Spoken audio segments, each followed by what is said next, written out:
Introduction. After Lin Yi's rebirth, he unexpectedly transformed into a young animal, only to be discovered by the passing Sister Zhou. To everyone's astonishment, his emergence stirred the entire nation. Alongside his newfound abilities such as levitation, the ability to breathe fire, and control over wind and rain, Lin Yi soon realized he was, in fact, a divine dragon cub, while Sister Zhou had transformed into a dragon mother. Chapter 1. Reborn as a divine dragon cub, discovered by Sister Zhou. Lin Yi met his demise without any forewarning, feeling no sensation as he passed. When he opened his eyes again, he found himself no longer in the comfort of his bedroom, but in a desolate wilderness, surrounded by low shrubs and the musty scent of decaying leaves and soil. He seemed to be lying on the ground, covered in an abundance of leaves. Where am I? Lin Yi wondered aloud, only to realize something was amiss. His familiar voice had vanished, replaced by a sound akin to that of a young animal. Have I turned into a small creature? A flicker of panic surged within him as he hastily examined his body. His limbs resembled eagle claws and tiger paws. His serpentine body glimmered with a faint golden sheen, and a flexible tail trailed behind him, measuring less than 40 centimeters in length. Have I become a little lizard? Lin Yi racked his brain, but could not identify any animal resembling his new form. The closest resemblance was indeed that of a lizard, however. He was certain he was a species yet to be discovered on Blue Star. This thought served as a form of self-reassurance. If he could pass as a protected species, his latter years would be free from worry. He had transformed from a mere corporate worker into a revered creature cared for by others. With a hint of a smile gracing his lips, Lin Yi clumsily began to crawl towards the direction of a voice he had heard. After all, to become a protected animal, one must first be discovered rather than being mistaken for prey in this wild expanse. Tree treasure, what are you doing climbing the mountain in yoga pants? Trying to tempt my viewers into a crime? Sister Zhou laughed as she observed the swaying tree treasure before her on the mountain path of Yunishan. It had taken considerable effort to coax Tree Treasure and Sister Luo out for this hike, only to discover that both were dressed to accentuate their figures. However, as Sister Zhou spoke, the audience in her live stream grew restless. I advise you to be kind, Uncle Zhou. Brothers, this is our only pleasure, spare us. Since I entered Sister Zhou's live stream, I've turned vegetarian. Don't ask why if you do. They'll provide the evidence. Whoa, brothers, what is that? As she climbed, Sister Zhou spotted a peculiar little creature emerging from the bushes, exclaiming in surprise. The sudden sound startled Lin Yi, who had just clambered out of the underbrush. Whose voice was that? It sounded somewhat familiar. Lin Yi raised his head, his amber eyes blinking as they fixated on the young woman before him. With a beauty rivaling that of stars, coupled with her rugged voice and distinctive charm, he realized, no wonder I felt a sense of familiarity. It's the mute bride, Sister Zhou.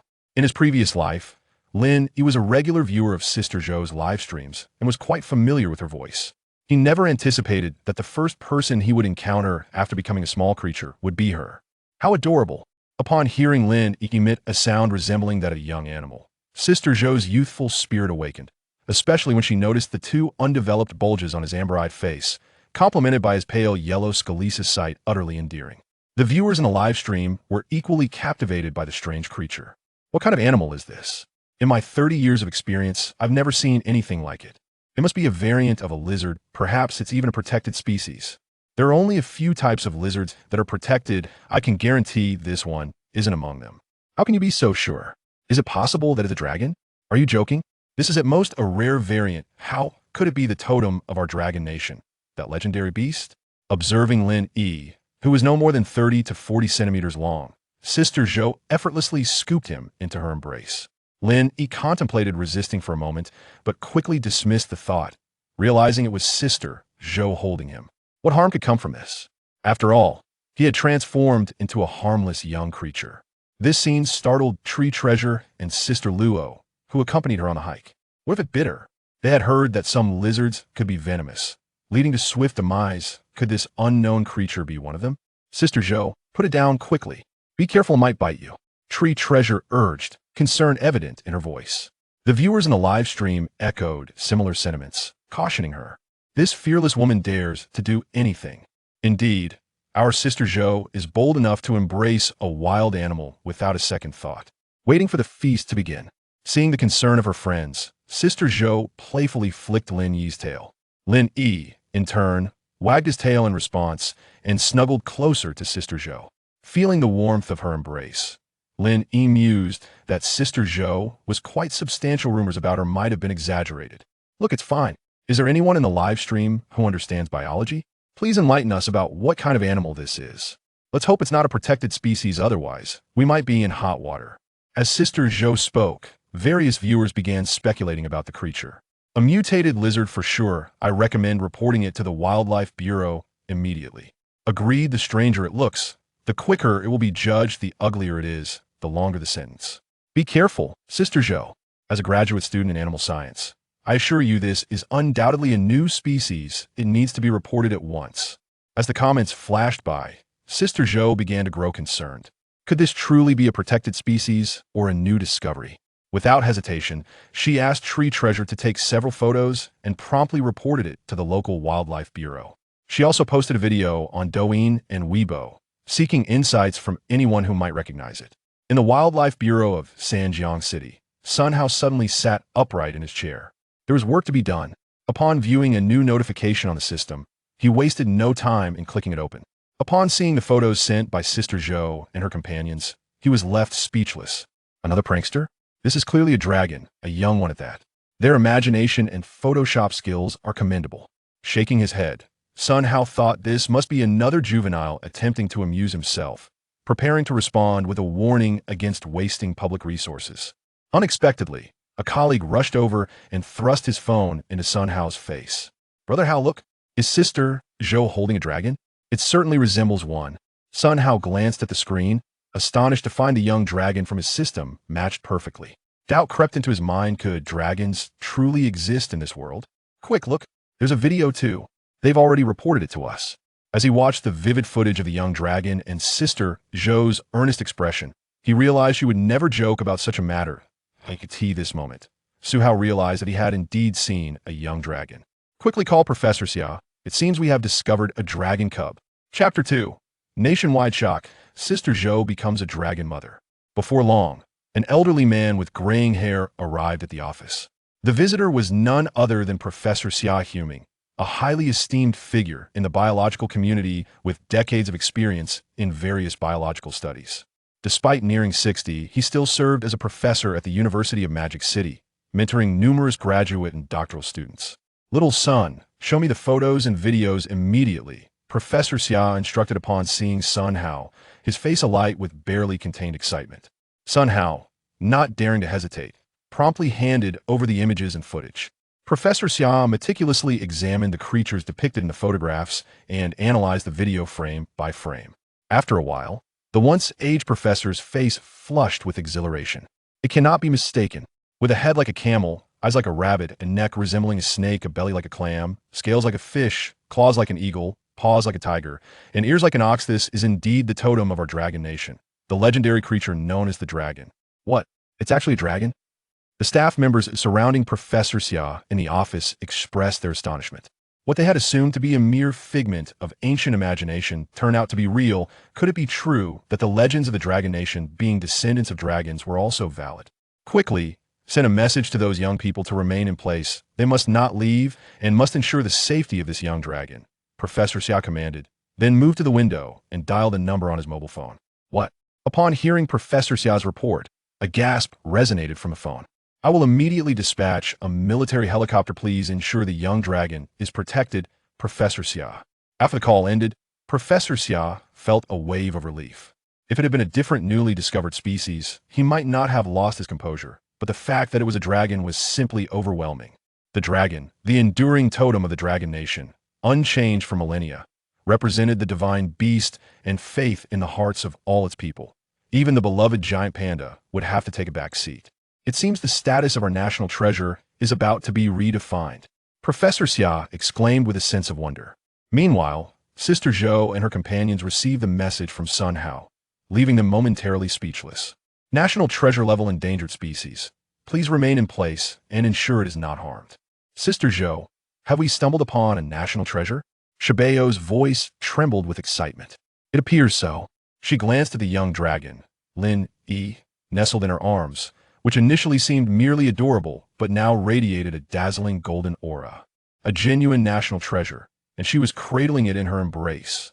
Hearing their conversation, Lin Yi's eyes widened in realization, and he silently exclaimed in his heart, "Am I truly a national treasure-level creature?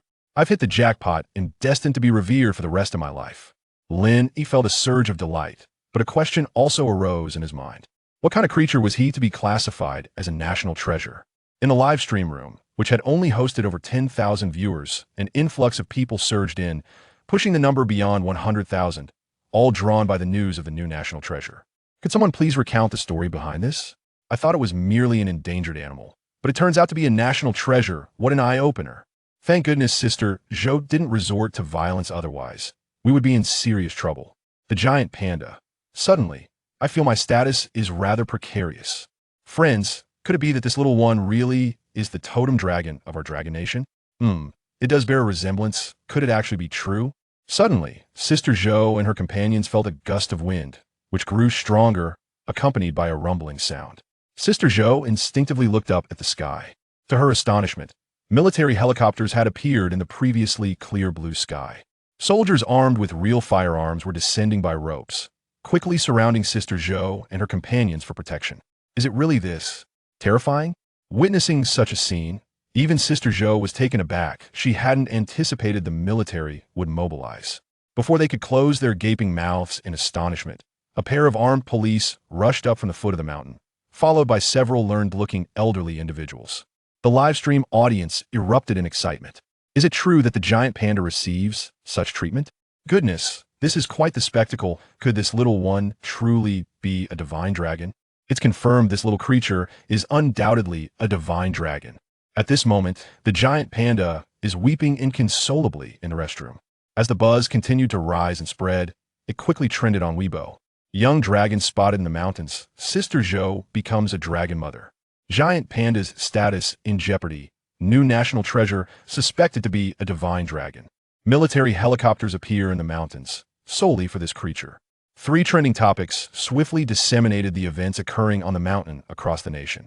Miss Zhou, I am Professor Su Zuin from the School of Biological Sciences at Shuimu University and concurrently the Director of the Wildlife Protection Bureau.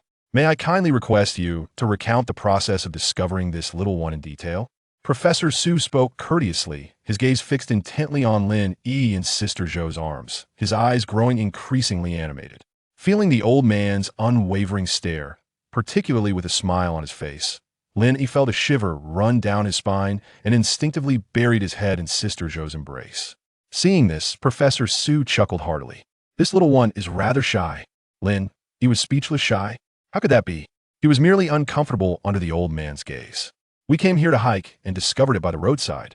Sister Zhou cooperatively replied, gesturing to the spot where Lin Yi had first appeared. As she pointed, several individuals clad in protective gear rushed in, equipped with various instruments. Miss Zhou, could you please hand over the young cub to us? Professor Su inquired once more. Of course, that's no problem. Though Sister Zhou felt a pang of reluctance after all, this was a national treasure-level endangered species, and quite adorable. She understood it was for the greater good, and had no reason to refuse. Upon her agreement, Professor Su eagerly opened his arms, ready to receive Lin Yi for a closer examination. However, to his surprise, Lin Yi clung tightly to Sister Zhou's arm, refusing to let go. Just because Sister Zhou is willing doesn't mean I am who would want to go with this old man. Lin Yi thought to himself, tightening his grip on Sister Zhou. Observing Lin Yi's unwillingness to part from Sister Zhou, Professor Su found himself at a loss, awkwardly retracting his hands. Well, many animals tend to view the first person they see as their kin. It seems this little one is no exception. May I ask if Miss Zhou would be willing to accompany us to the nearby research facility for a few days? Since the young dragon could not be separated from Sister Zhou, Professor Su decided to extend an invitation to her, suggesting that they both spend some time at the Research Institute together. Absolutely. Chapter 3. Absorbing the Eggshell, Power Surge. Professor Su, a discovery awaits. Just as Professor Su was preparing to depart with Sister Zhou and the young dragon, he abruptly halted. Several staff members clad in protective gear approached, carrying a large bag containing an eggshell enveloped in shimmering scales. The scales exhibited a kaleidoscope of colors, gleaming with a metallic luster, adorned with enigmatic runes reminiscent of ancient scripts, leaving one perplexed. The entire eggshell was densely covered in these peculiar symbols, exuding an aura of antiquity. This remarkable find was discovered a kilometer away, presumed to be the shell of the young creature. Professor Su took the eggshell. his eyes scrutinizing it intently, his brows furrowed in contemplation. Meanwhile, Lin Yi, upon witnessing the eggshell, was suddenly overwhelmed by an intense yearning, as if he yearned to devour the shell before him. Almost instantly, Lin Yi sensed an extraordinary force surging within him, granting him the sensation that he could ascend to the heavens. With a mere thought, he soared out of Sister Zhou's embrace, hovering before the eggshell. The sudden spectacle rendered everyone present utterly speechless. Without relying on any external force, he had lifted off the ground. Could this truly be an animal from Blue Star? Was it indeed a mythical beast from legends? Heaven bless our dragon nation. The fabled totemic dragon truly exists, affirming our heritage as descendants of the dragon. Professor Su, disregarding his scholarly demeanor, was overcome with emotion, tears welling in his eyes, his voice trembling. The nearly 1 million viewers in Sister Zhou's livestream erupted with fervor. My goodness, am I hallucinating? I am witnessing a living totem, taking off from the ground, undoubtedly a divine dragon. Forgive me for mistaking you for a mutated lizard. I always believed that the totems passed down through millennia could not possibly be fictitious. What a fortunate life to be born in the dragon nation. Now that it can fly, will it one day be able to summon clouds and rain, soaring through the heavens? Is this a harbinger of the resurgence of mythology? How envious I am of Sister Zhou, who, by merely climbing a mountain, has unexpectedly become the dragon's mother. On Mount Yantai, Lin Yi's desire for the eggshell reached a fever pitch as he hovered before it. As he opened his mouth, the eggshell transformed into a beam of white light and entered his abdomen. Lin Yi felt an unusual sensation. Although he had heard of some creatures consuming their own eggshells, experiencing it firsthand was somewhat disconcerting. As the eggshell dissolved within him, he could sense it transforming into pure energy, coursing through every part of his being. In the blink of an eye, he felt himself grow significantly, his body brimming with vitality, as though he could maintain a state of flight at any moment. He also sensed the emergence of newfound abilities. Lin Yi glided aside, opening his mouth wide. With a roar that echoed like a dragon's cry, the trees before him were uprooted by the force of the gust, and even the ground beneath him bore a scar. Meanwhile, the crowd was engulfed by a tremor, akin to an earthquake. They steadied themselves, gazing in astonishment at the scene unfolding before them. A chasm nearly a kilometer long and 100 meters wide lay open before their eyes, accompanied by the seismic disturbance. Such formidable power would be rare even for conventional missiles, and yet this was merely the result of the presence of the young dragon. How terrifying would it be once it reached maturity? The professors, contemplating this, felt a shiver of fear. In Sister Zhou's livestream, millions of viewers were equally startled by the spectacle. Truly, a national treasure, both in nature and in combat capability. One could not help but wonder what this divine dragon offspring consumed. Many desired to send over their livestock to expedite its growth. Grow quickly, so I can witness you challenge an aircraft carrier. As the barrage of comments in the livestream increased, a few peculiar messages began to emerge.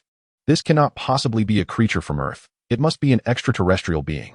We should contact the United States to collaborate on research, as they possess the most advanced technology on Blue Planet. Agreement followed, with viewers asserting that humanity must unite in the face of aliens and explore this phenomenon together. There is no way such a creature, defying aerodynamics, could exist on Earth. It is undoubtedly extraterrestrial. We implore the Dragon Kingdom to open the research to us, so that we in the United States may participate. In the imperial capital, Professor Smith from the United States, who had come to the Dragon Kingdom for an exchange program, rapidly typed this message on his keyboard. Initially drawn by mere curiosity to the live stream, he found himself utterly captivated, especially after witnessing Lin Yi's astonishing abilities. The sheer potential displayed, akin to the force of several missiles with a single roar, made it clear to him that this treasure could not be monopolized by the Dragon Kingdom. Although the livestream claimed this was a symbol of the Dragon Kingdom, he understood the truth. However, faced with such a magnificent treasure, he found it impossible to resist the allure. After posting his comment, he immediately opened his computer and sent an email to several top industry figures he knew in the United States, attaching all the information he had gathered. He hoped to capture the attention of the oblivious Congress, for this marvel must not fall solely into the hands of the Dragon Kingdom. With a long sigh, Smith retrieved his phone and began to make further arrangements. In Sister Zhou's livestream, as a few strange comments appeared, they ignited a fervent patriotic spirit among the viewers. Report to the commander, multiple targets confirmed, immediate support required. How absurd, they thought, as it was clear they coveted the dragon's capabilities, yet cloaked their intentions in lofty rhetoric. Did they truly believe they were the best in the world? If they had the courage, let them come forth and see who would prevail. With such overwhelming power at his command merely through a shout, Lin Yi was immensely satisfied. Just moments ago, they all claimed to be dragon cubs. And now it appears to be true. It seems that only a mythical creature like a dragon could possess such extraordinary power, even in its infancy. Lin Yi, having overheard the discussions, felt a surge of excitement within him. The dragon. It can be said that every citizen of the Dragon Kingdom harbors a unique sentiment towards this magnificent creature, and Lin Yi is no exception. At this moment, he realized that with his identity as a dragon, his later years would undoubtedly be filled with comfort and ease. With a proud tilt of his head, Lin Yi's dragon eyes sparkled with arrogance as he floated leisurely before Sister Zhou, exuding an unmistakable air of confidence. Observing the proud Lin Yi, Sister Zhou, Shu Bao, and Sister Luo could not help but burst into laughter. After sharing a few chuckles, Lin Yi maintained his haughty demeanor, standing before Sister Zhou with a gaze that seemed to regard her as his servant. Sister Zhou, no longer amused, extended her arms and embraced Lin Yi tightly. Yet, a tinge of bitterness lingered in her heart. She had thought herself the dragon mother, only to find she was merely a servant. Chapter 4. I truly am a dragon cub. Cradled in Sister Zhou's arms, Lin Yi reverted to his previously adorable and naive self, as if the dramatic events that had just transpired were merely a figment of imagination. This theatrical scene left the viewers in the live stream in fits of laughter. Guobao remarked, "This servant seems rather dim-witted. Who would have thought Sister Zhou could experience such a setback? Just look at Guobao's proud expression. Doesn't it resemble the dragon Aotian emoji on your phone?" Sister Zhou replied, "Indeed, one emerges from the mountains only to find they can never return, and instead become a servant." Calling Guobao by name was not a solution, so the audience began to suggest a fitting name for the dragon cub. How about Dragon Treasure? As soon as the suggestion was made, a fervent wave of naming swept through the livestream, spreading from Douyin to Weibo and Xiaobishu. The enthusiasm was beyond imagination, with every citizen of the Dragon Kingdom contemplating a resounding and majestic name for Lin Yi. Each person hoped their chosen name would become the title of the national treasure. Meanwhile, Sister Zhou bid farewell to Shu Bao and Sister Luo, cradling Lin Yi as she descended to the base of the mountain. She closed the livestream and boarded a military transport helicopter alongside Professor Su and others. On the helicopter, the group of esteemed scholars, led by Professor Su, fixated their attention on Lin Yi. Had it not been for Lin Yi's reluctance to part from Sister Zhou, the professors would have undoubtedly conducted a thorough examination of him right there. Sister Zhou, the internet is abuzz with suggestions for a name for the national treasure. Would you like to choose one as well? After all, you are now the dragon mother. Professor Su's assistant, a young man, informed Sister Zhou of the online naming frenzy. Let us call him Longbao. After a moment of contemplation, Sister Zhou gazed at the dragon cub in her arms and smiled gently. That sounds wonderful. I wholeheartedly agree. It suits him perfectly. Upon hearing this, the professors concurred, finding the name fitting for the image of the dragon cub. Xiao Chun, in the name of the Wildlife Bureau, issued a notification declaring that the name of the national treasure has been decided. It shall be called Longbao. Professor Su firmly established this name, and his assistant, Xiao Chun, promptly utilized the official account to disseminate the announcement. Hey, what name is that? Did you seek my approval? Longbao? It hardly aligns with my essence. Lin Yi was at a loss for words. Did you even consult me about this name? He truly could not comprehend the merits of such a name, suspecting it would only appeal to Sister Zhou. Sensing Lin Yi's restlessness, Sister Zhou immediately chuckled with delight. It seems it quite likes this name. I must possess some talent. She exclaimed. Haha, this little creature even knows it's being named. How perceptive. Upon hearing Lin Yi speak, Professor Su could not help but express his admiration. Lin Yi remained silent. Clearly, he was protesting, yet it had somehow transformed into a fondness.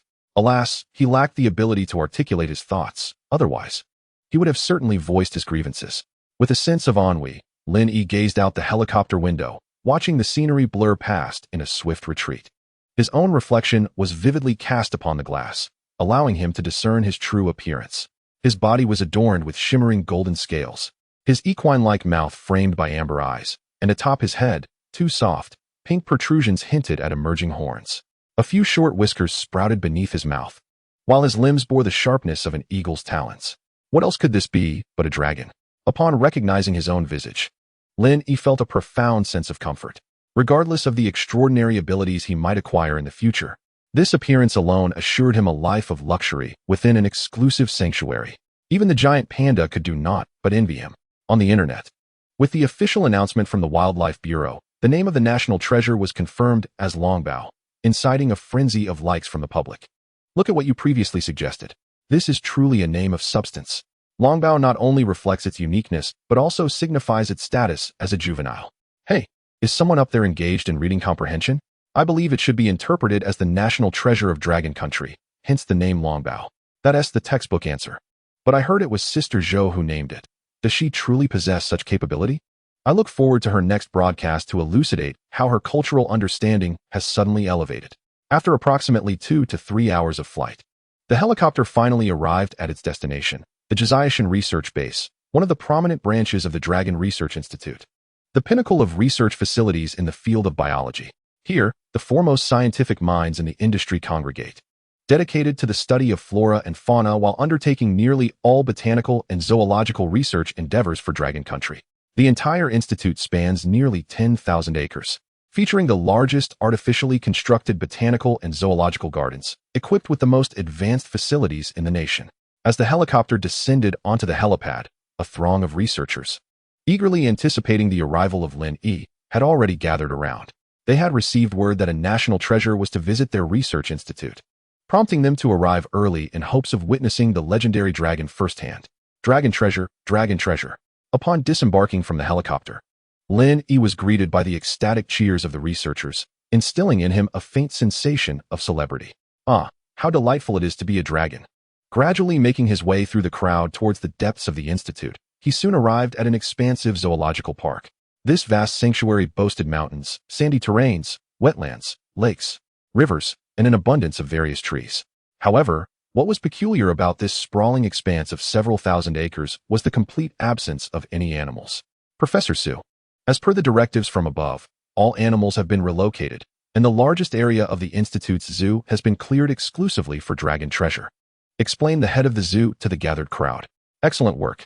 Ensure that the nutrition department prepares the finest sustenance. Immediately.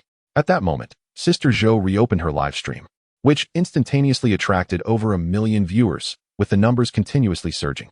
Brothers, I thought once Sister Zhou became the dragon mother, she would forget about you. Sister Zhou, please make way. I wish to see dragon treasure. I heard the name dragon treasure was coined by you. Is that true? Mind your language upstairs. Sister Zhou is the servant of dragon treasure. Observing the flurry of comments on the screen, Sister Zhou patiently responded, What? Do you look down upon my Uncle Zhou? I assure you, it was indeed my Uncle Zhou who came up with this name. In response to the viewer's skepticism, Sister Zhou offered a firm rebuttal. Haha. Sister Zhou is agitated. Truly impressive, a cultured individual. Could you share how you suddenly elevated your status? I also wish to enhance my own cultural depth. Faced with the relentless mockery in the comments, Sister Zhou chose to abandon her efforts at persuasion. Miss Zhou, could you please help calm Dragon Treasure? We intend to extract some saliva for research purposes. Professor Su spoke somewhat sheepishly. Since his arrival at the laboratory, numerous teams had urged him to obtain samples to commence related studies. After all, the immense potential of Dragon Treasure was evident to all. Should they achieve a breakthrough in researching the saliva of Dragon Treasure, it would undoubtedly lead to a world-altering discovery. Perhaps even a seemingly trivial finding could earn them a Nobel Prize, and as the pioneers of such a revelation, they would be etched into the annals of history. The urgency among the researchers was palpable, yet Professor Su found it challenging to seize an appropriate moment to voice his thoughts until now. No objections were raised. Sister Zhou was naturally eager, wishing for her nation to uncover something significant through Longbao, thereby growing stronger. Shortly thereafter, a researcher approached Lin Yi with a collection bottle in hand. As the researcher stood before Lin Yi, he soared from Sister Zhou's grasp, releasing a jet of dragon saliva that cascaded directly into the bottle.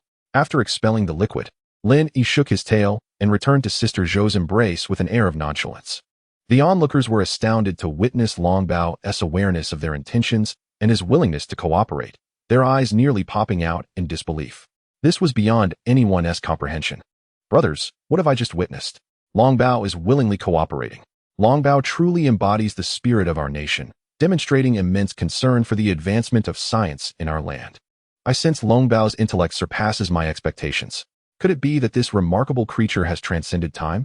Longbao is remarkably perceptive. The viewers in the live stream were brimming with excitement at Longbao's compliance.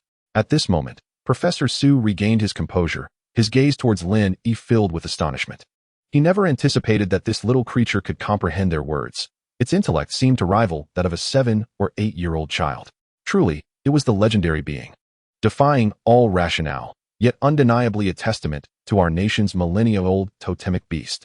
Observing the tearful excitement of Professor Su, Lin Yi couldn't help but smirk inwardly.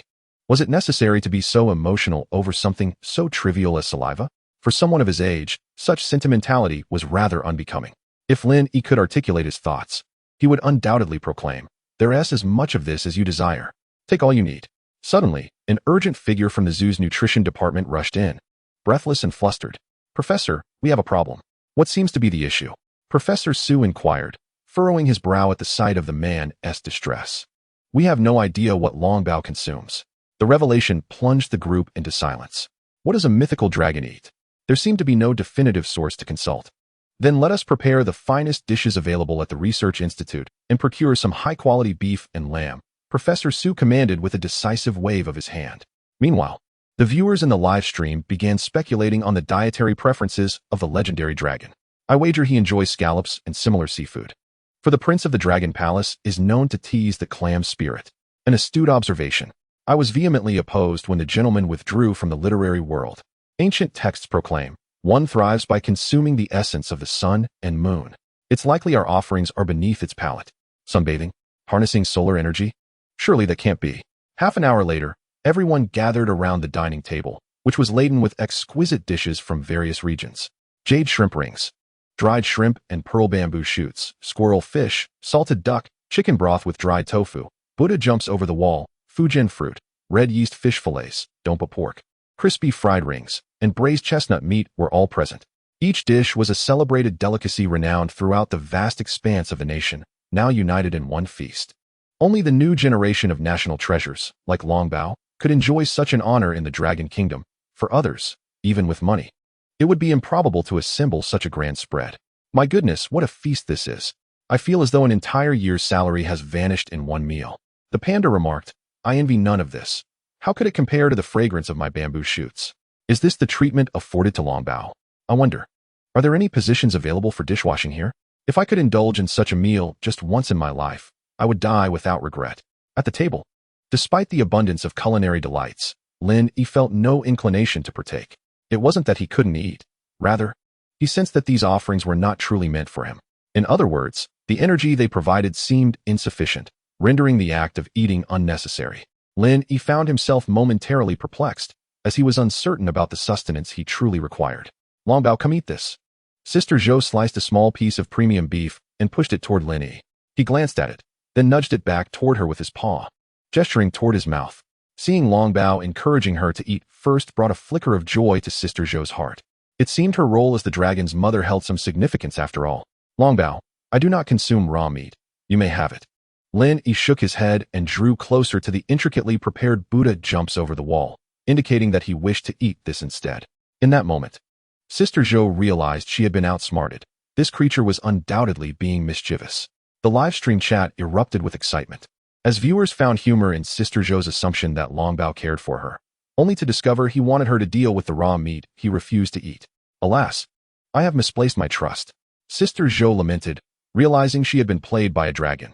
It appeared Longbao possessed a remarkable intellect. Her expression shifted, and she secretly berated herself for being such a fool. What had been promised as a role of maternal significance now felt more like that of a servant and a plaything, a pure victim in this scenario, as if she were repaying a debt. At that moment, Professor Su's phone rang unexpectedly, interrupting his rare opportunity to assist Longbao in enjoying some gourmet food. "What? Are you serious?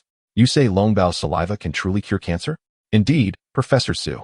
Just moments ago, colleagues in the lab introduced a small amount of dragon saliva into cancer cells, and in no time, all the cancer cells reverted to normal.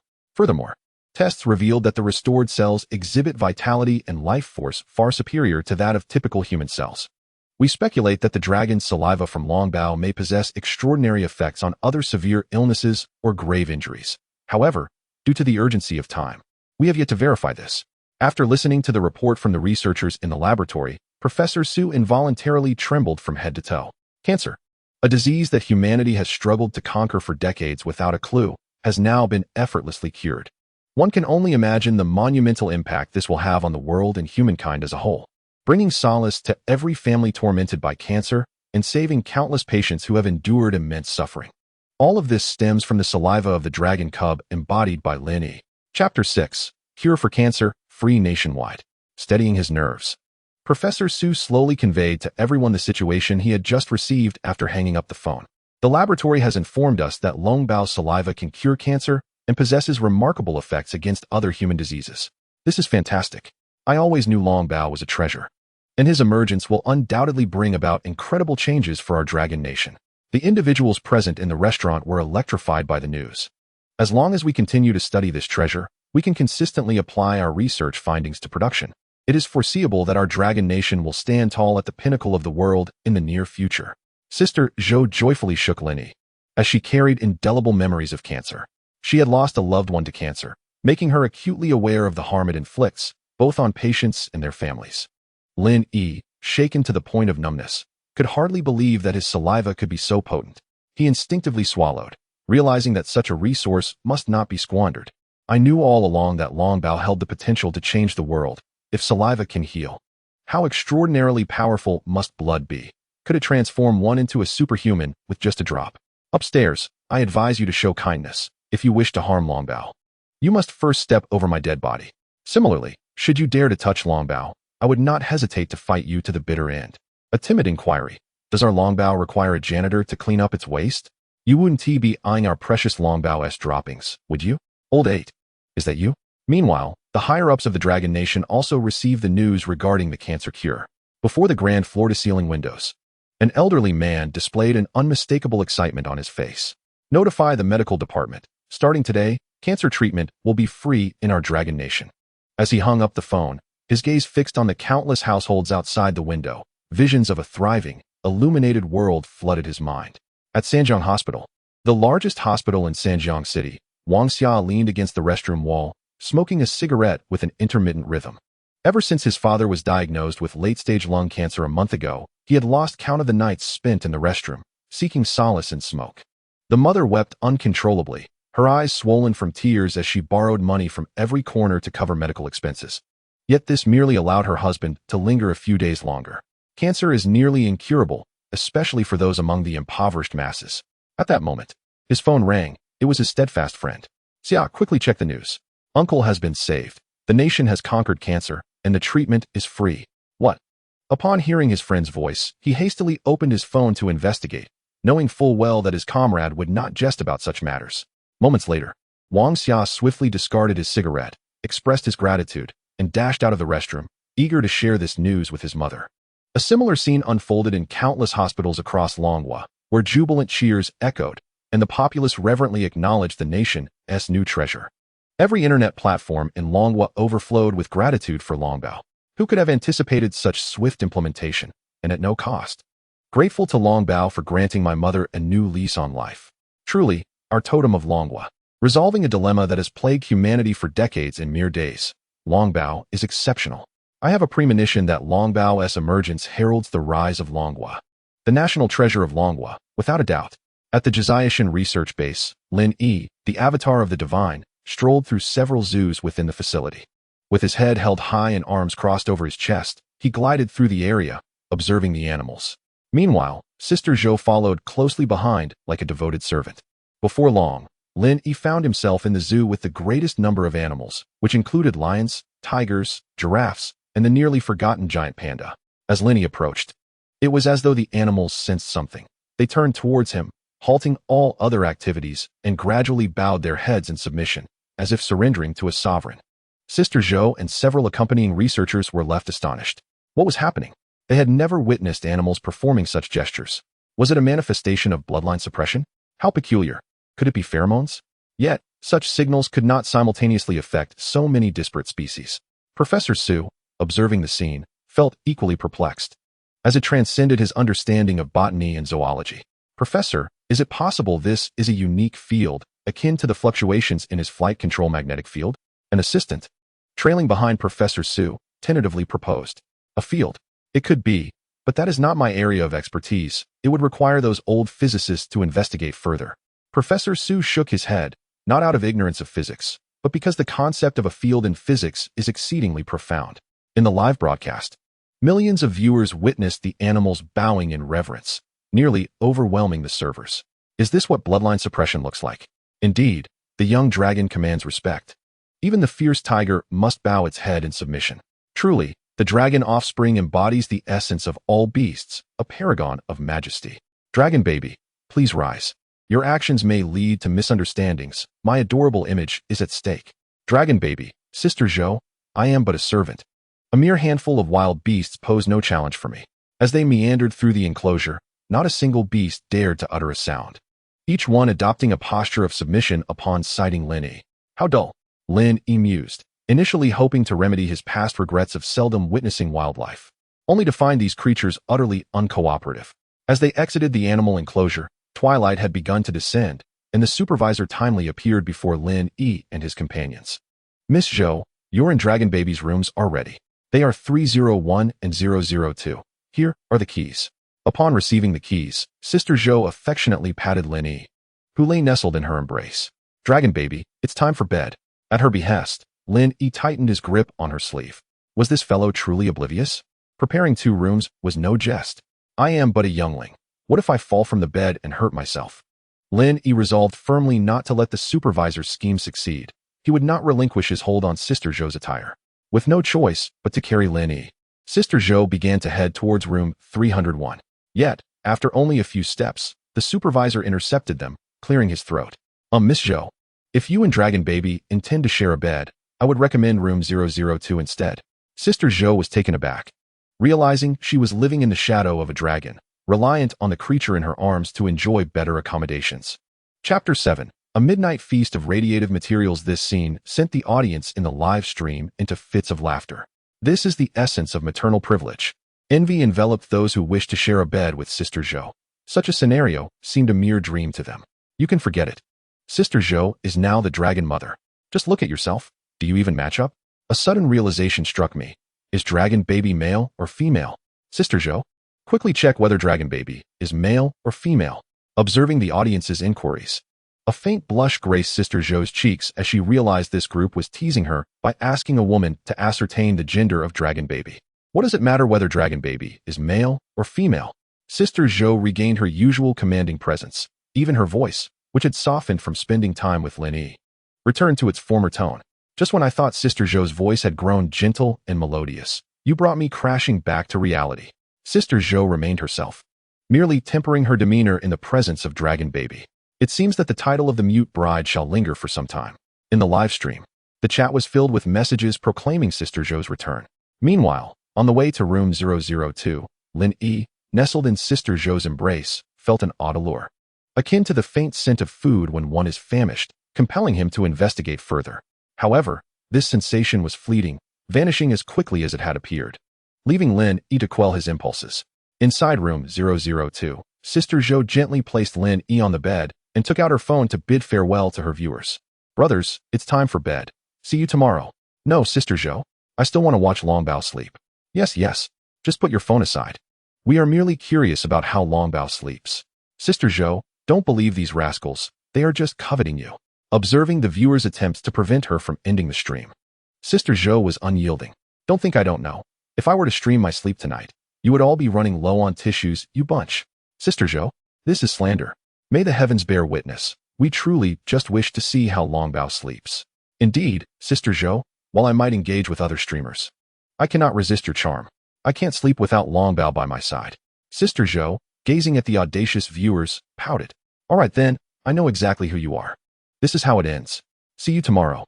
After concluding her stream, Sister Zhou lay down on the bed, a wave of fatigue washing over her. So much had transpired that day. She had climbed a mountain only to discover a dragon, and now she found herself transformed into a dragon mother. No, a dragon servant. The myriad of Longbao's remarkable abilities, seemingly coupled with astonishing intelligence, swirled in her thoughts until she drifted into slumber. As Sister Zhou slept, Lin Yi blinked in disbelief. To share a bed with her was beyond his imagination. Unfortunately, he was currently a dragon, an infant dragon, no less. Suddenly, the alluring force from outside re-emerged, and Lin Yi's amber eyes sparkled with determination as he soared toward the source without hesitation. Moments later, Lin Yi found himself in a laboratory devoid of researchers, surrounded by clusters of various plant seedlings. At the center stood a cylindrical glass tube containing a peculiar substance that emitted a faint, ethereal glow, which was the very thing that had captivated Lin Yi. As he approached, his desire for this enigmatic substance intensified. Could this be the food of dragons? Lin Yi pondered, yet reasoning that if this was what his body craved, it must be beneficial and harmless. Once Lin Yi resolved his determination, he exerted force with his claws, shattering the glass. The dragon's mouth opened, and an unknown substance swiftly entered its body. In an instant, Lin Yi felt a continuous surge of energy fostering his growth, while simultaneously, a mass of waste material accumulated within him. With a mere thought, the waste was expelled from his body, landing on the ground as a small metallic sphere that created a sizable crater upon impact. After expelling the waste, Lin Yi began to feel drowsy, as if he were about to succumb to slumber in order to digest the energy he had just acquired. Without further hesitation, he hastily returned to his dwelling and fell into a deep sleep. The following morning, a knocking resonated at the door. Sister Zhou, with her disheveled hair and a face marked by sleepiness, reluctantly opened the door. Miss Zhou, directives have been issued from above, appointing you as the guardian of Longbao, responsible for his daily care and permitting you to use live streaming to showcase Longbao's daily life to the people of Longhua, Professor Su exclaimed joyfully, presenting the documents to Sister Zhou. It was only then that Sister Zhou, fully awakening from her slumber, noticed the vivid red seal on the document and exclaimed, "So, I truly am Longbao's mother? Indeed, Miss Zhou, you are now the officially recognized Dragon Mother.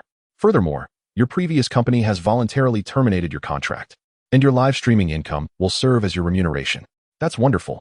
Sister Zhou could not contain her excitement, letting out a loud cheer. Not only had she become a Dragon Mother, but she had also been released from her previous company. Along with the prospect of substantial income from her live streams, this felt like a dream come true. Her exuberant shout jolted Lin Yi awake from his slumber, prompting a soft sigh from him. Indeed, Sister Zhou remained quintessentially herself. However, he soon noticed that after consuming the unknown substance the previous night, he seemed to have grown considerably. The pale yellow scales on his body gleamed more brilliantly, akin to gold. This was certainly a positive development, as it clarified the nature of his sustenance. Lin Yi mused that while this place was not lacking in culinary delights, those foods merely satisfied the cravings of his past life and could not fulfill the current needs of his body. Discovering that the mysterious substance could expedite his growth filled him with immense joy. Meanwhile, upon learning of her official status as the Dragon Mother, Sister Zhou promptly initiated a live stream. She aimed to inform her viewers that she was the officially recognized Dragon Mother, not merely a servant. As Sister Zhou began her broadcast, the eager audience quickly discerned the difference in the live stream. Can someone explain what this shimmering Dragon Guardian designation means? Oh no, Sister Zhou has received official recognition and has officially become the Dragon Mother. Only Sister Zhou could wake up to such accolades. Recognition is one thing. I suspect Sister Zhou's true identity will remain unchanged. The master-servant relationship must not be disrupted. Despite the official certification, the audience remained unconvinced, and Sister Zhou felt as though she could never shed her identity as a servant. Professor Su, there's a crisis. The radioactive materials in the radiation room have disappeared. A researcher at the Zhou Jie mountain base frantically reported to Professor Su. The absence of radioactive materials in the radiation room startled Professor Su. Unlike others, he was acutely aware that the radioactive substances contained actinium and even trace amounts of uranium. Should these materials leak into the environment, they would undoubtedly cause unnecessary casualties due to radiation, marking the situation as exceedingly grave. Is there any footage from the surveillance cameras? Professor Su inquired further. No, it seems that the footage was somehow interfered with at that moment, resulting in a loss of signal. Immediately evacuate everyone around the radiation room. I will call on the soldiers outside to enter the research facility and conduct an inspection using radiation protective gear, Professor Su responded swiftly, even instructing the soldiers stationed around Longbao to enter the laboratory for a search. Within moments, a contingent of soldiers clad in radiation protective suits appeared at the base, meticulously scanning the surrounding areas. Report: a small sphere has been discovered in the radiation room, although its composition remains unknown. However, radiation detection indicates a value of 0. As the investigation progressed, the waste expelled by Longbao finally came into view. A sphere, roughly the size of an egg, had struck the ground with such force that it created a substantial crater. Everyone recognized that this sphere was likely extraordinary. If it has no radiation, retrieve it at once. We must ascertain its nature. Commander Wang Wenhu, a renowned strategist and valiant leader stationed around the base, immediately ordered the retrieval of the object. Moments later, two soldiers, struggling under the weight of the enigmatic sphere, slowly presented it to the crowd. Witnessing this, Commander Wang furrowed his brow. Is this egg-sized sphere truly that heavy? The soldiers were at a loss for words. Although the sphere appeared to be the size of an egg, its weight was astonishing, reaching 400 to 500 pounds, far exceeding their expectations. Commander, this sphere is incredibly dense, they exclaimed, placing it on the ground with a speed that caused a noticeable tremor beneath their feet. Indeed, this weight is rather unusual. Quickly, summon experts to investigate what this object is and whether it relates to the missing items in the radiation room. Experts arrived promptly, equipped with numerous instruments. As various devices were employed, the faces of the inspecting specialists visibly flushed, and their breathing became increasingly rapid. Professor Song, do you have any results? Observing the unusual behavior of a few individuals, Professor Su inquired with urgency. Preliminary tests revealed that this was an entirely new substance, one that could be utilized in nuclear energy. However, the most exhilarating aspect was that this material emitted no radiation and contained energy 100 times greater than that of current nuclear materials of the same mass. It can be stated without reservation that its discovery could enable our Dragon Nation to achieve clean and safe nuclear power generation. Its zero radiation and extraordinarily high energy density could allow countless households in our Dragon Nation to access nuclear energy. As Professor Song's words resonated, the group found themselves momentarily speechless, unable to fully grasp the significance of this monumental discovery. Clean and safe nuclear energy is a dream that every nation on Blue Star aspires to develop, yet humanity's quest for nuclear fusion remains a work in progress. The timeline for the practical application of such energy remains uncertain. But the fact that this substance has been discovered in the base is undeniably a focal point for the entire world. Is there truly such a thing? It feels remarkably like science fiction. With the emergence of our Dragon Nation's totem, it is not surprising. It appears that the time for our Dragon Nation's rise has arrived. It is astonishing. If this material is incorporated into the nuclear energy sector, the issue of insufficient electricity will become a relic of the past. Most importantly, this substance lacks radiation, effectively addressing the greatest hazard associated with current nuclear energy. It is foreseeable that our Dragon Nation will eventually be devoid of any coal-fired power plants. The audience in the live broadcast was equally astounded by this revelation. The prospect of safe and clean nuclear energy is truly unimaginable in terms of its potential impact on the world. However, where did this substance originate? Sister Zhou, unusually astute, posed her inquiry. In that moment, the group transitioned from elation to contemplation. While the substance appears promising, its provenance must be understood before it can be safely utilized. After all, it cannot simply materialize from thin air. Observing that a mere byproduct of their waste had such formidable properties left Lin Yi astonished. He had initially presumed that what remained after his absorption would be of little value, so he had paid it no mind. Yet now it seemed quite potent. He felt compelled to clarify the situation.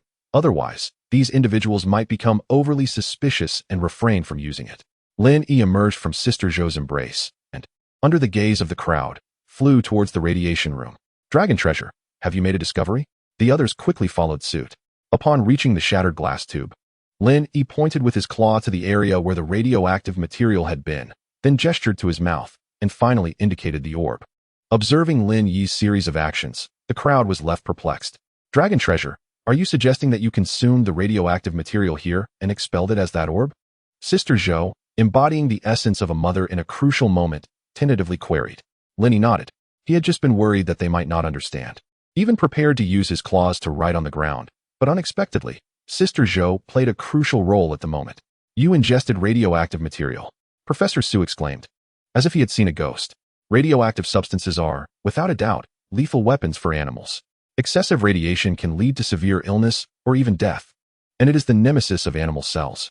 Yet, this little creature had consumed it as a midnight snack and appeared completely unharmed, even generating extremely valuable nuclear materials. Professor Su suddenly felt as though the knowledge he had accumulated over the years was collapsing before the presence of Long Bao. Long Bao, are you all right? How could you eat something so reckless?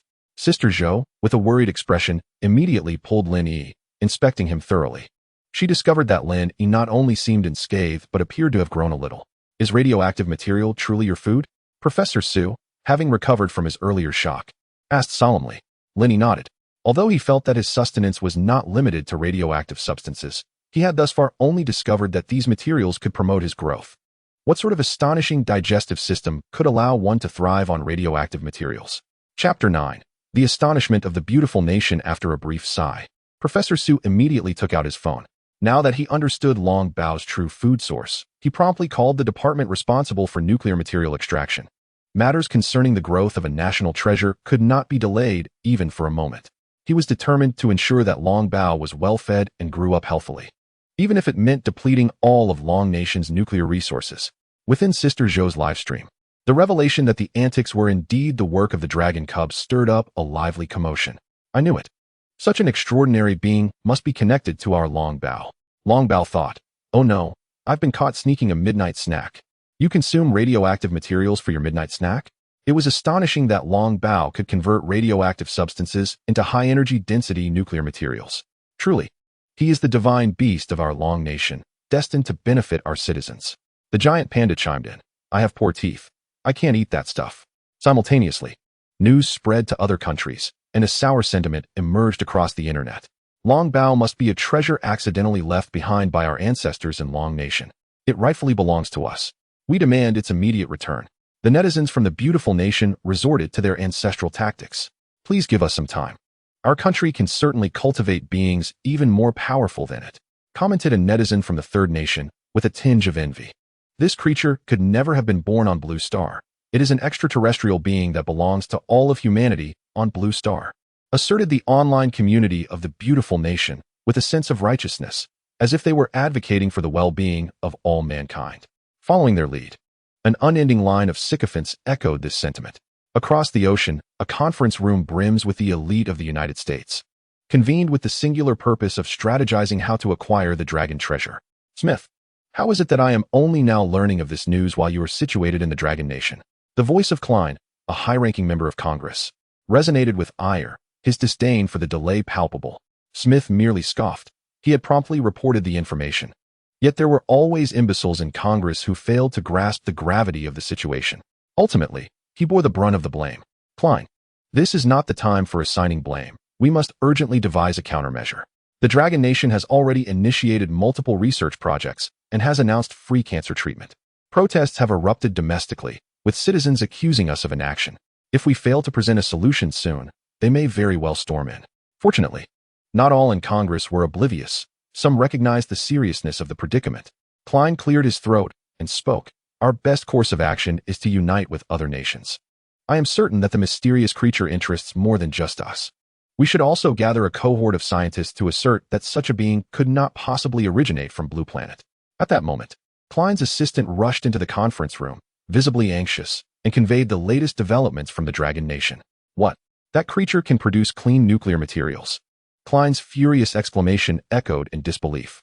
The notion of a being capable of consuming radioactive materials and yielding clean nuclear resources seemed utterly fantastical. He was acutely aware that the United States had been tirelessly researching new energy sources, investing countless resources and talent, yet had made no significant progress over the years.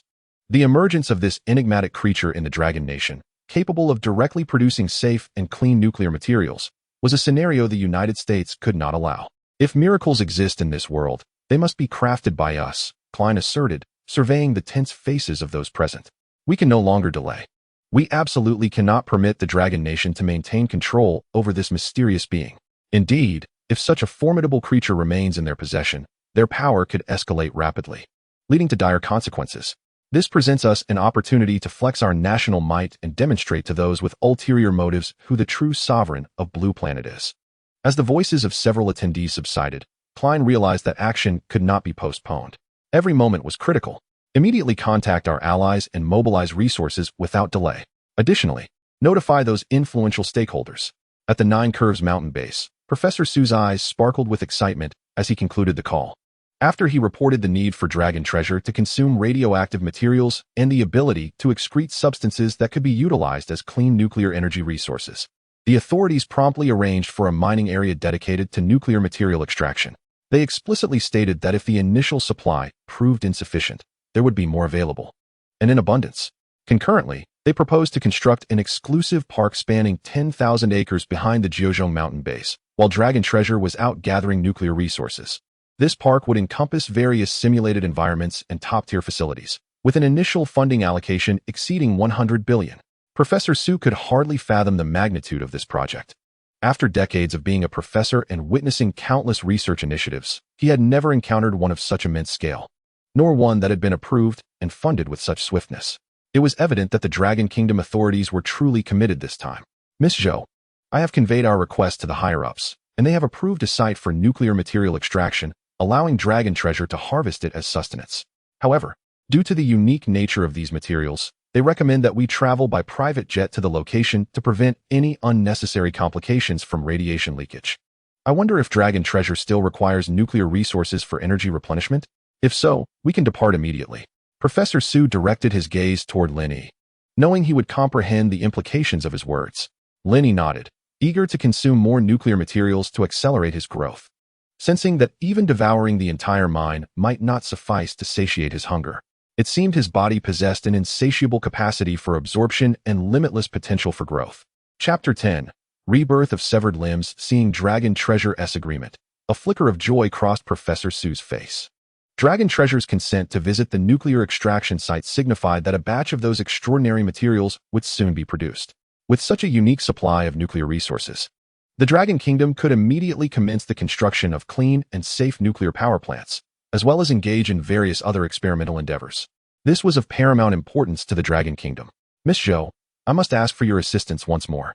It's no trouble at all. I am more than willing to contribute to Dragon Treasure's growth. Zhou Jie quickly waved her hand, aware that being in the company of Dragon Treasure was a dream for countless individuals. Although this being often teased her, she genuinely enjoyed her time with him. Additionally, there is good news. The authorities have decided to construct an exclusive park for Dragon Treasure, covering 10,000 acres, with an initial investment of 100 billion. And construction will commence shortly, Professor Su announced. 100 billion. Lin Yi's pupils contracted in astonishment, his mind reeling. To spend 100 billion on creating a residence for him was a privilege likely reserved only for a divine dragon. Reflecting on his past life, where he toiled endlessly to pay off a mere mortgage of 100,000, he found himself incredulous at the thought of residing in a billion-dollar mansion so effortlessly. Indeed, being a divine beast had its advantages. Lin Yi couldn't help but marvel. The viewers in the live stream were equally astounded by the figure of 100 billion. 100 billion, and it was all for Dragon Treasure. This mansion is far beyond mere luxury. One cannot help but envy its expansive area, all belonging to Longbao. One wonders if they are in need of a gardener. I possess a decade of experience in security. Might I secure a position as a gatekeeper? With 10 years of experience in a massage parlor, could I perhaps earn a modest living? My friends, I am already on the construction site in the park, eager to contribute to the development of Longbao's estate. The layout above has been unveiled. At the laboratory within the Juchu mountain base, a series of studies commenced following the acquisition of Longbao's saliva. After extensive testing, researchers discovered that Longbao's saliva possessed remarkable effects not only against cancer, but also in the restoration of severed limbs and even in extending lifespan. Today, after a series of validations, they resolved to initiate human trials. In the database of Sanjiang City, they found Zhou Jie, a former narcotics officer who had excelled in multiple drug enforcement operations. Unfortunately, during one assignment, he fell victim to a deranged drug smuggler who brutally severed all of his limbs. By the time he was rescued, reattachment was impossible, leaving him unable to care for himself and trapped in a life of suffering. Now, with this opportunity at hand, he unhesitatingly agreed to participate. He understood that if the experiment succeeded, not only would he benefit, but many disabled individuals could also be saved, returning to a normal life. Mr. Zhou, the experiment is about to commence. If you experience any abnormalities, please inform us immediately, cautioned Chao Yuanfei, the lead researcher, his demeanor serious. Although laboratory tests had indicated that Longbao's saliva could indeed regenerate the limbs of experimental rabbits, the differences between rabbits and humans are vast. Should any mishap occur during human trials, the responsibility would be significant. I understand. Rest assured. I am aware of the gravity of the situation, Zhou Jie replied resolutely, his gaze falling upon his wife and son through the isolation window, emboldening him further. Daddy, go for it. Though he could not hear their voices, he was certain they were cheering him on. Prepare the 1,000-fold diluted sample. Chao Yuanfei instructed his assistant, subsequently guiding Zhou Jie onto the experimental bed. Carefully administering the diluted saliva reagent, he slowly injected the sample until it was fully delivered. Within a minute post-injection, Zhou Jie began to exhibit distress, his complexion flushing as though under the influence of a stimulant. Zhou Jie, how are you? Chao Yuanfei inquired immediately upon noticing the abnormality. I'm fine, just a bit itchy. Zhou Jie gritted his teeth, beads of sweat forming on his forehead, clearly betraying his discomfort. Meanwhile, the wounds where his arms and legs had been severed seemed to writhe, as if something were striving to emerge. Suddenly, a delicate arm and leg emerged from within, continuously growing until they harmonized perfectly with the body. In just 10 minutes, the limbs that Zhou Jie had lost were entirely restored, seamlessly integrated as if they had grown naturally. Unbelievable, simply astonishing. Although Zhao Yuanfei had mentally prepared himself for success from the outset, witnessing the hands and feet sprout from an adult form left him in a state of disbelief. Zhou Jie, do you feel any peculiar sensations? He inquired. Upon hearing this, Zhou Jie hesitated, a look of discomfort flashing across his face. I don't feel anything unusual, just an overwhelming hunger, an intense hunger. Zhao Yuanfei chuckled heartily. That is entirely normal. The sudden growth of limbs consumes vast amounts of energy and nutrients, so feeling famished is to be expected. At that moment, his wife and son, who had been waiting outside, entered the room. Dad, this is wonderful. Now you can play with me, exclaimed Zhou Jie's son. Hearing his words, Zhou Jie exchanged a glance with his wife, tears welling in their eyes. The hardships of the past years were finally coming to an end. Zhou Jie, why don't you try using your hands and feet? Perform the recovery test over there, suggested Zhao Yuanfei. Slowly, Zhou Jie stood up, feeling the long-forgotten sensation of the ground beneath him, his heart swelling with inexplicable excitement. Walking in a straight line, ascending stairs, lifting weights, each task posed no challenge, though his movements were somewhat sluggish due to lack of adaptation. Witnessing the success of the experiment, Zhao Yuanfei and several assistants exited the laboratory, granting privacy to Zhou Jie and his family. Outside the lab, an assistant eagerly exclaimed, Director Zhao, we did it. We have actually brought back lost limbs. This is not merely our success, we are merely testing its effects. The true accomplishment lies with our dragon treasure. Its contribution is paramount, Zhao Yuanfei replied with a smile, shaking his head. Indeed, it is the saliva of the dragon treasure. However, Director Zhao, your efforts these past days are not insignificant. You just know how to flatter. That is the truth. The efficacy of the dragon treasure's diluted saliva in enabling regeneration has been validated. Countless disabled individuals in our dragon nation now have the opportunity to regain their completeness. Director Zhao, your merits are immeasurable. Hearing his assistant's incessant flattery, Zhao Yuanfei shook his head helplessly. You should hurry and write the report. This news must be reported immediately so that more in need can benefit. Chapter 11, a national sensation, Dragon Flame. An hour later, the official media of Dragon Nation formally announced the results of Zhao Yuanfei's experiment, simultaneously revealing Zhou Jie's experience. At the Juchu mountain base of the Dragon Institute, after multiple rounds of experimental validation, researchers discovered that the saliva of the dragon treasure not only possesses the ability to cure cancer, but also enables individuals who have lost parts of their bodies to regain their completeness. We are immensely grateful that today we can offer a new lease on life to those who have endured the burden of judgmental gazes. We also take pride in having a national treasure like Longbao. Concurrently, following a series of discussions, we have resolved to provide reagents free of charge to those in need. With the announcement, countless individuals were moved to tears, filled with pride for being citizens of the Dragon Nation.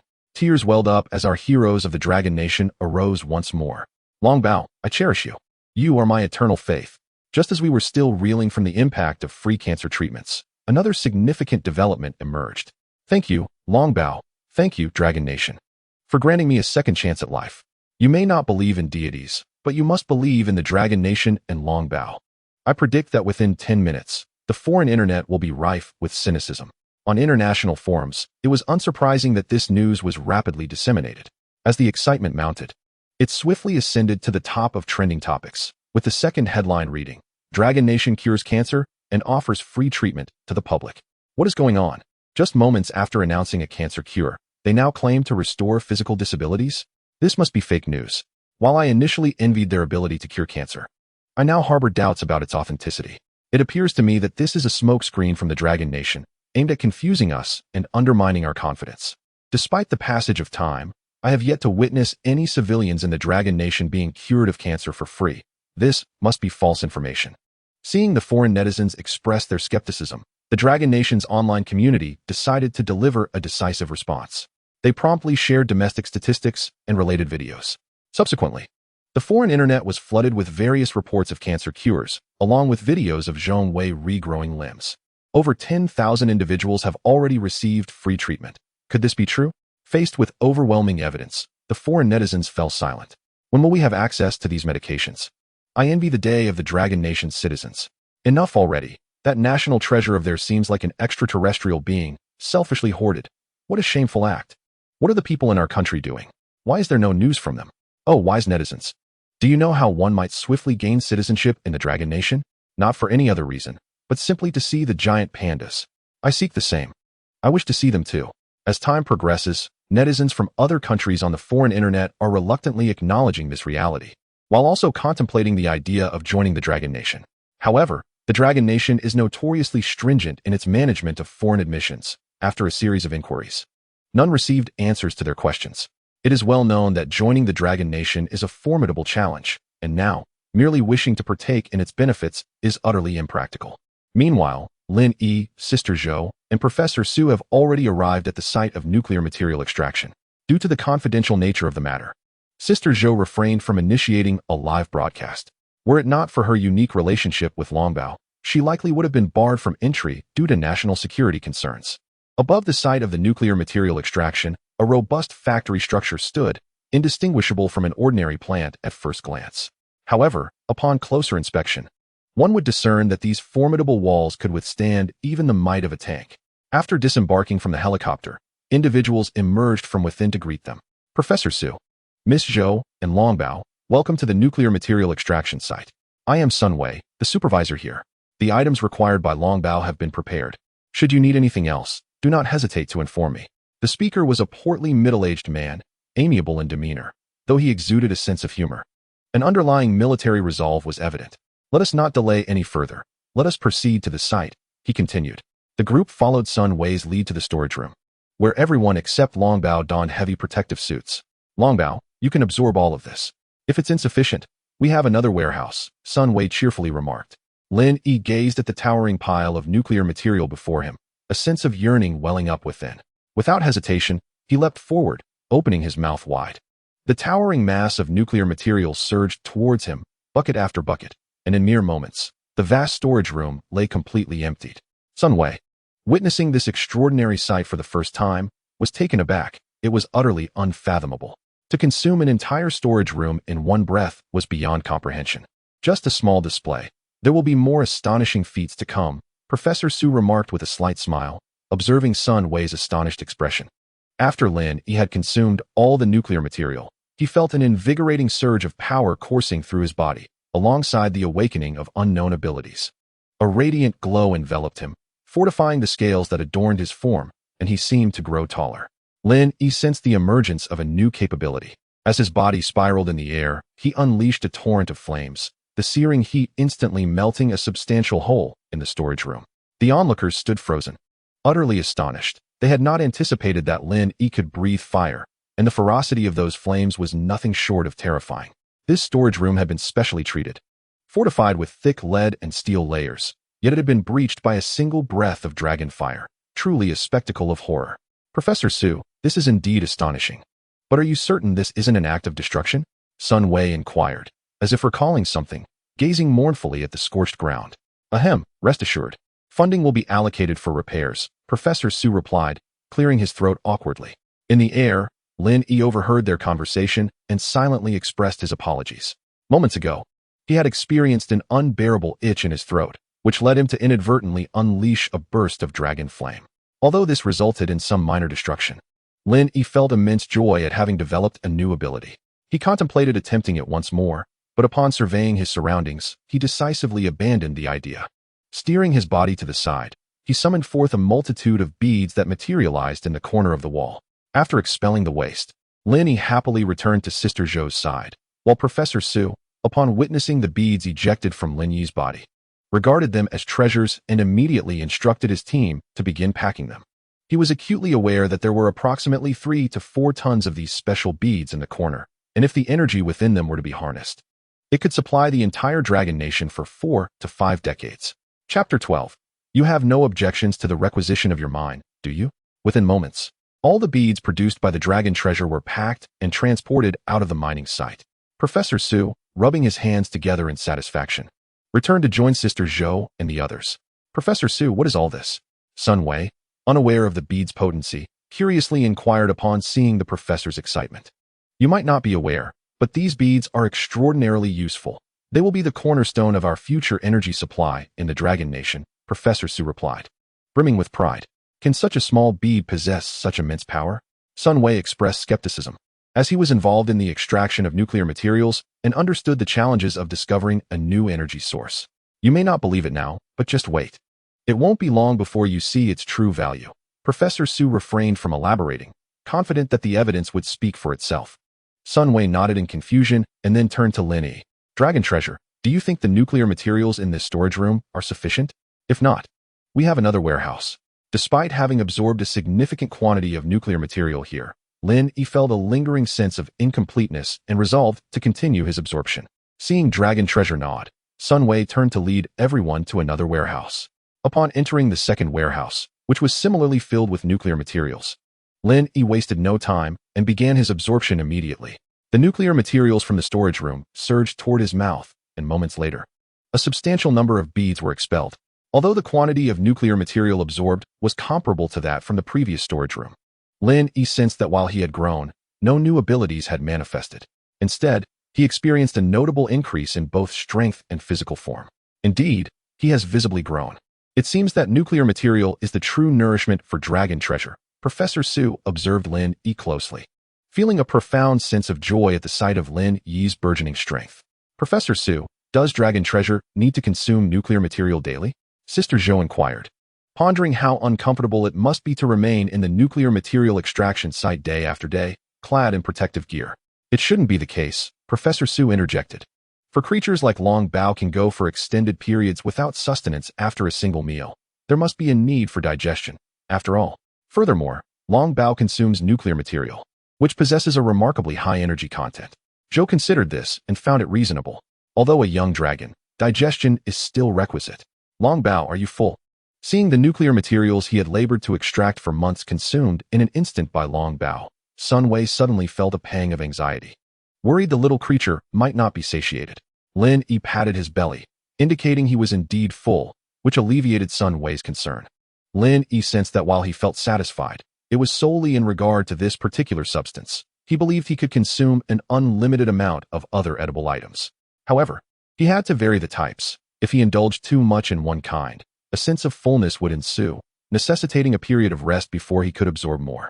Now, he could only wait and see when he might discover more materials suitable for his consumption. Old son, with Long Bao having depleted your supplies, we shan't linger here any longer. We bid you farewell. After Professor Su transported all the pearls produced by Long Bao out of the extraction site, he addressed Sun Wei, the site manager, about their departure. Sun Wei nodded in agreement, acknowledging that this was a critical extraction base for the Dragon Kingdom, and it was indeed inappropriate to retain outsiders.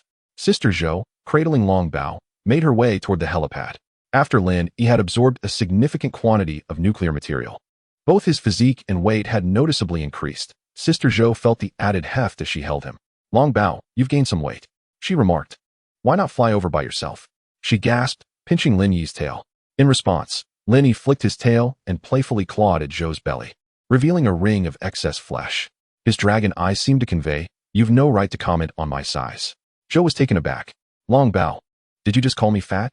She retorted, feigning anger and pinching Lin Yi firmly. Just as she prepared to strike again, Lin Yi soared from her grasp, playfully wagging his tail in the air before triumphantly ascending to the helicopter. How dare that little rascal mock me? Zhou seethed, her teeth clenched. Simultaneously, she resolved never to underestimate Long Bao again, lest she unwittingly trip herself up. As Professor Su settled into the aircraft after properly managing the pearls produced by Long Bao, he was perplexed to find the pair, one human and one dragon, uncharacteristically seated apart. What is the meaning of this? Sister Zhou smiled gently. It's nothing. He has simply grown a bit heavy and no longer wishes for me to carry him, fearing I might tire. Lin Yi was momentarily taken aback, astonished that the formidable Uncle Zhou would proactively speak well of him. It was truly unexpected that Sister Zhou would ever concede. After a period of flight, a familiar sensation surged within Lin Yi's heart, reminiscent of the allure he had experienced that fateful night.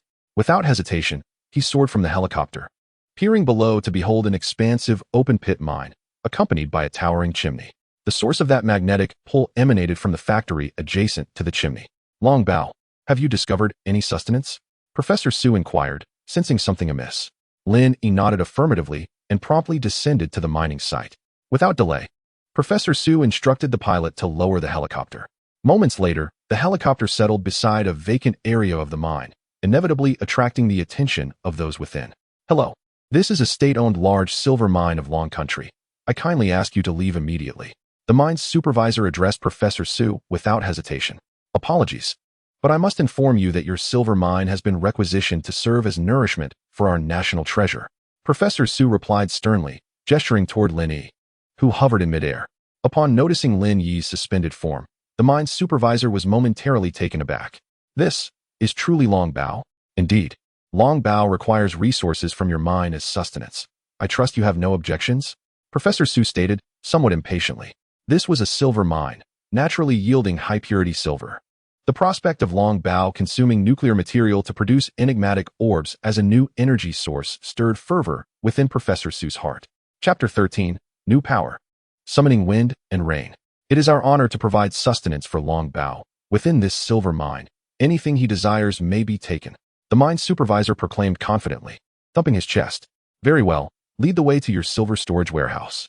Shortly thereafter, Lin Yi and his companions arrived at the repository of silver ingots, a vast vault.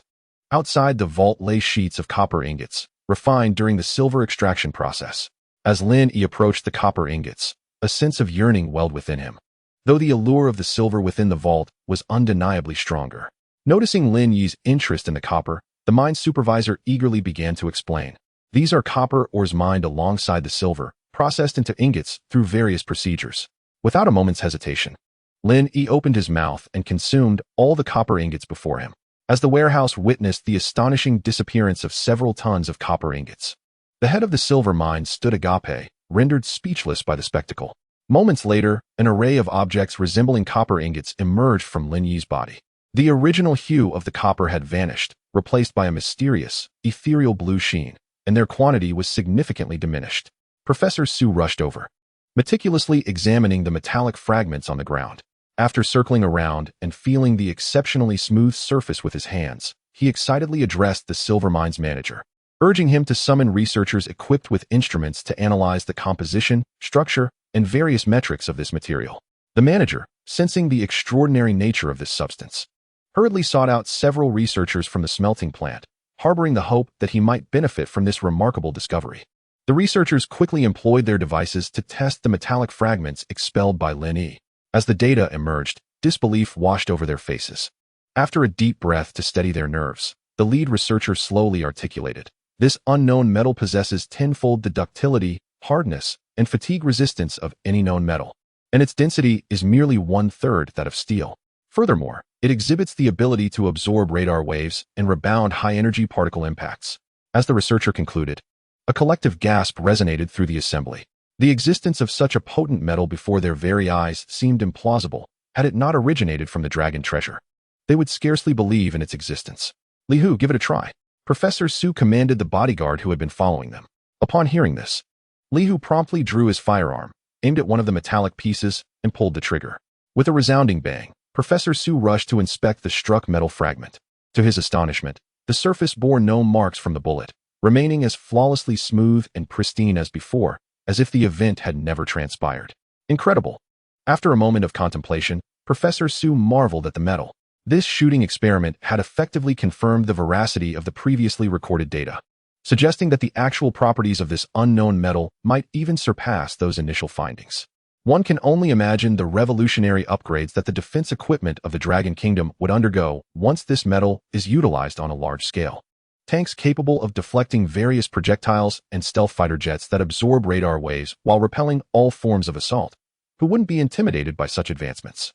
Additionally, this material holds potential for application in aerospace endeavors, promising to elevate the Dragon Kingdom's space program to new heights. Immediately contact the military-industrial sector and have them dispatch personnel to transport these items back for immediate research. With a sweeping gesture, Professor Su instructed his team to notify the military-industrial representatives. Such materials must be swiftly integrated into practical applications, transforming them into a formidable force for the nation's protection. Long Bao, you are truly remarkable. We have achieved great merit for our dragon nation. Professor Su exclaimed, his excitement palpable as he shook Lin Yi energetically. Dizzied by the vigorous shaking, Lin Yi quickly freed himself and turned towards the vast vault. Although the copper ingots had provided him with a significant amount of energy, he understood that, in comparison to the allure of the silver ingots within the vault, the copper ingots outside were merely an appetizer. Observing the thrilled crowd, Sister Zhou realized that Long Bao had once again accomplished something noteworthy.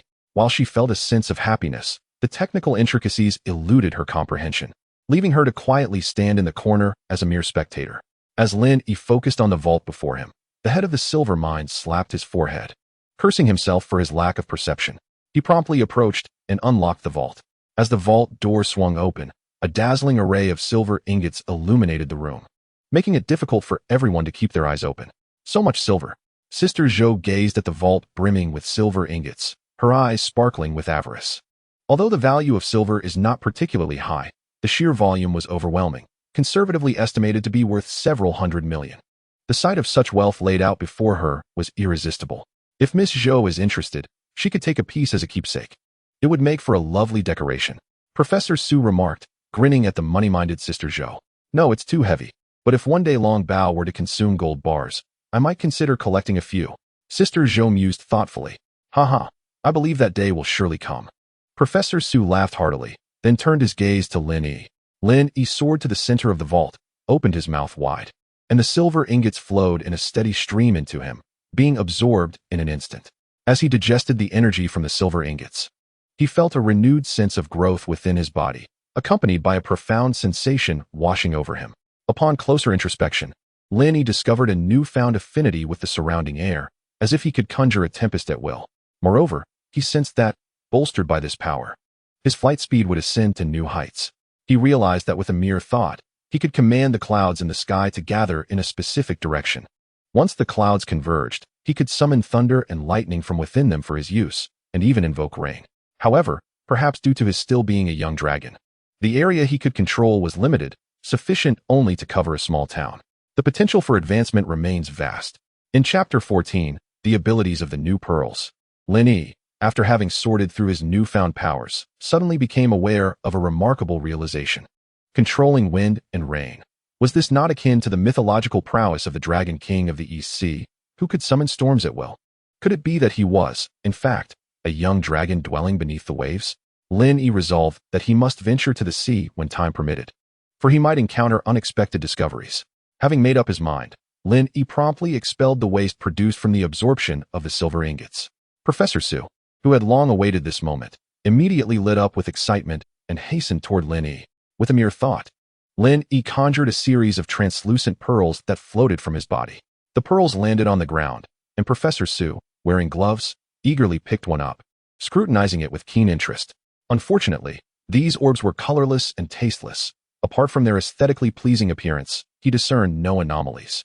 Shaking his head in disappointment, he gently returned the pearls to the ground. Yet, as he released them, the crystalline pearls rolled away, eventually coming to a halt against the wooden frame that had housed the silver ingots. In an instant, the previously cut wood was enveloped in a layer of bark. Soon after, a tender sprout emerged, growing at an astonishing rate, while roots rapidly extended from the edges of the wood, seemingly in search of soil. Before long, a small tree stood before the onlookers. Perhaps due to its failure to find adequate soil, the tree abruptly ceased its growth, remaining in a state of suspension rather than wilting. Professor Su, having taken only a few steps away, was drawn back by the commotion behind him. He turned around, stunned by the sight before him. A plant resurrected? Cells of a once dead plant had inexplicably revived, with a lifetime dedicated to the study of flora and fauna. The astonishment that swelled within him was unparalleled. Not only had the deceased plant cells come back to life, but they had also developed into a new entity. This was nothing short of a miracle. With trembling hands, Professor Su observed closely and then exclaimed with excitement. The rapidly growing tree bore no discernible difference from those that developed from seeds, and, due to the absence of surrounding environmental influences in animals, its quality was likely superior. The thought of how scholars in the botanical world would react to this discovery was staggering. If even a fraction of its principles were elucidated, the Nobel Prize would surely be clamoring to be awarded. Gazing at the pearls nestled in the corner, ensconced by roots, a new experimental idea blossomed in Professor Su's mind. If such miraculous effects could be observed on the cells of deceased plants, what outcomes might arise when applied to living specimens? Driven by curiosity, Professor Su seized a pearl and dashed toward the warehouse exit. The onlookers, witnessing his sudden frenzy, exchanged bewildered glances, utterly perplexed by the unfolding events. Sister Zhou remained quietly in the corner, observing the unfolding events with a sense of bewilderment. As a self-proclaimed underachiever, she admitted her lack of understanding. Yet she was profoundly astonished. It was evident that matters pertaining to natural sciences were best left to the experts. As a mere spectator, she felt her spirits lift, witnessing the excitement of the eminent figures around her. After all, who would not wish for their nation to grow stronger? Meanwhile, Professor Su, having dashed out of the silver mine, immediately sought a vehicle and sped off, ultimately halting in a stretch of farmland. The rice had just been sown, standing merely a few inches tall, and from a distance, the rice paddies appeared remarkably sparse. As Professor Su alighted and approached the field, an elderly man approached him. "Leader, are you here for an inspection?" The professor, clad in official attire, was mistaken for a high-ranking official by the old man. After a moment's hesitation, Su nodded. Although he was not there for an inspection, his experiment would utilize the old man's rice field, and assuming a leadership role would certainly require less explanation. The elder continued, "This rice has just been planted. It's hard to tell anything yet. Our rice grows slowly here, unlike the southern regions where it can yield 2 to 3 harvests a year." With a gentle smile, Professor Su replied, "Sir, we are not only inspecting rice cultivation, but also conducting an experimental project. If our experiment succeeds, it could enable your rice to yield multiple harvests in a year." At this, the simple old man's face lit up with excitement. After decades of farming, his annual wish had always been for a bountiful harvest. Now, learning about the research project, he welcomed the idea of experimental rice with open arms. "Ah, so you are a scientist. Feel free to experiment with the rice in my field. If we can manage 2 harvests a year, you will be a benefactor to us farmers." Professor Su waved his hands dismissively, then retrieved a small orb he had brought along and tossed it into the water. As the orb splashed into the rice paddies, the rice began to grow at an astonishingly visible rate. An inch, a foot, a yard, before long, the paddies were adorned with blooming rice flowers. "Is this sorcery?" The elder, witnessing the rapid growth of the rice, could not help but wonder if the man beside him was a celestial being rather than a mere scientist. Moments later, what had only just been sown was now laden with heavy grains, the fields shimmering in golden hues. As anticipated, the orb possessed an extraordinary ability to hasten the maturation of living plants. Professor Su was unfazed by the results, for if deceased plant cells could develop into individual entities, then hastening maturity was a trivial feat. "Do you have a sickle?" he inquired of the old man, who, still entranced by the astonishing scene, quickly regained his composure and fetched a sickle from beside him. Taking the sickle, Professor Su promptly descended into the fields, harvesting the ripened rice stalks with swift, decisive strokes, leaving behind only shallow stumps. After clearing an area of 4 or 5 square meters, he returned to the embankment, crouching down, his gaze fixed intently on the stumps. Nearby, an elderly man meticulously examined the harvested rice grains in his hands, before crushing a few to scrutinize them closely. Moments later, with a face alight with excitement, he exclaimed to Professor Su, "Leader, what kind of technology is this? Not only does the rice grow rapidly, but its quality is undoubtedly of the highest grade, plump and crystalline grains. I have never cultivated such exceptional rice in my lifetime." Upon noticing that Professor Su was unresponsive, his eyes transfixed on the stumps, the elder was filled with confusion. What could possibly be so captivating about a mere stump? Curiosity piqued. He too turned his gaze toward the stumps. To his astonishment, new rice shoots had already emerged from the freshly harvested stumps, having grown to an astonishing height of 30 to 40 centimeters in the blink of an eye. Witnessing this spectacle, the elder was momentarily rendered speechless, overwhelmed by the revelation. Chapter 15. Frantic donations in the live stream. As time progressed, the rice in the paddies gradually matured, and the golden grains once again filled the fields. Professor Su compared the newly sprouted rice with that which had grown previously, finding no discernible difference between the two. After the grains reached maturity, the magical properties of the pearls ceased, preserving the rice in its ripe state. "Elder, what do you think of this rice?" he inquired. The elder, still in a state of shock, repeated his earlier words. "Is the quality of the newly sprouted rice the same as before?" Professor Su, aware of the elder's extensive experience as a farmer, sought his judgment on the rice's quality. The elder carefully inspected the new rice in his hands. "There is no difference. The quality is equally superb." Upon hearing this, a look of exhilaration spread across Professor Su's face. Each subsequent harvest maintained the same exceptional quality. He could hardly fathom the transformations that would occur if this miraculous pearl were employed nationwide in grain cultivation. One thing was certain: food security would no longer be a concern for the populous dragon country. Elder, thank you for your rice field. We shall part ways here. With his objectives accomplished, Professor Su proposed his farewell. Leader, may I ask when we common folk will be able to utilize this rice cultivation technology? The elder's inquiry prompted a gentle smile from Professor Su. Rest assured, Elder, you will be able to employ it before the next rice planting season. The miraculous pearls, theoretically, could be produced in vast quantities given sufficient silver ingots, paving the way for their introduction into the fields of countless farmers. Certainly, provided that Long Bao can consume it, and that the reserves of silver ingots in the Dragon Kingdom are sufficiently ample. Very well, esteemed leader, take your leave. Having received a satisfactory answer, the old man was filled with immense joy. Subsequently, Professor Su extracted the pearls from the rice field and collected several samples before departing from the location.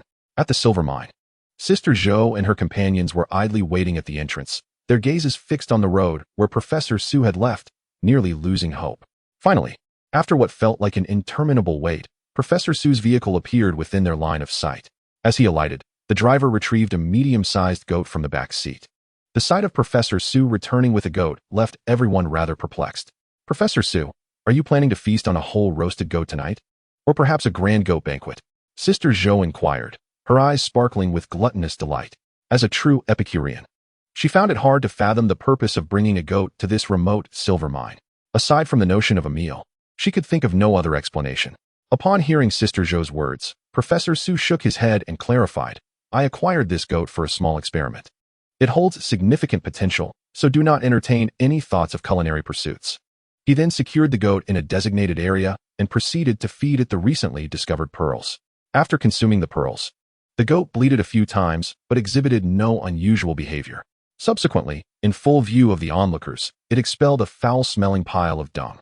Witnessing the goat's lack of any abnormal reaction, Professor Su felt a twinge of disappointment. He had anticipated that the miraculous pearls might also have an effect on animals. But now he realized he had been overly ambitious. The extraordinary effects on plants were already remarkable. If these pearls were effective on animals as well, they would indeed be of otherworldly origin. Professor Su, surely we can indulge in roasted goat now? Sister Zhou, seeing the experiment's failure, immediately inquired. As a devoted foodie, her persistence was commendable. Professor Su found her question amusing and, with a nod, conceded, let it be a reward for everyone. Sister Zhou promptly set to work, heading to the dining hall of the silver mine to enlist the help of a seasoned chef. After a flurry of activity, the goat was soon hung on an iron rack, and following a brief consultation with Professor Su, Sister Zhou initiated a live broadcast. Oh, so that's where Sister Zhou disappeared to. It turns out she is here feasting on roasted goat. But at least she remembered to invite the rest of us to watch. That shows some consideration. Sister Zhou, hurry and show us Long Bao. I've heard it has gone to absorb energy. Let us see if our Long Bao has grown. Sister Zhou truly displayed camaraderie, even while I slurped instant noodles. She took the initiative to broadcast the roasted goat for us to see. Thank you so much. Sister Zhou, stop being vague and bring Long Bao out quickly. Just one day without seeing Long Bao has left me anxious. Let us witness any changes it has undergone. As she gazed at the rapidly escalating numbers in the live stream, the audience had surpassed 200 million since the broadcast commenced. Sister Zhou was overwhelmed with excitement. Nearly every internet user had flocked to her channel, an occurrence beyond her wildest imagination. Long Bao, with 200 million viewers tuning in, why not greet everyone? With such a vast audience, Sister Zhou wished to meet their expectations. Lin Yi glanced at the swiftly scrolling comments on his phone and the count of over 200 million viewers. He flicked his tail and, lost in his own thoughts, departed, soaring towards the roasted lamb, watching it rotate tantalizingly. How could he possibly cater to the audience? I am a divine beast, after all. Do I not have my pride? Lin Yi mused quietly. As a national treasure and divine beast, one must possess a requisite dignity. Truly, Long Bao embodies that spirit. Even his refusal exudes charm. Although Sister Zhou faltered, I was not the least bit surprised. Strangely enough, I found myself drawn to his aloof demeanor. Sister Zhou, could you enlighten us about any new abilities Long Bao has acquired? As the request for her to discuss Long Bao's new powers grew louder, Sister Zhou felt compelled to respond. Long Bao has indeed gained several new abilities, but detailing them would take quite some time.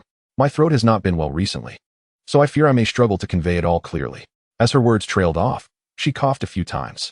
Come on, Sister Zhou. You're a dragon mother now. Why resort to such theatrics? Carnival gifts have been sent. Please don't disappoint us. 2 rockets have been sent. Do not let us down. The time-traveling battleship has been sent.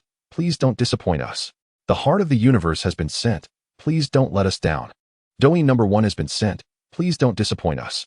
In an instant, Sister Zhou's livestream was filled with a flurry of gift effects. While the revenue from these gifts continued to soar, in the blink of an eye, the earnings had surpassed 1 billion. It took mere minutes to achieve this milestone, a feat even major corporations could hardly replicate. Furthermore, this figure showed no signs of abating. In the silver mine, Sister Zhou excitedly narrated Lin Yi's new powers while eagerly monitoring the rising donations in the livestream backend. 1, 2, 310. That's 10 billion. She secretly counted the digits of the backend revenue, and after a thorough calculation, she was astounded to find it amounted to 10 billion. Sister Zhou's heart swelled with joy. 10 billion was more than a lifetime's earnings for most, yet now she could earn it in just a day. She felt as if she might awaken laughing in her dreams. Observing Sister Zhou's money-hungry demeanor, Lin Yi realized she had undoubtedly made a fortune during the live stream. However, he felt no envy towards the swift earnings from live broadcasting. Is there anything more comfortable than being a national treasure? The answer, of course, is no. Nothing compares to the life I currently lead. Lin Yi gazed at the lamb that had yet to be fully roasted, carefully regulating the energy within him. With a sudden exhalation of dragon fire, the searing flames enveloped the goat. In mere moments, the tantalizing aroma of roasted lamb wafted through the air, prompting Lin Yi to inhale deeply, savoring the delightful scent. After a day of consuming various materials, it was time to reward himself. While these materials could enhance his strength and abilities, for Lin Yi, a soul inherently of the dragon nation, relishing exquisite delicacies was an essential indulgence. Dragon treasure. Why didn't you use your dragon fire sooner? We could have enjoyed the roasted lamb by now, exclaimed Sister Zhou, drawn in by the delectable fragrance just after she had introduced Dragon Treasure's new ability. Wow, you can really breathe dragon fire. I thought that was a trait exclusive to Western dragons, but it seems our Dragon Treasure can do it too. I envy Dragon Treasure with this ability. He has achieved barbecue freedom. Whenever he desires a feast, he can roast at will. Such a waste of talent. I suspect the damage inflicted by Dragon Treasure's full-powered attack with Dragon Fire must be terrifying. From across the screen, the aroma was already enticing, inciting envy among the viewers in the live stream. Witnessing Lin Yi swiftly roast the entire lamb, the audience marveled at such a remarkable ability and felt exhilarated by Lin Yi's newfound power. Truly, Dragon Treasure is impressive, mastering the intensity of dragon fire with such rapidity. Professor Su, observing Lin Yi's precise use of dragon fire to cook the meat, couldn't help but express admiration. Let us dig in. I can hardly wait. Sister Zhou gazed at the perfectly charred and succulent roasted lamb, her mouth watering. Without hesitation, she used a tool to offer Lin Yi a leg of lamb. Lin Yi graciously accepted, suddenly soaring to the side, and then returned, clutching a skewer in his claws. As Lin Yi landed before Sister Zhou, the live stream erupted with excitement. Lamb kidneys? Dragon Treasure actually brought Sister Zhou lamb kidneys, exclaimed a viewer. My goodness. Dragon Treasure recognized the lamb kidneys and specifically presented them to Sister Zhou. Something feels off. I suspect Dragon Treasure has feelings for her. This is strange. Dragon Treasure must be a reincarnated brother. As Lin Yi presented the skewer of lamb kidneys to Sister Zhou, her cheeks flushed a deep crimson. Though she had previously entertained the audience in the live stream, now, in front of 200 million viewers, Lin Yi was gifting her lamb kidneys. Momentarily at a loss, she didn't know how to respond. After a brief hesitation, she ultimately accepted the offering. Sister Zhou realized that a young dragon could not harbor any ill intentions. Perhaps he simply thought this delicacy was delicious, and that was why he gifted it to her. There was no ulterior motive. She had merely overthought the matter. What wicked thoughts do you harbor? Longbao merely wishes to share delightful delicacies with me. It is you who overthink, Sister Zhou explained to the audience in the live stream. She then took a firm bite of the sheep kidney, her eyes sparkling with delight. I must say, this is truly delicious. Witnessing this scene, Lin Yi could not help but smile broadly, and he promptly began to savor his own leg of lamb. His grin was instantly captured by the viewers of the live stream. What did I just see? Longbao seems to be smiling, albeit a bit lewdly. Could it be that he harbors feelings for Sister Zhou? Oh no, Sister Zhou has fallen prey to this dragon. How infuriating. One person, one dragon. It seems rather thrilling. Hey, what are you saying up there? This is a public space. Please be mindful. The live stream erupted with chatter, but unfortunately, Sister Zhou was too engrossed in her enjoyment of the sheep kidney to notice Lin Yi's subtle antics. Amidst the viewers' envious gazes, Lin Yi and his companions relished the roasted whole sheep. Meanwhile, a trending topic quietly emerged on Weibo concerning Sister Zhou and Lin Yi. Longbao's new ability, rapid roasting of whole sheep. Longbao gifts Sister Zhou sheep kidney. Naive or innocent. Longbao's sneaky smile. Is something new about to unfold? These three trending topics all pertain to Lin Yi and Sister Zhou, and their popularity continued to surge. Even a humorous video of Lin Yi's grin had surfaced. However, before long, a new trending topic caught everyone's attention. Major breakthrough. Crops achieve rapid maturation and revive dead plant cells to generate new individuals. Upon opening this trending topic, it elaborated on Longbao's ability to produce entirely new orbs, which could resurrect deceased plant cells. Moreover, these revived plant cells could regenerate into new individuals. For living plants, the new orbs could expedite maturation, significantly enhancing both quality and yield beyond that of ordinary flora. At the bottom of the article, Professor Su's experiments in the rice fields were featured. In a video lasting mere seconds, what had been rice seedlings swiftly matured into fully grown plants, leaving countless citizens of Longwo astounded. Were it not for the official certification, I would suspect this was special effects. It is nothing short of a miracle. With Longbao's orbs, will our nation ever face food shortages again? I have a feeling that one day, our grain may become free, or at the very least, available at a remarkably low price. It is hard to fathom that such rapid maturation is indeed real. Perhaps we will no longer need to worry about our next meal. Countless citizens of Longwa expressed their sentiments. The benefits of no longer fretting over food were undeniably clear. Although Longwa is vast and rich in resources, it is also populous, resulting in immense annual food consumption. Now, with the alleviation of food concerns, our nation will undoubtedly have more energy to cultivate other industries. As the audience witnessed Professor Su harvest the ripe rice grains, tender shoots emerged from the stubble. In the blink of an eye, the rice field transformed into a sea of gold, with heavy ears of grain hanging from the stalks. Is this truly rice? How can it resemble leeks, sprouting anew time and again? Astonishingly, the remaining stubble is capable of growing into mature rice once more, a phenomenon beyond human imagination. It is indeed terrifying. If this cycle continues indefinitely, the yield would be staggering.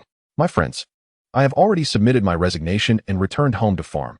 Do not dare to compete with me for land. Chapter 17. The schemes of the beautiful nation. Wise individuals have recognized this monumental opportunity and have promptly taken action. One can envision that if Longbao's newly produced pearls can be widely adopted, the agricultural sector will undoubtedly flourish. As the video progresses, it is noted that as long as the necessary nutrients are provided, rice can be harvested continuously. Before the excitement among the crowd could settle, another announcement captured their attention. Effective immediately, the major crops of the Dragon Nation will be provided free of charge to its citizens. With this revelation, the online community was once again astounded. The provision of major crops free of charge will undoubtedly save countless individuals struggling to meet basic needs. Furthermore, this decision is certain to significantly enhance the well-being of the citizens of the Dragon Nation. Just moments ago, there were discussions about the possibility of free grain. And now the news has materialized. Who would have imagined that one day I would enjoy free rice? This is wonderful, with several children at home. Free grain would alleviate expenses, allowing for an improvement in our quality of life. Are there any knowledgeable individuals who can enlighten me on the primary crops available here? Upon examining the table below, it states that in addition to the usual rice and flour, there are also common fruits and vegetables. Even fruits are included. How splendid. As a citizen of the Dragon Nation, I feel an immense sense of pride. The spirits of all within the Dragon Nation have been lifted, and everyone is celebrating this news. However, as there are those who rejoice, there will inevitably be others who feel discontent. This is the nature of the world. Across the vast ocean, countless eyes are watching the events unfolding in the Dragon Nation. With this announcement, foreign netizens erupted in disbelief. The Dragon Nation, yet again. And this time concerning the most essential staple. Have they struck gold? Why is it that only the Dragon Nation has encountered such miraculous phenomena, while we have not? Where have the mythical creatures of our legends disappeared to? I am certain that the divine has not forgotten us. Our auspicious mythical beasts are surely on their way. Oh, Almighty, if you truly existed, you would have revealed yourself long ago. The mythical beasts of the Dragon Kingdom have made their appearance for quite some time, yet you remain silent. I suspect our deity is merely a fabrication, while the totems of the Dragon Kingdom are genuine and tangible records of history. At this juncture, how can we remain so unresponsive? Are the fools in the parliament asleep? Foreign netizens are filled with envy over the occurrences in the Dragon Kingdom, while simultaneously denouncing the injustice of the world, questioning why only the Dragon Kingdom has manifested such divine creatures. As the online discontent swells, a prominent article emerges. Prominently featured across major websites, the divine beasts of the Dragon Kingdom are extraterrestrial entities, rightfully belonging to all humanity of the Blue Planet. This article is a joint effort by eminent biologists from several nations of the Blue Planet. They meticulously analyze the Dragon Kingdom's divine beasts in terms of their habits, growth conditions, and extraordinary abilities, comparing them against known species of the Blue Planet. They argue that the dragons of the Dragon Kingdom are not indigenous to the Blue Planet, but merely resemble the totems of the Dragon Kingdom. Moreover, the article concludes with astronomers and renowned extraterrestrial researchers positing that the resemblance between the totem and the newly emerged divine beasts is merely a consequence of the dragons having visited the Blue Planet in ancient times, inspiring the ancestors of the Dragon Kingdom to adopt this creature as their totem. As the article gains traction, foreign netizens express their exhilaration. I had suspected as much. How could such extraordinary beings possibly originate from the Blue Planet? The totem is but a deceit that the people of the Dragon Kingdom wish to monopolize. Indeed, those treacherous individuals nearly deceived us, leading me to curse our deity in frustration. The inhabitants of the Dragon Kingdom must promptly surrender the dragons, for they are a shared treasure of all who inhabit the Blue Planet. They cannot be allowed to hoard them. As the article continues to circulate, the outcry online intensifies. Witnessing the effectiveness of his strategy, Klein is filled with joy. To achieve this, he has sacrificed his sleep for quite some time. Now, as events unfold in accordance with his expectations, his heart swells with delight. Suddenly, a phone call interrupts his reverie. It's his superior. Klein, you have done well. After this matter concludes, you shall surely be rewarded. However, we must not let our guard down. How are the arrangements with the affluent backers progressing? Rest assured, I have secured their involvement. They will set off today. With a combination of persuasion and pressure, we are bound to succeed, Klein assured confidently. He is certain of the success in having the affluent backers travel to the Dragon Kingdom to procure the remarkable orbs produced by these divine beasts. In a climate where many are declaring the divine beasts of the Dragon Kingdom to be extraterrestrial, proposing a purchase alleviates some pressure on the Dragon Kingdom. Should the affluent backers succeed in their acquisition, the United States would immediately gain access to the related miraculous orbs and commence research. With the prowess of the United States, Klein is convinced they will unravel the mysteries contained within and initiate replication. At this moment, Lin Yi, the principal figure, had returned to the Juka mountain base. News had arrived indicating that silver and copper ingots would be directly transported to the base thereafter. Additionally, a secure storage facility for radioactive nuclear materials would be established nearby, with regular shipments of such materials sent over for Lin Yi's absorption. Lin Yi could not help but exclaim, "Being a dragon is truly delightful." He then stretched his body, preparing to take a midday nap. Meanwhile, Professor Su, upon returning to the Juka mountain base, found himself in a state of turmoil. He had been ushered into a conference room immediately upon his arrival, and the topic of discussion revolved around the external claims labeling the dragon treasure as extraterrestrial life. This is utter nonsense. Dragons have long been our totem. How can they simply declare it to be an alien creature without evidence? If they have the capability, let them venture into outer space and capture another. Professor Su vehemently exclaimed, disregarding his esteemed position in the face of the assembled individuals. The notion that a being they had never encountered could be classified as extraterrestrial was preposterous. These fools are clearly engaging in baseless arguments. Despite his fervent protest, he was met with a grim acknowledgement from the others present. Professor Su, what we possess is merely legend and myth passed down through generations. They are exploiting this very aspect to stubbornly persist in their claims. Hearing this, Professor Su furrowed his brow, aware that once those individuals resorted to deceitful tactics, they would be more troublesome than phantoms. Do we truly have no recourse? Our thousands of years of history bear no records of dragons. This is our evidence. The attendees could only respond with wry smiles. Professor Su, we issued our statements promptly. However, the issue remains that they are utterly disbelieving and unwilling to accept the truth. They are intent on playing their games. These wretches. How utterly revolting. Professor Su spat, his mind racing to devise a means to effectively thwart their covetousness towards the dragon treasure. After a vigorous discussion, neither Professor Su nor the other attendees could formulate any effective countermeasures. Their only option was to delve into ancient texts for pertinent records. If these individuals insisted on their farce, they would not be easily intimidated. After stating this, Professor Su resolved to reflect in solitude, seeking a more potent strategy. However, at that moment, a security guard at the entrance of the Juka mountain base reported that foreign visitors had arrived. Professor Su pondered for a moment, struggling to recall any foreign acquaintances, his brow furrowing in suspicion. I fear these visitors may not come with good intentions. What are their identities? They are wealthy merchants, claiming to discuss business. Business? What sort of business could possibly interest me here? Let them in.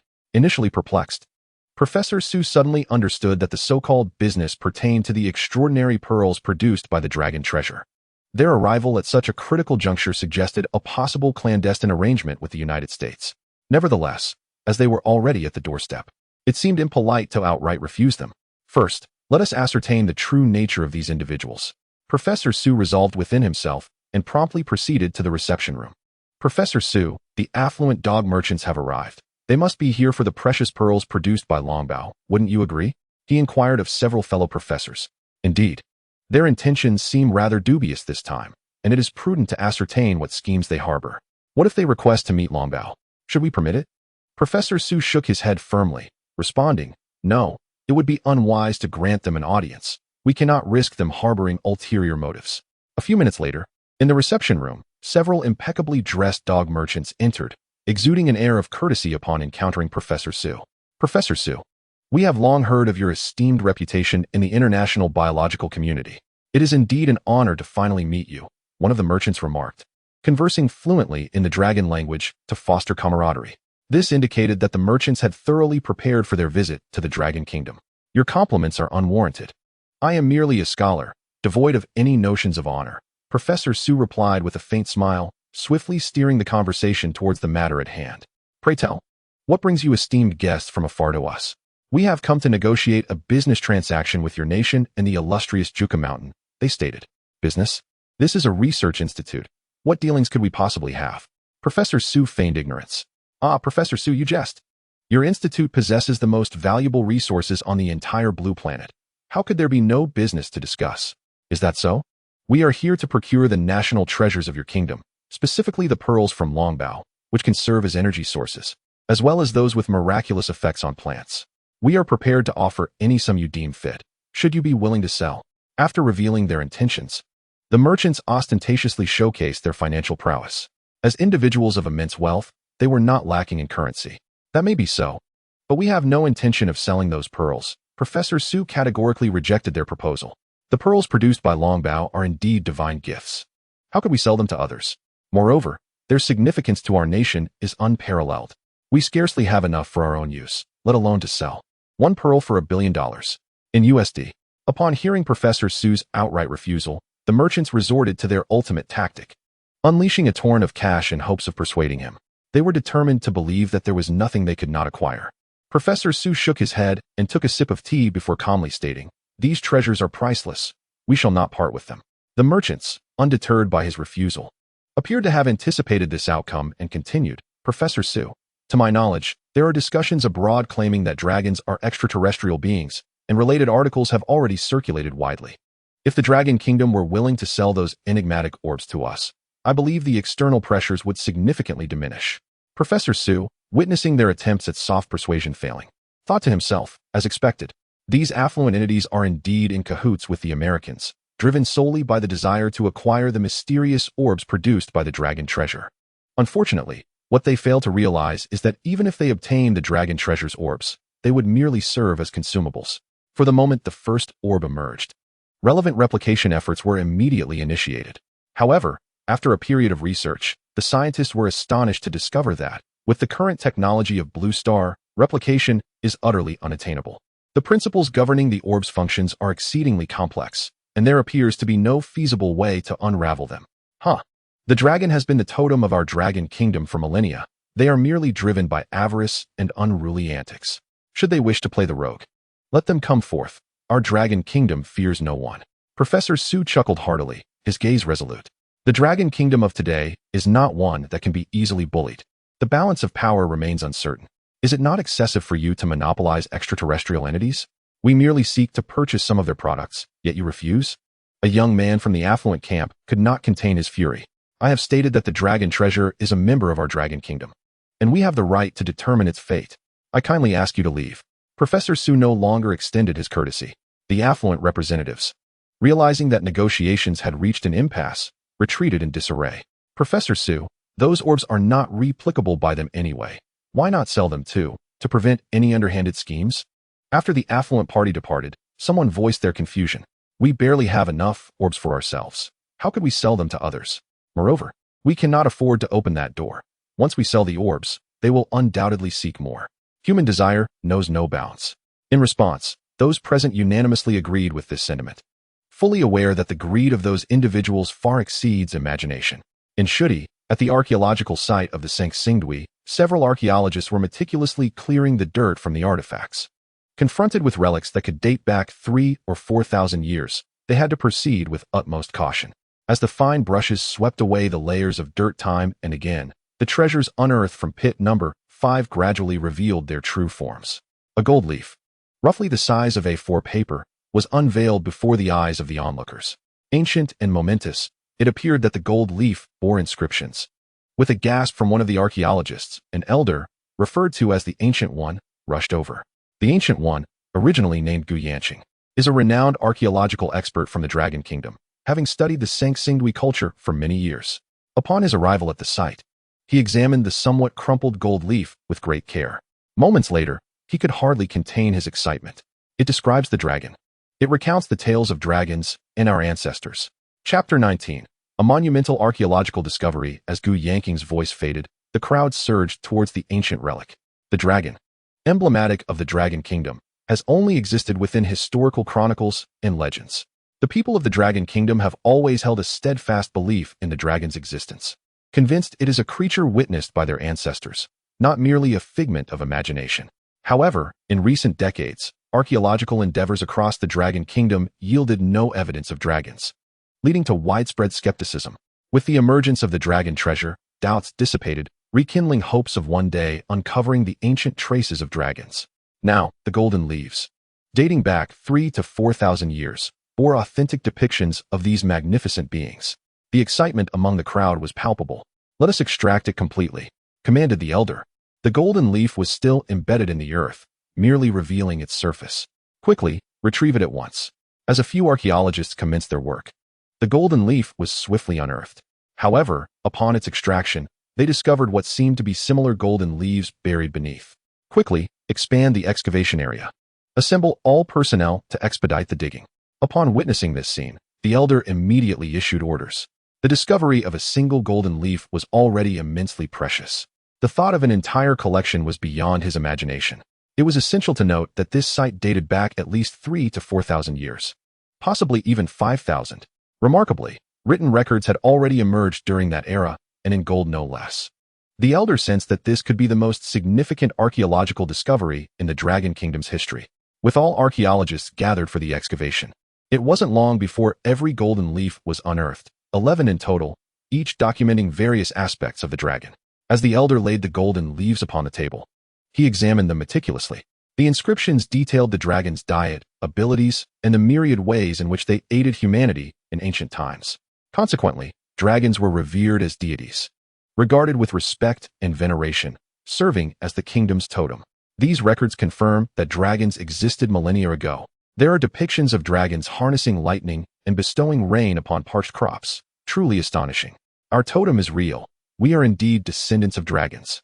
The crowd could hardly contain their excitement as they gazed upon the golden leaves. Elder, the soil layer may date back 5,000 years. Could these golden leaves have been crafted during that time? One archaeologist, momentarily stunned by the scene before him, finally spoke up. Logically, that would be a formidable challenge. And the intricate patterns on the leaves are remarkably clear, indicating an advanced level of craftsmanship. Thus, the difficulty is indeed substantial, the elder replied, shaking his head before shifting his focus.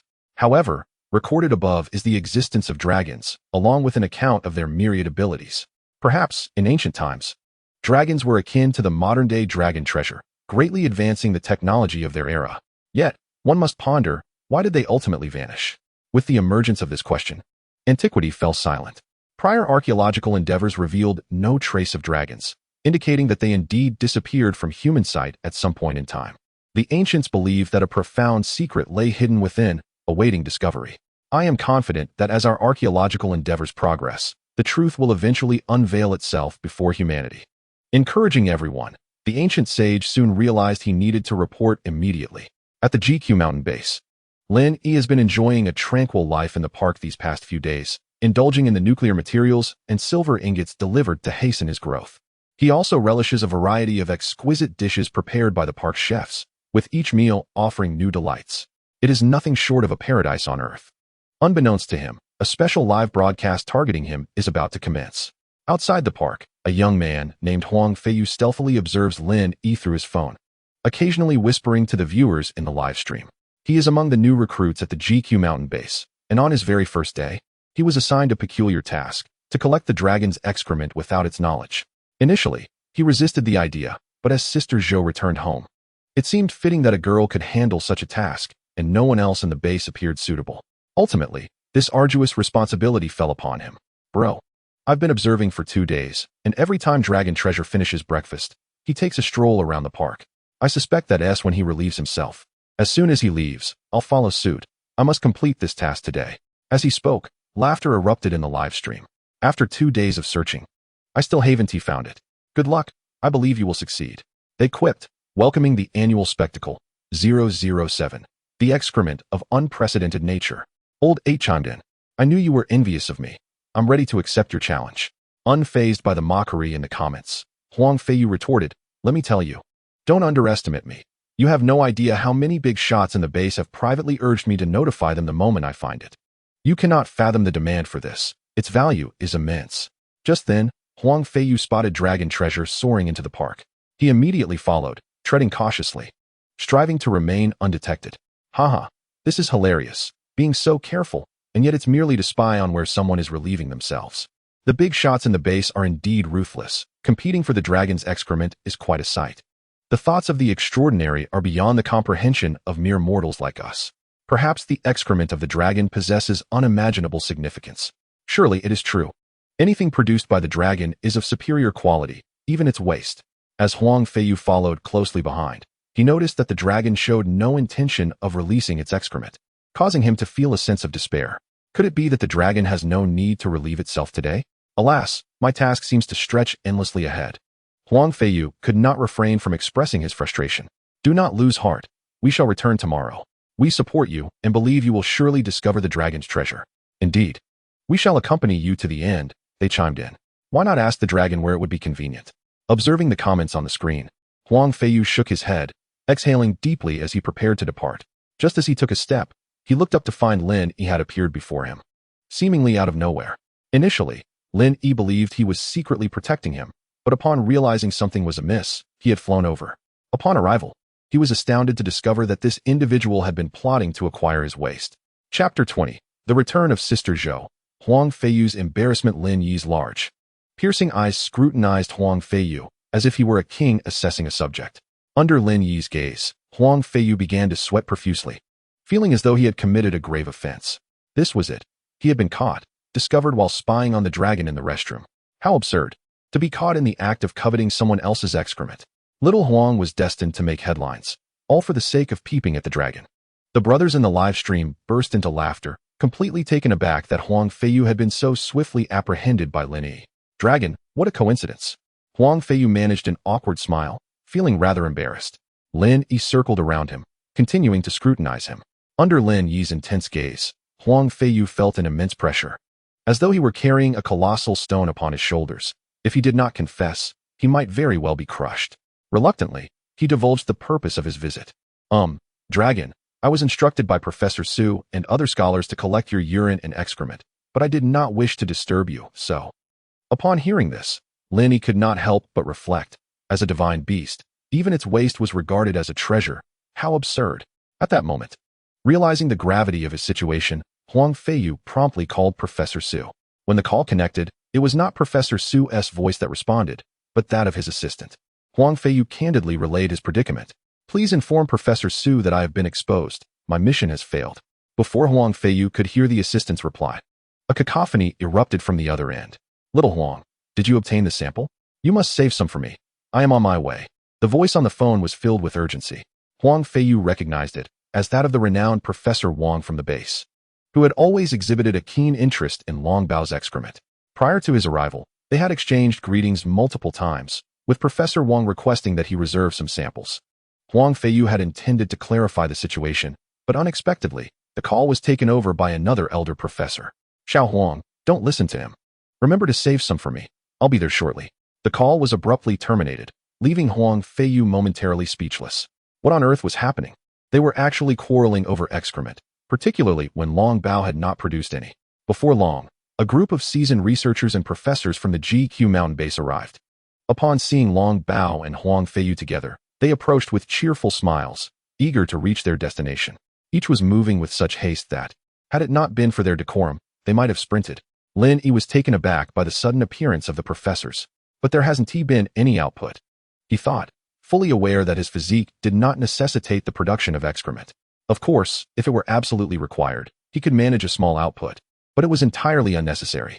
Several elder professors rushed to Huang Feiyu, with Professor Wang leading the charge, panting as he urgently exclaimed, "Xiao Huang, hurry and bring it out. I need to return to my experiments immediately." Following him, others clamored for the same. "Quickly, bring it out, while there are still few people around. I've heard that some old-timers from the capital are on their way. Hurry, or there won't be enough to go around." Upon hearing this, both Huang Feiyu and Long Bao exchanged astonished glances. Was it truly necessary to be so fervent over mere excrement? Noticing Huang Feiyu's hesitation, the group furrowed their brows. "Xiao Huang, what seems to be the problem?" Seizing the opportunity to speak, Huang Feiyu promptly explained, "Long Bao hasn't produced any excrement. I merely wanted to report to Professor Su that I had been discovered." The professors were left dumbfounded. They had rushed over in eager anticipation of obtaining samples, only to realize they had been overly hasty. "Very well, we were the ones who were anxious. We shall take our leave now, as we have experiments to attend to." Their plans had been thwarted, and they needed to return to their tasks. However, at that moment, Lin Yi stepped in to halt them. He needed to clarify things today. Otherwise, he knew that this group would relentlessly pursue the notion of his excrement daily, blocking their path. Lin Yi pointed to himself and then traced a symbol in the air with his claw. "I do not need to use the restroom." Yet, his gesticulations were lost on the crowd, who stood frozen, puzzled by Long Bao's meaning. "He says he doesn't need to use the restroom." A voice rang out from the entrance of the garden, followed by the appearance of a beautiful figure who approached the group. It was Sister Zhou, who had returned home and was now back, and upon hearing her explanation, Lin Yi nodded in satisfaction. It seems that Sister Zhou truly understands him. Indeed, Sister Zhou has returned. Once again, it is Mother Dragon. After much gesturing, no one comprehended Long Bao's meaning, yet Sister Zhou articulated it effortlessly. She is indeed remarkable. Upon witnessing Sister Zhou's return, the viewers in the live stream were filled with joy. They knew that wherever Sister Zhou was, laughter would surely follow. Even though Huang Feiyu's streams were quite entertaining in their own right, Long Bao does not require the elimination of waste. How extraordinary! Professor Wang could not help but exclaim, realizing that their plans had ultimately unraveled. Lin Yi looked at him with a hint of pride, her expression clearly stating, "I am indeed formidable." After a brief exchange of pleasantries, the few professors, now aware of the truth, departed the park towards their respective laboratories. "Sister Zhou, you have finally returned. You have no idea what I have been through these past few days," Huang Feiyu lamented upon seeing her. Sister Zhou was certainly aware of Huang Feiyu's situation, as she had been monitoring the happenings surrounding Long Bao in the park daily. Moreover, Huang Feiyu's efforts to lead everyone in searching for Long Bao's droppings had already surged to trending status. How could she possibly be oblivious to this affair? Sister Zhou smiled gently. "You have worked hard." Although the task was unsuccessful, the viewers in the live stream found it utterly hilarious. "Sister Zhou, you mock me too." Huang Feiyu feigned displeasure. "Haha, not at all. I'm speaking the truth. You've trended multiple times." Upon hearing this, Huang Feiyu immediately checked his phone. While he was entertaining the audience, he had not anticipated such public embarrassment, especially not in front of the whole nation. Most importantly, he was still single. It seemed he was beginning to realize that he had been undertaking something quite remarkable. There likely existed no other individual in the country who had garnered attention in such a unique manner. Now that he comprehended he had been exposed to the public eye, it felt somewhat belated. Huang Feiyu thought to himself, "It's over. It seems I am destined to remain single." Meanwhile, with the significant discovery of golden leaf plates being reported, Long Country promptly prepared to launch a series of promotional efforts. Professor Su was exceedingly elated upon receiving this news. Previously troubled by the lack of substantial evidence to dispel external doubts and deeply concerned about its impact on Long Country's image in Blue Star, his anxieties were now alleviated. He understood that once the archaeological findings were made public, it would undoubtedly strike a decisive blow against the beautiful nation. Chapter 21. The contents of the Golden Silk manuscript. Long Country unexpectedly announced its archaeological discoveries from the three-star cones on the internet. In the published information, archaeological experts meticulously introduced their findings. Through the continuous excavation of the three-star cones, they uncovered golden leaf plates dating back 5,000 years, inscribed with accounts of ancient dragon deeds. The purity of the gold leaf plates was remarkably high, and the craftsmanship of the engraved patterns displayed astonishing skill, depicting dragons aiding humanity in ancient production activities. Moreover, the 11 golden leaves not only document the various habits of dragons, but also delineate their myriad abilities, such as flight, fire control, wind manipulation, and rain summoning, abilities that our dragons in the Dragon Kingdom also possess. This volume of golden silk scrolls unequivocally proves that dragons inhabited the land of our Dragon Kingdom long ago, and the ancients, in awe of their extraordinary nature, adopted them as our totem. At this juncture, Gu Yanqing paused, inhaled deeply, and declared emphatically, "Dragons have resided on our Dragon Kingdom's soil since ancient times." As the news spread, the Dragon Kingdom netizens, who had long suffered from the antics of those rogues online, yet could not produce substantial evidence, erupted in jubilation. "I always knew that our ancestors could not have chosen the dragon as our totem without reason. It turns out our forebears coexisted with dragons long before, which explains the plethora of myths we once thought fanciful, but were, in fact, accounts of reality. The descendants of dragons are indeed tangible, not mere rhetoric. I am curious about the whereabouts of those once arrogant netizens who were living quite comfortably, and those who attempted to undermine our nation. Where have they vanished to? They must be frightened, pretending to disappear, and I suspect they are now consumed by envy. Haha." The people of the Dragon Kingdom rejoiced, and even today's evening news extended its broadcast to elaborate on the contents recorded on the golden leaves. Meanwhile, the online realm outside was eerily silent. The once frequent battle posts had vanished without a trace. Those who had clamored about the dragon treasure being an extraterrestrial entity had also disappeared, as did those demanding our nation to surrender the dragon treasure. Why the sudden silence? "We welcome everyone to visit our Dragon Kingdom." Oh dear, what has happened? They were so boastful just moments ago, and now they are mute. I have a complete collection of videos regarding the dragon treasure that I would like to share with everyone. By the way, I was taken aback during my hospital visit yesterday when the doctor informed me that I had lung cancer. I could hardly recover from the shock. Thankfully, the doctor provided me with some research reagents derived from dragon saliva, and one injection sufficed. Remarkably, they refused payment. Recently, the rice has been increasingly delightful. I cannot quite fathom why. While netizens from other countries have found silence on the outside, those from the Dragon Kingdom have been quite active, posting in abundance, accompanied by archaeological videos. It can be said that this is a striking blow to the heart. As the plan unraveled, Klein found himself in a state of discomfort, akin to having swallowed a fly. He had initially believed that a combination of coercion and persuasion would yield results. However, he was taken aback when the affluent side failed to make a purchase. Furthermore, the extraterrestrial theory he had painstakingly promoted was shattered at this moment. He found himself at a loss as to how to report to his superior, having once confidently boasted about the perfection of this plan. Alas, this undoubtedly accelerated his descent into despair. The treacherous Dragon Kingdom. How infuriating that it has chosen this moment to unveil artifacts documenting dragons. Truly cursed. Why have we not witnessed the resurgence of mythical creatures? Is the divine blind to our plight? Contemplating his future career, Klein's frustration found no outlet. He could not fathom why the Dragon Kingdom was so fortunate. At that moment, his superior's call interrupted his thoughts. "Klein, I expect a reasonable explanation from you. Did you not assure me of success?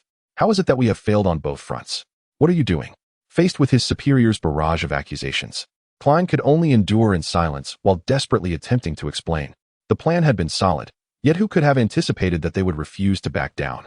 Especially upon discovering the fabled golden scrolls chronicling dragon tales at such a critical juncture? "I care not for your excuses. All I know is that a large number of citizens are in an uproar, denouncing our incompetence.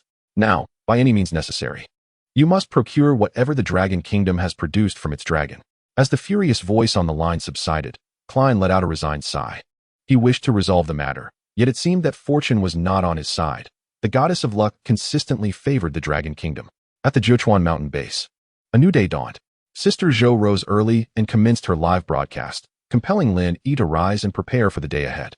At the breakfast table, Sister Zhou greeted the influx of viewers while savoring a sumptuous meal, while Lin Yi silently relished the exquisite breakfast prepared by the master chef. Suddenly, an unexpected guest entered the dining hall. "Good morning, Sister Zhou Longbao." The newcomer was Huang Feiyu. Although his mission had failed, the base leadership, recognizing his impressive streaming performance, assigned him to assist Sister Zhou in her live broadcast. Naturally, he accepted with great enthusiasm, especially upon hearing that Sister Zhou and Long Bao enjoyed gourmet meals prepared by a master chef daily. Thus, he rushed over on an empty stomach. "Huang Feiyu, what brings you here?" "I've been assigned to assist you in broadcasting Long Bao's daily activities." "Oh, please, take a seat. Have you had breakfast? Sit down and greet the viewers in the live stream. Several of them were just asking about you." After taking a seat, Huang Feiyu eagerly engaged with the audience. "Brother Huang, good to see you again. Are you still plotting to collect Long Bao's excrement?" "Brother Huang, today, give us something thrilling." "Brother Huang, do you have a special mission again? Be honest, we can help you strategize." Huang Feiyu found himself bemused by the viewers' comments. His once illustrious reputation had been tarnished by the professor's task, and it seemed that the label above his head would linger for quite some time. Enough of this nonsense. I'm here to assist Sister Zhou with her broadcast. There are no special missions. I'm merely here to enjoy culinary delights with Long Bao, Huang Feiyu clarified. Regrettably, the viewers in the live stream were utterly disinterested in his explanations, persistently inquiring about what he had planned for the day. Observing Huang Feiyu's predicament, Sister Zhou could hardly contain her laughter. "How about we go swimming today, Long Bao? Let us explore your potential. Perhaps you are a descendant of the Dragon King of the East Sea, and it would be splendid for everyone to witness your prowess in the water," Sister Zhou suggested after finishing her breakfast, a spark of inspiration igniting within her. Upon hearing Sister Zhou's suggestion, Huang Feiyu immediately expressed his enthusiastic agreement, with the audience echoing their support. "I stand with Sister Zhou. I too wish to see if Long Bao is truly a descendant of the Sea Dragon King. Who knows? Perhaps while swimming, Long Bao will suddenly uncover his latent abilities, providing us with an extraordinary spectacle." Others chimed in. "I also support this. I am curious to see Long Bao swim. I just wonder if Sister Zhou will don a swimsuit." In the live stream, various thoughts emerged, and Sister Zhou refrained from outright refusal, patiently awaiting Lin Yi's response. Naturally, Lin Yi had no objections to swimming. He too was eager to ascertain whether he might awaken some undiscovered abilities in the water. Today seemed like an opportune moment to experiment, and he was also intrigued to see if Sister Zhou would indeed wear a swimsuit. After breakfast, the three of them arrived at the swimming pool within the park. Huang Feiyu had already leapt into the pool, clad in his swim trunks, while Lin Yi lingered at the edge, awaiting Sister Zhou's arrival. Sister Zhou had mentioned changing into her swimwear, yet after waiting for over 10 minutes, she was still nowhere in sight. Could it be that Sister Zhou is feeling shy? Why else would she take so long? Lin Yi pondered. I bet most viewers are tuning in just to see Sister Zhou in a swimsuit. Just as the lively discussion in the live stream reached its peak, Sister Zhou appeared before them, adorned in a stunning pink swimsuit that accentuated her figure exquisitely. Huang Feiyu and the audience were momentarily left speechless by the sight. The snug swimsuit enhanced Sister Zhou's attributes, elevating her overall allure significantly. Truly, she was remarkable. Despite her slight vocal imperfections, her physique was undeniably impressive. What a revelation! After watching Sister Zhou's streams for so long, we finally get to see her in a swimsuit. Thank goodness for Long Bao. He is indeed our lucky star, granting us this visual feast, they exclaimed. As Sister Zhou approached the pool, she noticed Long Bao still waiting at the side and called out, "Why are you still here? Jump in. You're not a landlubber, are you?" Her words snapped Lin Yi, who had been admiring Sister Zhou's figure, back to attention, prompting him to swiftly dive into the water. Upon entering, Lin Yi was enveloped by a sense of familiarity, accompanied by the emergence of a peculiar ability. In the water, he found he could breathe freely, without any discomfort. He discovered that his swimming speed was astonishingly swift. With a gentle flick of his tail, he instantly appeared before Huang Feiyu. It is worth noting that Huang Feiyu was over 10 meters away from Lin Yi, yet he traversed that distance in the blink of an eye. An undeniable testament to his speed. Long Bao, your swimming prowess is truly exaggerated. Sister Zhou, who had just entered the water, had intended to swim over to Lin Yi to observe how this dragon swam. However, to her astonishment, Lin Yi reappeared beside Huang Feiyu in an instant, leaving her only to catch a fleeting glimpse of a yellow figure flashing past. Conclusively, Long Bao was undoubtedly a descendant of the Dragon King of the East Sea. Such speed might even surpass that of the fastest fish in the ocean. It was as if a bolt of lightning had streaked through the pool, an incredible velocity indeed. As the audience in the live stream marveled at Lin Yi's formidable swimming speed, he flicked his tail again and suddenly materialized next to Sister Zhou. He leaped out of the water, splashing her face with droplets. Long bow. Sister Zhou exclaimed with mock indignation, a hint of annoyance etched across her face. Lin Yi promptly fled, not forgetting to douse Sister Zhou with water as he escaped. Watching Lin Yi retreat, Sister Zhou gritted her teeth in frustration. That mischievous Long Bao delights in teasing me. The viewers in the live stream erupted with laughter at the scene before them. It's all Long Bao. Only he dares to tease Sister Zhou. Witnessing her predicament, an unbidden image surfaced in my mind. Could Sister Zhou be likened to a water nymph in this moment? After racing around the pool, Lin Yi returned to Sister Zhou's side without a word and directly grasped her hand, pulling her into the water with him. In the pool, Lin Yi, with one claw, propelled Sister Zhou through the water at an exhilarating pace. In just a moment, he had led her in a circle beneath the surface. As the water rushed swiftly past them, Sister Zhou felt her heart race. Long Bao, slow down. She could only plead. After 2 or 3 laps, Lin Yi finally halted with satisfaction, while Sister Zhou clung to the edge of the pool, her heart pounding. Long Bao, you are too much, putting me through this. She chided him, albeit with mock exasperation. Lin Yi puffed out his chest with pride, paying her no mind. Huang Feiyu intervened to defuse the situation. Long Bao, let Sister Zhou be. Why not test if you possess any other special abilities in the water? In high spirits, Lin Yi readily complied. With a mere thought, the water in the pool coalesced at its center, forming a towering column. As the column shifted and transformed, it ultimately shaped itself into a figure resembling Sister Zhou made entirely of water. Under Lin Yi's control, the water figure began to strike various whimsical poses. This was water manipulation, executed with a finesse akin to one's own limbs, a sight both astonishing and surreal. Witnessing this spectacle, Huang Feiyu couldn't help but exclaim in awe, before promptly sending a message from his phone. Although he ostensibly came to serve as an assistant, his true intention was to observe Long Bao closely, ready to report any newly manifested abilities to Professor Su. Sister Zhou was equally captivated by the spectacle before her. Yet as she scrutinized the peculiar antics of the water figure created by Lin Yi, such as nose-picking and awkward dancing, she felt an overwhelming sense of social embarrassment. These actions were ones she reserved solely for moments alone with Long Bao. To her astonishment, Lin Yi had brazenly showcased them to everyone, rendering it a scene of utter social demise. She began to suspect that her role as Long Bao's companion was merely to serve as fodder for Lin Yi's amusement. A pure victim of circumstance. Just the other day, she had witnessed Long Bao's ability to control fire, and now he had seemingly acquired the power to manipulate water as well. How enviable. If only she could possess even one such ability. The dragon, even in its juvenile form, stood apart. No elemental dragon could compare. True dragons embody all attributes. While I find Long Bao's abilities fascinating, I derive even greater amusement from watching him playfully tease Sister Zhou. The more I observe, the more delightful it becomes.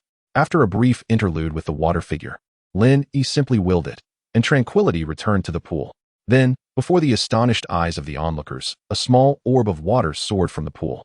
Accompanied by a flash, it struck a nearby tree, leaving a gaping hole the size of a bowl in its trunk. Upon further inspection, it became evident that another tree behind it had suffered a similar fate, exhibiting a massive cavity, precariously standing. Chapter 23. Terrifying Water Blade. Unexpected developments. This astonishing scene rendered the crowd speechless. They had not anticipated that, under Lin Yi's control, the pliable water could unleash such tremendous destructive power. Could this be real? I merely saw a flash, and suddenly, a tree bore a hole. Even a sci-fi film would hesitate to depict such a spectacle. Is this truly the extent of Long Bao's prowess? A mere orb of water wielding greater force than a grenade. I had suspected that beneath this seemingly innocuous water manipulation lay immense offensive potential. How powerful must the water projectiles, unleashed under Long Bao's control, be to have penetrated several trees? The viewers in the live stream erupted in excitement, and soon Long Bao's water manipulation abilities and their terrifying lethality surged to trending status. The fervor escalated, and nearly all of Dragon Country became aware of Long Bao's newfound capabilities and extraordinary combat prowess. In the pool, Huang Feiyu promptly retrieved his phone to report back to Professor Su. Lin Yi surveyed the damage wrought by the water projectile with satisfaction, nodding in approval while simultaneously focusing his thoughts. A blade of water shot forth, leaving behind perfectly clean cuts in the trees it traversed. The onlookers could not help but recoil at the sight of the smooth incisions. The sharpness of this water blade exceeded all expectations. After testing his abilities, Lin Yi returned the suspended orb of water to the pool and began to swim leisurely, while the crowd remained entranced by the overwhelming destructive capabilities of Lin Yi's water blade. At that moment, Sister Zhou's phone rang. It was Mosey requesting to connect. Once the call was established, Mosey cheerfully greeted Sister Zhou, yet her searching eyes indicated that her intention was not merely to engage in casual conversation. Sister Zhou, it has been ages. I thought you had forgotten about me after becoming the mother of dragons, she teased as she spoke. How could I forget my sisters? I'm only a call away. Sister Zhou replied. Now, let us skip the pleasantries. I'm here to see Longbao, so let me take a look. Mosey straightforwardly expressed her purpose for the call. Feeling a bit neglected, are we? You barely say 2 words before rushing to see Longbao, completely disregarding me. Sister Zhou feigned displeasure. My dear sister, I'm not like you, who spends every day with Longbao. Please, let me have a glimpse, Mosey pleaded, adopting a charming tone. Sister Zhou ceased her joking and swam over to Lin Yi, positioning the phone directly in front of him. Hello Longbao, how are you? Mosey greeted warmly. But Lin Yi seemed unfazed, floating on the surface, basking in the sun's warmth. Noticing Lin Yi's lack of response, Mosey persisted. Longbao, show some cuteness for your sister. I'll bring you delicious treats next time I visit the base. She coaxed him as one might do with a child. However, Lin Yi was far from a child, and had long since found Mosey's behavior childish.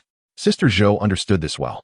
As Lin Yi remained unresponsive, Mosey inquired of Sister Zhou, Sister Zhou, is Longbao asleep? No, he simply does not wish to engage with you. Just as the atmosphere grew tense, a viewer in the live stream fervently urged Mosey to look outside her window, relieved to break the awkwardness, even if it meant being misled by an online viewer. Mosey decided to take a look and ease the atmosphere. In front of the live audience, Mosey approached the window, gazing at the horizon. In the distance, a thick plume of smoke rose from the mountains, spreading for several kilometers, with faint glimmers of fire flickering behind them. It seems there is a forest fire, Mosey exclaimed, her voice trembling. The flames must have consumed half the mountain by now. I just hope the fire brigade has arrived. If this blaze isn't contained promptly, it could reach the city. Where does Mosey live? This fire is enormous. She must be cautious. As discussions erupted in the live stream, news of a sudden forest fire in Qingqing City surfaced online. A major fire had broken out in the mountains surrounding Qingqing City, and fire trucks were struggling to navigate the area. In a bid to extinguish the flames, volunteers were urgently requested to assist. In the Qingqing City Fire Department, Xiao Kai furrowed his brow. The sudden outbreak of the fire had left them in a state of anxious urgency. What troubled him most was that the mountainous area where the fire had erupted was inaccessible to large firefighting equipment, such as fire engines. They were now forced to rely solely on human effort to combat the flames and create fire breaks. However, the inferno had already spread 2 to 3 kilometers, and such a lengthy line of fire rendered human firefighting exceedingly challenging. Captain Xiao, 2 helicopters have taken off to transport water for firefighting, a colleague reported to him. Good. Intensify the recruitment of volunteers. We must immediately deploy more personnel to extinguish this blaze, Xiao Kai commanded promptly.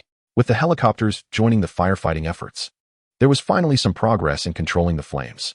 Just as everyone believed that extinguishing the fire was merely a matter of time, a whirlwind swept through the forest. The gust reignited the recently extinguished areas, and the already extensive burn line grew even longer, intensifying the blaze. When Xiao Kai observed the spreading fire through a drone, a profound silence enveloped his heart. Immediately notify the troops to rush here. If necessary, we shall bombard the area. I refuse to believe we cannot subdue this fire, he declared forcefully.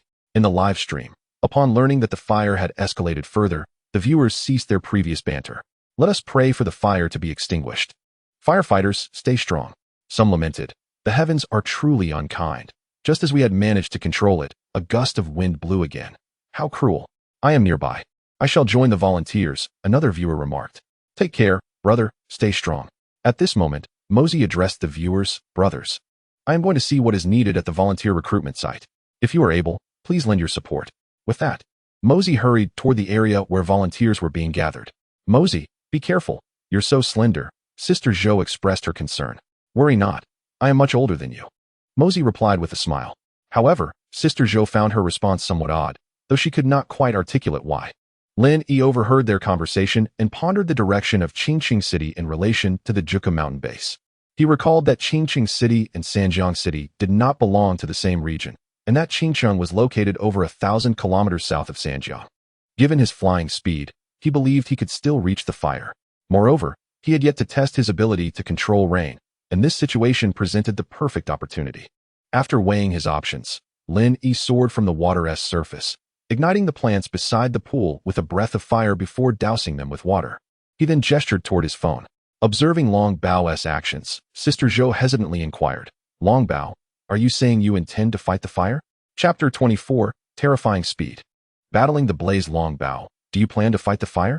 Lin Yi nodded, and with a swift motion, he ascended into the sky.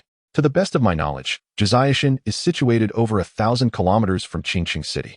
Is Long Bao intending to fly there? Can Long Bao's flying speed match the urgency of the fire? Until now, I have been unaware of how fast he can soar. It is likely that Long Bao possesses remarkable speed, but has simply refrained from showcasing it before others. I hope he can arrive in time. With his abilities, he could extinguish the flames in mere minutes. Go for it, Long Bao.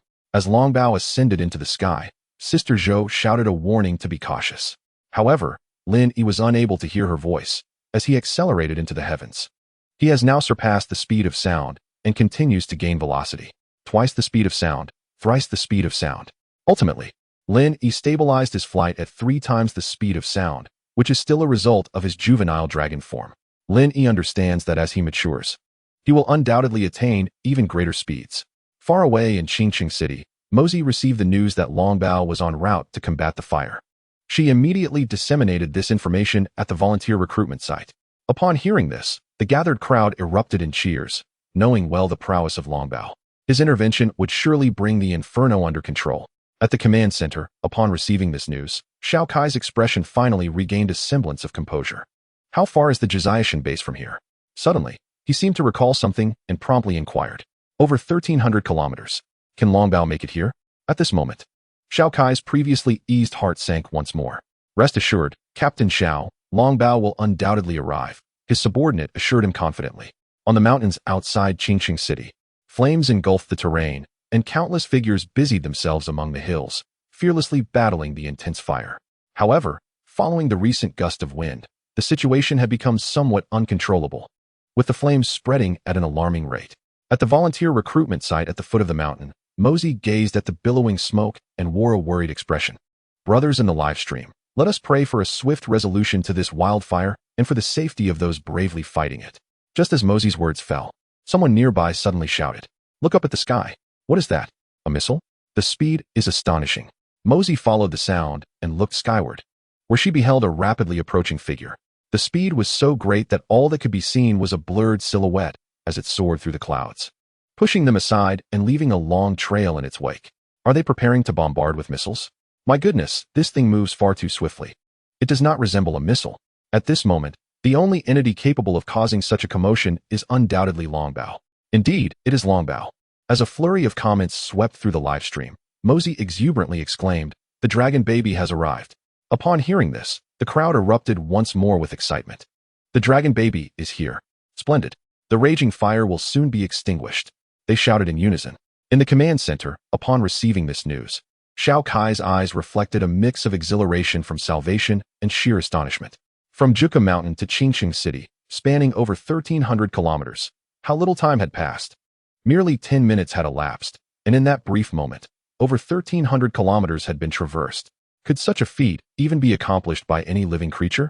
Most missiles do not achieve such velocity. Moreover, the dragon baby is but a juvenile. One can only imagine how formidable it would become once fully matured. Xiao Kai dared not even contemplate it. Hovering over the mountains outside Qingqing City, Lin Yi paused his flight, suspended in midair. Observing the sprawling inferno stretching over 3 to 4 kilometers, Lin Yi realized that controlling water alone would not suffice to swiftly extinguish the flames. Only by summoning rain could a true solution be found. With a mighty roar, he ascended into the cloud canopy above, whereupon the clouds began to coalesce. Dark, billowing clouds loomed ominously, as if ready to descend at any moment. This was the art of cloud summoning and rainmaking. The dragon baby is indeed a descendant of the Dragon King of the East Sea.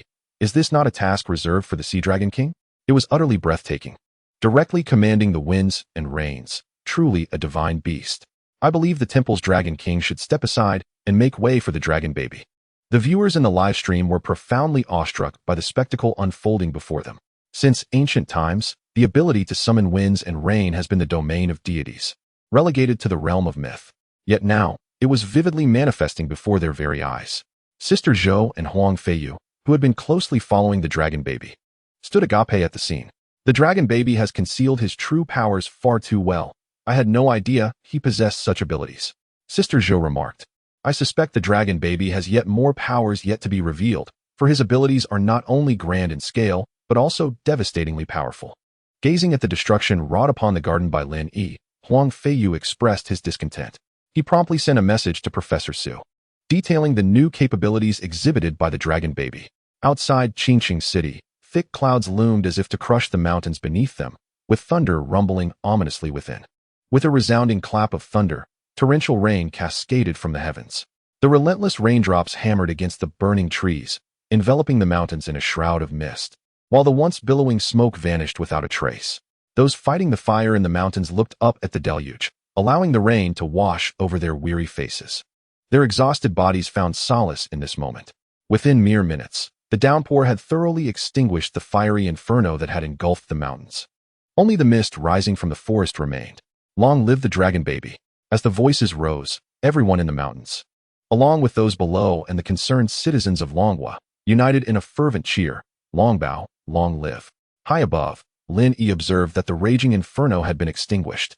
With a mere thought, the downpour gradually diminished, and the dark clouds began to disperse.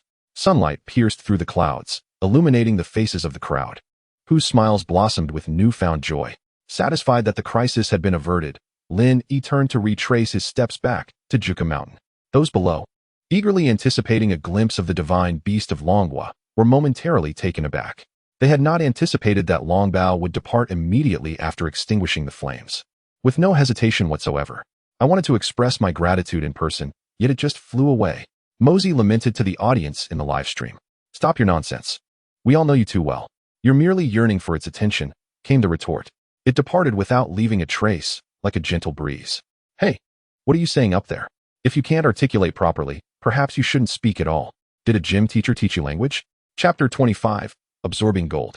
A feast worth billions. Everyone was acutely aware of Mosey's true intentions. She sought to seize the opportunity for her own gain, while Lin Yi was present.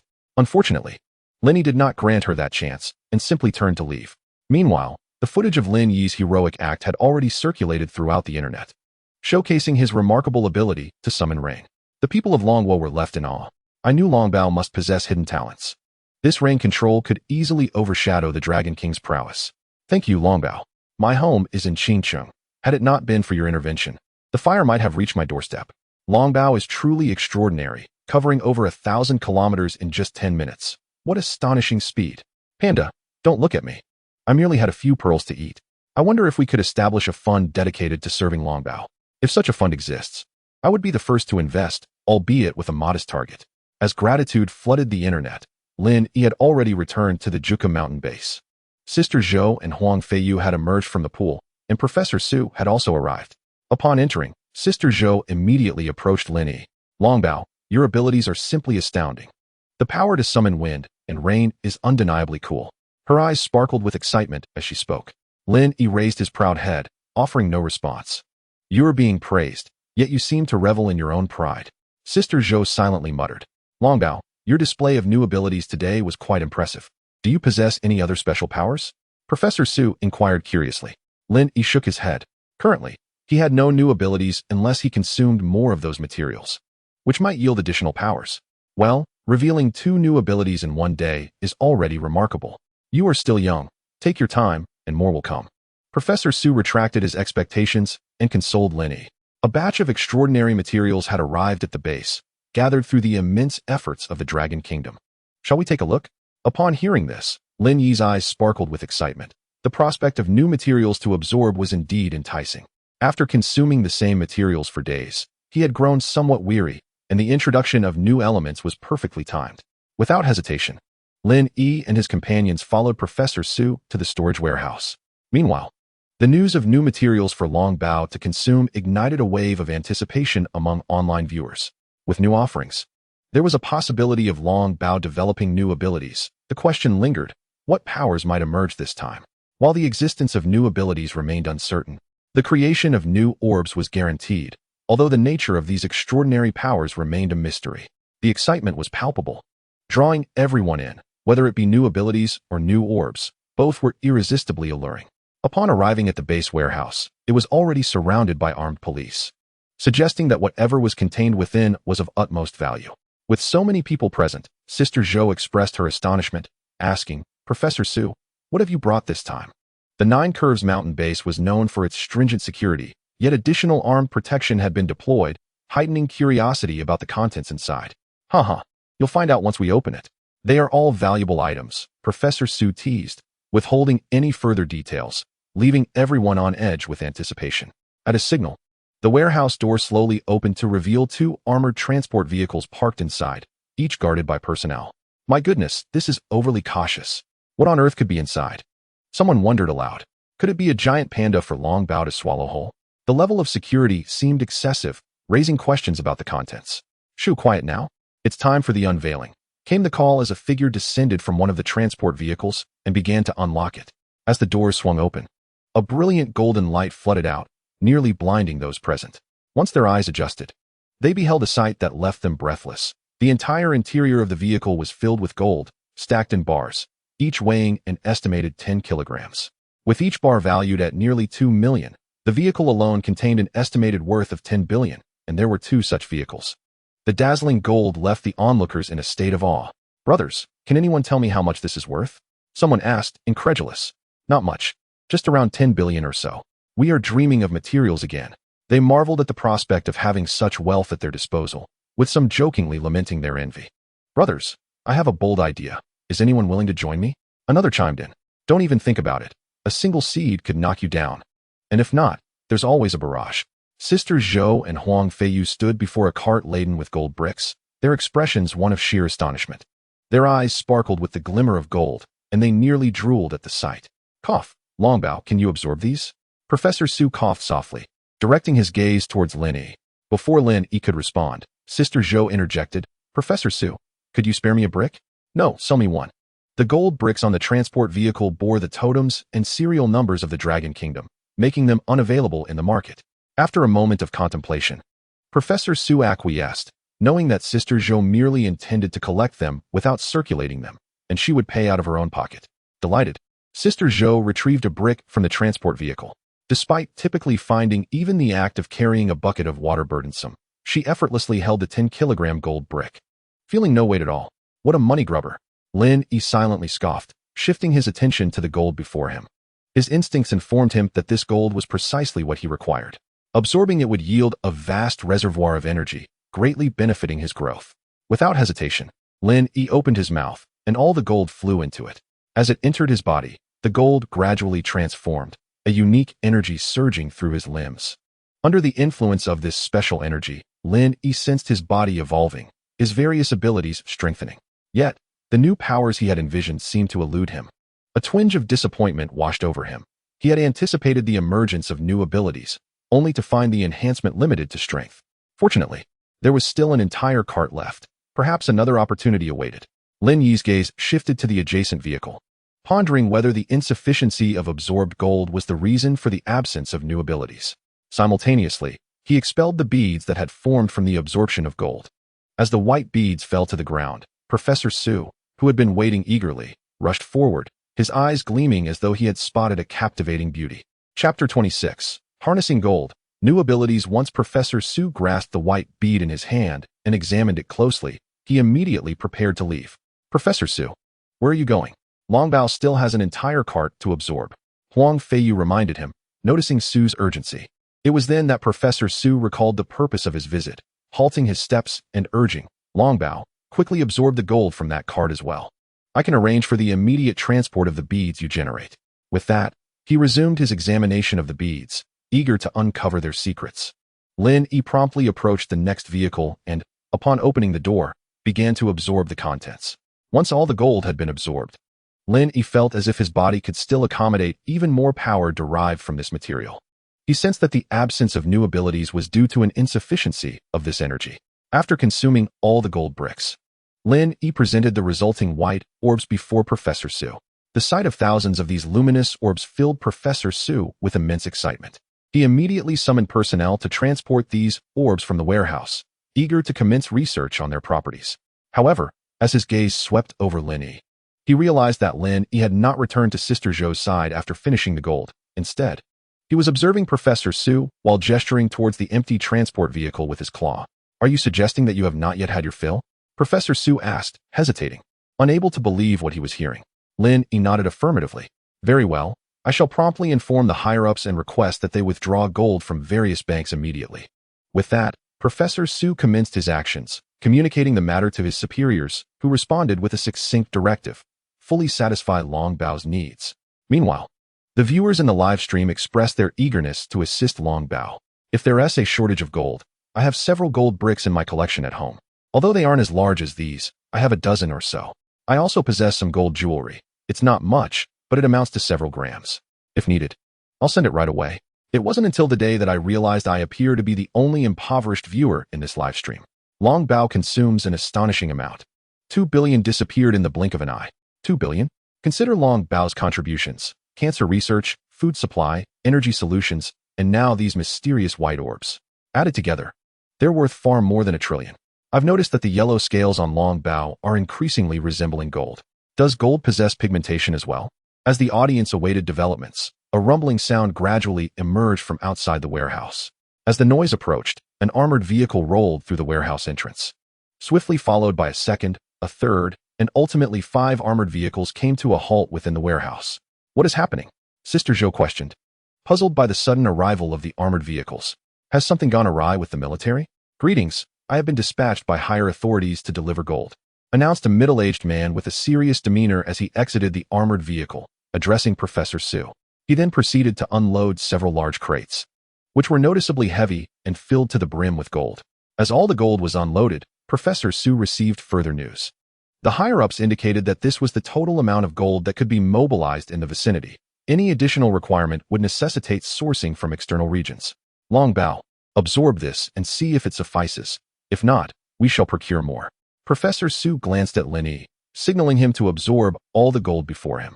Lin Yi promptly began the absorption process, and with a gentle breeze, the gold vanished, leaving only empty boxes behind. After absorbing the gold, Lin Yi expelled a white orb once more, shaking his head. Professor Su immediately instructed to summon more gold from above. Is this the legendary gold devourer? Quite impressive. I have an ominous premonition. Will we be unable to afford dragon treasure in the future? Indeed, considering dragon treasure's appetite, I truly fear we may face bankruptcy. Bamboo would be a better choice. At that moment, the sound of helicopters resonated above the Juchu mountain base. As the sound drew closer, those below realized it was a military transport aircraft. Amid the thunderous noise, Professor Su led Lin Yi and Sister Zhou out of the warehouse. The armored vehicle had encircled the area, remaining ever vigilant. As helicopters began unloading their cargo, the audience in the live stream erupted in excitement.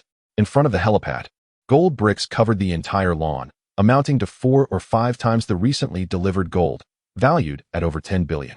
Goodness, I wouldn't dare dream of such an immense quantity of gold. How much could this possibly be worth? My eyes can't even open. It's blinding. Dragon treasure. Can I have 100 billion in one meal? Dragon treasure, please consume it quickly. I can't take it anymore. I need to buy a headpiece. Lin Yi devoured all the gold in one gulp. An immense energy surged within him, stimulating every part of his body. He felt as if his dragon form were ablaze, radiating intense heat. Nevertheless, he gritted his teeth and persevered, aware that this growth was monumental, and he sensed the emergence of a new ability. A dragon's roar echoed. Suddenly, vast dark clouds materialized in the sky, flashing with lightning and booming thunder. Lin Yi ascended into the heights. Boundless lightning surged into his body, simultaneously strengthening him under its influence. The lightning acted like a key, unlocking the deepest potential within him. Is this a tribulation? But isn't dragon treasure a juvenile dragon? Why is it undergoing tribulation so soon? It appears dragon treasure is absorbing the lightning, converting its power within. Control over lightning must be dragon treasure's newfound ability. Well, it seems dragon treasure is vying for the role of the thunder god. As Lin Yi absorbed all the lightning into his being, arcs of electricity flickered around him, and a terrifying pressure swept over everyone. Sister Zhou, Professor Su, and others on the ground nearly toppled from the sheer force of this overwhelming presence. Upon seeing that they could barely withstand it, Lin Yi swiftly reined in the pressure, unable to contain his elation. After the immense absorption of gold, his new ability had indeed manifested as control over lightning. The might of lightning can be regarded as one of the most formidable forces in nature. To harness the power of lightning signifies an elevation in one's offensive capabilities. Surrounded by arcs of electricity, does this imply the acquisition of control over such power? Professor Zhou gazed at Lin Yi suspended in the air, his heart filled with astonishment. As Lin Yi returned to the crowd, the aura that enveloped him and the arcs of electricity dissipated, leaving him almost unchanged apart from a slight increase in stature. Chapter 27. The function of the white orbs. After Lin Yi had successfully expelled the white orb and departed with satisfaction, Professor Zhou returned to the warehouse. His purpose for visiting was to ascertain whether the white orbs had been transferred to the laboratory. However, upon reaching the entrance of the warehouse, he sensed an unusual atmosphere within. What could be amiss? Upon entering, Professor Zhou inquired of the responsible parties.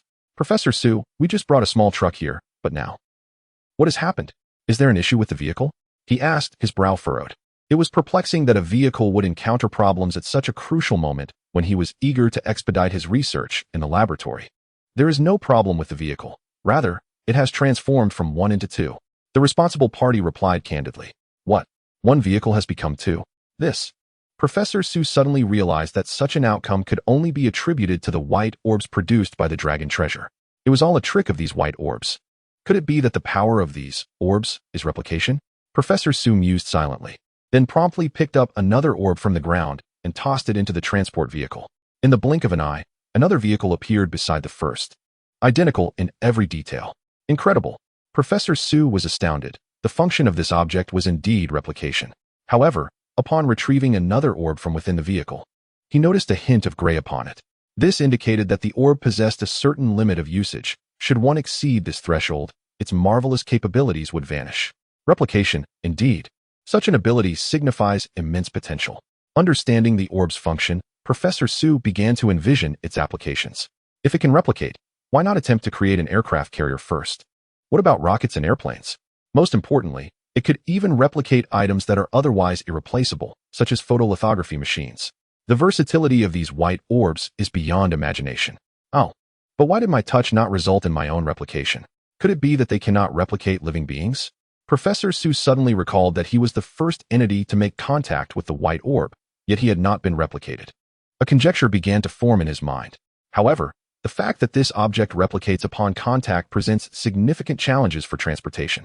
While replication is indeed a remarkable phenomenon, it becomes a cumbersome matter when one discovers that the process only ceases after contact with an object. Professor Zhou, holding a white bead, produced a pin that he always carried with him. Upon the brief contact between the pin and the bead, an identical pin materialized instantaneously. Professor Zhou diligently experimented back and forth in the warehouse until several pins littered the floor beneath him, at which point he finally discerned the method. The bead, by default, initiates a single replication upon contact with an object, pausing thereafter. Upon removal and subsequent contact, it replicates again. To prevent replication during contact, one must consciously instruct the bead not to replicate prior to contact. Thus, the bead's function will remain dormant. In essence, its operation is governed by intent. Having grasped the bead's utilization, Professor Zhou promptly briefed his companions before making his way toward the laboratory with several beads in hand. He was eager to explore the boundaries of the bead's capabilities, for only then could its full potential be realized. Meanwhile, upon returning to Lin Yi's exclusive zone, he sensed an unusual gaze from Huang Feiyu. Longbao, we are friends, are we not? Huang Feiyu's face was adorned with a disingenuous smile, revealing his ulterior motives. Noting Lin Yi's languid demeanor and his silence regarding the matter, Huang Feiyu continued, if you remain silent, I shall take that as your acquiescence. His words implied that Lin Yi was capable of speech. If you ever shed any scales, would you be so kind as to spare me a couple? Directly revealing his intent, Huang Feiyu's request was audacious. Lin Yi scoffed internally, recognizing the absurdity of the request. While it is true that many scaled creatures may shed scales during their growth, such occurrences pertain to ordinary animals on Blue Star. As a divine beast, how could Lin Yi possibly shed scales? Even if he were to lose a scale or two, it was unlikely that they would escape the attention of the elder guardians within the base, who would surely seek to acquire them through any means necessary. With a piercing glance, Lin Yi conveyed his thoughts, prompting Huang Feiyu to reconsider. Despite the allure of the shimmering scales, Huang Feiyu was acutely aware of his own strength and that of Longbao. Amusingly, Huang Feiyu had the audacity to covet the scales of Longbao, displaying remarkable audacity. Should Longbao take offense, One could only imagine the consequences. Let us be honest, if it were possible, I too would desire them. Dream on. For it is beyond the realm of possibility. At that moment, a middle-aged man with a receding hairline entered the area. "Excuse me, is Miss Zhou available?" he inquired loudly at the entrance. "Come in," Zhou Jie responded, puzzled as to why someone would seek her out. "Greetings, I am Feng Guosheng from Hanlong Entertainment."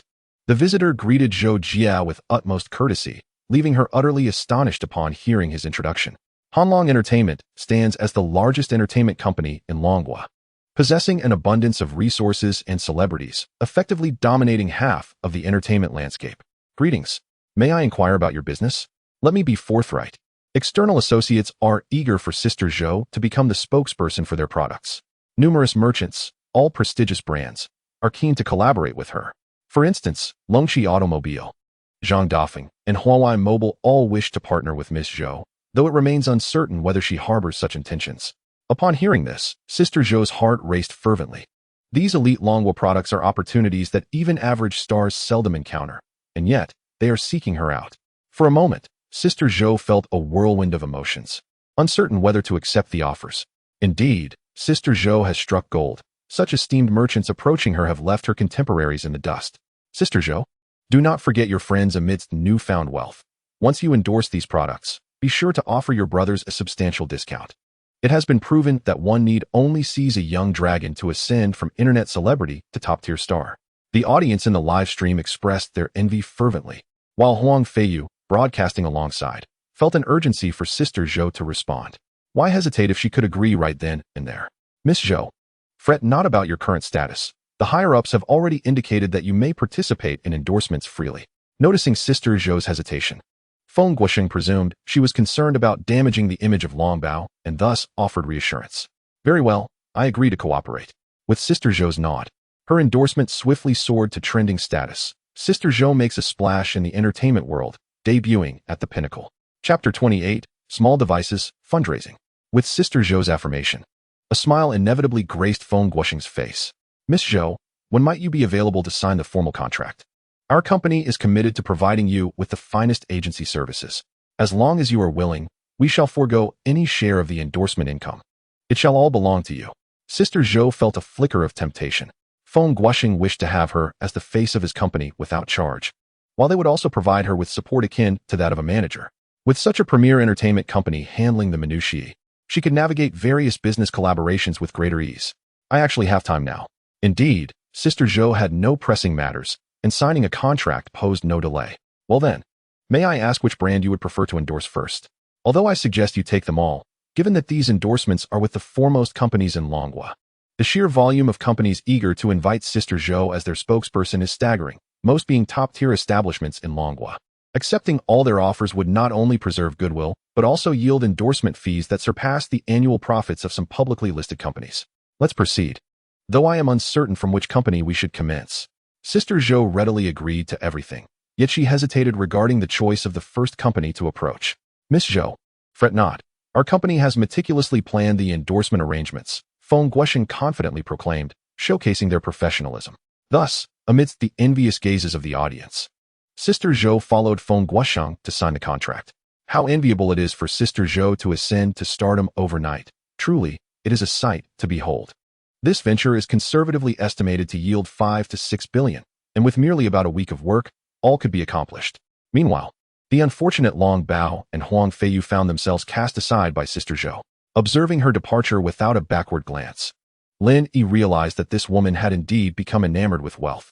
However, he also recalled that Sister Zhou had previously been part of a girl group, perhaps pursuing her dream of becoming a star. Moreover, he himself began to entertain thoughts of exploring the sea alone, without alarming others. Ironically, Sister Zhou's departure afforded him that opportunity. Yet, another individual captured Lin Yi's attention, Huang Feiyu. At the Long National Nuclear Research Center, a group of researchers nervously fixated on the apparatus encased in isolation. The device was no larger than a smartphone box, adorned with various testing instruments. While at its core lay the energy pearl produced by Longbao. This was a compact reaction device that the Long National Nuclear Research Center had diligently developed, capable of stably converting the energy from the pearl into electrical output. Should it succeed, it would signify a revolutionary shift. potentially replacing the majority of fuel-powered machines with the functionality of the energy pearl. Commence the testing. With that command, the device activated, and data began to manifest across the instruments. Voltage stable, temperature normal, energy pearl stable. As the experiment progressed, the data consistently indicated the success of this technology. Examine the energy pearl's decay status. The decay level was less than 0.00001. If utilized to power the base, it could last over 30 years. As the results emerged, a wave of astonishment swept through the crowd. To sustain the entire base for 30 years with just one pearl was beyond imagination. They could hardly fathom the upheaval this device would create in long country once deployed. Currently, electric vehicles are gradually replacing fuel-powered cars. Yet the limited range of electric cars has rendered this transition painfully slow. However, with the advent of this compact reaction device, such concerns could be directly addressed, allowing for unencumbered use of electric vehicles. The miniaturization of the energy pearl's reaction device would significantly diminish reliance on fossil fuels. We have succeeded. This is splendid. The team erupted in joyous exclamations. Their diligent efforts had finally borne fruit.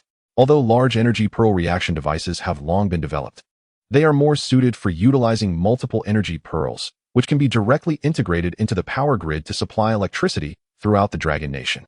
In contrast, smaller devices, due to their compact size, possess a myriad of applications. As news of this innovation spread, the higher echelons of the Dragon Nation were astounded. A decision was made to allocate all available resources to promote this device, while simultaneously intensifying the extraction of nuclear materials, enabling Longbao to absorb and subsequently produce even more energy pearls. The implementation of this device holds significant implications for the electric vehicle industry in the Dragon Nation, as well as for the limitations imposed on traditional fossil fuels. Furthermore, its environmental impact is virtually non-existent, rendering it an exemplary source of green and clean energy. Within half a day, the media extensively reported on this device, igniting a fervent desire among the populace to utilize it immediately. I have grown weary of the soaring oil prices, yet the electric vehicle range has been exceedingly limited. To discover such groundbreaking technology now, I promptly placed an order for an electric car. Not so fast. This device has just been released. It's unlikely that such vehicles are available yet. Fool. The VE stated that as long as you use an electric motor, it can be applied to cars or even aircraft. How splendid. I can finally cease worrying about range anxiety. I have been anxious about the battery life of my electric car every day. And to think that one energy pearl could power a base for 30 years. If we translate that into the lifespan of an electric vehicle, wouldn't that mean a car could run for 60 or 70 years? The vehicle outlasts its owner, passing down through 3 generations without a hint of pressure. The anticipation surrounding this innovative technology is palpable, yet mass production will inevitably require time. In the short term, the populace will not be able to access this marvel of technology, just as everyone believed they would have to wait an eternity. Another announcement emerged before their eyes. The Divine Dragon Foundation is soliciting funds from all citizens of the Dragon Nation, starting from 10,000. The raised funds will be utilized for the construction of Longbao's new facilities and investments in the myriad derivative industries spawned by the pearls produced. Simultaneously, participants in this fundraising initiative will have the opportunity to be among the first to experience the derivative products of Longbao's pearls. With the emergence of this news, the very individuals who were previously anxious about utilizing the energy device were instantly rekindled with hope. I must invest, if only for the sake of Longbao's new home. My worth is modest. I will contribute 100 million. To experience the latest products, count me in for 10 million. In order for my electric car to be the first to utilize the energy device, I shall invest as well. The derivative products of Longbao extend beyond this device. They include miraculous pearls that treat cancer and physical disabilities, pearls that accelerate plant growth, and immensely powerful metallic pearls, along with newly produced white pearls of yet unknown function. The potential of these creations is beyond imagination. Only a fool would not support this initiative. 10 billion. Let us go. Goodness, how do you have so much? I feel somewhat embarrassed to even take out 100,000. Having just invested 10,000, the funds raised by the Shenlong Fund have been steadily increasing over time. From hundreds of millions to billions, then hundreds of billions, and finally reaching trillions. Nearly all citizens of Longhua have participated in this investment, eagerly depositing their savings into the fund. They believe that the pearls produced by Longbao can transform the lives of the entire populace and elevate the nation's power to unprecedented heights. Chapter 29. Can aircraft carriers be replicated?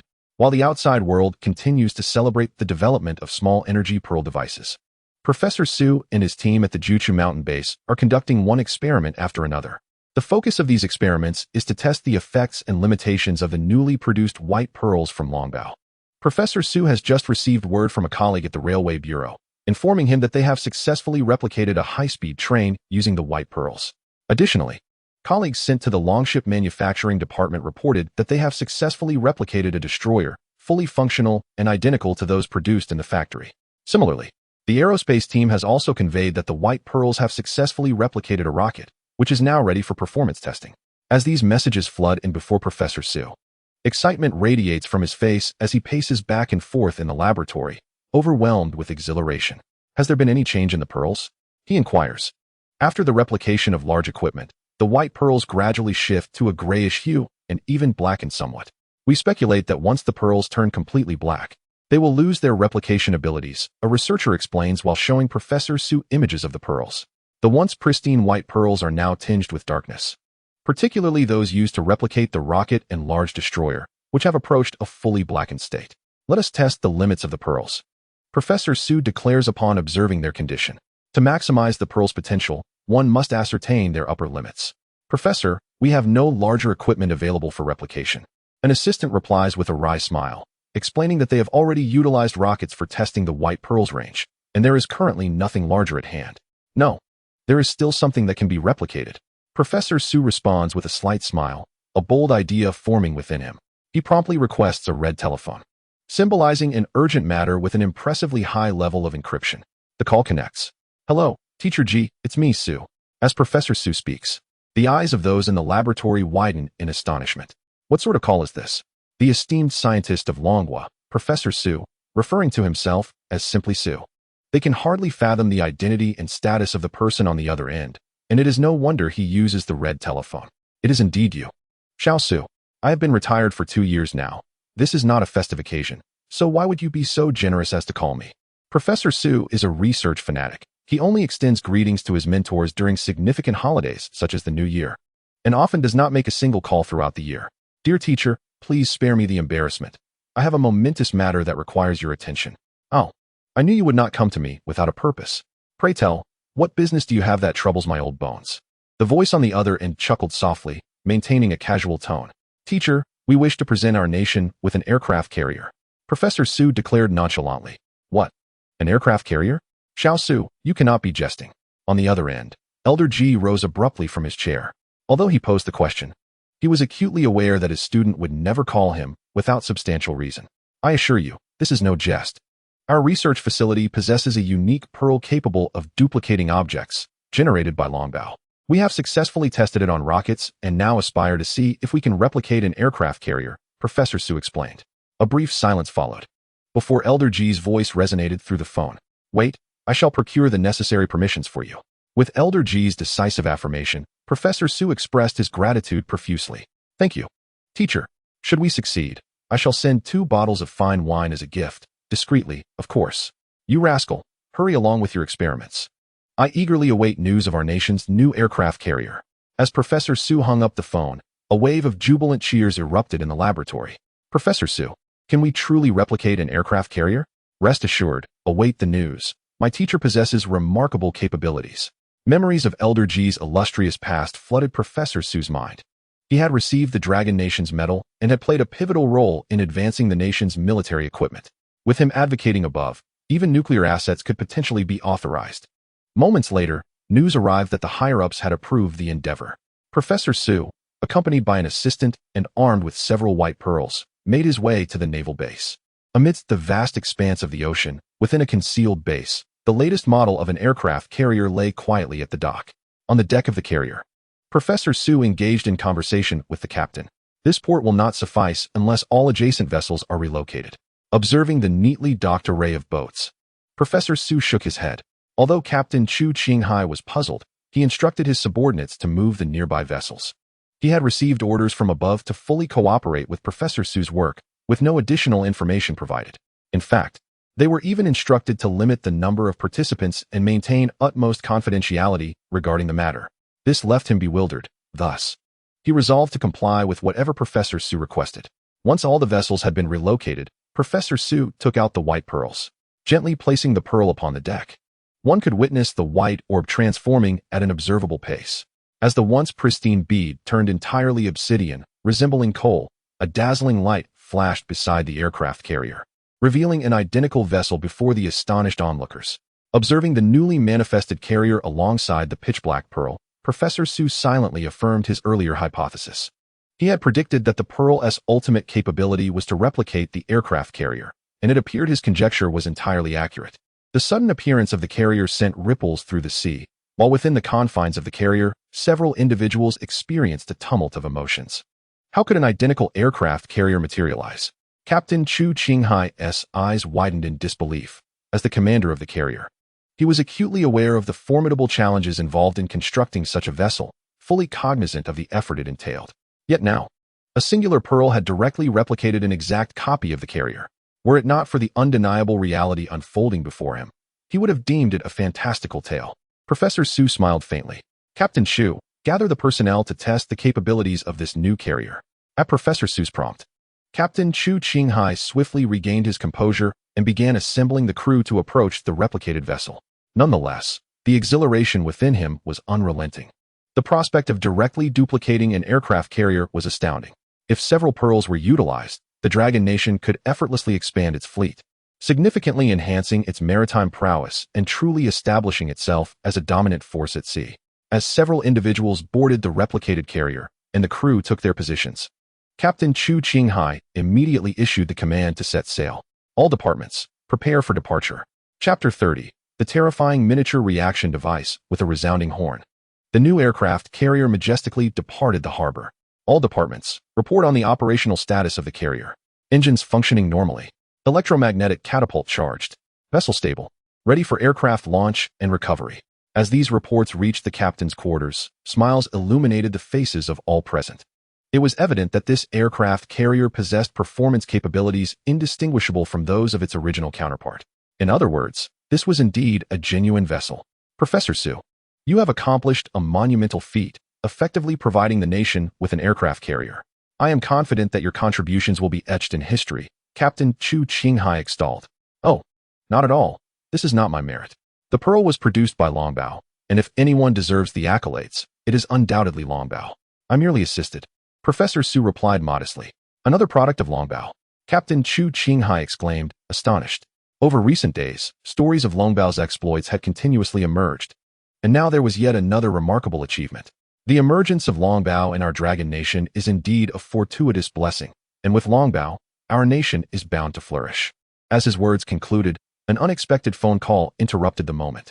Chu Qinghai immediately connected the call. As he concluded the conversation, the excitement on his face intensified. Just moments ago, he had been discussing Longbao, and now, another party had approached us with derivatives of Longbao.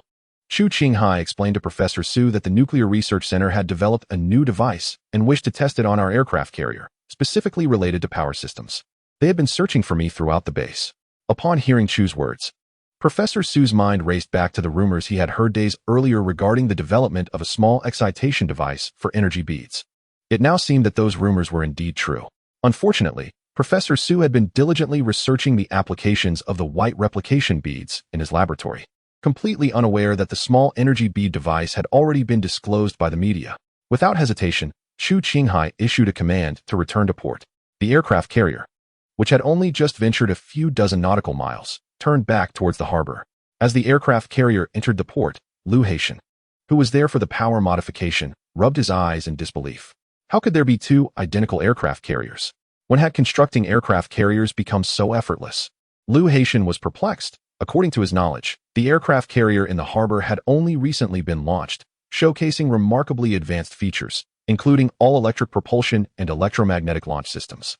Unless new technology had emerged, it was illogical to construct another aircraft carrier without his knowledge.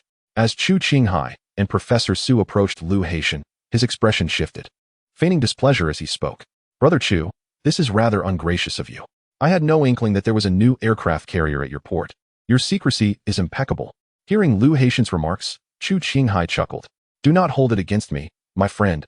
I only received this information today. It was my first time piloting this aircraft carrier. While Chu Qinghai spoke the truth, Liu Haitian was skeptical. Spare me the charade. With an aircraft carrier completed to this extent, how could it be your first time at sea? Do you think I am naive? Isn't that Professor Su? What brings you here instead of the Jiaishan base? Lu Haitian suddenly recognized the familiar figure beside Chu Qinghai and squinted in surprise. Ah, I won't deceive you any longer. This aircraft carrier was developed by Professor Su. We were just testing its performance, Chu Qinghai stated candidly. At this revelation, Lu Haitian looked at Professor Su in astonishment. Old Su, when did you acquire such prowess to directly present the nation with an aircraft carrier? Professor Su clarified, this is not my doing. It is the newly generated bead from Longbao, capable of replicating objects, including aircraft carriers within its range. Lu Haitian gasped in disbelief. The capacity to replicate an aircraft carrier was indeed extraordinary. I knew you lacked the capability. Our dragon treasure is truly formidable. Enough of your ramblings, old Lu. Present your findings for all to see. Lu Haitian ceased his idle chatter and promptly introduced the compact reaction device they had developed. Subsequently, along with his team of technicians, ventured into the aircraft carrier's power compartment. For the sake of caution, they opted to replace the power unit of the replicated aircraft carrier. Half an hour later, Lu Haitian reappeared in the captain's quarters. The installation is complete. Let us take a stroll on deck. Chu Qinghai immediately issued the command to set sail, seeking to gather more comprehensive data. Another aircraft carrier followed them out of the harbor. After navigating the ocean for a while, Chu Haiqing instructed the crew to report on their voyage status. The new device's energy supply fully met the demands of the aircraft carrier, and its speed surpassed previous limits. The charging time for the electromagnetic catapult was reduced to 1/10 of the original, and testing indicated that the energy gem could sustain continuous operation for a decade. Upon hearing the report, joy illuminated the faces of Chu Qinghai, Lu Haitian, and Professor Su. The new device not only enhanced the carrier's performance, but also significantly improved its endurance. However, a vessel capable of sailing for 10 years, who else on Blue Star could achieve such a feat? Moreover, the energy unit was no larger than a mobile phone box, freeing up substantial space once the original bulky power unit was removed. This allowed for increased storage of supplies and aircraft, an extraordinary advantage for the aircraft carrier. It is well known that the carrier's role is to deploy air power swiftly. A carrier that can accommodate more aircraft and facilitate quicker takeoffs and landings is undoubtedly a formidable asset. Congratulations, old Lu.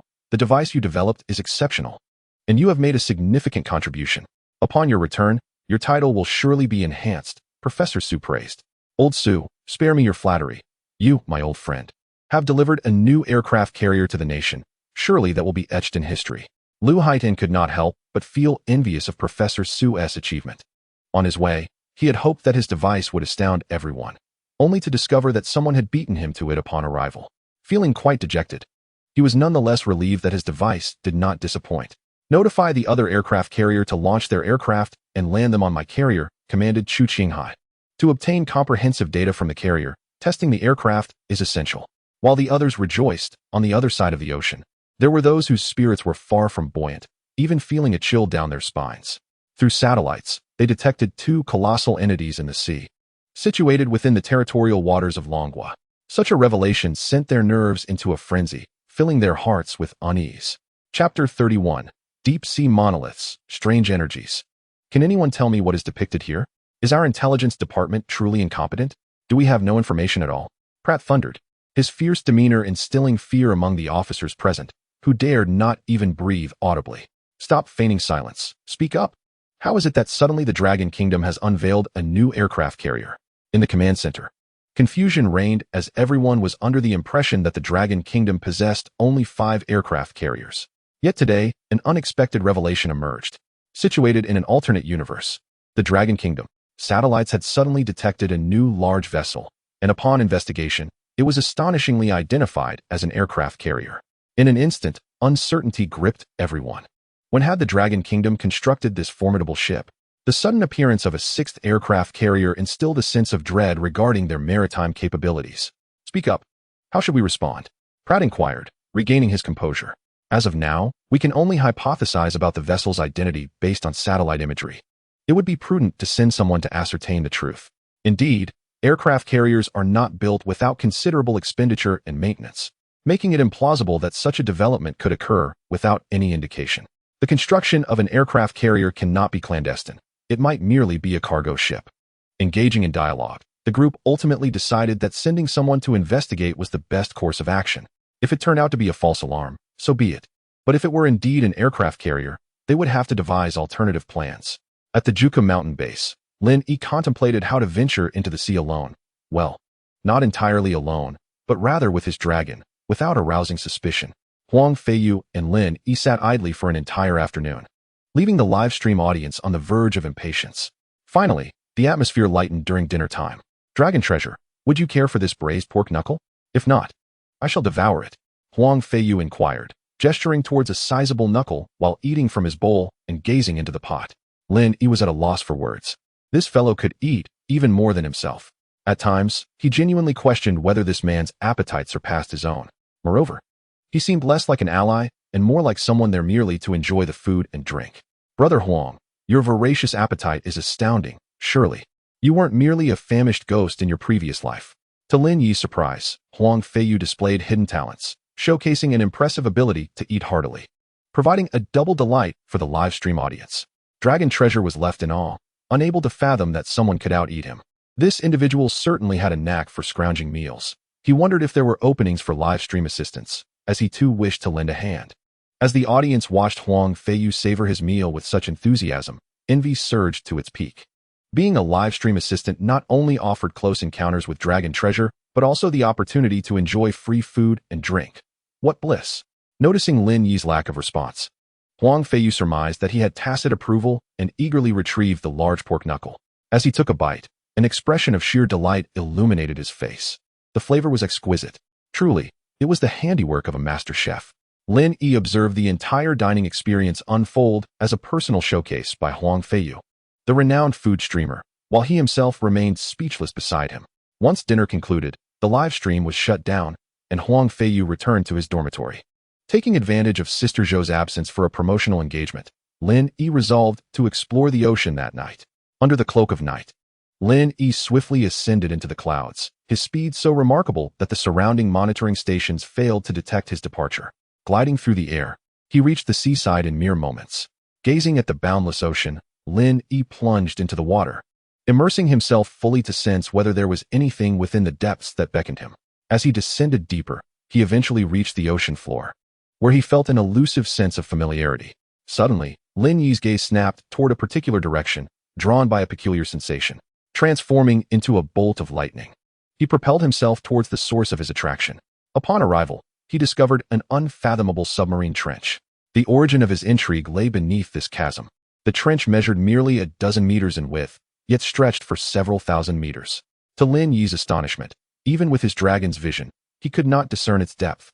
Regardless of its profundity, he resolved to investigate further. He must uncover the source that captivated his dragon form. With determination, he began his descent. What danger could possibly lie beneath?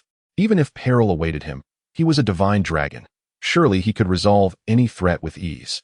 As he plunged deeper, the trench's depth increased significantly. Based on his speed, Lin Yi estimated that he had surpassed 6,000 meters, yet his dragon's vision still failed to reveal the bottom. The trench's depth exceeded his expectations. After several more minutes of rapid descent, he finally caught sight of the ocean floor, but his depth now exceeded 10,000 meters. The terrifying water pressure was palpable, even to a divine dragon like him. Though it posed no substantial threat, the absence of marine life in the surroundings was evident. Only a few small crustaceans could withstand such immense pressure. Upon reaching the ocean floor, Lin Yi found nothing but a thick layer of sand, devoid of any noteworthy features. Why had the alluring force vanished upon his arrival at the trench's bottom?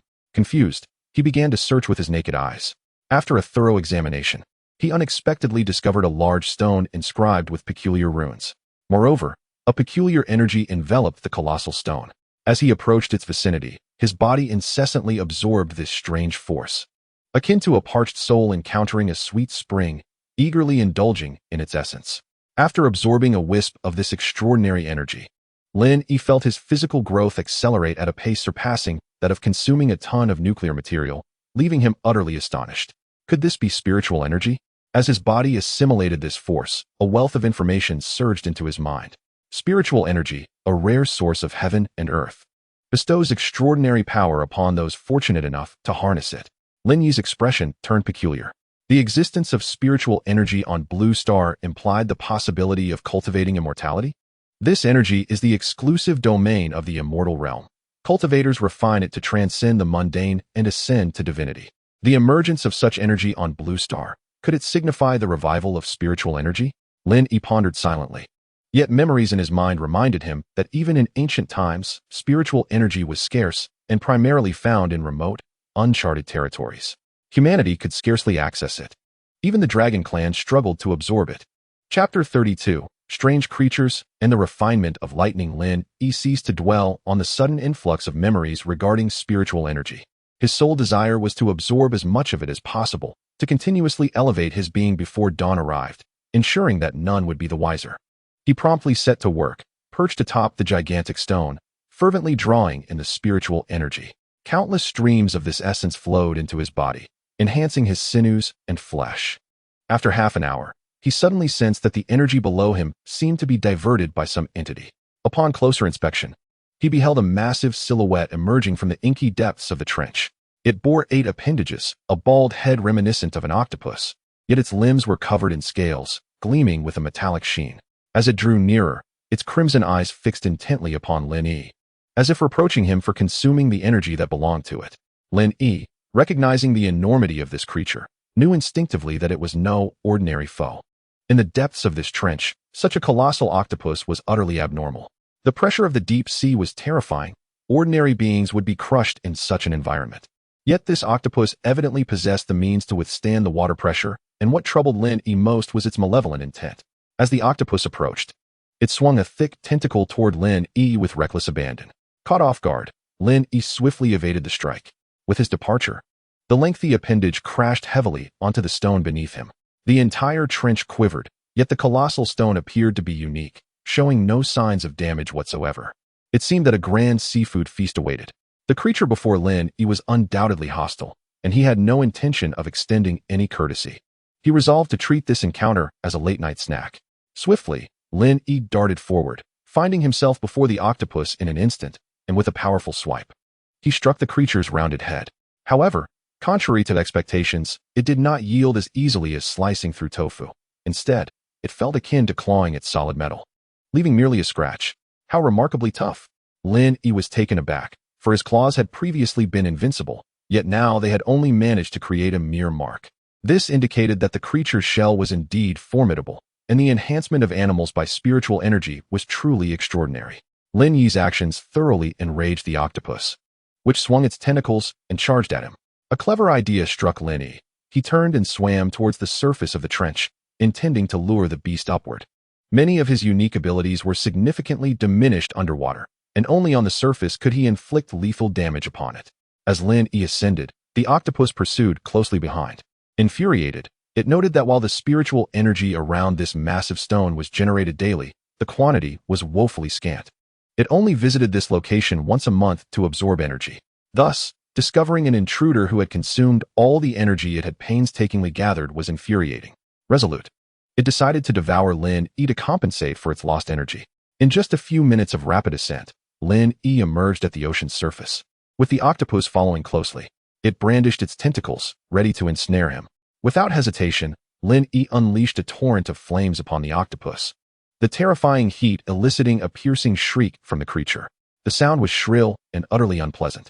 As Lin Yi continued to breathe fire, the searing pain provoked the octopus into a frenzy, causing its body to convulse.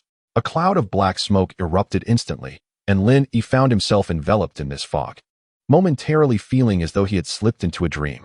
It was reminiscent of his previous life, crammed into a bus during rush hour. Yet, in an instant, he jolted back to reality, his heart racing with fear as he realized the smoke possessed hallucinogenic properties, and it felt alarmingly real. Had it not been for his resilient dragon form, he might have succumbed to the illusion. The spiritual energy not only fortified the creature's physique, enabling it to withstand the pressure of the trench, but also endowed it with extraordinary abilities. While ordinary beings would cower before Lin Yi, this creature fought fiercely, demonstrating the unimaginable effects of spiritual energy. Emerging from the black mist, Lin Yi soared into the sky, prepared to unleash a formidable attack. Electric arcs danced around him, and ominous clouds gathered overhead, accompanied by the relentless rumble of thunder. With a resounding crash, a tremendous bolt of lightning struck the octopus, singeing its head to a charred black. Terrified by Lin Yi's formidable presence, it attempted to retreat to its underwater lair, hastily fleeing into the depths. However, Its speed paled in comparison to that of the lightning, and before it could descend far, another bolt struck it. Its limbs lost all control, slowly drifting towards the surface. Lifeless and utterly defeated. Upon reaching the corpse of the octopus, Lin Yi caught a faint whiff of charred aroma, igniting a sense of craving within him. Without hesitation, he consumed the entire creature in a single gulp. The colossal octopus was continuously broken down within his belly, its formidable strength being meticulously extracted. This power coursed through Lin Yi's veins, significantly enhancing his prowess. As Lin Yi absorbed the essence, the ominous clouds above did not dissipate. Instead, they thickened, brimming with a foreboding energy. Once his consumption was complete, he sensed the terrifying aura looming in the sky. Suddenly, a fragment of memory surged within his mind, the Dragonkin's minor tribulation. Each young dragon, upon reaching a certain stage of growth, would encounter a minor tribulation. The more lightning one could absorb during this trial, the greater the benefits to their development, albeit with caution. Forcibly absorbing too much could lead to instant obliteration. As the clouds morphed ominously, a thunderous roar heralded a bolt of lightning that struck fiercely towards Lin Yi. He did not evade, recognizing that greater absorption yielded greater rewards. He resolutely braced himself. The powerful lightning struck him, sending tingles throughout his body while simultaneously refining his very essence. With another thunderous crash, a second bolt descended with equal ferocity. Lin Yi welcomed the onslaught, allowing the lightning to strike him again and again. He endured a total of 9 strikes before feeling he had reached his limit. When the 10th bolt came crashing down, he swiftly evaded, unwilling to risk annihilation by recklessly absorbing it. There was still much of his dragon life ahead. Once Lin Yi dodged the final bolt, the dark clouds gradually receded, restoring the sky to its former state. However, upon introspection, he was elated to discover that, following the lightning's refinement, his physical form had grown tenfold in strength. He felt confident that he could now shatter the thick shell of the octopus with a single strike, delivering a swift and decisive blow. Moreover, the refinement from the lightning had significantly amplified his various extraordinary abilities. Whether it was his fire-breathing or lightning manipulation, their potency had surged tenfold. Chapter 33, New Ability. Sinking warships. While Lin Yi had anticipated an enhancement of his abilities, he was astonished to find that after absorbing the octopus, he had acquired a new power. He could now exhale a plume of dark mist, inducing profoundly realistic illusions in those enveloped within it. As it emanated from his mouth, the effect was far more potent than that of the octopus's spray. A mere whiff could ensnare an ordinary person in an illusion for 10 days, or even longer. Feeling a surge of personal enhancement, Lin Yi was filled with elation. Gazing at the moonlight, he resolved to delve deeper into the trench to see if there were any other treasures of utility awaiting him. Not far from Lin Yi's location, aboard a colossal warship, Pratt was drenched in cold sweat, his fingers trembling slightly. The sudden appearance of dark clouds nearby enveloped him in an unprecedented aura of dread, as if his very life could be snatched away in an instant. Cursed be those individuals who indulge in comfort within the office, leaving me alone to gather intelligence on the Dragon Kingdom. What a worthless bunch they are. Pratt, evidently shaken by the recent ominous clouds, could not contain his thoughts. He had been dispatched to observe whether the Dragon Kingdom had unveiled a new aircraft carrier, but he never anticipated encountering Lin Yi's minor tribulation. Under the pressure of the tribulation, his very soul quaked, and fear gripped his heart to an extreme degree. What just transpired? Why am I afraid of thunder? I have no such weakness. Pratt was utterly perplexed. It was merely the sudden flash of lightning, yet he found himself gripped by such terror. Commander, shall we continue our reconnaissance? Not only was he frightened, but his subordinates aboard the ship were equally horrified, contemplating retreat. Are you still a soldier of the Empire? Increase the throttle to full power, follow the boundary of the Dragon Kingdom's waters, and set the radar to maximum capacity. We must ascertain their situation. With his commander's insistence, he had no choice but to silently comply, pushing the ship towards the Dragon Kingdom. Meanwhile, at the ocean floor, Lin Yi meticulously examined the massive rock. Though the intricate patterns upon it indicated a futile endeavor, he attempted to dislodge the rock, but its weight surpassed his expectations. Despite his utmost efforts, it remained unyielding. Reluctantly, Lin Yi resorted to controlling the underwater currents to clear the sand surrounding the stone. Once the sand was fully removed, he discovered that the rock was embedded in the seabed, which bore peculiar engravings as well. The patterns shimmered as if breathing, and a wisp of spiritual energy began to seep forth from the stone. Expanding his efforts, Lin Yi cleared sand from both sides of the trench, revealing more strange patterns on the ground. However, upon reaching the cliff walls, it seemed as if the patterns melded into the rocks, leaving no trace behind. Considering the trench's depth of over 10 kilometers, Lin Yi abandoned the notion of further excavation. Who knows how far these patterns might extend? He committed the rock's location to memory, absorbed the remaining spiritual energy, and continued his exploration along the trench. After an extensive search yielding little reward, just as he was about to concede defeat, he unexpectedly stumbled upon a small tree adorned with several fruits. Before him lay an expansive cavern. Could this possibly be the lair of the octopus? As Lin Yi gazed upon the entrance, he increasingly believed it to be just that. Approaching to examine the tree adorned with fruit at the cave's mouth, he detected a faint aura of spiritual energy emanating from it, albeit rather meager. After plucking several ripe fruits and tasting them, he found them remarkably sweet, imbued with a significant amount of spiritual power, at least equivalent to that of the enormous boulder over the past fortnight. Quite intriguing indeed. It seemed that the octopus had absorbed the spiritual energy but failed to digest it completely, allowing the excess to be absorbed by this small tree, thus giving rise to these fruits. Ultimately, it had turned out to be a boon for me, Lin Yi mused contentedly, planning to consume the remaining unripe fruits on his next visit to absorb more spiritual energy. Upon entering the octopus's lair, aside from a peculiar odor, Lin Yi discovered nothing more than a rusted sword in disrepair. Grasping it, he noted its weight, unaware of the material from which it was forged. Opting not to dwell on its mysteries, Lin Yi hoisted the sword and swam outward, continuing his exploration of the underwater trench. Meanwhile, on the surface, after half an hour of navigation, Prater had found nothing, and his mood grew increasingly somber. Not a single aircraft carrier or even a large cargo ship was in sight. At this rate, returning would surely earn him a reprimand, as was the case with Klein. "Commander, should we not take a break? It's quite late, and everyone is weary. We can resume our search tomorrow." Upon hearing his subordinate's words, he instinctively glanced at the time and realized it was indeed late. "Very well, arrange the watch duties. And let everyone rest." As his voice faded, he casually glanced out at the sea. Suddenly, a beam of golden light burst forth from the water, instantly dispelling Prater's fatigue.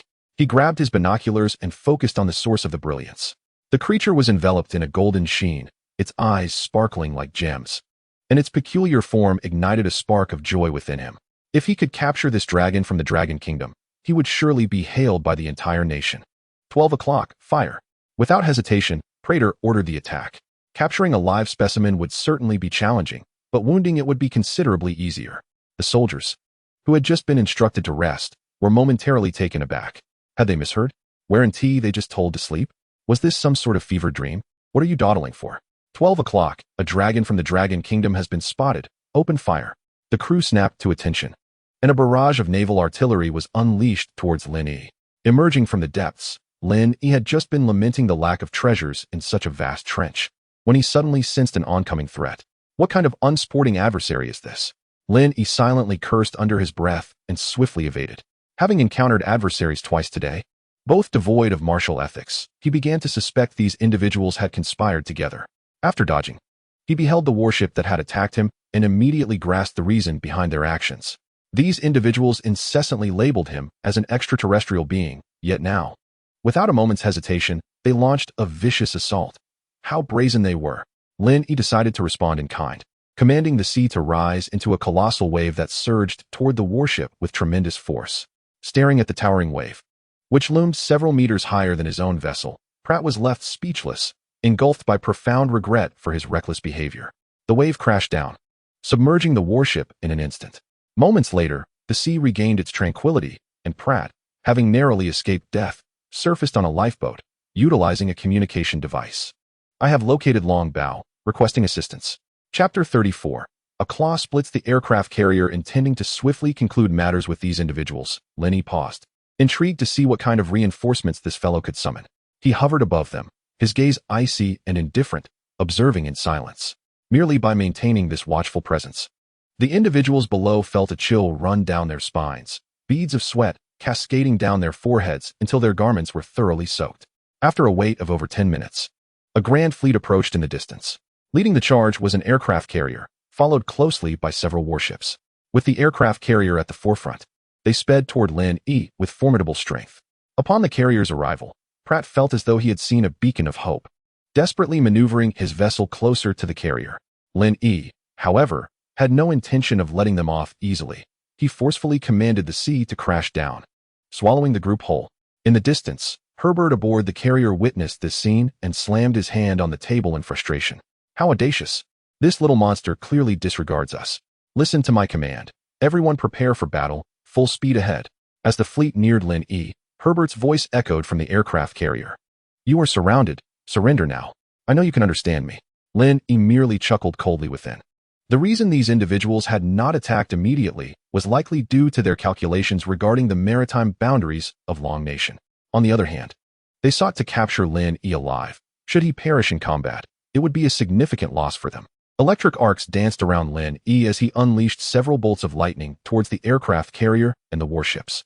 Upon impact, the communication systems of the vessels were rendered instantly inoperative. Subsequently, Lin Yi exerted control over the surrounding air, forming a fierce hurricane that surged violently toward the aircraft carrier. The ferocious wind swept the carrier's aircraft into the sea, clearing the deck of personnel entirely. This detestable creature is resolute in opposing us. Herbert's face flushed with rage. Everyone, attack immediately. With his command, missiles were launched from the ships in a flurry. One by one, the missiles howled through the air, hurtling towards Lin Yi. Yet, as the missiles soared towards him, Lin Yi did not flinch. Empowered by the minor tribulation, he possessed unwavering confidence in his ability to withstand the onslaught without sustaining any harm. He remained steadfast, allowing the missiles to strike him. After a flash of fire, Lin Yi's figure re-emerged before the astonished crowd. Remarkably, his golden scales remained unscathed, their luster undiminished. What? How is this possible? How could he emerge unscathed from 100 missiles? What manner of creature is this? Terror etched across Herbert's face as he grappled with the inexplicable lack of damage from his assault. This defied all logic. Yet, the harsh reality was undeniable. Not only was Lin Yi unharmed, but he also counterattacked. He unleashed the force of the waves once more, toppling several destroyers trailing behind the aircraft carrier. Unfortunately, the massive carrier was too substantial for ordinary waves to overturn, compelling Lin Yi to employ alternative methods. He soared close to the carrier, his claws slicing through the air with tremendous force. A flash of golden light illuminated the scene as the colossal vessel was cleaved in two, gradually sinking beneath the waves. No, this cannot be. How can he possess such strength? How can his claws wield such power? Herbert could scarcely believe that Lin Yi had effortlessly split the carrier asunder. According to the intelligence they possessed, although Lin Yi wielded various formidable powers, his destructive capabilities were still within the realm of conventional weaponry. Yet now, he had directly severed the aircraft carrier with a single swipe. This was beyond his comprehension. With confusion and unwillingness, Herbert sank into the depths, never grasping the reasons behind it. Lin Yi himself was somewhat astonished. He had not anticipated that the enhancement from the minor tribulation would yield such a significant increase in power. He gazed at his claws with satisfaction before turning his attention to the sea. Scattered survivors floated on the surface, frantically swimming away, desperate to escape the scene. Witnessing the panicked souls, Lin Yi nonchalantly summoned another wave, then turned and soared towards the direction of Juka Mountain. As the wave swept through, both the warships and their crews were engulfed by the sea. Given the proximity to the Dragon Kingdom's waters, such a commotion naturally alerted its guardians. In a short while, military vessels arrived at the scene. Upon discovering the debris floating on the surface, they recognized that a significant event had transpired. After a thorough investigation, a startling truth was revealed to them. Not only had several warships sunk in this area, but an aircraft carrier had also met its demise. What astonished them most was the revelation that this aircraft carrier had been cleaved in two by some unknown force. The cut was impeccably clean, as if severed by a single stroke, a feat utterly unattainable by the current technology of Blue Star. What could possibly have transpired? An enemy vessel sunk on home soil, and a carrier bisected. Who could be responsible for such an act? Feng Zhou, dispatched for inspection, furrowed his brow. Such terrifying military prowess could very well lead to the demise of the fleet he commanded. Fortunately, they had yet to detect any enemies in the vicinity. Captain, should we notify their nation's representatives? No, they will likely send someone here shortly. It is best we do not wade into these murky waters, Feng Zhou replied, shaking his head. He was certain that warships were already en route and would arrive before long. One could only speculate whether this horrifying spectacle was the handiwork of a creature as formidable as the Dragon Treasure or the result of some clandestine organization. Feng Zhou murmured to himself, deeply troubled by the scene before him. Whatever entity was responsible for this occurrence could spell disaster for the Dragon Nation. Fortunately, they still possessed the Dragon Treasure. To avoid unnecessary complications, Feng Zhou ordered some photographs to be taken before immediately setting course for home. Remaining there until foreign representatives arrived could lead to trouble. It was paramount to report back as soon as possible. These past few days, Sister Zhou had been exceedingly busy, as numerous companies sought to sign contracts with her, hoping to enlist her as a spokesperson or image ambassador. Each day, Sister Zhou would rise early and head to various advertising shoot locations. Today, she was slated to serve as the image ambassador for the Dragon Nation Bank, and she made her way to the filming site well in advance. Upon her arrival, the president of the bank personally greeted her at the entrance. "Miss Zhou, it is our profound honor to have you as the image ambassador for our bank," he said warmly. The president's cordial demeanor momentarily took Sister Zhou by surprise. This was the largest bank in the Dragon Nation.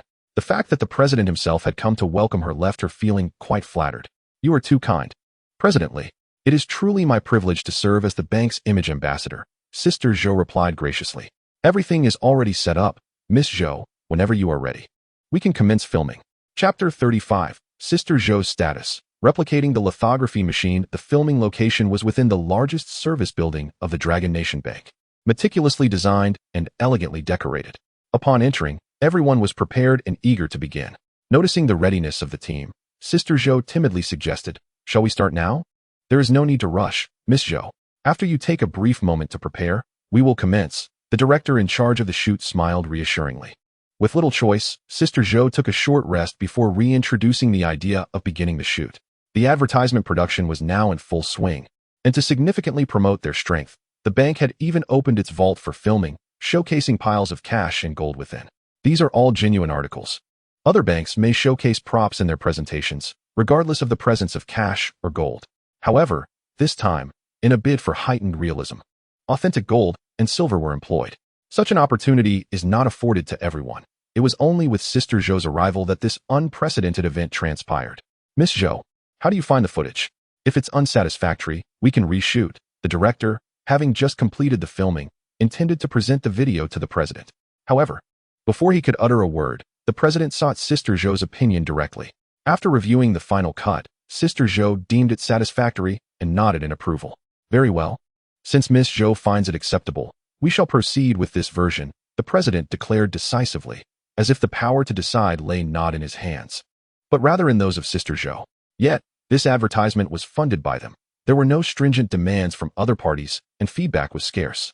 It entirely hinged on Sister Zhou's satisfaction with the advertisement. Her nod signified approval, while a refusal would likely necessitate a reshoot. In that moment, the lines of authority blurred, leaving even the director perplexed about who truly held the reins. Once the shoot concluded, the freshly minted advertisement was promptly uploaded to the bank's official website, complete with a grand banner. The speed of execution was nothing short of extraordinary. After departing from the bank, Sister Zhou inquired with her assistant about the next location. "Sister Zhou, the upcoming shoot is for the newly launched Huawei Mate 50 smartphone." No sooner had the words left her mouth than a luxury vehicle appeared before them. "Hello, miss. I am Yu Qingdong, sent by our boss to escort you." Meanwhile, back at the Jiuqiu mountain base, Lin Yi re-emerged before Huang Feiyu after a brief respite. It was the customary breakfast hour, and Lin Yi indulged in the delectable dishes prepared by the chef, while Huang Feiyu conversed with the audience in the live stream. Relishing his meal, "Brothers, what shall we undertake today?" Huang Feiyu queried his viewers. "Let us test Long Bao's combat prowess, and see just how formidable it truly is. I think it's best to refrain. I fear Jiuqiu Mountain may not withstand its antics." "That is a valid point. But I believe a worthy opponent for Long Bao is about to emerge. Have you heard? A battleship sank in the ocean yesterday, along with several warships. And it is rumored that it was not a human act, but rather the work of a creature as powerful as Long Bao. Where did you hear such a thing?" "I am entirely unaware. The news has gone viral online, along with some blurry photographs." "Do you truly believe that? In this day and age, every time there's a supernatural phenomenon, the photos turn out blurry. What nonsense." Although the event that transpired in the sea was mentioned by viewers in the live stream, not a single person believed it to be true. "Long Bao, they say that a being with supernatural powers, akin to yours, has emerged from the ocean. Your rival has arrived." Huang Feiyu exclaimed, his eyes sparkling with enthusiasm as he addressed Lin Yi. He was a man who thrived on excitement and naturally took a keen interest in such matters. Subsequently, a collection of photographs was retrieved from the internet for Lin Yi's perusal. However, upon viewing these images, a profound sense of frustration enveloped him. The majority appeared to be digitally fabricated, with only a scant few being authentic. Remarkably, the genuine photographs depicted the chaos he had instigated the previous day. As for adversaries, thus far, his only opponent had been himself. After a cursory glance, Lin Yi, disinterested, resumed his indulgence in culinary delights. Wait a moment, comrades. There are news reports circulating online. Serious news, mind you, claiming that extraordinary events have indeed transpired in the ocean beyond the capabilities of Blue Star technology, accompanied by several photographs. Goodness, I too have seen it. Aircraft carriers have been cleaved asunder with a single stroke. How utterly astonishing. The incision is beyond anything that current Blue Star technology could achieve. Perhaps the dormant beasts of Blue Star are beginning to awaken. Now, look at the comments below. I suspect this is all part of a conspiracy. Those shameless individuals are suggesting that Dragon Treasure is a vanguard warrior dispatched by extraterrestrials to gather intelligence on Blue Star. Truly, they are a remarkable bunch to concoct such theories. I am genuinely astounded by their creativity. Some are questioning the veracity of this incident, while others express concern, particularly the nation whose aircraft carrier has succumbed to the depths. Meanwhile, within a clandestine research facility in Dragon Country, a group of researchers meticulously scrutinized the photographs transmitted in the early hours. The ability to slice through an aircraft carrier without leaving any evidence of high-temperature burns strongly suggests that a particularly hard substance was responsible, moving at an extraordinary velocity. Presently, Blue Star possesses no such technology. I surmise that this enigmatic creature must possess two forelimbs akin to a mantis.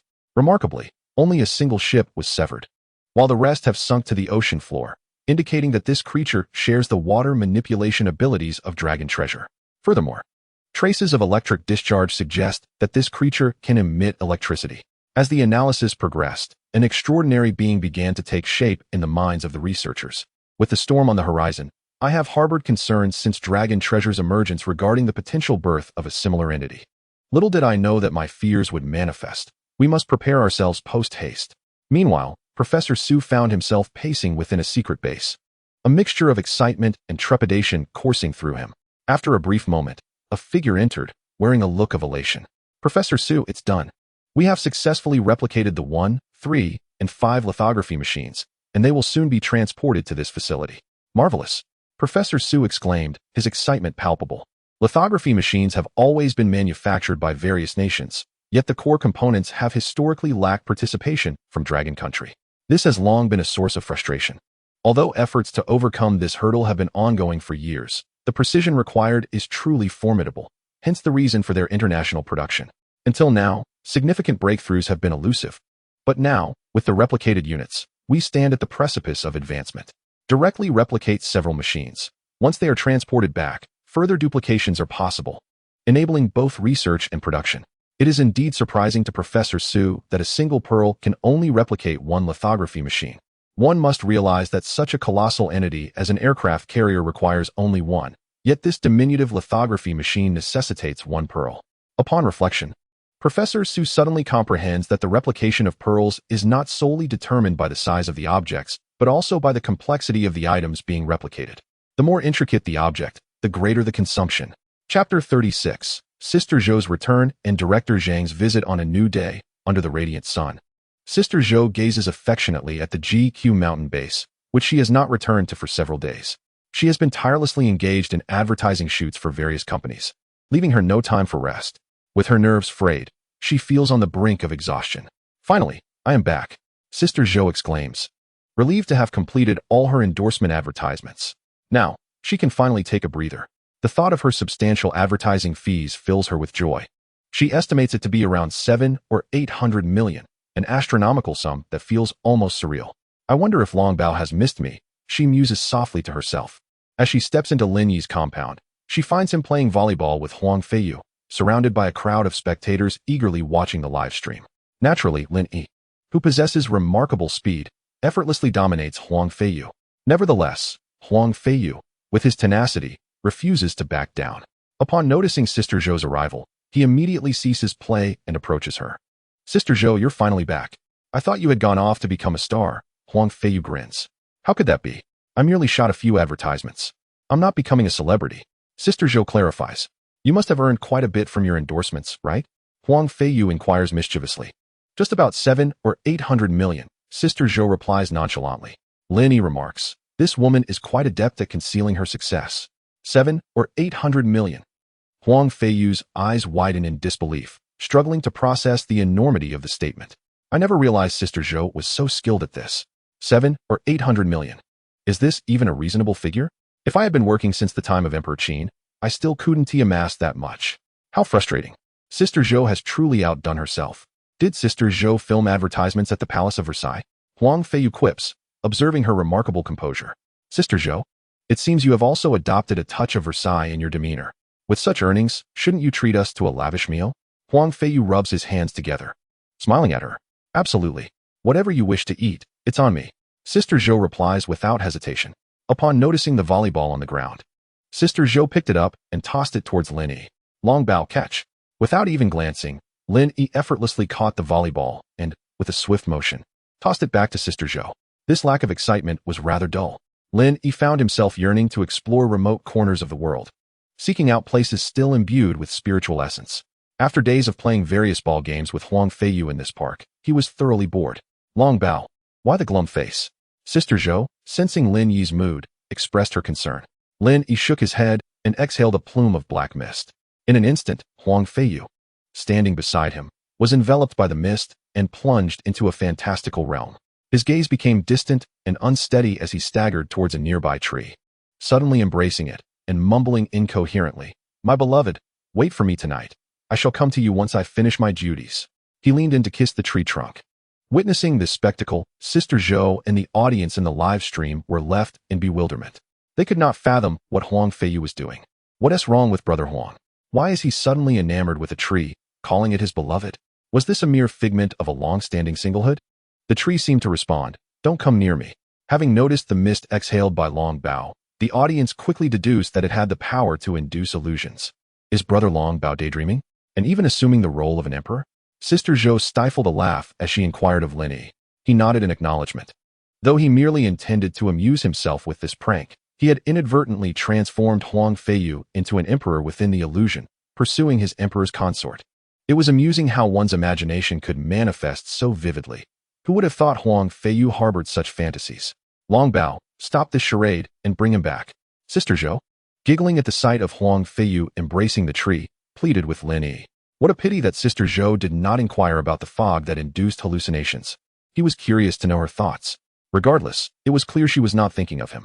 Poor Brother Huang. He had once again made a spectacle of himself before the entire nation. In just a few days, he had faced public embarrassment twice, both times in front of millions of viewers. Everyone ought to empathize with Brother Huang. Prolonged singlehood inevitably stirs the imagination. Minutes later, Huang Feiyu finally emerged from the illusion. Realizing he had been embracing a tree, a wave of despair washed over him. He vividly recalled every moment from the illusion. What a disaster. He had once again embarrassed himself before the national audience. With a heavy sigh, he glared at Lin Yi, exclaiming, "Long Bao, you have truly played a trick on me." As he spoke, he rushed towards Lin Yi, only to suddenly remember midway. "Long Bao, when did you acquire the ability to create illusions?"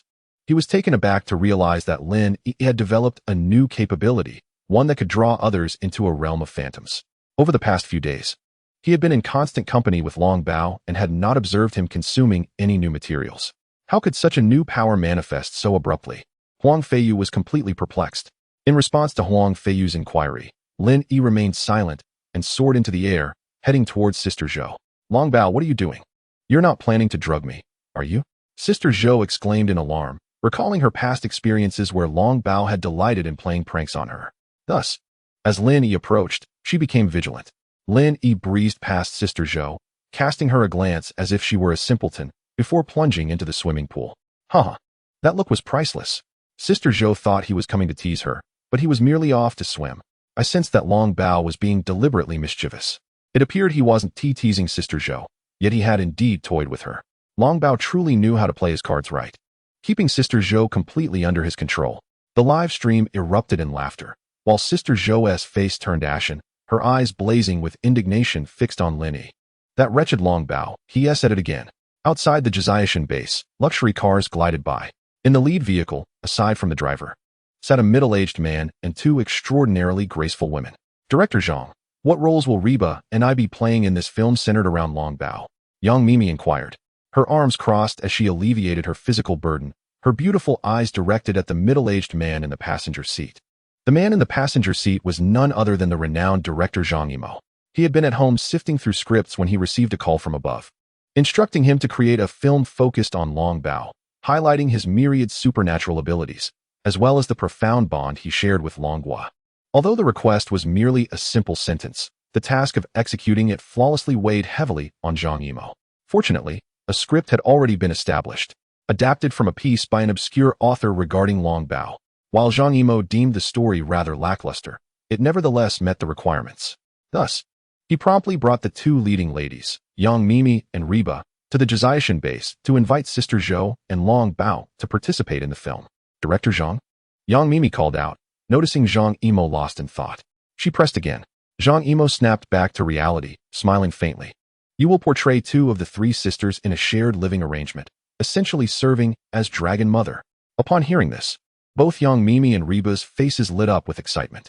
To comprehend that the outside world offers no chance for anyone to gaze upon Long Bao, while they not only enjoy close proximity, but also have the privilege of embodying the role of Long Mama, is simply a stroke of extraordinary fortune. How delightful! I have long yearned to behold Long Bao with my own eyes, exclaimed Reba joyfully. Me too. He is simply adorable. The two of them, brimming with excitement, danced with glee as anticipation for this encounter blossomed within their hearts.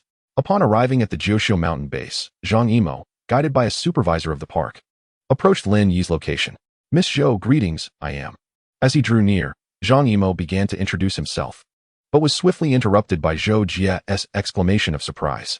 Zhang Yimou, Director Zhang, she exclaimed in astonishment. Her gaze then shifted behind him, and another wave of shock ensued. Yang Mimi, Sister Mi, and Reba. This is simply astonishing. These are all top stars from Dragon Country. To see even one of them is an occasion worth a prolonged cheer, and now two have come together. Hello, Miss Zhou. Yang Mimi and Reba greeted enthusiastically. The live stream audience erupted in fervor. Am I seeing this correctly? Both Yang Mimi and Reba have come to Jiuxiu Mountain Base. How enviable for Long Bao. My two favorite female stars are here. Is no one paying attention to Director Zhang? I sense something monumental is about to unfold. Director Zhang's presence at Jiuxiu Mountain Base surely signifies more than mere leisure. I surmise that Long Bao's bespoke film is on the verge of being unveiled. Director Zhang must be here to direct a film, with Yang Mimi and Reba likely cast as the leading ladies, while Long Bao takes center stage. My excitement is palpable. Having just reported Long Bao's newfound abilities to Professor Su, Huang Feiyu found himself momentarily entranced by the two starlets. However, both celebrities appeared oblivious to his presence, instead scanning the area in search of Long Bao. As Long Bao emerged from the water, he was suddenly enveloped in darkness, only to feel himself cradled in someone's arms. He could assert with certainty that it was not Zhou Jie, as her embrace was not so encompassing. Looking up, he recognized two familiar faces. Isn't that Yang Mimi and Reba? What brings them here? Lin Yi pondered, perplexed. How utterly adorable. Just look at his golden scales. They gleam more brilliantly than real gold. Reba exclaimed, gently caressing Lin Yi's scales as she marveled. And his eyes, resembling amber, sparkling with life, simply exquisite. Yang Mimi echoed her admiration. His claws feel so sharp, yet appear to be carved from jade. And those tiny dragon horns, so rosy and just beginning to sprout, are utterly enchanting. The two women lavished praise on Lin Yi, eagerly examining him from every angle. Lin Yi could only think, are you not aware of common courtesy? Were it not for the comfort of being held by Yang Mimi, I would have long since expressed my displeasure. Am I not concerned about my pride, little dragon? Sister Mi, could you give me a hug? Asked Reba eagerly. Of course. Yang Mimi readily agreed, and then handed Long Bao over to Reba. Overjoyed, Reba took Long Bao and began to play with him as if he were a child. However, Lin Yi remained unfazed, lazily resting in Reba's embrace, internally lamenting the extent of Reba's influence. Meanwhile, Zhang Yimou had already conveyed his intentions to Sister Zhou, hoping she could communicate with Long Bao and persuade him to participate in the film. Sister Zhou naturally had no reason to decline, especially since this was a project mandated from above. Miss Zhou, I wonder if you would be interested in participating in the film? A leading female role has already been reserved for you, Zhang Yimou inquired. I have never acted in a film. I fear I may not be suited for the lead role, Sister Zhou replied with concern. However, the audience in the live stream was less than pleased with her modesty. Sister Zhou, please do not be so humble. Your acting skills are well recognized by everyone. Are you joking about your abilities? If Sister Zhou's acting were inadequate, then most actors in Dragon Country would be out of work. Miss Zhou, you need not be modest. I believe you possess the talent. And all you need to do is be yourself. In the film, your character is the Dragon Mother, Zhang Yimou reassured her. Give it a try, Miss Zhou. I am confident in your gift. Without waiting for Sister Zhou to respond, Zhang Yimou spoke again. Sister Zhou nodded. It wouldn't hurt to give it a try. Yang Mimi and Reba, who had been playing with Longbao, approached the two. Lin Yi, nestled in Reba's arms, glanced at Sister Zhou, sensing a hint of jealousy. It seemed she was not entirely pleased to see him being held by another. Longbao, director Zhang Yimou has invited us to act in a movie. Would you be willing to go? Sister Zhou asked. Lin Yi flew out of Reba's arms, looking down at Zhang Yimou. After a moment, he nodded. After all, he had nothing else to do, and participating in a film could be entertaining. Besides, with Reba and Yang Mimi by his side, what was there to refuse? Seeing Longbao agree, both Reba and Yang Mimi, as well as Zhang Yimou, displayed expressions of delight. With Reba, Yang Mimi, and Sister Zhou as the three leading ladies, and only Longbao as the star, how splendid. Was this the treatment afforded to Longbao? It was indeed quite extravagant. I would willingly trade 10 years of my lifespan for just one day in Longbao's shoes.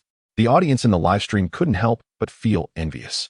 After some idle chatter, Lin Yi was once again cradled in Yang Mimi's arms as they made their way to the dining hall.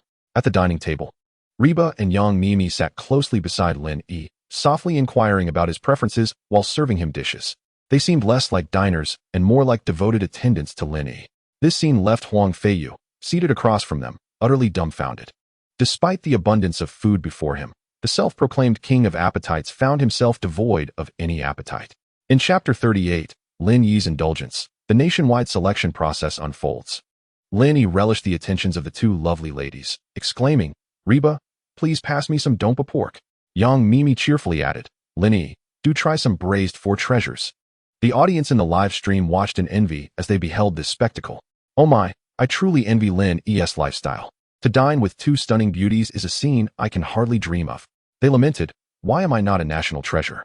Even if those two ladies offered me mere weeds, I would savor every bite. One could not help but wonder if Sister Zhou sensed her precarious position.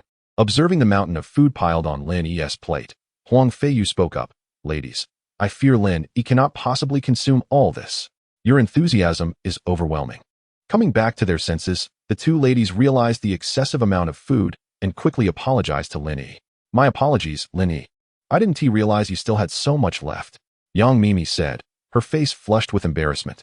Having been so engrossed in her playful rivalry with Reba that she neglected to check if Lin Yi had eaten any of the dishes she offered. Reba also repeatedly expressed her apologies, her cheeks tinged with pink. Haha, I didn't expect you two ladies to get along so well with Lin Yi. This puts my mind at ease, Zhang Yimou remarked with a subtle smile. Seizing the opportunity, he shared a piece of good news. The other roles in Lin Yi's new film will be open for public audition. As long as you possess exceptional acting skills, you may join the film's production. He directed this announcement to the viewers in the live stream, having made this decision to prevent any nepotism in casting. By employing a fair selection process, not only could they discover genuinely talented actors, but they could also save on the exorbitant fees of popular stars while encouraging nationwide participation. Aligning with higher directives. Director, do you think I'm suitable? Huang Feiyu immediately stood up, his face brimming with anticipation as he looked towards Zhang Yimou. After appraising Huang Feiyu, Zhang Yimou replied, Not bad. You possess a commendable appearance. However, I'm uncertain about your acting skills. You may start with a minor role. Director, are you jesting? With my looks, I can only be a background actor? Huang Feiyu protested. Wait, let me perform a scene for you. I assure you, I possess talent. Undeterred, Huang Feiyu stepped out of his seat, eager to present a segment to Director Zhang. The director, taken aback by Huang's sudden movement, hastily intervened, exclaiming, Hold on. If you fancy other roles, you may participate in the upcoming auditions. There is no rush. Upon hearing this, Huang Feiyu deflated like a punctured balloon and returned to his seat. Who would have thought Huang Ge would find himself in such a predicament? Playing a minor role, really? To be fair, his acting skills are commendable. I support him. Do remember to send me his audition video. Director, do you think I'm suitable? Another voice chimed in. Director, I'm a student from the drama department. May I audition? Yet another added. Director, I'm a delivery worker, and I've encountered all sorts of people. Do you think I'm capable? As more individuals in the live stream sought Director Zhang's guidance regarding participation, he felt a wave of relief wash over him, pleased that his expectations had been met. Please, everyone, remain patient. I will address this matter promptly. The registration portal will be available shortly. As Zhang explained, the live stream quieted down. However, unexpectedly, an enormous donation emerged, with 100 Douyin coins gifted at once. The audience gasped in astonishment, speculating who could be so generous. When suddenly a barrage of messages appeared. Wang Xikong, Director, do you think I'm suitable? Upon seeing the name, the live stream erupted in excitement. I knew someone had deep pockets. It turns out to be Principal Wang. My apologies for the oversight. Only Principal Wang could make such a lavish donation. It seemed as though Wang Xikong was implying, Director, are you still in need of sponsorship? In a lavish villa in the capital, Wang Xikong, despite his substantial contribution, had no genuine desire to become an actor, though he did harbor some interest in the character Long Bao.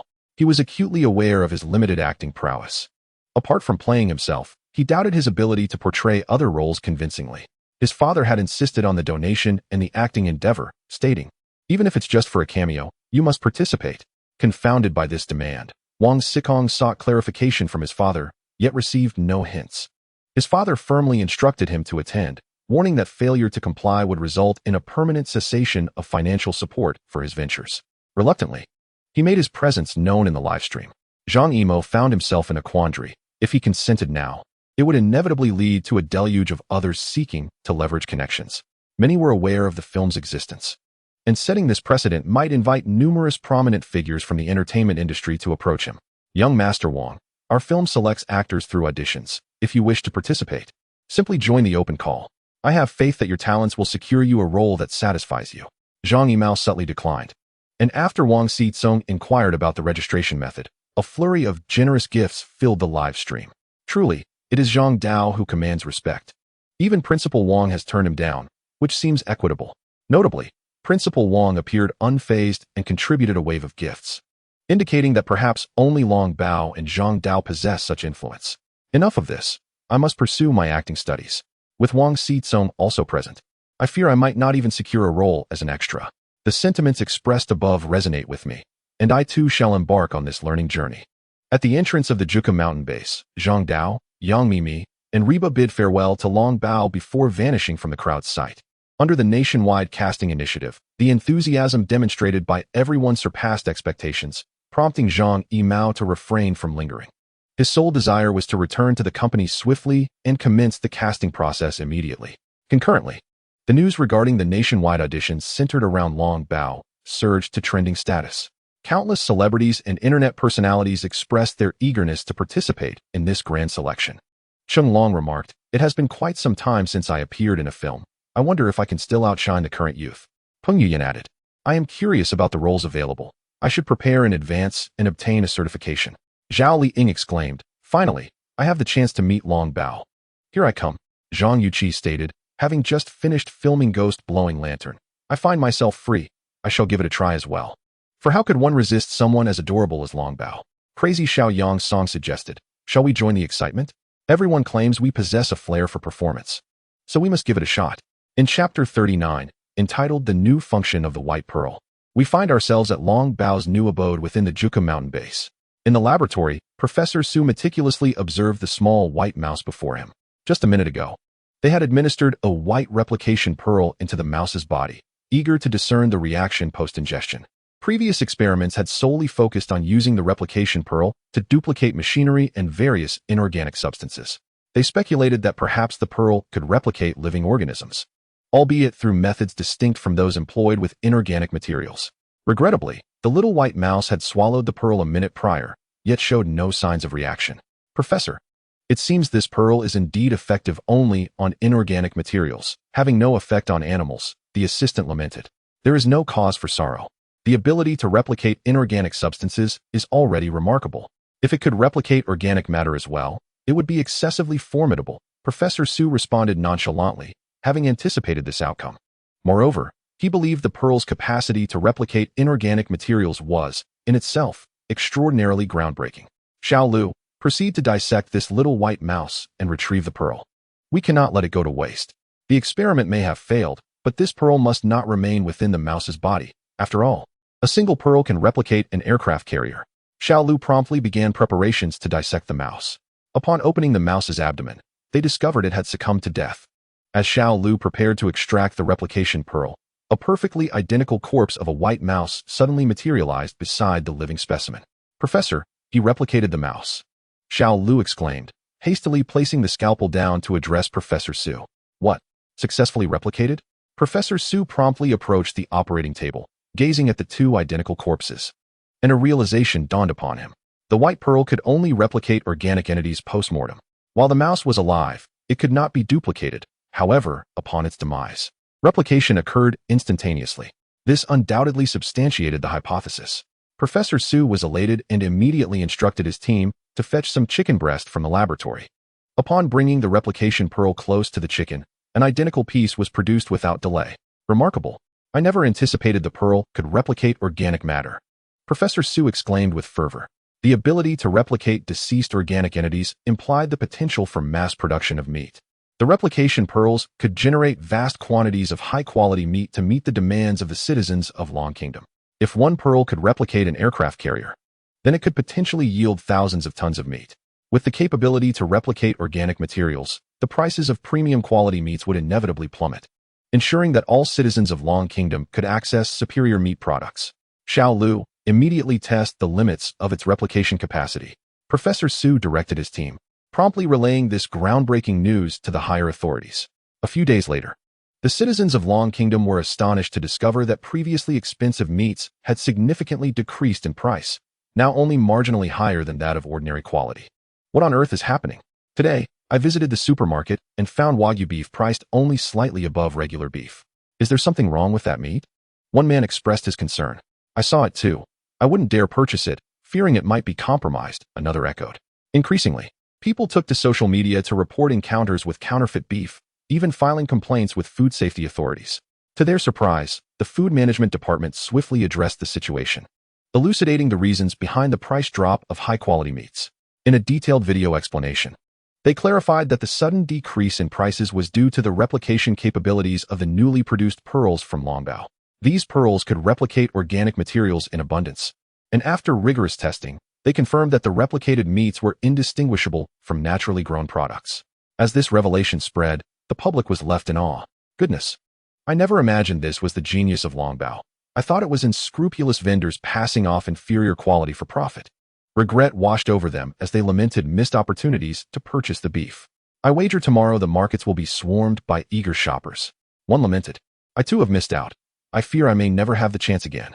Longbao truly is a blessing for our dragon nation. Not only has he resolved the issue of food supplies, but he has also significantly reduced the prices of high-quality meat. The citizens of the dragon nation rejoice at this news, expressing their heartfelt gratitude towards Longbao. Meanwhile, Zhang Yimou finds himself in a state of regret, lamenting his decision to mention the open auditions for actors, as the number of participants has proven overwhelming. With no choice but to increase manpower, he has set up audition venues across various regions. The open audition site in the imperial capital is where Zhang Yimou personally oversees the proceedings. Countless stars have gathered here, accompanied by a plethora of media outlets from across the Dragon Nation. The entrance to the auditions has transformed into a veritable red carpet for celebrities. One by one, the stars make their appearances. Wang Erbo, it's really Wang Erbo. I want to have your child. Oh my, that's Brother Chenglong. I thought he wouldn't need to audition to land a great role, yet here he is. The competition is fierce, filled with renowned actors from the entertainment industry. I had hoped to land a minor role, but it seems that opportunity has vanished. Just imagine, by the time this film wraps, even the extras will be stars, forming a truly all-star cast. Wait a moment, is that Huang Ge? Behind the throng of celebrities, Huang Feiyu has also arrived. Having taken special leave to be in the imperial capital, determined to showcase his prowess to Zhang Yimou. His arrival is a testament to his dedication. With Huang Ge here, I feel a surge of confidence. I too shall strive for a minor role.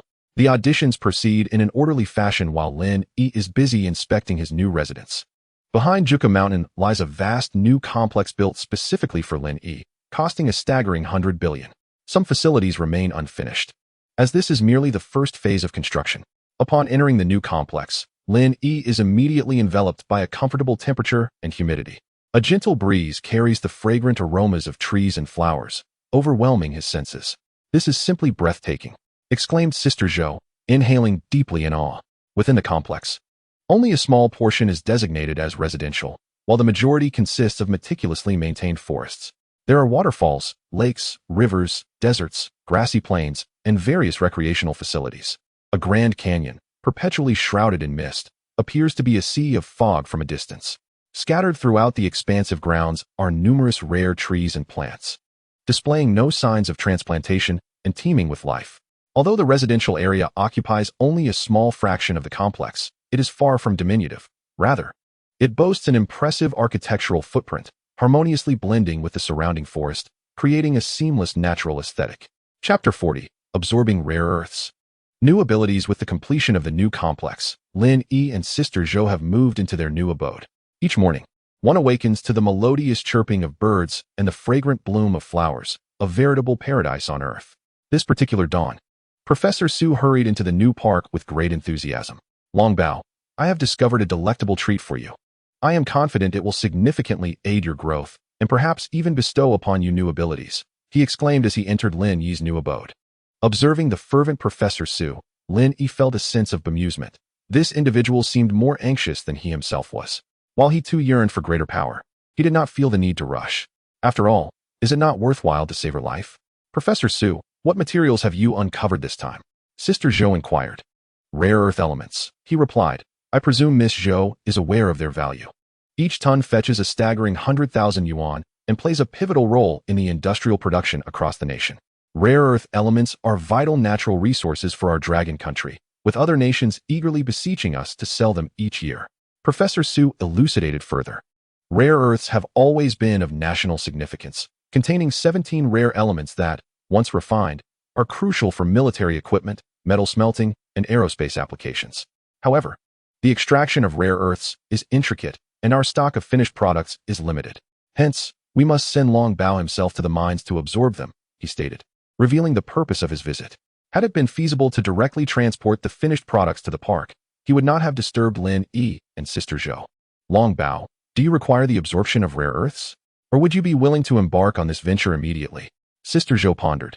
Recognizing the preciousness of the material and its necessity for Long Bao, Lin Yi nodded. It was indeed essential to go, as acquiring a new ability would be advantageous. Subsequently, under Professor Su's guidance, Lin Yi and Sister Zhou made their way to the helipad at the Juka mountain base. After a journey through the skies, they finally arrived at the site where rare earths were being extracted. From above, one could see a vast pit in the earth, with trucks traversing the roads and circling it, constantly transporting the rare earth minerals. Not far from this immense pit, piles of rare earths resembled a towering mountain. Upon reaching the ground, the site manager promptly approached them. Having already received notification of Long Bao's impending arrival for absorption. Greetings, Professor Su. I am Zhou Zuan, the site manager. Is Long Bao ready to commence now? Additionally, I am uncertain whether the quantity of mined rare earths will suffice. If not, Long Bao may need to personally extract them from beneath the mine, Zhou Zuan explained. Let us first allow Long Bao to absorb all the mined rare earths, Professor Su contemplated before deciding to proceed with that course of action. Very well. I shall promptly evacuate the workers. With Zhou Zuan's command, all operations at the extraction site ceased immediately, and everyone temporarily vacated the mine. Dragon treasure, let us commence. Professor Su addressed Lin Yi. As he gazed upon several mountainous heaps of rare earth minerals, an overwhelming desire surged within Lin Yi, one he had not felt in a long time. It appeared Professor Su's assertion was indeed correct. Anything relatively rare was essential for his being. Soaring above the piles of rare earth, he focused his thoughts. In an instant, a tempest erupted at the mining site. Ferocious winds lifting the minerals from the ground and swirling them into the air, subsequently drawn into Lin Yi's core. The rare earth elements continuously ascended from the mounds, absorbed by Lin Yi. Witnessing the storm of minerals at its epicenter, Professor Su and his companions were taken aback. Dragon treasure is growing increasingly powerful, Professor Su remarked with awe. In the sky, Lin Yi continued his absorption. Although he sensed the abundant energy contained within the rare earth, it was, after all, raw material that had yet to be refined. Despite the rapid pace of his absorption, the useful elements remained scarce. After more than 10 minutes, Lin Yi descended from the air. Although he felt his strength augment, he did not perceive the emergence of any new abilities. How goes it, Dragon Treasure? Any new abilities? Show me. Sister Zhou inquired curiously as Dragon Treasure landed. Did you produce any pearls? Professor Su rubbed his hands together, a smile gracing his face as he observed Lin Yi. Lin Yi shook his head and promptly flew towards the excavation pit for rare earth. Upon reaching the pit, Lin Yi unleashed a mighty dragon roar, causing the ground below to be thrust downwards several meters. Then, he employed his wind control ability to summon the rare earth from the depths of the mine. The minerals, under the influence of the tempest, spiraled like an inverted tornado, continuously absorbed into Lin Yi's essence. Is he still not satiated? Professor Su scratched his head in perplexity. However, observing the speed of dragon treasure's absorption, he surmised that this substance must hold considerable significance for him, and the pearls produced would likewise be noteworthy. Lin Yi persisted in absorbing the rare earth from the pit for a full half-hour before returning to Sister Zhou's side, satisfied. So, dragon treasure? I trust your bounty is substantial? Professor Su looked at Lin Yi with eager anticipation. Lin Yi understood the old man's intentions. While he genuinely cared for Lin Yi, his primary concern lay with the pearls produced, especially their potential applications. With a mere thought, Lin Yi expelled the pearls generated from the recently absorbed rare earth. The multicolored orbs fell to the ground, instantly capturing Professor Su's undivided attention. The vibrant pearls appeared to hold significant promise. Excitedly, Professor Su collected the gems, meticulously examining them while instructing his team to transport all the pearls back to the laboratory. Lin Yi had nearly absorbed all the rare earth minerals from this mine, resulting in a substantial quantity of beads, no less than 50 to 60,000. At Professor Su's request, 2 transport helicopters were dispatched immediately. Long Bao, do you possess any new abilities? Sister Zhou inquired, gazing at Lin Yi. With a swift motion, Lin Yi vanished right before her eyes. Long Bao, have you become invisible? Sister Zhou called out, bewildered by Lin Yi's sudden disappearance. Just then, she felt a weight settle upon her shoulder. She recognized it was Long Bao and attempted to grasp him, but Lin Yi had already eluded her, leaving her to grasp at nothing. Soon after, another heavy sensation emerged on her other shoulder, prompting her to reach out again. Alas, Lin Yi's speed was beyond her grasp, and he had long since vanished. Long Bao, are you toying with me? Reveal yourself, or I shall ensure you have no place on my bed tonight. Sister Zhou said, half in jest, half in irritation. Lin Yi remained unfazed, continuing to amuse himself by evading her. With the ability to become invisible, he had little fear of her threats. After all, she needed to see him in order to banish him. Chapter 41. The film begins. Special effects artists left jobless upon returning to the Juka mountain base.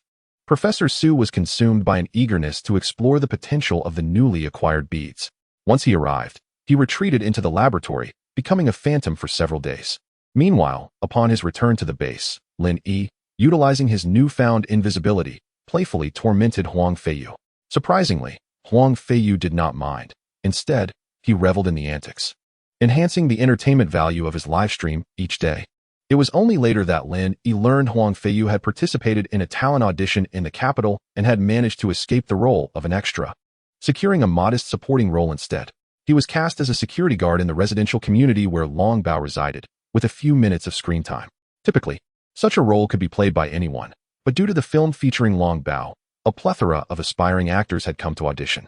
Although Huang Feiyu was merely a security guard, he found himself alongside the esteemed Godaya, who, despite having the talent to vie for more significant roles, opted to embrace his passive skill, relaxation, given the fierce competition. Naturally, Huang Feiyu felt elated to share the screen with a seasoned actor, wearing a perpetual smile. One day, the sound of helicopters roared above the Juka mountain base. When the helicopters landed, to everyone's surprise, Zhang Yi stepped out. His purpose for visiting was to escort Long Bao and Sister Zhou to the film set. All preparations had been completed. They were merely awaiting the leading lady and the protagonist. Miss Zhou, Long Bao, the film's preparations are all set. I have come to take you both to the set. Oh, and of course, Huang Feiyu as well. Zhang Yimou arrived at Lin Yi's new abode, courteously addressing Sister Zhou and Lin Yi. The fact that Zhang personally came to fetch them astonished the audience in the live broadcast room. I have heard that director Zhang, in pursuit of this film, only sleeps 5 hours each day. It is remarkable that amidst his busy schedule, he took the time to personally welcome Long Bao and Sister Zhou. Indeed, it is Long Bao who merits such attention. Had it been anyone else, none would enjoy this privilege. I have learned that this film boasts an all-star cast, with even the briefest roles likely filled by renowned celebrities. It is said that even the delivery personnel are popular male stars. Moreover, all the celebrities have expressed their willingness to participate without any remuneration, working for free. Sister Zhou, Lin Yi, and Huang Feiyu boarded the plane with Zhang Yimou and arrived at the filming location. Upon their arrival, they were surrounded by actors, both seasoned stars and fortunate ordinary individuals alike, who gathered around. The moment Long Bao descended from the aircraft, a chorus of excited screams erupted. Long Bao, Long Bao. I can't believe I am seeing Long Bao in person. So adorable, I wish I could pet it. Unfortunately, as an extra, I was unable to approach Long Bao up close. Observing the chaotic scene, Zhang Yimou's expression shifted, and he commanded silence. Instantly, the atmosphere quieted. I understand everyone's excitement. He began, but let us not forget our original purpose for being here. We are here to create a remarkable film. Everyone must embody their roles and fulfill their responsibilities. Should anyone harass Long Bao without cause, they will be promptly removed from the set. Once order was restored, Zhang Yimou swiftly gathered the actors to commence filming. True to their selection from the auditions, the actors displayed exceptional skill, completing a segment in no time. Well done, everyone. Let's keep up the momentum. Next, we have a scene where we encounter a villain. When Yang Mimi and Long Bao are returning home with groceries and are robbed, Long Bao will use its fire-breathing ability to scare the assailant away. Everyone, take your positions. We are about to begin, Zhang Yimou instructed. Soon, the actors found themselves within the pre-constructed set. As Zhang Yimou called for the start, all actors immediately fell into character. Lady, hand over your valuables, or I shall resort to robbery. The assailant, portrayed by Peng Yuyan, wore a wicked grin, casting lascivious glances at Yang Mimi. It was time for Long Bao to unleash its fiery breath and frighten him away. However, to everyone's surprise, Lin Yi did not resort to fire breathing. Instead, he became invisible, appearing suddenly on Peng Yuyan's shoulder. He then delivered a swift kick, sending Peng Yuyan stumbling backwards. After resolving the situation, Lin Yi swaggered back to Yang Mimi's side. At this moment, Yang Mimi's mouth hung agape, her expression one of genuine astonishment. Cut! Zhang Yimou immediately called for a halt, taken aback by Lin Yi's deviation from the expected script. Although the performance was exceptionally captivating, it was rather abrupt. At that moment, everyone regained their composure and hurried to assist Peng Yuyan, who had fallen to the ground. I'm fine. Long Bao didn't exert any force. It was all part of my act, Peng Yuyan stated with a smile, brushing off the dust from his attire. It's a relief to hear that. You startled us, someone remarked. However, Peng Yuyan's ability to adapt on the spot is truly impressive. Before we even reacted, you had already gracefully collapsed. Upon confirming that Peng Yuyan was unharmed, a collective sigh of relief swept through the group, accompanied by praises for his cleverness. But when did Long Bao acquire the ability to become invisible? You don't know? Didn't you watch the live stream? Just a few days ago, he used his invisibility to play tricks on Huang Feiyu. He even pranked Sister Zhou. The show's impact was maximized. This feat of invisibility has practically rendered the special effects team obsolete. Haha, it's all thanks to Long Bao. With that, the group decided to continue filming, as the previous segment had exceeded their expectations. Zhang Yimou intervened to halt further discussions and initiated the next scene. The new segment depicted an alien invasion, where Long Bao valiantly fought to protect his homeland. In pursuit of a more authentic portrayal, Zhang Yimou chose to minimize the use of special effects. He sought out a soon-to-be demolished neighborhood that, after renovations, bore no distinction from a typical residential area, complete with parked cars beneath the towering apartment buildings. This expansive community spanned 500 acres, with every corner resembling ordinary neighborhoods, necessitating a substantial number of vehicles. However, Zhang Yimou was generous, opting to use actual cars rather than props. In this scene of alien invasion, Long Bao launched a fierce counterattack, showcasing formidable power that obliterated the surrounding buildings and vehicles. To facilitate this spectacle, explosives were installed within each apartment and vehicle, awaiting the perfect moment to reduce everything to rubble. As everyone prepared, filming commenced. Once all cameras were in position, Lin Yi soared above the apartment complex. With a resounding dragon's roar, the neighborhood erupted around him, as if struck by a meteor, with a tremendous shockwave shattering all structures and vehicles in its wake. The entire community was instantly leveled. Explosions. Explosions. Have you lost your mind? I haven't given you the command to detonate the explosives. A roar echoed through the set. As the dust settled, Lin Yi reappeared before the crew. Although the set lay in ruins, he emerged unscathed. What was that explosion about?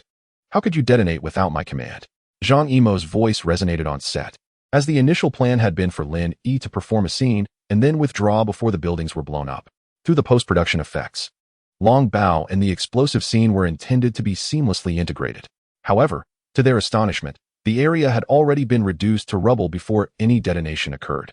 He initially presumed that the explosion had been triggered prematurely, failing to heed his commands. Director Zhang, I did not set off the charges. I have been waiting for your signal all along, Long Bao stated, his confusion mirrored by the demolition crew. If you didn't T-trigger it, then how come all the buildings and vehicles here are destroyed? Zhang Yi seemed to recall something, his expression suddenly awash with shock as he gazed at Long Bao. Was it the dragon's roar that caused this? The onlookers exchanged incredulous glances, unable to fathom that a mere shout could obliterate an entire neighborhood. While they were aware of Long Bao's extraordinary abilities, witnessing his terrifying destructive power firsthand sent chills down their spines. What was once intended to be a visual effect was now rendered unnecessary. Long Bao's prowess was simply overwhelming. I knew Long Bao was here to shake things up. First, he went invisible, and now he has flattened the entire community. What a display of power. Despite his seemingly innocent appearance, when Long Bao got serious, his destructive capacity was akin to a walking nuclear bomb. The gathered actors buzzed with chatter, and as Lin Yi approached director Zhang and the others, Zhou Jie appeared. Long Bao, didn't we agree to use explosives to level this place? Why did you resort to your special abilities? It could be dangerous if someone gets hurt. Zhou Jie expressed her concern, casting a worried glance at Lin Yi, reminding him to exercise caution given the large crowd. She was anxious that if Lin Yi mishandled his strength, it could severely tarnish his image and affect his standing among the people of Longhua. Lin Yi, however, was fully aware of the risks and had complete confidence in his ability to control his powers. Standing tall, he patted his chest with pride, as if to say, "Who do you think you're underestimating?" Haha, Long Bao certainly has a bit of a proud streak, Yang Mimi chuckled, observing Lin Yi's confident demeanor.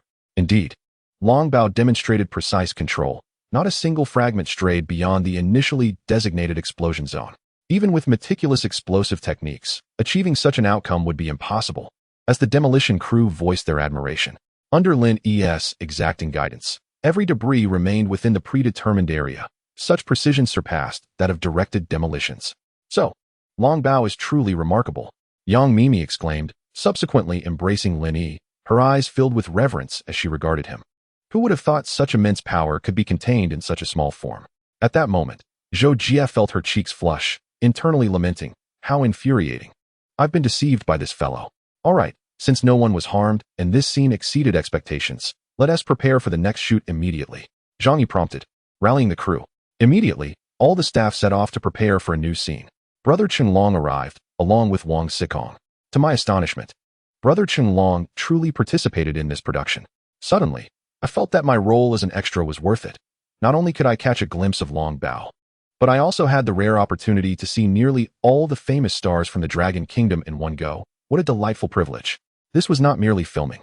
It was akin to a star-studded event. Look at these folks. They have all rushed over. Hey, who is pushing me? I want to see the principal. Why are you shoving me toward Brother Chen Long? With the appearance of the two, the set instantly became vibrant, resembling a celebrity meet and greet. Wait, isn't that Zhang Yuqi? My goodness, she looks even more stunning in person than on screen. With a gasp, everyone's gaze shifted to another individual. A pair of long legs drew attention, and her striking eyebrows accentuated her extraordinary presence. Indeed, it was Zhang Yuqi.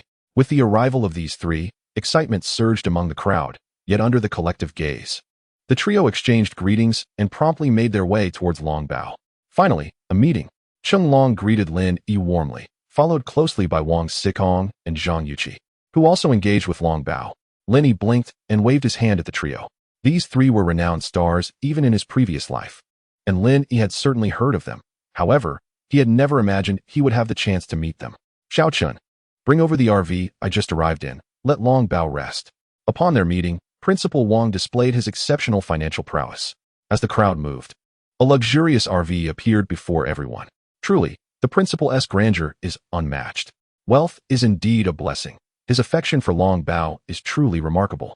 It seems only Long Bao deserves such treatment. Subsequently, Principal Wang invited Lin Yi onto his RV.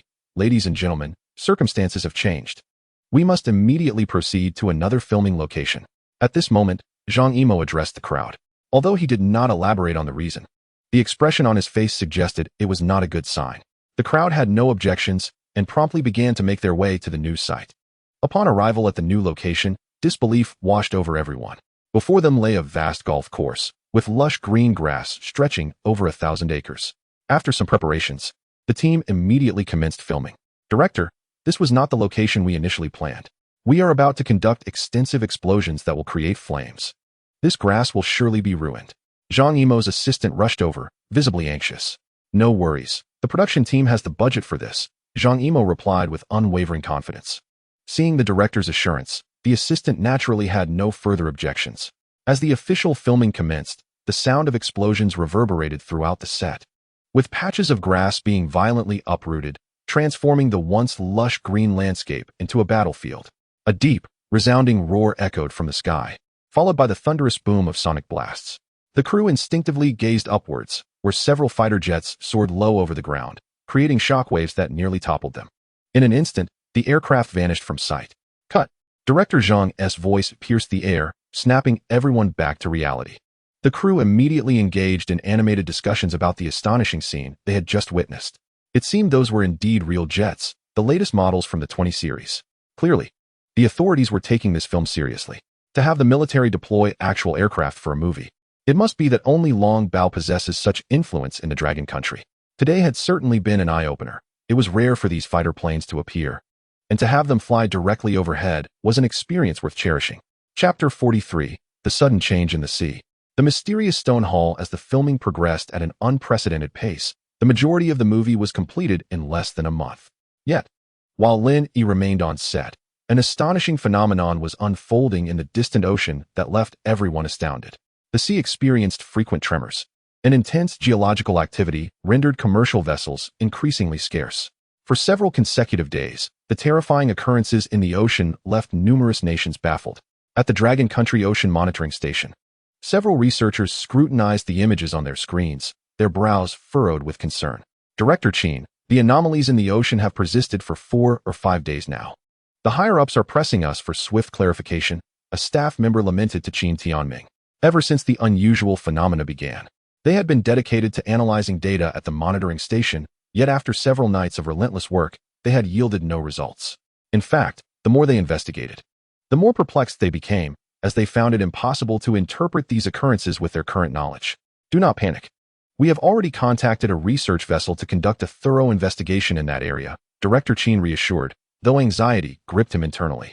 Such phenomena were unprecedented in his over a decade of experience at the monitoring station. This was far from ordinary. It was not something that nature could produce. Suddenly, the phone rang. Director Qin quickly answered, his voice urgent. Old Xia, is there any new information? On the other end was Xia He, the leader of the research team dispatched for the investigation. Old Qin, I've transmitted the images we captured back to the monitoring station. You'll see for yourself. I fear something grave is unfolding. As the words faded from the phone, a sense of dread washed over Qin, compelling him to turn and gaze at the large screen. Before him was a colossal whirlpool in the ocean, its swirling currents causing the surrounding waves to surge violently, rendering any nearby vessels unable to approach. At the heart of a colossal whirlpool lay a vast opening that descended into the abyss, its depth an enigma. What had transpired here? Director Qin stood frozen in disbelief at the sight. Director, something is emerging from the vortex, exclaimed a staff member from the monitoring station. On the screen, something immense gradually surfaced from the depths of the whirlpool. As this unknown entity emerged, the onlookers' breaths quickened, a primal fear emanating from the depths of their souls. As time passed, an imposing palace, constructed from immense stones, revealed itself before their eyes. Towering at least 7 or 8 stories high and sprawling over an area comparable to 2 football fields, the palace was a sight to behold. Its exterior was enshrouded in seaweed, and its grand entrance remained resolutely closed, exuding an air of profound mystery. A temple had risen from the ocean floor. Director Qin gazed at the edifice standing amidst the waves, his heart brimming with curiosity. Yet, it was imperative to report this to higher authorities. The sudden appearance of such a temple might not bode well. Just as Director Qin prepared to relay his findings, the once turbulent whirlpool vanished, and the sea surface regained its tranquil demeanor. Had the temple not been there, one might have believed nothing had transpired at all. Old Qin, shall we venture up to investigate? Came a call from the research vessel. Exercise caution, he advised, though the sudden emergence of the temple was steeped in enigma. Uncovering its true nature was of utmost urgency. Upon receiving Director Qin's approval, Xia He led a team towards the temple. As they ascended the steps, the ancient atmosphere enveloped them, stirring a sensation unlike any relic of antiquity. Everyone, tread carefully and prioritize safety, Xia He cautioned. After circling the temple, their gaze settled upon the massive stone door. Let us secure the door with ropes and see if the research vessel can pry it open, Xia He directed the group. Standing at 7 or 8 meters tall, the stone door posed a formidable challenge, and they approached it with a sense of cautious optimism. Their research vessel was modest in size, and as they observed the stone door, nearly fused with its surroundings by the relentless erosion of the sea, anxiety clawed at their hearts. Once the ropes were secured, Xia He urged the vessel to exert its full power. Regrettably, aside from the vessel belching thick black smoke, the stone door remained utterly unyielding. Once more, after several attempts, the door still did not budge. It seems we cannot open this door, Zhou Jie lamented, halting their efforts. At that moment, 3 warships belonging to a foreign nation appeared on the horizon, their imposing presence undeniable. These fellows are swift indeed, arriving so quickly, Zhou Jie remarked, his expression darkening. This expanse of sea did not belong to any nation, and he found himself powerless to prevent their approach. Upon arriving aboard the warship, Austin gazed at the temple before him, unable to suppress his excitement. He had been enjoying a leisurely retreat at the harbor when he received an urgent command, informing him of the sudden emergence of a temple from the depths of the sea. He was instructed to promptly assemble a team to investigate its contents. The message hinted at the possibility of supernatural forces at play, urging him to ensure the retrieval of any artifacts within. The mention of such extraordinary power piqued Austin's interest. Who could resist the allure of the supernatural? Naturally, he was no exception. Moreover, the Dragon Nation had long been aware of extraordinary beings. Yet their exhaustive research had yielded little progress. This temple might very well be the opportunity for transformation. To his surprise, it seemed others had arrived before him. However, it appeared that the temple had yet to be breached. Observing the research vessel outside the temple, a smile crept onto Austin's face. Approaching closer, he called out to Zhou Jie, "Hey, my friend, you certainly arrived swiftly. Would you be so kind as to share your discoveries with us?" Austin inquired with a friendly grin. "No, we just arrived as well and have no knowledge of what lies within," Zhou Jie replied, also smiling. "Oh, how fortuitous. You wouldn't mind if we conducted our own examination, would you?"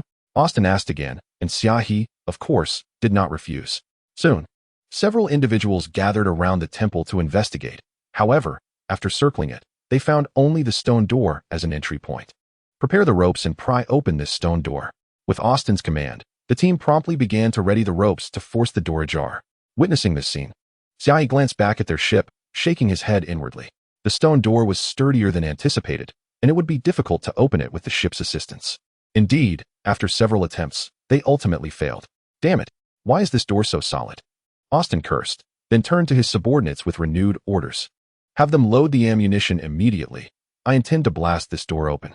Zhou Jie's expression shifted slightly, and he quickly retreated with his team, anxiously pondering the whereabouts of the reinforcements he had called for.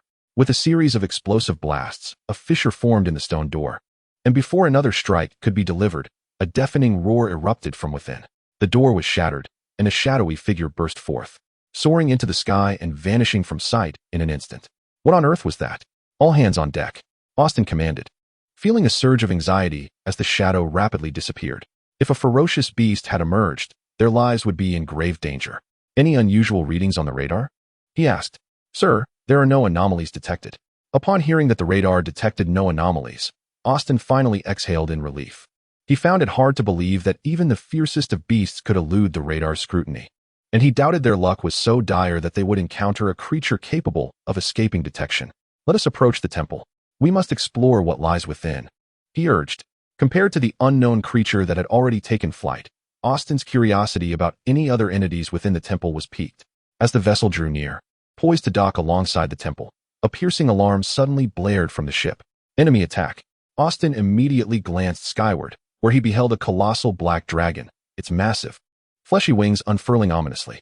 This dragon was not elongated like the one named Longbao. It possessed limbs and an air of mystique about it. The creature before him was grotesque.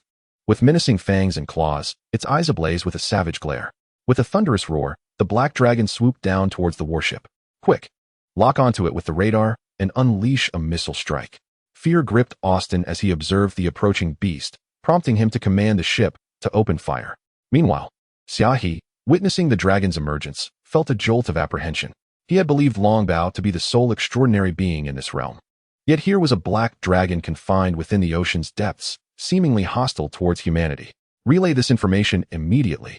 Everyone, take your positions and retreat at full speed," Zhou Jie ordered decisively. He was well aware of the formidable capabilities of such extraordinary creatures, and given the black dragon's ferocious appearance, he feared that all the vessels here would be torn asunder. It was better to retreat while the creature was preoccupied. Missiles were launched, striking the black dragon directly. However, as the flames dissipated, the creature emerged unscathed above Austin's vessel. "Cursed be this," he bellowed. "Bring forth all our weaponry and strike with full force." Contact the command center and request immediate support. Bloodshot eyes and a pallid complexion reflected Austin's dread as he realized that the assaults had barely harmed the dragon. He feared his life was now forfeit unless reinforcements arrived without delay. Everyone hold on. As long as support arrives, we still have a glimmer of hope. With a furious shout, 3 warships unleashed a barrage of firepower, a torrential downpour of ammunition raining towards the black dragon. Unfortunately, the concentrated assault appeared to have no effect on the creature, which surged directly towards Austin's vessel. As darkness enveloped his vision, Austin's ship was suddenly struck. A gaping hole blasted into its hull, followed by a catastrophic explosion, causing it to sink instantly. In rapid succession, the other 2 vessels were likewise obliterated. The sea's surface erupted into a conflagration. Having narrowly escaped disaster, Xiaohe gazed towards the temple, where thick plumes of smoke billowed forth, feeling a surge of gratitude. Had they delayed even a moment longer, they too might have found themselves consumed by the depths, becoming sustenance for the fish. A message arrived from above, stating that warships would be dispatched shortly. A researcher beside Xia, he inquired whether they should rendezvous with them. Xiaohe pondered for a moment before shaking his head. Instruct them not to come. This matter can only be resolved by Longbao. Their arrival would only result in unnecessary casualties. The black dragons might cannot be countered by a mere handful of warships. Sending them now would only exacerbate the losses. To defeat, or even eliminate the black dragon, we must place our hopes solely on Longbao. Meanwhile, in a certain filming location, Lin Yi reclined comfortably in Yang Mimi's embrace, awaiting the commencement of the next scene. Before the director could call for action, a thunderous roar echoed from the sky. Moments later, several middle-aged men clad in camouflage appeared from the trailer, stating that they had matters of utmost confidentiality that required Longbao and sister, Zhou, to accompany them immediately. Lin Yi was bewildered, uncertain as to why military personnel would seek him out at that moment. Nevertheless, he and the dragon complied and boarded the helicopter. With Lin Yi and sister Zhou's departure, Director Zhang anxiously announced a postponement of filming to everyone. Although they had prepared extensively for the scene, they understood that the summoning of Longbao indicated the occurrence of significant events, ones that they were neither privy to nor could comprehend, necessitating Longbao's involvement. As the helicopter soared, the leading middle-aged man elucidated the current situation to Lin Yi and sister Zhou. Lin Yi felt a tumult of emotions rising within him. Originally, he believed that aside from the mutated octopus encountered in the deep sea, it would be challenging for other extraordinary creatures to emerge. However, he was taken aback to learn that a temple had surfaced in the ocean, housing a black dragon within. This black dragon was indeed formidable. Lin Yi felt both anticipation and a tinge of apprehension. It was not that he doubted his ability to confront the black dragon, but rather he feared the potential emergence of more such creatures. If his suspicions held true, and there were indeed more of these beings, would his tranquil and comfortable life be irrevocably altered? Longbao, an entire aircraft carrier group will be following you. If the situation becomes untenable, you must retreat immediately. Do not act recklessly. Furthermore, this black dragon may possess unique abilities. You must exercise utmost caution. The leading middle-aged man expressed his concern to Lin Yi. Currently, Longbao's significance to Longguo was unparalleled. Even the loss of an entire aircraft carrier group could not justify the loss of Longbao. As the helicopter descended, they arrived on the deck of the aircraft carrier. Moments later, an entire fleet set sail into the depths of the ocean. Outside the temple, the black dragon circled above. Having sunk all the vessels, its crimson eyes fixated intently on the surrounding waters. In the distance, a colossal ship, leading 7 or 8 warships, advanced resolutely towards the temple. As the fleet drew closer, the entire armada became distinctly visible. However, this is not the Dragon Kingdom's fleet, but rather reinforcements summoned by Austin. Upon spotting the black dragon, several missiles were launched toward it. Subsequently, fighter jets took off from the aircraft carrier's deck, advancing toward the black dragon, while the warships following the carrier surged forth. The ships shone with fiery bursts, and in an instant, the air was thick with smoke. Unfortunately, these modern weapons inflicted little damage upon the black dragon, instead causing its eyes to glow a blood-red hue, radiating an aura of bloodlust. With a pair of muscular wings, it stirred up a tempest, swiftly darting toward the fleet. Chapter 45. The emergence of dragon treasure and the great cauldron. When Lin Yi's fleet finally arrived, the sea was ablaze, with warships in disarray, on the brink of sinking. The original aircraft carrier formation had dwindled to a single carrier, which was continuously retreating. Perhaps sensing the emergence of a new enemy, the black dragon ceased its pursuit of the carrier and redirected its gaze toward Lin Yi's fleet. Dragon treasure. Do you believe you can handle this? Sister Zhou inquired, her eyes fixed on the ominous figure of the black dragon, filled with concern for Lin Yi. The creature's grotesque visage and razor-sharp fangs evoked a profound sense of dread within her. If you cannot defeat it, retreat immediately. You are still young. A gentleman avenges himself 10 years later. At worst, let it live a few more years, she urged Lin Yi. Lin Yi patted his chest and soared toward the black dragon, harboring hopes that dragon treasure could effortlessly vanquish the beast. If it were to be injured, he would bear the burden of guilt as the transgressor of the dragon kingdom. The middle-aged man observed Lin Yi's departing figure, his heart brimming with apprehension. As Lin Yi ascended into the sky, the black dragon immediately surged toward him. With a deafening roar, it lunged at Lin Yi, as if it had spotted a delectable prey. My goodness, this creature is relentless, launching an attack right away. Lin Yi cursed inwardly upon witnessing the black dragon's aggressive approach. He summoned the strength within him, preparing for battle. The black dragon was remarkably swift, reaching Lin Yi in the blink of an eye. Its sharp claws poised to grasp him. In a split second, Lin Yi vanished from sight, employing his invisibility to evade the attack. The sudden disappearance bewildered the black dragon, which soon erupted in a furious roar, reverberating through the air. With a flash of cold light behind it, one of the black dragon's wings was severed, causing it to plummet downward. Yet, as it fell, the severed wing rapidly regenerated, and with a few frantic flaps, it soared back into the sky. Intriguing. This creature possesses remarkable regenerative abilities, Lin Yi observed, taken aback by the swiftly regrowing wing. Such rapid healing was beyond his capabilities, making the black dragon a fascinating adversary.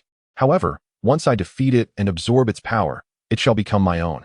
The more formidable the black dragon's abilities, the more Lin Yi reveled in the prospect, as it signified an advanced knowledge of his impending rewards.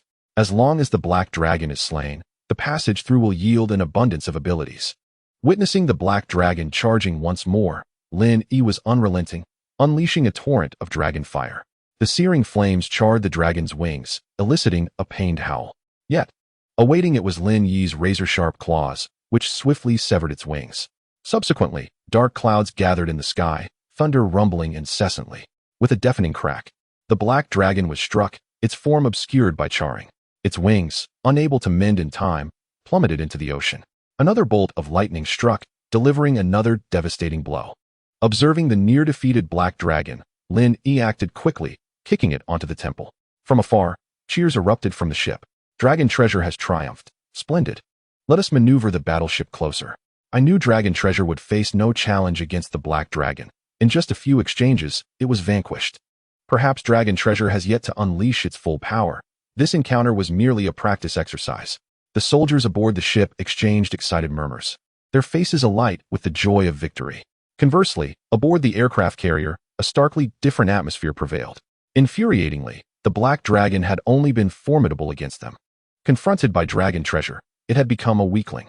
Why don't we possess such creatures? We must employ even more formidable weaponry, eliminate the black dragon, and then study its anatomy for replication. Who knows what other secrets lie within that temple? Should we venture closer?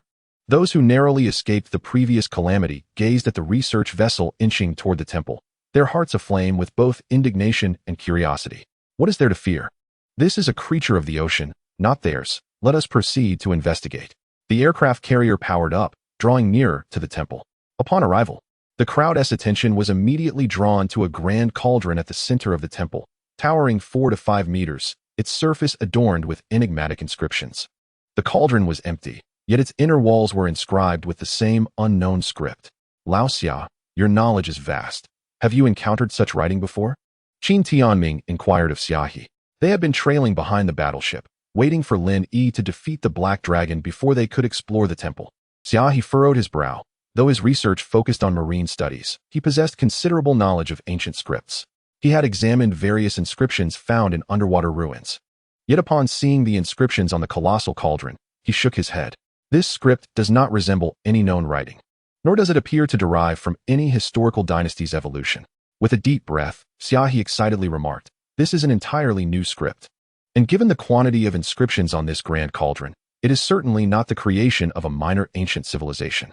Upon hearing Xiaohe's insights, the crowd was struck with astonishment. The mysteriously emerged temple, the formidable black dragon, and now the colossal cauldron, an immense enigma unfurled within their minds. Alas, Deciphering these inscriptions would likely prove futile for the time being. Thus, they began to survey their surroundings for any additional discoveries. Subsequently, Qin Tianming issued a command to the others before inquiring of a middle-aged man within the ranks. Should we endeavor to retrieve this colossal cauldron? Or the middle-aged man gestured for him to look outside, where another aircraft carrier had inexplicably joined their ranks. Realizing the implications, Qin Tianming resolved, let us bring it back. We have only just vanquished that black dragon. We cannot allow them to benefit. He promptly instructed his men to devise a means to extricate the cauldron and ensure its return. Meanwhile, atop the temple, Lin Yi observed the ailing black dragon and intuitively grasped its essence. He then consumed it, feeling a surge of immense energy coursing through his body, accompanied by a tingling sensation. His physique expanded further, strength markedly enhanced, and most significantly, Lin Yi sensed the emergence of newfound abilities. The dragon's rapid healing was absorbed within him. As long as he drew breath, he could rise anew, vibrant and vigorous. However, he was acutely aware that this swift recuperation exacted a considerable toll on his strength, a limitation he had anticipated. Yet, this did not diminish his fondness for his newly acquired powers, and he turned his gaze to the temple once more. The sudden appearance of this temple piqued his curiosity. Its emergence from the depths of the sea was beyond the capabilities of ancient civilizations. This temple undoubtedly harbored an extraordinary origin. Lin Yi explored the base of the temple, tracing the stone columns downward until he reached the seabed. There, he discovered a fissure that had emerged at some point, and the columns supporting the temple protruded from this crack. Upon arriving at the fissure's depths, he encountered familiar runes, which adorned the entire base of the crevice. Chapter 46.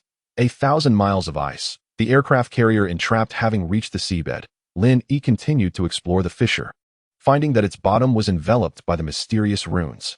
Coupled with his previous observations in the depths of the trench, he formulated a bold hypothesis. Perhaps these enigmatic runes extended across vast expanses of the ocean, buried too deep for humanity to uncover. After thoroughly examining the crevice, Lin Yi prepared to ascend when suddenly, he spotted a crystalline stone embedded within the runes, emanating a gentle glow, exuding an otherworldly aura. A surge of desire welled within him. Could this be a rare material? The intensity of his longing surpassed any he had previously experienced. It was decidedly extraordinary. Lin Yi murmured to himself, drawing closer to the crystal. As he approached, he noticed the stone radiated a captivating pale blue light, surrounded by an aura reminiscent of spiritual energy, albeit with a subtle difference. To hell with it, I shall partake. Lin Yi directly employed his claws, attempting to pry it from the rocks at the seabed. To his astonishment, the crystal was embedded in the rock with a tenacity beyond his expectations. After considerable effort, Lin Yi finally managed to extract the crystal and promptly consumed it. As the crystal descended into his stomach, he immediately felt a refreshing energy coursing through his body. He hastily channeled this newfound power, and after continuous assimilation, Lin Yi discovered that he seemed to have acquired a new ability. However, being submerged in the depths of the ocean, he found it prudent to restrain his impulses and refrain from testing it. Upon withdrawing the crystal, the pit it left behind instantaneously mended, as if the crystal had never existed. The original site of the crystal was once again cloaked by enigmatic runes, transforming back into solid rock. How peculiar! This entity possesses the ability to restore itself. This remarkable scene left Lin Yi somewhat astonished. Considering his previous encounter with the mutated octopus induced by spiritual energy and the sudden emergence of the black dragon in the ocean today, Lin Yi felt that his presence had precipitated some alterations in this world, albeit concealed in the shadows. As time progressed, these changes would inevitably sweep across the globe. Imprinting the runes firmly in his mind, Lin Yi began his ascent towards the surface. Upon reaching the temple above, he found that the massive cauldron within had already been transported onto the vessel, and the entire temple had been thoroughly upturned, yet no discoveries had been made. Long Bao, where have you gone? Zhou Jie, wandering around the temple, spotted Long Bao and rushed over. Where were you just now? I searched for you everywhere. Unfortunately, Lin Yi was unable to speak at the moment. Even gesturing would likely fail to convey his thoughts. He merely pointed downward. What were you doing beneath the sea? Are you hungry? Or were you investigating how this temple emerged? Lin Yi promptly nodded, grateful that Zhou Jie understood him so well. Any new findings? He shook his head. The discoveries below were not something he could disclose to the researchers, as the fissure was far too deep. Even the most advanced submersibles in the Dragon Kingdom could not reach such depths. Speaking of it might incite unnecessary panic. Since there are no findings, let's hurry back with the ship, Zhou Jie suggested. Director Qin and the others had thoroughly documented the area with professional equipment, and the cauldron was now aboard the ship, ready for departure. However, Lin Yi had no intention of leaving. He wished to test the new ability he had just acquired. After gesturing extensively, he managed to convey the message for her to leave first. As Zhou Jie followed the fleet away, Lin Yi ascended into the air. At that moment, the beautiful nation's aircraft carrier, which had not entered the temple earlier, approached once again, deploying a small boat to explore the temple. They bore witness to the emergence of a colossal cauldron adorned with enigmatic symbols. Although they could not decipher its meaning, they understood that its sudden appearance from the depths of the ocean, guarded by a formidable black dragon, signified its extraordinary nature. Regrettably, they had lost the opportunity to investigate the cauldron and could only hope to discover valuable clues within the temple. It was utterly frustrating. Their entire fleet had gleaned nothing of worth, a stroke of ill fortune indeed. I believe Longbao could effortlessly vanquish the black dragon, not least because our prior fierce assaults had drained its strength. Otherwise, how could it have been so easily subdued? Alas, we had seen nothing inscribed upon that cauldron. Enough of this chatter. Let us see if there is anything of value remaining inside. With heavy hearts, the few survivors reluctantly stepped into the temple. High above, Lin Yi began to channel the energy within his body, and a frigid gust erupted from his mouth. Upon contact with the ocean, the once turbulent waters were instantly frozen, encompassing even the surging waves and ice. As Lin Yi's icy breath surged forth, the frost spread across the sea's surface, encasing an expanse of 1,000 miles around him in a crystalline grip. Below, the aircraft carrier, anchored in the ocean, was surrounded by solid ice. Bruce, who had narrowly escaped disaster, was leisurely humming a tune in his short sleeves while savoring canned beef. The sudden chill made him shiver, prompting an expletive. What on earth? Why does it feel like winter has arrived all of a sudden? Cursing under his breath, he donned a jacket and ventured onto the deck, only to be met with a sight that made him drop his can of beef in disbelief. Good heavens, have I been transported to Antarctica? The ocean surrounding the carrier was entirely encased in ice, stretching endlessly before his eyes. Were it not for the distant temple still standing, he would have truly believed he had crossed into another realm. Can someone explain what has happened here? The remaining crew aboard the aircraft carrier also sensed the chill and emerged to the deck's edge, unable to comprehend the scene before them. Good heavens. We urgently need to call for reinforcements and request an icebreaker. This thick ice is beyond our carrier's capabilities. Meanwhile, the few individuals within the temple had thoroughly scoured the premises, finding nothing of value. Damn it, there's nothing left behind. It's cleaner than a newly constructed palace. Shivering involuntarily, they decided, let us hurry back. We cannot waste time here. It's quite cold. As they made their way outside, they discovered that it was not the temple that was cold, but rather the entire sea surrounding them had been frozen solid. Can someone tell me what has transpired? Gazing at the solid ice upon the sea and the aircraft carrier trapped in the distance, they felt utterly despondent. Chapter 47. A Visit from Director Zhang. Longbao's frozen magnificent aircraft carrier. Observing the ice-covered sea below, Lin Yi was immensely satisfied. It appeared that the crystal embedded within the mysterious runes must indeed possess extraordinary powers. Otherwise, his absorption of it would not have granted him such formidable abilities. With a buoyant spirit, Lin Yi soared towards the direction of the departing fleet. Upon returning to the ship, he sensed the peculiar gazes of those around him. Longbao, have you acquired a new ability? Did you freeze the vast expanse of sea outside? Sister Zhou was the first to break the silence, inquiring of Lin Yi. Shortly after their departure, they had noticed the anomalies in the region surrounding the temple. Initially, they paid little heed, but after deploying drones for a meticulous investigation, they discovered that the waters encircling the temple had been enveloped by a thick layer of solid ice. The extent of the frozen sea was beyond their wildest imaginings. Lin Yi nodded in acknowledgement. 1,000 miles of frozen sea. The powers of myth have indeed manifested in reality. Xiaohe couldn't help but exclaim. The magnitude of such power had long surpassed his comprehension. As long as Longbao refrains from using this ability to torment me, I will be eternally grateful, Sister Zhou mused, reflecting on how each of Longbao's new abilities invariably seemed to be employed for her mischief. Were it not for Lin Yi being a national treasure, she might have already throttled him. After some deliberation, Lin Yi and Sister Zhou returned to the rear of the Zhou mountain base, to Lin Yi's exclusive garden area. The following morning, Huang Feiyu commenced a live broadcast from Lin Yi's private enclave. Upon spotting Sister Zhou, he hurriedly approached to inquire about the recent events. Sister Zhou, could you share where you all ventured? Sister Zhou opened her mouth to respond, but ultimately fell silent, vaguely recalling that she had been instructed to maintain secrecy. Given the gravity of the matter, she dared not speak out of turn. The insistence on confidentiality only served to heighten Huang Feiyu's curiosity. What could have transpired that demands such discretion? Surely it is related to some supernatural phenomenon. Otherwise, Long Bao would not have been involved. Perhaps they were testing new equipment. The more Sister Zhou withheld information, the more intrigued the audience in the live stream became. Noticing Sister Zhou's reticence, Huang Feiyu shifted his attention to Lin Yi. Long Bao, could you tell us where you went? With great anticipation, he looked at Lin Yi, aware that while Sister Zhou was bound by the confidentiality imposed from above, Lin Yi might be more forthcoming. Turning his head away from Huang Feiyu's eager gaze, Lin Yi resolved to honor the confidentiality required of him. There must be a reason for such discretion, and he had no desire to divulge information to the general public. Faced with repeated refusals, Huang Feiyu could only sigh in resignation. It seemed that something truly significant had occurred, even silencing Long Bao. Surely not, surely not. Is there to be a resurgence of spiritual energy, a nationwide transformation, and a collective pursuit of immortality? At over 30, I fear I may have missed my chance to cultivate my foundation. Nonsense. A few boiled eggs should suffice. At this moment, Director Zhang arrived at Lin Yi's exclusive garden with the two leading actors, Yang Mimi and Reborn. The purpose of Zhang's visit was straightforward, to check on Lin Yi and to gauge whether the recent occurrences surrounding him would impact his film. With the filming of Lin Yi's movie already well underway, Zhang was keen to protect his hard work from potential ruin. Long Bao, it's been ages. Upon entering the garden, Yang Mimi rushed towards Lin Yi, embracing him warmly.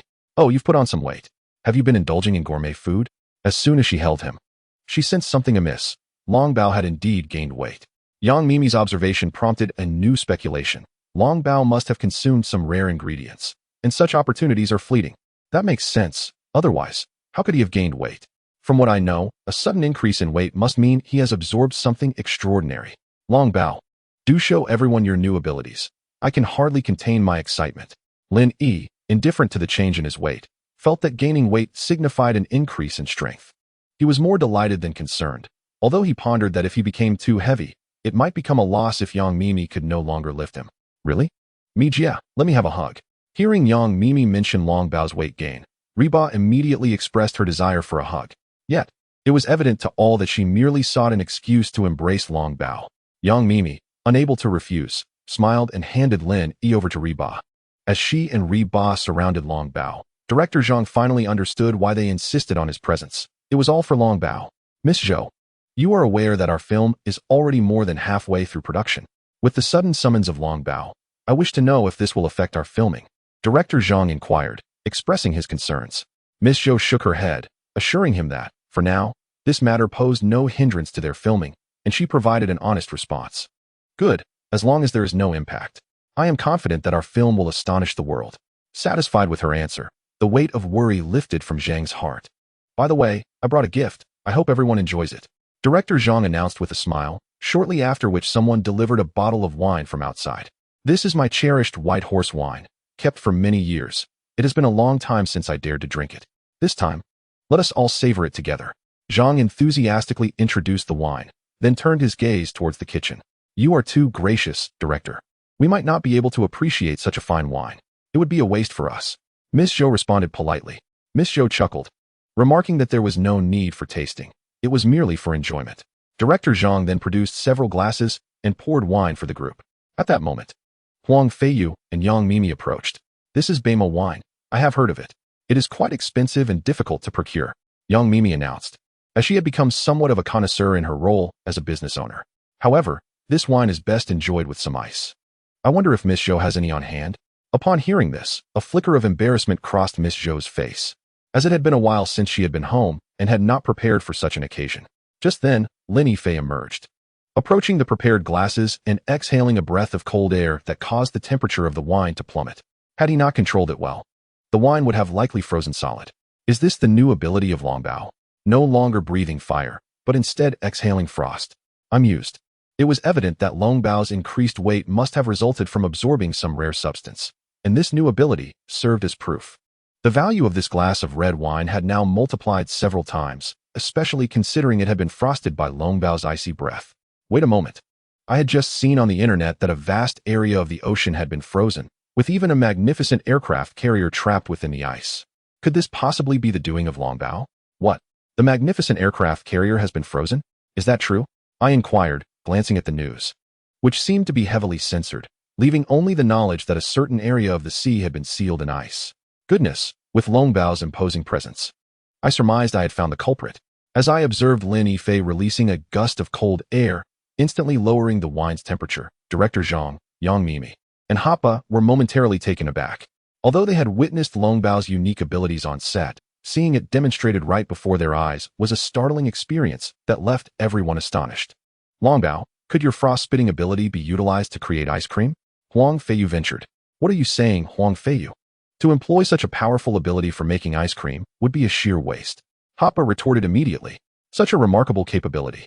And yet it is reduced to the making of ice cream in Huang Feiyu's eyes, I thought. I was merely jesting. Please don't take it seriously. Huang Feiyu hastily corrected himself upon noticing the unnerving gazes of the beautiful women. Since Longbao has chilled this wine, everyone should try it. Director Zhang interjected at that moment. As the wine was consumed, the expressions on their faces lit up. Not only was the wine itself exquisite, but under Longbao's frosty influence, its flavor was unparalleled. How enviable. Their expressions indicated that the wine must be delightful, though I pondered the price. No need to speculate. Such wine is typically unattainable even for the affluent. And even if one could procure it, they would not have Longbao to chill it. Would the taste remain the same? I find myself particularly intrigued by how the magnificent aircraft carrier managed to extricate itself from its predicament. After a few casual exchanges over drinks, Director Zhang took his leave. Yang Mimi and Rebo wished to linger a bit longer. However, given the highly secure nature of the premises, they too reluctantly bid farewell. At that moment, Professor Su, who had not been seen for quite some time, arrived at the door. After a few days of absence, the signs of weariness were starkly visible on his face, etched with fatigue. Upon arriving at Lin Yi's residence, he rushed towards him without hesitation. Longbao, do you have any idea what the purpose of the colorful beads you produced is? Professor Su inquired eagerly, having spent the past few days in the laboratory attempting to discern the beads' function. Yet, despite numerous endeavors, the beads remained unresponsive. The lack of results compelled him to seek information from Lin Yi, the very person who generated these enigmatic beads. Observing the professor's eager expression, Lin Yi shook his head. Although he was the creator of the beads, he genuinely had no knowledge of their specific purpose. Another new bead? Colorful, yet its function remains a mystery? When did this occur? Professor Su pondered, having spent several days in vain trying to uncover the beads' purpose, suspecting that their capabilities might be extraordinary. Anticipation began to build, as every bead produced by Longbao had previously enhanced the quality of life, leaving one curious about the nature of this latest creation. The viewers in the live stream erupted with excitement upon hearing Professor Su's words. Each new bead signified an elevation in the quality of life for the citizens of Long Country. It can be said that no one desires the emergence of new beads more than the common people. Seeing Lin Yi shake his head, Professor Su felt a pang of disappointment. Given the current progress of their experiments, they were utterly at a loss.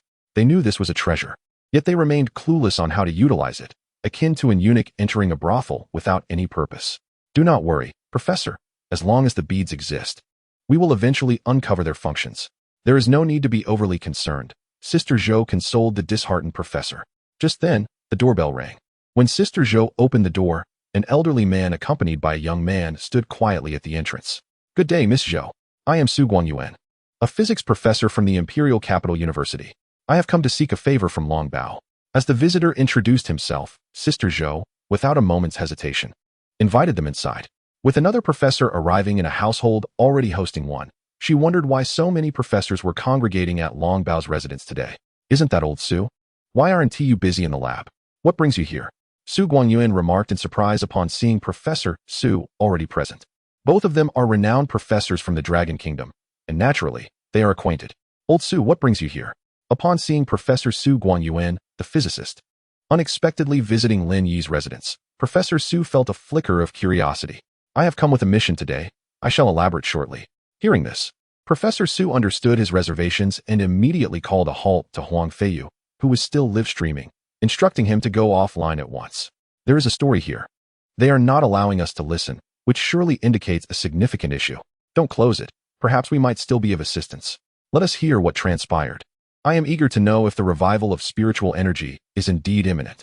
The comments in the live stream surged wildly, yet their pleas were evidently in vain. Old Su. A temple has unexpectedly emerged in the ocean, housing a colossal cauldron, Through our preliminary studies, it appears that this cauldron is intended for some ritualistic purpose. However, it seems that a certain energy source is required for it to operate. We have tested numerous energy forms, but regrettably, none have proven effective. Thus, we decided to come here in hopes of a fortunate outcome. Professor Su conveyed his intentions to Professor Su, who suddenly burst into laughter at Su's words. Old Su, you are not being entirely forthright, are you? I see you have come here to ascertain whether Long Bao can activate this cauldron, while feigning a search for my assistance. You must think me easily deceived. Professor Su smiled subtly, offering no rebuttal. What are we waiting for? Let Long Bao give it a try. Observing the eager duo, Sister Zhou and Lin Yi transformed into bystanders, silently watching their exchange. Finally, with Professor Su's voice, Lin Yi was drawn into the fray. In the blink of an eye, they arrived at the warehouse of the GQ mountain base. In the vast center of the warehouse stood a giant cauldron, adorned with enigmatic inscriptions. Long Bao, try infusing your power into this cauldron. As Professor Su's words echoed, Lin Yi stepped forward, placing his claws upon the cauldron and channeling his energy into it. With a faint hum, the inscriptions on the cauldron seemed to ignite, radiating a soft glow. The characters appeared to come alive, the gentle light emanating from the cauldron pulsating rhythmically, greedily absorbing the energy that Lin Yi imparted. It has truly been activated. Chapter 49, The Function of the Cauldron. The Talking White Mouse. It has indeed been activated. Witnessing this scene, Professor Su exclaimed with excitement. Yet, upon reflection, it made sense. Conventional energy proved ineffective on this cauldron. And given its mysterious origins, it was only logical that the equally enigmatic energy from Lin Yi would succeed in activating it. But what purpose does this cauldron serve? Professor Su inquired, gazing at the successfully activated cauldron. At this moment, the enormous cauldron, which was originally empty, began to exhibit a milky white liquid that emerged from its base. Gradually ascending, liquid is forming inside, exclaimed a researcher standing on the platform adjacent to the cauldron, which was level with its rim. Hearing the astonished voices from above, Professor Su hurriedly ascended to the platform. Upon arriving, he gazed at the milky white liquid materializing within the cauldron, his brow furrowed in contemplation. He was momentarily at a loss regarding the significance of the liquid produced by the cauldron. Professor, the liquid within the cauldron began to form gradually after Long Bao activated it. Should we extract some samples now? One of the researchers inquired. No. Let us wait until Long Bao has finished. Professor Su declined the immediate proposal to extract samples, opting instead to deliberate once Lin Yi concluded his task. The cauldron's origins were shrouded in mystery, and the substances it produced were undoubtedly extraordinary, warranting a cautious approach. Meanwhile, as Lin Yi continued to pour his energy into the cauldron, he increasingly sensed its remarkable potency. He had already infused a considerable amount of his own strength into the vessel, yet it showed no signs of ceasing its energy absorption. As time went on, the cauldron suddenly halted its intake of Lin Yi's energy. Instantly, he ceased his efforts, realizing that the cauldron had acquired sufficient energy. Remarkably, this endeavor had consumed 1/10 of his total energy, more than even when battling the Black Dragon, surprising him with the cauldron's formidable capabilities. As Lin Yi withdrew, the liquid within the cauldron reached a state of fullness. At that moment, Professor Su made his observations and promptly instructed his team to extract some of the liquid for research. Immediately, researchers retrieved the liquid and began their experiments using the available laboratory equipment, dividing the sample into several portions for analysis. When one portion of the liquid was administered to a laboratory mouse, it instantly became highly agitated. Professor Su, you are the expert in this field. What do you make of this situation? Professor Su inquired, observing the suddenly animated mouse. The mouse's excitement could stem from various causes, and its precise condition remained unclear. Necessitating further investigation, Professor Su replied, shaking his head. The reasons for the mouse's exuberance were manifold, and he could not ascertain the specific cause at that moment. At that juncture, the mouse within the experimental enclosure settled down, though it appeared slightly enlarged, with its fur becoming increasingly lustrous. Let us administer another dose, Professor Su commanded, eyeing the mouse's subtle transformations. After providing the mouse with another portion of the liquid, it once again became animated, darting about the enclosure and occasionally peering curiously at the onlookers outside, its eyes sparkling with intelligence. Why has there been no further change in its physical state this time? After a brief moment of anticipation, the little white mouse did not exhibit the expected growth as before, prompting Professor Su to feel a sense of bewilderment. What could this group of individuals possibly be staring at? Suddenly, a tender voice echoed in the air, reminiscent of a child just learning to speak. The unexpected sound startled everyone. How could there be a child in this warehouse? A flicker of astonishment passed through their eyes as they contemplated the notion. Could it be that the little white mouse was speaking? Sister Zhou, among the onlookers, exclaimed in shock. Joyful expressions illuminated the faces of several individuals, as the revelation that this liquid could enable a mouse to articulate words seemed almost miraculous. Professor Su approached the little creature, speaking gently, "My dear little one, can you understand what I am saying?" The mouse nodded emphatically. It was unbelievable. This liquid had granted the small animal the gift of speech. What on earth was this substance? Had I not witnessed it with my own eyes, I would never have believed that a mouse could converse. Not only had the liquid facilitated speech, but it had also significantly enhanced the mouse's intellect. One could not help but wonder if humans consuming it would experience a similar boost in intelligence. Within the warehouse, the researchers were visibly elated by the spectacle. Some were even contemplating whether they should try the liquid themselves to see if it could elevate human intelligence. Lin Yi floated silently above, observing the scene unfold, equally astonished by the cauldron's ability to endow animals with cognitive awareness. He had not anticipated such a phenomenon. However, when his gaze fell upon the little white mouse, he sensed an immediate fear emanating from it, as if it had encountered a formidable foe. "My little friend, would you care for another sip of that liquid?" Professor Su inquired eagerly, keen to discover if the substance could further awaken the mouse's intellect. Upon hearing the mention of the liquid, the mouse eagerly nodded. "I wish to drink." Professor Su promptly retrieved a small amount of the milky liquid and offered it to the mouse. After consuming it, the mouse exhibited no apparent changes, leaving Professor Su puzzled. "Do you feel any different?" he asked. The mouse shook its head. At this, Professor Su began to formulate an answer in his mind. While the liquid could indeed enhance an animal's intellect, it appeared to have limitations and could not be infinitely stimulating. Yet, the extent to which the mouse's intelligence had been developed was remarkable. He pondered whether the same effect might occur in humans. Considering that human brains are only utilized to a fraction of their potential, the implications of using this liquid for enhancement were staggering. Professor Su dared not imagine the monumental changes that could ensue if humanity could access such a transformative substance. Moreover, this liquid evidently possesses the ability to enhance physical capabilities. The combination of these two elements could elevate humanity to unprecedented heights. "Professor, shall we consider finding someone to test it?" "There is no rush. Conducting human trials requires utmost caution, and it must receive authorization from higher authorities. We cannot act recklessly." Professor Su shook his head, aware of the gravity of human experimentation. He must proceed with vigilance. What about this little white mouse? At this moment, the mouse had attained the intelligence level of a child, making its continued presence here rather inappropriate. "Can I take it back to race?" In the corner, Huang Feiyu eagerly raised his hand. The notion of a talking mouse intrigued him immensely, and he often envied Sister Zhou for having found Longbao, which had skyrocketed her status. Now, an opportunity lay before him, and he was determined not to let it slip away. "Very well, Huang Feiyu shall take care of this little white mouse, and report to us immediately should anything arise." Professor Su glanced at Huang Feiyu and acquiesced to his request. Chapter 50. The Talking Mouse. After Huang Feiyu took the experimental box containing the little white mouse, Lin Yi and Sister Zhou also departed. With the function of the colossal cauldron already explored, they had no further reason to remain. In the warehouse, once the others had left, Professor Su collected some liquid samples to take to the laboratory, while Professor Su reported this news. He hoped to expedite the human trials and detailed the liquid's effects in his report. The higher-ups recognized the significance of the matter and responded that they would swiftly approve the application for human experimentation. Meanwhile, back in the park, Huang Feiyu conversed with the little white mouse in the experimental box. "Little mouse, what name shall I bestow upon you? I think calling it Little White would be fitting, as it is entirely white, perfectly corresponding to the name." Sister Zhou, intrigued, suggested while observing the little white mouse in the experimental box. "Little mouse, shall we call you Little White?" After some contemplation, Huang Feiyu found merit in the suggestion. The little mouse in the box nodded, seemingly in agreement with the name.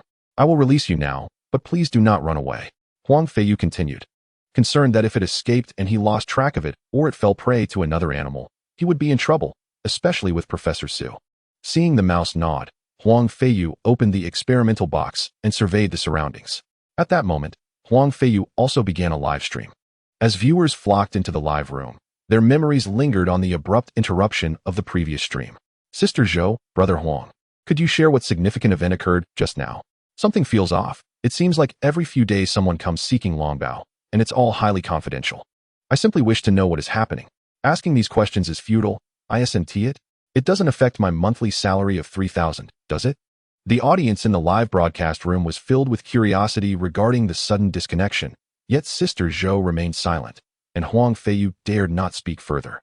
Such matters, unless officially disclosed, are typically shrouded in secrecy for as long as possible. No one would dare to leak information prematurely. Alas, do not place your hopes on Sister Zhou or Huang Feiyu. They are unreliable and likely instructed to maintain confidentiality. After all, significant actions must be kept under wraps to avoid complicating the efforts of the Bureau of War Ignorance. Wait, do I see what appears to be a little white mouse at Longbao's home? Suddenly, the keen-eyed viewers in the live room noticed the small creature in Lin Yi's residence. Huang Feiyu quickly and enthusiastically introduced the little white mouse to everyone. This is Xiao Bai, whom we discovered in the outdoor park today. It was so adorable that we brought it back with us. He then called Xiao Bai to stand on his palm, showcasing it closely to the audience. This little mouse seems different. It appears more robust than any I have encountered, and it is remarkably clever, managing to stand on his hand with ease. So adorable. Brother Huang, please share the link. This extraordinary little mouse, indeed a unique find from Longbao's park, captivated the viewers with its charm. Witnessing the audience's praises for Xiao Bai, Huang Feiyu was filled with delight. Xiao Bai, why don't you greet everyone? He kindly urged the mouse. Come on, Brother Huang, are you joking? A mouse greeting us. The audience chuckled. While Xiao Bai may possess some intelligence, asking it to greet us is quite a stretch. Just look at its bewildered expression. Perhaps you should first learn the language of mice. Who knows, you might succeed. The viewers were filled with skepticism. While they could believe that Xiao Bai might understand Huang Feiyu's words to some extent, the notion of a mouse greeting the audience was unfathomable. Xiao Bai, just say, hello everyone. I am Xiao Bai. Huang Feiyu encouraged again, noticing the mouse's confusion. As his words echoed, Xiao Bai hesitated for a moment. Then a tender voice emerged. Hello everyone. I am Xiao Bai. Although the voice was somewhat unpracticed, it was indeed unmistakably articulated from the little creature. Upon hearing Xiao Bai genuinely greet the audience, the viewers erupted in astonishment. Did I just hear correctly? Xiao Bai really spoke? Am I hallucinating? In this day and age, even mice can talk? Is this some sort of creature? To be able to articulate human speech, Brother Huang, do confess where you found it. With Longbao as a mythical beast already. Now there is even a talking white mouse. What is happening in this world? Brother Huang, I beg you for the address. I too wish to have an adorable, talkative white mouse. Same here. As Xiao Bai made a sound, the viewers in the live broadcast room expressed their desire for a pet of their own, to which Huang Feiyu could only manage a wry smile. Xiao Bai was a product of the laboratory, not something he had whimsically acquired. Brothers, this Xiao Bai has likely undergone some mutations from residing too long in the Longbao estate. I have no connections to offer. Furthermore, the estate strictly prohibits unauthorized entry. So do not entertain any misguided thoughts, Huang Feiyu declared with righteous conviction. By attributing Xiao Bai's emergence directly to Longbao, he ensured that no one would doubt him. As there were already far too many peculiarities associated with Longbao, adding one more was hardly concerning. What? Living in the Longbao estate has led to such a significant mutation? Is that for real? Allow me to inquire for a friend. Does the Longbao estate lack janitorial staff? Another chimed in. It must be Longbao. Even the small creatures in its vicinity can mutate and speak. I envy that. And I ask for a friend. Do you have a shortage of two-legged office workers in your estate? Surely, that counts as an animal too? The live chat was ablaze with excitement. While Lin Yi looked on at Huang Feiyu, exasperated. This guy was not only raising a pet, but was also weaving a web of deceit around himself. Currently, our estate does not lack for restroom attendants, nor for cleaners, and certainly not for office workers, so let those thoughts be cast aside. Xiao Bai's mutation is merely an exceptional case, Huang Feiyu informed the audience in the live stream. At that moment, Sister Zhou's phone rang. Miss Zhou, I wonder if you and Longbao are free tomorrow. Our new filming location is ready, and all preparations have been completed. If you and Longbao are available, shall we continue our shoot? It was Director Zhang on the line, eager to recruit Sister Zhou and Lin Yi for the film. Ever since Lin Yi returned, he had been contemplating his movie daily, and as a director, he was keenly looking forward to its swift release. With no plans for the next day, Sister Zhou readily agreed. Hearing the eagerly awaited affirmation, Director Zhang was overjoyed. Very well, Miss Zhou. I shall take a private jet to the GQ mountain base to pick you up tomorrow. Chapter 51. Sister Zhou soars in gaming with Longbao. The following day, Lin Yi and Sister Zhou found themselves at the edge of a vast lake, where the entire film crew was stationed. Director Zhang, why have we suddenly come to this large lake for filming? I don't recall any such scene in the original script, Huang Feiyu inquired, perplexed as he gazed across the expanse of water. He was aware of the general plot, which did not include any lakeside scenes. Initially, he had no role in this shoot. Yet he had shamelessly sought a chance to be an extra. This was a spontaneous idea of mine, exclusively tailored for Longbao, Director Zhang replied with a mysterious smile, his heart brimming with anticipation. The source of today's scene stemmed from Longbao's remarkable ability to freeze. Today, he crafted a tailored scene for Longbao to showcase its extraordinary abilities, believing it would yield unexpectedly impressive results. So it was a custom scene. I wondered why that part was absent from my script. At that moment, Yang Mimi and Reba also arrived at the set. Upon hearing Director Zhang's remarks, they understood the reason for their presence by the lake. But where was Longbao? I have not spotted Longbao around Huang Feiyu, Yang Mimi remarked, a frown creasing her brow. It is likely asleep in the principal's RV, Huang Feiyu replied. Oh, is it asleep? I was hoping to play with it. At this, disappointment flickered across the faces of Yang Mimi and Reba. Undoubtedly, the primary allure of coming to the set for them was Longbao. They could be said to have come to make a film solely for Longbao. Perhaps it has awakened now. You might want to take a look, Huang Feiyu suggested. As his words fell, Yang Mimi and Reba promptly made their way toward the principal's RV. Upon reaching the door, the sounds of a game emanated from within. Longbao, hurry up. There are low-health enemies in the bot lane. Go secure a kill. Sister Zhou exclaimed, clutching her phone excitedly. Longbao, save me. I'm about to die. The anxious voice of Principal Wang rang out. Hearing the commotion from inside, Yang Mimi and Reba exchanged bewildered glances. Upon entering the RV, they found Principal Wang and Sister Zhou engrossed in a game, which was not surprising, considering Sister Zhou was a gaming streamer. However, they were taken aback to discover that Longbao was also joyfully playing with a phone. Longbao, are you playing a game? Yang Mimi gasped, unable to believe her eyes. Surprised, aren't you? Longbao not only plays games, but even outperforms Sister Zhou, Principal Wang chuckled. Initially, they had merely sought to pass the time with a game, but they never anticipated that Longbao would join in. With a mix of skepticism, they set up an account for Longbao, only to be astounded when they were effortlessly carried to victory by it. Is it really that impressive? Reba exclaimed, her eyes wide with disbelief. Being a gamer herself, she knew of Sister Zhou's prowess, yet now Sister Zhou was being outmatched by a dragon. If you don't believe me, just ask Sister Zhou, Principal Wang teased, stifling a laugh. Sister Zhou, a gaming streamer, was utterly disheartened to find herself outperformed by a dragon. Unfortunately, this was the reality. Sister Zhou nodded in acknowledgement of Longbao's gaming skills. Observing Sister Zhou's expression, Lin Yi found it amusing, had it not been for their gaming session today. He might have almost forgotten he was once a champion himself. With several national titles under his belt, carrying 2 players to victory was hardly a challenge. Why don't we all play a match together? That makes 5 of us. At this moment, Principal Wang proposed that he wished for Yang Mimi and Reba to genuinely experience Longbao's prowess. As the battle commenced, Lin Yi swiftly secured the first kill, maintaining an unparalleled lead in both economy and performance throughout the match. I believe it, Longbao. Can you enlighten me on whether you have been practicing the game within the confines of your eggshell? How can you be so formidable? As the game concluded, both Yang Mimi and Reba were filled with admiration. Lin Yi, donning a proud expression, chose not to respond to their inquiries. Surely, he couldn't reveal that he had traversed back in time and was a master in his previous life, could he? Unexpectedly, Longbao's gaming skills were exceptional. It seemed that henceforth, climbing ranks would rely on him. Reba remarked with a sense of awe. I wonder how Longbao's small mind works. To be so skilled at gaming on the very first attempt. Yang Mimi affectionately ruffled Longbao's hair, offering her praise. At that moment, Director Zhang approached the group. The set was ready, awaiting the lead actors to commence filming. Let us go, we'll continue after the shoot, Reba eagerly suggested, as she had the lowest gaming rank among them, naturally hoping Longbao could elevate her skills. Upon arriving at the filming location, everyone was prepared, and with a command from Director Zhang, the shooting officially began. As the film progressed, Lin Yi, adhering to the script, soared above the lake, exhaling a breath of frigid air. The vast lake below was instantly encased in ice, covering an expanse equivalent to 5 or 6 football fields beneath a thick layer of frost. My goodness, I finally understand why Director Zhang chose this grand lake for filming. It was to showcase Longbao's skills. Longbao is remarkable. What do you call this move? Icebound for 1,000 miles. It's incredible. I knew Director Zhang was up to something. Who would have thought it was for this spectacle? Once the film is released, who would dare claim it relied on special effects? This is all real, mind you. Hiss, don't you all feel a bit cold? The extras who weren't involved in the shooting were utterly astonished by the scene. The entire lake's surface was frozen.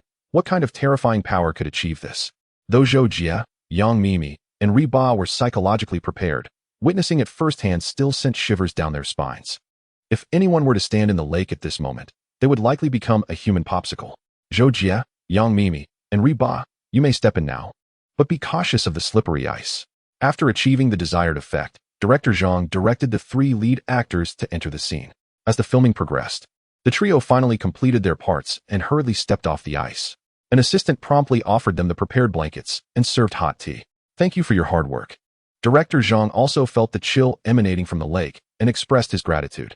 However, the shooting did not cease. In the center of the lake, Lin Yi unleashed a powerful wave, causing a massive fissure to appear across the frozen surface. Ice shards danced in the air, and the icy surface surrounding the ravines was riddled with cracks. Immediately, Lin Yi unleashed a torrent of searing dragon flames from his mouth, causing the ice layer atop the lake to melt away in an instant. The lake, once cloaked in frost, was restored to its original state in the blink of an eye. Well done, Dragon Treasure, Director Zhang exclaimed, promptly halting the filming. Everything had met his expectations, surpassing them even. He felt a wave of relief for having opted for post-production to create the antagonist. He could hardly fathom what material could withstand such trials in a live-action setting. In Chapter 52, the terrifying effects of the liquid in the cauldron. Within the Jiu mountain base, Professor Su was fervently preparing the experimental samples in the laboratory. Just moments ago, they had received approval from the higher-ups to conduct human trials, permitting the application of the liquid from the colossal cauldron onto human subjects. Overwhelmed with excitement upon receiving this news, Professor Su reveled in the possibilities. The liquid produced in the cauldron had the potential to elevate the intellect of laboratory mice to the point where they could articulate human speech. If applied to humans, the effects would undoubtedly be unprecedented, possibly endowing the Dragon Kingdom with a cadre of exceptionally intelligent and physically formidable warriors. With this thought in mind, Professor Su immediately summoned his assistant to meticulously check all the instruments, ensuring that everything was flawless. At that moment, a green vehicle made its way into the Jiu mountain base, and before long, 5 resolute and physically robust young individuals stood in the laboratory. They were the first batch of human subjects approved for the liquid trials. Each had been meticulously selected, possessing unwavering loyalty to the Dragon Kingdom and an extraordinary willpower. Even in the face of unforeseen circumstances during the experiment, they would endure with steadfast resolve, without a trace of regret. Are you all prepared? Professor Su inquired solemnly, holding a small vial of milky liquid. We are ready, they responded. Good. You will first consume a small amount of the liquid, and after observing for any anomalies, you may proceed to take a larger dose, Professor Su instructed, distributing the liquid among them. As they ingested the substance, a wave of warmth surged through their bodies, filling every limb with a nurturing warmth. They felt their strength swell within, their already well-defined muscles becoming even more pronounced, every movement imbued with power. Each, originally standing at 6 feet tall, experienced an increase in height of 4 to 5 centimeters. The joy on their faces was unmistakable as they reveled in the magnitude of their enhancement, an achievement beyond what rigorous training could ever yield. A feat none among their acquaintances could hope to attain. How do you feel? Any abnormalities? Professor Su asked, observing their flushed faces with palpable excitement. There are no anomalies. However, I feel my body has grown more powerful than ever before. I believe I can now complete a 100-meter sprint in mere 5 or 6 seconds, which is simply astonishing. Not only that, but my thoughts seem to race with remarkable speed. Problems that once confounded me can now be solved effortlessly, including challenging mathematical puzzles that I could not tackle previously. A few individuals excitedly shared their experiences of transformation, their faces radiating joy. Upon hearing their descriptions, Professor Su felt an immense sense of elation. The liquid within the colossal cauldron truly possesses the ability to enhance both physical strength and cognitive prowess. Such a remarkable effect could revolutionize the populace of Longhua. With no irregularities observed, we shall commence formal experimentation. Saying this, Professor Su handed a new cup of liquid to each participant, and this dosage was significantly greater than the previous one. Anticipation swelled within him as he yearned to discover the limits of human development. As the participants consumed the liquid, a flush appeared on their faces, and their bodies radiated heat, as if they were inside a furnace. They furrowed their brows, gritting their teeth, enduring the physical discomfort. Moments later, as their body temperatures began to normalize, a glimmer of brilliance shone in their eyes. Unbeknownst to them, a formidable aura began to emanate from their group. How do you feel? Professor Su inquired anxiously. The participants' faces glowed with delight as they exclaimed, an unprecedented sensation. It is simply extraordinary. We feel superhuman. Both our bodies and minds have experienced immense enhancement, unparalleled in strength. After hearing their reports, Professor Su promptly led them outside the laboratory to test their speed and physical strength. Subsequently, they began a series of tests: a 100-meter dash in 5:32 seconds, a 3,000-meter run in 4 minutes and 54 seconds, a high jump of 4 meters, and a weightlifting feat of 1,000 kilograms. With each result, Professor Su's hands trembled with excitement. Each data point significantly surpassed current human limits. This was nothing short of superhuman. Such formidable strength could easily allow one soldier to take on 100 in battle. Moreover, the immense cauldron, standing 3 to 4 meters tall, contained enough liquid to serve hundreds. This could forge an elite special forces unit, and the combat capabilities were beyond imagination. Wonderful. With this miraculous elixir, the combat prowess of our Long Wo will soar. At that moment, an elderly man with graying hair approached Professor Su. Despite his age, a fierce aura still emanated from him. "Old Meng, what brings you here?" Professor Su exclaimed, startled to find the elder standing beside him unnoticed. Before the venerable elder stood a figure of remarkable achievement. Professor Su was astonished that he had chosen to visit in person. "I have heard from those in higher circles that new advancements have emerged here, capable of enhancing human potential, so I came to observe out of idle curiosity." Elder Meng smiled, his gaze resting upon those who had ingested the liquid, excitement shimmering in his eyes. "It is said that this liquid possesses extraordinary effects on brain development. I wonder how effective it truly is." As Elder Meng spoke, Professor Su promptly instructed his team to commence testing the progress of brain development. Accompanying Elder Meng, Professor Su approached the experimental apparatus designed for assessing brain development. Upon activation, the device displayed fluctuating data, ultimately revealing that brain development had reached an astonishing 18%. The average human brain development hovers around 10%. Yet following the enhancement provided by the liquid within the Great Cauldron, it had nearly doubled. This outcome exceeded all expectations. "Professor, is this not overly exaggerated?" A direct doubling implies that some of the most intelligent individuals in the world are right before us. Professor Su nodded. Such a terrifying rate of brain development, while perhaps not yet on par with the leading researchers, certainly suggested that, with a modicum of learning, these individuals could surpass existing scientific personnel. Indeed, it could significantly elevate the technological prowess of our nation. A robust physique and an exceptional intellect. What reason does our dragon nation have to fear weakness? Elder Ming remarked with great satisfaction. However, to return these individuals to their former roles would be somewhat of a disservice. I shall petition the higher authorities to allow you to attend university once more, to the most prestigious institution in our nation, ensuring that your brilliant minds are utilized to their fullest potential. Chapter 53. Is Dragon Treasure subject to speeding penalties? Once the testing concluded, Elder Ming departed with the group, at which point Professor Su intended to report the events truthfully. However, just as he instructed his assistants to gather the experimental data, Professor Su entered the laboratory. "Old Su, this is quite ungracious of you. You conduct human experiments without informing me? Allow me to witness the miraculous effects of this liquid." Professor Su exclaimed with a hearty laugh. "You cannot blame me for not calling you when you weren't at the Juka mountain base. Besides, you have arrived now, haven't you? Speak up. I refuse to believe you came merely to visit me." "Old Su," Professor Su retorted with a chuckle, having just seen off Elder Ming. He was skeptical of Professor Su's presence. "Very well, I shall be straightforward. I made a trip to the higher authorities today, and they have approved that all professors and senior researchers may utilize the liquid from the Great Cauldron. You, Old Su, are among the first batch, as am I." Professor Su declared candidly. He had gone to advocate for the allowance of researchers to use this liquid, aiming to further enhance their brain development and subsequently bolster the scientific capabilities of the Dragon Nation. Is that truly the case? When I offered my suggestions to the higher-ups, they were quite resolute in their rejection, citing the unknown as a risk not worth taking. "What? Do you not trust me, Old Su?" It took me a full day of tea drinking to persuade them to agree to a gradual implementation. Professor Su curled his lips in disbelief. He never anticipated that this old fellow would doubt him. "How wonderful. What are we waiting for? I shall immediately fetch 2 portions. To be honest, I have long coveted this substance, especially after witnessing the remarkable progress in brain development of several users, which had doubled.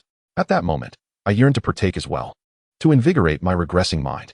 As the words left my lips, both individuals consumed the liquid from the Great Cauldron, experiencing the changes within their bodies. Subsequently, this scene unfolded in various prominent research institutes across Long Country, where numerous key researchers received mysterious reagents from Zhou Jie Mountain. With the liquid from the cauldron being ingested by many researchers, the pace of scientific advancement in Long Country experienced a tremendous boost. New discoveries and research outcomes emerged daily from the laboratories, and the number of patent applications from Long Country soared dramatically. This spectacle left foreign researchers utterly astonished. What had merely begun as a new direction in research suddenly revealed Long Country had already achieved breakthroughs, even commencing the practical application of their findings. This abrupt phenomenon left many foreign scientists perplexed, unsure of what transpired within Long Country's scientific community. Meanwhile, director Zhang's film was nearing its conclusion. As the final scenes were being filmed, Long Bao and sister Zhou prepared to return home. Long Bao, would you like to come over to my house? My various computer setups are fully equipped, ensuring an unparalleled gaming experience awaits you. As Long Bao was about to leave, young Mimi seductively spoke. Unfortunately, these temptations did not sway Lin Yi, although spending time with young Mimi was quite delightful, especially in her embrace. The luxuries she mentioned were easily obtainable from Zhou Jie Mountain Base at a moment's notice. Even if he desired a supercomputer, arrangements would be made effortlessly. I also have a limited edition McLaren. Would you like to experience it? Noticing Lin Yi's indifference, young Mimi continued to entice him. As a renowned female mogul in the entertainment industry, her vehicle was naturally exceptional. A McLaren was merely a trivial indulgence for her. Upon hearing this, Lin Yi suddenly found the idea of trying out the McLaren appealing. After all, he hadn't touched a car since obtaining his license in a previous life, let alone a luxury vehicle of such caliber. Sensing Lin Yi's growing interest, young Mimi immediately waved the keys enticingly before him. Lin Yi nodded in agreement. How infuriating. You fickle gold digger, abandoning me for a McLaren. Sister Zhou exclaimed in dismay. She had never anticipated that Lin Yi would choose to follow young Mimi for the allure of the McLaren. Had she known, she would have purchased one herself. Sister Zhou's wealth is such that she could easily afford not just one, but 10 McLarens without a hint of concern. Haha, Sister Zhou has been backstabbed by Long Bao. Huang Feiyu chuckled gleefully from the side. Long Bao, can you truly bear to abandon me? Sister Zhou lamented, turning to Lin Yi for solace. Miss Zhou, fret not. The two of you seated in the passenger seat should not constitute an overload, should it? Young Mimi chimed in, stifling a giggle, pleasantly surprised that Lin Yi had agreed to her suggestion. Lin Yi soared through the air, landing beside Sister Zhou to offer a comforting pat on her shoulder before directing his attention to the McLaren parked by young Mimi. Long Bao, Sister Zhou shouted in anger. A voice long absent echoed behind Lin Yi. Approaching the McLaren, Lin Yi took the driver's seat and glanced at the keys in young Mimi's hand. Are you planning to drive yourself, Long Bao? Young Mimi inquired, astonished to see Long Bao in the driver's seat. Even Sister Zhou and Huang Feiyu looked on in disbelief at this scene. Lin Yi nodded affirmatively. Young Mimi hesitated for a moment, but ultimately handed the keys to Long Bao. After observing the driver's seat, Lin Yi started the McLaren. You really can drive? When did you learn, Long Bao? Sister Zhou exclaimed, astonished, as she had been with Long Bao all along and had never seen him touch a steering wheel. Yet now, he had actually managed to start the McLaren. Lin Yi raised his noble head and gestured for Sister Zhou to get in the passenger seat. Seeing Lin Yi's invitation, Sister Zhou hesitated, for this individual was indeed driving without a license. However, to her surprise, as she hesitated, Lin Yi had already pressed the accelerator, propelling them 100 meters ahead. Dazed by the sudden rush, Sister Zhou cast a glance at the McLaren's owner, young Mimi. Both wore bewildered expressions. They had not anticipated that he would leave them behind, driving off solo. I knew he had ulterior motives. Lin Yi, with a foot on the gas, merged onto the nearby highway, eager to experience the thrill of this luxury vehicle. As the acceleration surged, the McLaren reached a staggering speed of 300 kilometers per hour, leaving only a trail of taillights that left other drivers astounded. It was hard to fathom that anyone could drive at such a speed on the highway. Soon, the reckless velocity caught the attention of traffic police, who were instantly furious. Driving over 300 kilometers per hour on the highway was tantamount to courting disaster. However, when they recognized the figure in the driver's seat, shock rippled through them. Boss, should we intercept it? One officer queried. Intercept Long Bao? Are you out of your mind? Look how fast he is going. Has he had any accidents? He is Long Bao. One cannot judge him by ordinary standards, and besides, would you dare stop him? He has no license. Chapter 54. Boss, can you give me a ride? Lin Yi sped along the highway in his McLaren, and as he accelerated, an astonishing scene unfolded. A fleeting silhouette of the car weaved effortlessly through the traffic, skillfully evading all other vehicles despite the blistering speed. Before long, passers-by captured the spectacle on their devices. and it quickly dominated social media trends. Who is this audacious driver? Racing down the highway at such velocity. Are they in a hurry to attend a banquet? It appears this fellow possesses remarkable driving skills, maintaining such speed without a hitch. Truly professional. What are you staring at? Dig in. What is going on? I've watched several videos already. Yet where are the traffic police to intervene? Intervene? At this speed, they wouldn't stand a chance. Netizens collectively marveled at Lin Yi's astonishing speed, likening it to a race against death itself. However, due to the rapid pace, the videos only revealed a blurry figure, leaving no one certain that it was indeed Lin Yi behind the wheel. As the videos gained traction, Zhou Jie, Ba, and Yang Mimi, the owner of the car, caught sight of Lin Yi's high-speed exploits. "Mimi, that car appears to be your McLaren," Ba remarked, scrutinizing the footage with uncertainty. Upon hearing this, Yang Mimi examined the video closely, and with a series of pauses and analyses, she was astounded to confirm that it was indeed her McLaren. "That is my car. Is Long Bao treating it like an aircraft?" Yang Mimi exclaimed, astonished. Upon recognizing her vehicle, shock washed over the faces of those in the car with her. They had thought Long Bao's ability to drive was impressive enough, but to discover he could drive at such breakneck speeds was beyond their expectations. Even the King of Hell would commend such prowess. Is Long Bao that formidable, treating the highway as a racetrack? Ba gasped. It was almost unbelievable that Long Bao could exhibit such driving finesse. Would he truly escape capture? They must have set up checkpoints ahead to await Long Bao. Though I wonder if he will face detention or fines, Zhou Jie pondered, her curiosity piqued. Doubtful. He is a national treasure, after all. I suspect he'll only receive a warning at most, another chimed in. Meanwhile, the traffic police could no longer withstand the clamoring of netizens and promptly released footage captured by highway cameras.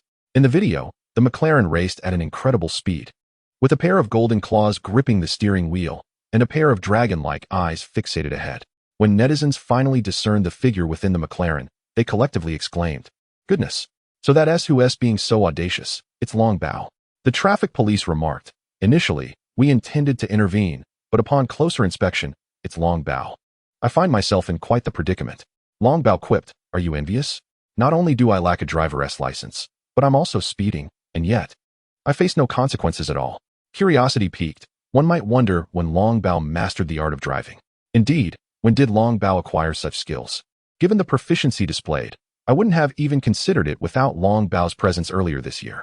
In the comments beneath the video released by the traffic police, someone tagged Sister Zhou, seeking clarification. Coincidentally, Sister Zhou was also watching the video, and thus, she responded. Long Bao had never undergone driving lessons. It simply took the keys and drove off. In other words, I too find myself bewildered. With Sister Zhou's reply, the comment section erupted with excitement. It simply picks up the keys and drives? What manner of being is this? One exclaimed, I failed my driving test thrice. Another lamented, that's irrelevant. Someone retorted, it is a dragon, after all, not a mere human. A little defiance against nature is to be expected. Could it be that Long Bao possesses the ability to drive simply by glancing at the cockpit? Would it then be capable of piloting an aircraft as well? I never anticipated that Long Bao would have such hidden talents. It is truly remarkable. As netizens expressed their astonishment at Lin Yi's driving prowess, Sister Zhou disclosed further information in the comments. Not only can Long Bao drive, but it is also an adept gamer, excelling in its gameplay. Just today, I was carried to victory by it. Mi Jie, Ba, and Principal Wang were also led to triumph by Long Bao. After leaving this comment, Sister Zhou included a pitiful emoji, further igniting the excitement among netizens. Did I hear correctly? Long Bao plays video games. Surely this cannot be true. One exclaimed. With that emoji from Sister Zhou, I know it must be real. What can Long Bao not accomplish? Long Bao's ability to carry 4 individuals at once is simply unbelievable. However, it is still underage, so one wonders if it possesses a health system. Facial recognition requires a face. After all, how can there be recognition without one? On the highway, Lin Yi relished the exhilarating speed of the McLaren before returning to the city. Suddenly, he recalled that he was still unaware of Yang Mimi's address. With no other option, he parked the McLaren beside a bustling shopping center, intending to borrow a phone to call Sister Zhou for directions. Just as he parked, a stunning young woman tapped on his window. Excuse me, could you give me a ride for a bit? The young lady outside was undeniably attractive, with an impressive figure and countenance. Were it not for his dragon form, he would certainly offer her a ride. Lowering the window, a grand dragon head appeared before her. She paused in surprise, followed by a piercing scream. As her shrill cry echoed throughout the shopping center, a crowd gathered around Lin Yi's vehicle to maintain his flawless image. He opened the car door, momentarily suspended in the air. "It's really Long Bao. My goodness, I just saw it trending, and now I see it in person," exclaimed one onlooker. "So handsome. I can't believe I ran into Long Bao here. Quick, take a picture." Not posting this on social media would be a disservice to Long Bao. At the entrance of the mall, a fervent scene of celebrity worship suddenly unfolded, with throngs of people eagerly gravitating towards Long Bao. At that moment, Lin Yi approached the young lady he had encountered earlier, intending to borrow her phone. Instead of feeling embarrassed about her earlier attempt to board the vehicle, she gazed at Lin Yi with palpable excitement. Lin Yi gestured towards her phone, and she instantly understood, promptly unlocking it. A surge of exhilaration rushed through her. Was he leaving her his number? It seemed Long Bao shared her interest, yet she wondered what it would be like to experience life alongside him. Observing the young lady lost in her daydreams, Lin Yi smirked, capturing a selfie with her phone before inquiring about young Mimi's address. Moments later, a message from Zhou Jie arrived. "Who are you? Trying to use Long Bao's photo to extract my address? Do you want me to call the police?" Lin Yi felt a twinge of frustration reading Zhou Jie's reply. Her caution seemed excessive. In exasperation, he could only send her a cheeky middle finger gesture accompanied by a gaze reminiscent of Long Ao Tian, resending the photo. Lin Yi was confident that Zhou Jie would recognize this as a message from her beloved Long Bao. Chapter 55. The Golden Light on Kunlun Mountain. Meanwhile, Zhou Jie was recounting to young Mimi and Reba how someone had attempted to deceive her by using Long Bao's photo to acquire her address. Just as she shared this, another message notification chimed. "That person trying to swindle my address has messaged again," Zhou Jie declared fiercely, opening the text. However, upon viewing the photo Lin Yi had sent, she froze, momentarily stunned. Seeing Zhou Jie in a daze, young Mimi and Reba leaned in closer, and upon seeing the image, they struggled to stifle their laughter. "Zhou Jie, this doesn't seem like a scam. It truly embodies Long Bao's essence." Young Mimi chuckled, pointing at the background of the photo. "Look, that's the roof of my car. It's definitely Long Bao. Hurry, send him the address." Zhou Jie's expression shifted dramatically. Upon seeing the photo, she recognized it was undoubtedly Long Bao. Infuriatingly, he had the audacity to give her the middle finger, coupled with that mischievous glint in his eyes that always ignited her ire. "That pesky Long Bao knows how to toy with me. I shall find an opportunity to show him my strength," Zhou Jie declared vehemently, while young Mimi and Reba struggled to contain their amusement. As Lin Yi prepared to drive to Zhou Jie's location after receiving her message, he found himself encircled by a throng of enthusiastic fans. He handed the phone back to the young lady, who immediately opened the contacts, only to find no new entries. "Long Bao, are you leaving your WeChat? Available for 24-hour home service. Free of charge," she whispered excitedly, inching closer to Lin Yi. Lin Yi mused that had this been in his past life, he might have readily accompanied her, but now, he surveyed his own robust physique and shook his head in contemplation. As the car door locked, it soared directly into the sky, leaving onlookers in astonished wonder. Upon arriving at young Mimi's residence, Sister Zhou and her companions had already gathered. Noticing Lin Yi flying straight into the house, Hotba immediately inquired, "Long Bao, when did you learn to use the phone?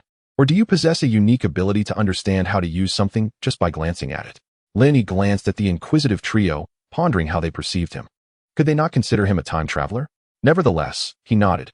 After all, it served as a plausible explanation, and if pressed for the truth, he would struggle to articulate it.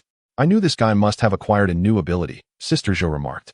"Since Long Bao is so remarkable, how about we play some games?" Hot Ba suggested, her gaming enthusiasm ignited, eager for Long Bao to lead her. The others readily agreed. However, at that moment, Sister Zhou activated the live stream, intending to showcase Long Bao's gaming prowess to a plethora of online viewers. As the stream commenced, a flood of spectators poured into the room. "I can't be mistaken about the title, can I? Is Long Bao's gaming livestream real or a hoax? Can he really play games? Upstairs, you're mistaken. Long Bao not only plays games, but excels at them. Sister Zhou is no match for him. I await Long Bao to lead these three lovely ladies to victory." Is this his way of personally proving his gaming skills? Wasn't Sister Zhou distressed about this matter? As the game progressed, Lin Yi wreaked havoc in the virtual world, his astonishing performance leaving the audience in disbelief. Sister Zhou, young Mimi, and Hot Ba were utterly in awe of Lin Yi, perceiving his maneuvers as if he were utilizing cheats. "Wow, I am genuinely impressed. Even professional players can't match this level of skill. Long Bao is extraordinary." Long Bao retorted, "Do you think my prowess stems solely from my identity as a national treasure? My strength surpasses your imagination." A strong suggestion arose for Long Bao to consider a career change. Why remain a national treasure when he could thrive as a gaming streamer or even as a professional player, dominating the globe? The more they observed, the more they felt inadequate, having played for years, yet falling short of Long Bao's initial finesse. The viewers in the live stream were equally in awe of Lin Yi's gameplay, practically ready to kneel before him in admiration. Time flew by as game after game unfolded, with the stream's popularity skyrocketing, surpassing 100 million viewers. Concurrently, the news of Long Bao being a gaming deity ascended the trending charts, astonishing the citizens of Long Kingdom. In the distant Kunlun Mountains, stretching for miles like an ancient dragon slumbering within, the majestic peaks exuded an air of unparalleled authority. At the mountain's base, amidst the glistening white snow, a striking tent stood prominently. Inside, Luo enthusiastically greeted the audience of the livestream. "Greetings, dear friends. I am your Lolo, and it has been a while since we last met. After 3 days of arduous travel, we have finally arrived at the foot of the magnificent Kunlun Mountains. Shortly, I shall take you all to admire the breathtaking scenery of Kunlun. As a renowned outdoor blogger on Douyin, I often venture to remote and unfrequented locales to broadcast live. Drawing upon my remarkable appearance and a wealth of outdoor expertise, my follower count on Douyin has already surpassed 10 million, and upon commencing my broadcast, over 100,000 viewers flocked in. It has been several days since we last saw Lolo. I was beginning to worry that she might have encountered some misfortune. Nonsense. Our Lolo is a consummate outdoor professional. Let us not entertain such ominous thoughts. How grand of her to arrive at Kunlun. Let us venture outside and behold the wonders together." As the audience filled the stream, Lolo prepared her equipment to take everyone on a tour. With her gear in hand, she engaged with her viewers while stepping outside the tent. Upon emerging, the sight of a forest blanketed in pristine white snow, alongside the majestic Kunlun Range in the distance, sent waves of exhilaration through the audience. "Oh my, how exquisite! The scenery is indeed remarkable. Alas, I am trapped in the grind of daily toil and have no opportunity to revel in such beauty.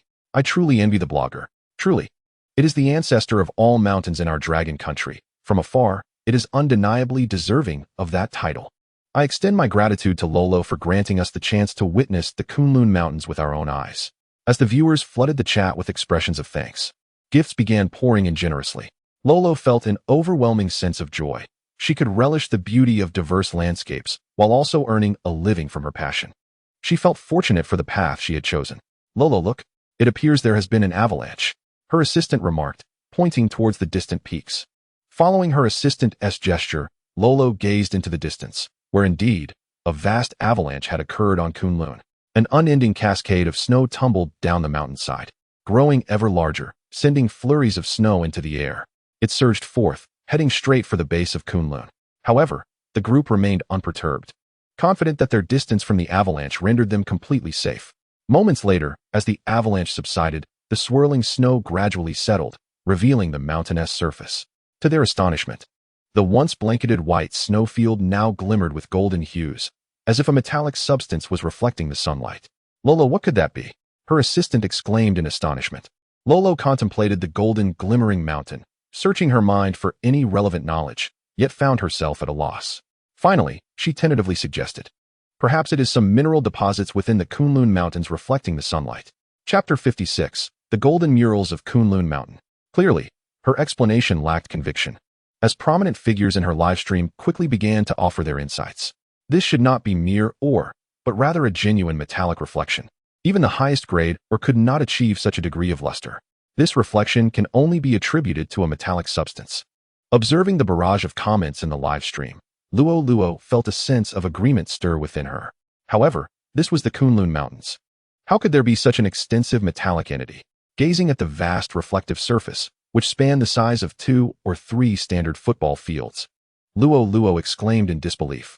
The viewers in the live stream, confronted with the enormity of the reflective surface, fell into a profound silence, unable to provide a rational explanation. Could it be an alien warship? No way. I suspect it is an ancient structure left by primordial cultivators. Blogger, hurry and investigate. You might just become the first practitioner of our dragon nation. Perhaps it is something left inside a tent by mountaineering enthusiasts. Is your tent that big? It must undoubtedly be an alien spacecraft. Blogger, rush forth. As the live stream footage rapidly circulated online, the unusual occurrence in the Kunlun Mountains swiftly caught the attention of officials from the Dragon Nation. They promptly dispatched helicopters from the nearest base to investigate the situation. Upon the helicopters reaching the skies above the Kunlun Mountains, the occupants gasped in astonishment at the breathtaking sight before them. Towering majestically, the Kunlun Mountains showcased a colossal metallic panel, radiating dazzling golden light under the sun's rays. The entire metallic surface was the size of 3 or 4 football fields. And in the frigid temperatures of several degrees below zero, such a massive metallic panel could not possibly be the work of human hands. As the helicopters approached the metallic panel, the onlookers were once again deeply shocked by the scene unfolding before them. Initially, they believed the golden glow was merely the sun's reflection. However, as they drew nearer, they realized this was the panel's true color. This gargantuan metallic surface was composed entirely of gold, spanning the size of 3 or 4 football fields. Report to the command center. Upon investigation, the entire reflective surface is crafted from gold. Once they discerned the true nature of the metal on Kunlun Mountain, the occupants of the helicopter immediately relayed the situation to the command center. What? Gold? Is such a vast area truly all gold? Incredulous voices echoed from the command center. The emergence of an extensive expanse of gold on Kunlun Mountain, fashioned into a singular form, seemed utterly fantastical. Report to the command center. Confirmation is absolute. It is indeed gold, came the voice from the helicopter once more. Have the pilot hover over the gold surface and conduct a thorough investigation. The command center issued further instructions, and the helicopter crew promptly complied, maneuvering closer until they hovered above the golden expanse. As the leading youth stood upon the golden surface, the scene before him rendered him momentarily entranced. Due to the tempestuous winds and snow, they could only discern from the helicopter that this immense surface was composed of gold. However, upon their arrival at the golden facade, they were astounded to discover intricate carvings and patterns adorning its surface. Some of these designs were immediately recognizable as depictions of ancient figures, while others illustrated a dragon, reminiscent of the true dragon, coiling majestically in the sky. Numerous inscriptions were also etched into the surface. Had the individuals encountered the colossal cauldron beneath the sea, they would undoubtedly have recognized that the inscriptions mirrored those found on the cauldron. Both artifacts originated from the same civilization, one that exhibited extraordinary prowess and coexisted with true dragons. Report to the command center. This is a golden mural, exclaimed the leader, promptly transmitting this revelation back to the command. The members at the command center, upon hearing the news, were once again taken aback. They could scarcely fathom the nature of the civilization that possessed the capability to forge a golden mural atop the Kunlun Mountains. They immediately relayed images of the mural back to the command center, while simultaneously instructing those in Kunlun to seek out several historical experts to interpret the content of the mural. The team in Kunlun swiftly commenced their efforts, removing the snow that had accumulated on the mural before capturing images and sending them back to the command center. As the individuals at the command center scrutinized the mural's contents, their brows furrowed in disbelief. The abundance of information was beyond comprehension. Humans coexisting with true dragons? One exclaimed in astonishment. The myriad designs on the mural indicated that humans indeed lived alongside true dragons, who not only aided them in their endeavors, but also enhanced their physical prowess. Furthermore, the mural chronicled the extraordinary abilities of the true dragons, such as breathing fire, controlling water, and commanding the winds and storms, abilities that had manifested in the dragon treasure. This suggested that the figures depicted on the mural were likely ancestors of the dragon nation and the dragon treasure. An elder in the command center began to elaborate on the mural's insights. He was the esteemed history professor Gu Tongjing, renowned for his extensive studies of murals in the dragon nation. Elder, if I understand correctly, does this imply that our ancestors were indeed the humans depicted in this mural? Have we coexisted with true dragons all along? The inquisitor queried. The elder nodded, affirming that, based on the information within the mural, this was indeed the case. However, he lamented, yet, the inscriptions present no clues whatsoever. With a shake of his head, he sighed. Whether it be the inscriptions on the colossal cauldron or those on this mural, the ancient scholars of the Dragon Nation have scoured nearly all available resources and found no trace of such writings. The text on this golden mural undoubtedly records significant information. Yet regrettably, no one can decipher it. It is akin to having the answer before your eyes, yet being unable to comprehend it. Wait a moment, old man, look here. This does not seem to resemble the true form of a dragon, exclaimed an observer in the command center, drawing attention. Following the voice, Old Man turned his gaze toward the mural that the individual indicated. The mural depicted a true dragon confronting a peculiar beast, both locked in a stalemate. While beneath them lay a multitude of corpses, some of dragons, others of that strange beast, and predominantly human remains. To the far right of the mural, a fissure was illustrated, gaping open in the air, its depths enigmatic and exuding an eerie aura, resembling an eye coveting the land below. Is this mural suggesting that, in the era it depicts, there was an invasion by otherworldly beasts, prompting both dragons and humans to vow to defend their homeland? Is this the source of the beast's emergence? A member of the command tentatively speculated, and as his words faded, a heavy silence enveloped the room. If such beasts once terrorized humanity in this unknown epoch, could they not reappear in the present? Chapter 57. Otherworldly Beasts. Film premiere. An unsettling question arose among the gathered.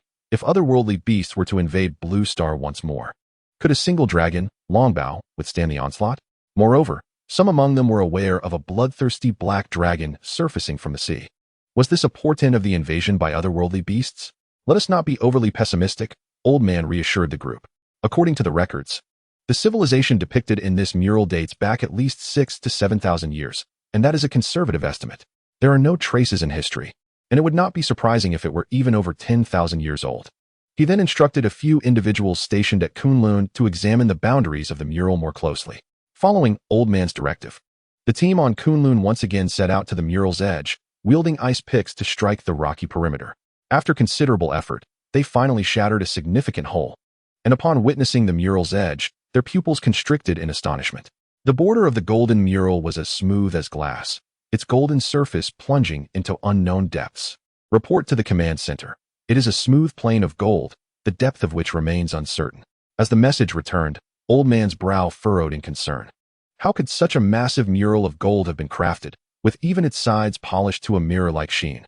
Shaking his head, he recognized that these inquiries could not be resolved at present. Further information was necessary. On the Kunlun Mountains, as the exploration concluded, the team returned to their helicopter, preparing for departure. However, at that moment, the previously unadorned golden surface of the mural suddenly revealed an opening, over a meter wide and only 2 meters high, resembling an ordinary door. As the portal emerged from the golden mural, a gentle golden light radiated from within, as if gold itself were flowing. What was happening? Moments ago, there was no trace of this portal, not even a fissure. The individuals aboard the helicopter exchanged bewildered glances, utterly perplexed by the unfolding events. When the news reached the command center, astonishment swept through as they learned of the sudden anomaly in the golden mural. Did any of you notice any signs of this portal on the mural? The elder inquired. A chorus of headshakes followed. They had scrutinized the mural meticulously, and it was inconceivable that they would have overlooked any indication of a portal. Was it possible that this portal served as an entrance for humanity into the golden mural? The elder pondered, having perused the records of the temple beneath the sea, which was guarded by a fearsome black dragon, a perilous endeavor indeed. Yet, the portal that had manifested on the mural appeared to be designed specifically for human access, rather than allowing the passage of otherworldly beasts. Momentarily hesitant, the elder deliberated whether to permit an exploration of the portal. He promptly dispatched troops to establish a nearby encampment for vigilant protection, instructing the helicopter to return. Ultimately, the elder abandoned the immediate plan to send in a team for investigation, choosing instead to order the personnel at Kunlun Mountain to return and station troops around the golden mural. Meanwhile, as time progressed, the film starring Longbow rapidly ascended to prominence in cinemas. Tickets became extraordinarily scarce, despite the theaters dedicating their entire schedules to Longbow's movie. Many were still unable to secure a seat. The emergence of ticket scalpers transformed the modest price of a ticket into exorbitant sums. At Yang Mimi's residence, Longbow and his companions received an invitation to attend the film's premiere. Upon arriving at the largest cinema in the capital, they were met with a throng of eager fans. Amidst the cacophony, Lin Yi and several lead actors made their entrance, prompting an eruption of cheers. Longbow, Longbow. Director Zhang beamed as he introduced the film's cast to the audience, with a particular emphasis on Longbow himself. Without excessive elaboration, the film commenced amidst the audience's fervent applause. As the film unfolded, gasps of astonishment reverberated throughout the theater. Were it not for the confines of the cinema, the excitement would have undoubtedly reached a fever pitch. Upon the film's conclusion, viewers could not contain their accolades for its brilliance. After such a long wait, we finally witnessed the main feature. It was utterly breathtaking, surpassing all previous films from Long Nation. Such a cinematic masterpiece deserves a global release, showcasing the might of Longbow to audiences worldwide. The production was undeniably grand, boasting an all-star cast, each actor delivering performances that were profoundly immersive. Even the most minor roles were portrayed by actors of notable acclaim. One could surmise that only Long Bao could command such an influential cinematic presence in Long Nation. Anticipation swelled at the thought of foreign audiences experiencing this film. The atmosphere was resplendent with praise, as no one refrained from lauding Long Bao's cinematic triumph. As the film concluded, Director Zhang graciously accepted a multitude of media interviews. Director Zhang, we have observed that numerous attendees at the premiere remarked that the realism of the special effects in this film exceeds all expectations. Did you employ the most elite special effects team in the Dragon Kingdom? In response to the journalist's inquiry, Director Zhang smiled faintly and shifted his gaze towards Long Bao.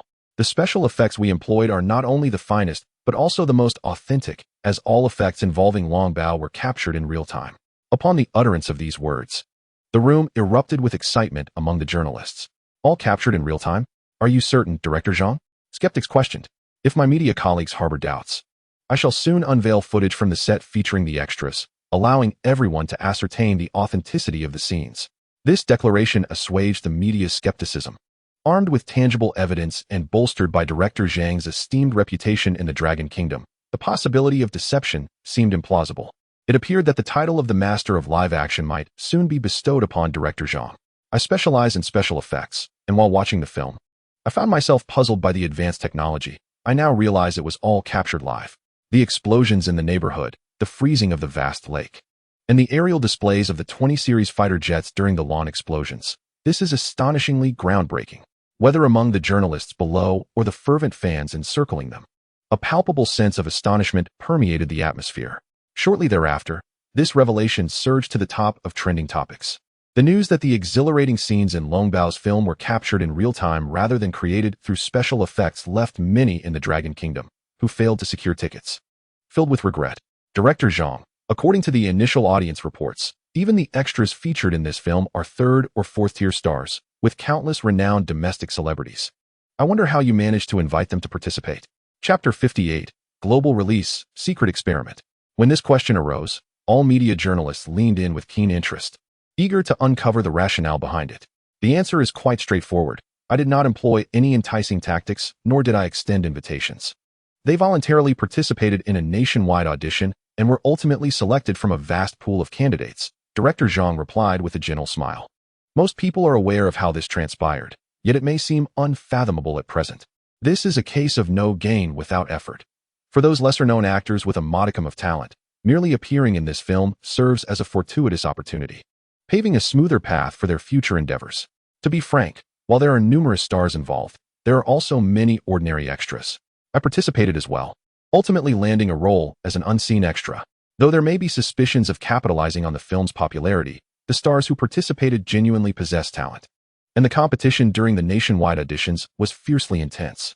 The fierce competition in the open auditions is evident to all. Even in the realm of cinema, numerous stars emerge. Yet there remains a collective acknowledgement of their talent.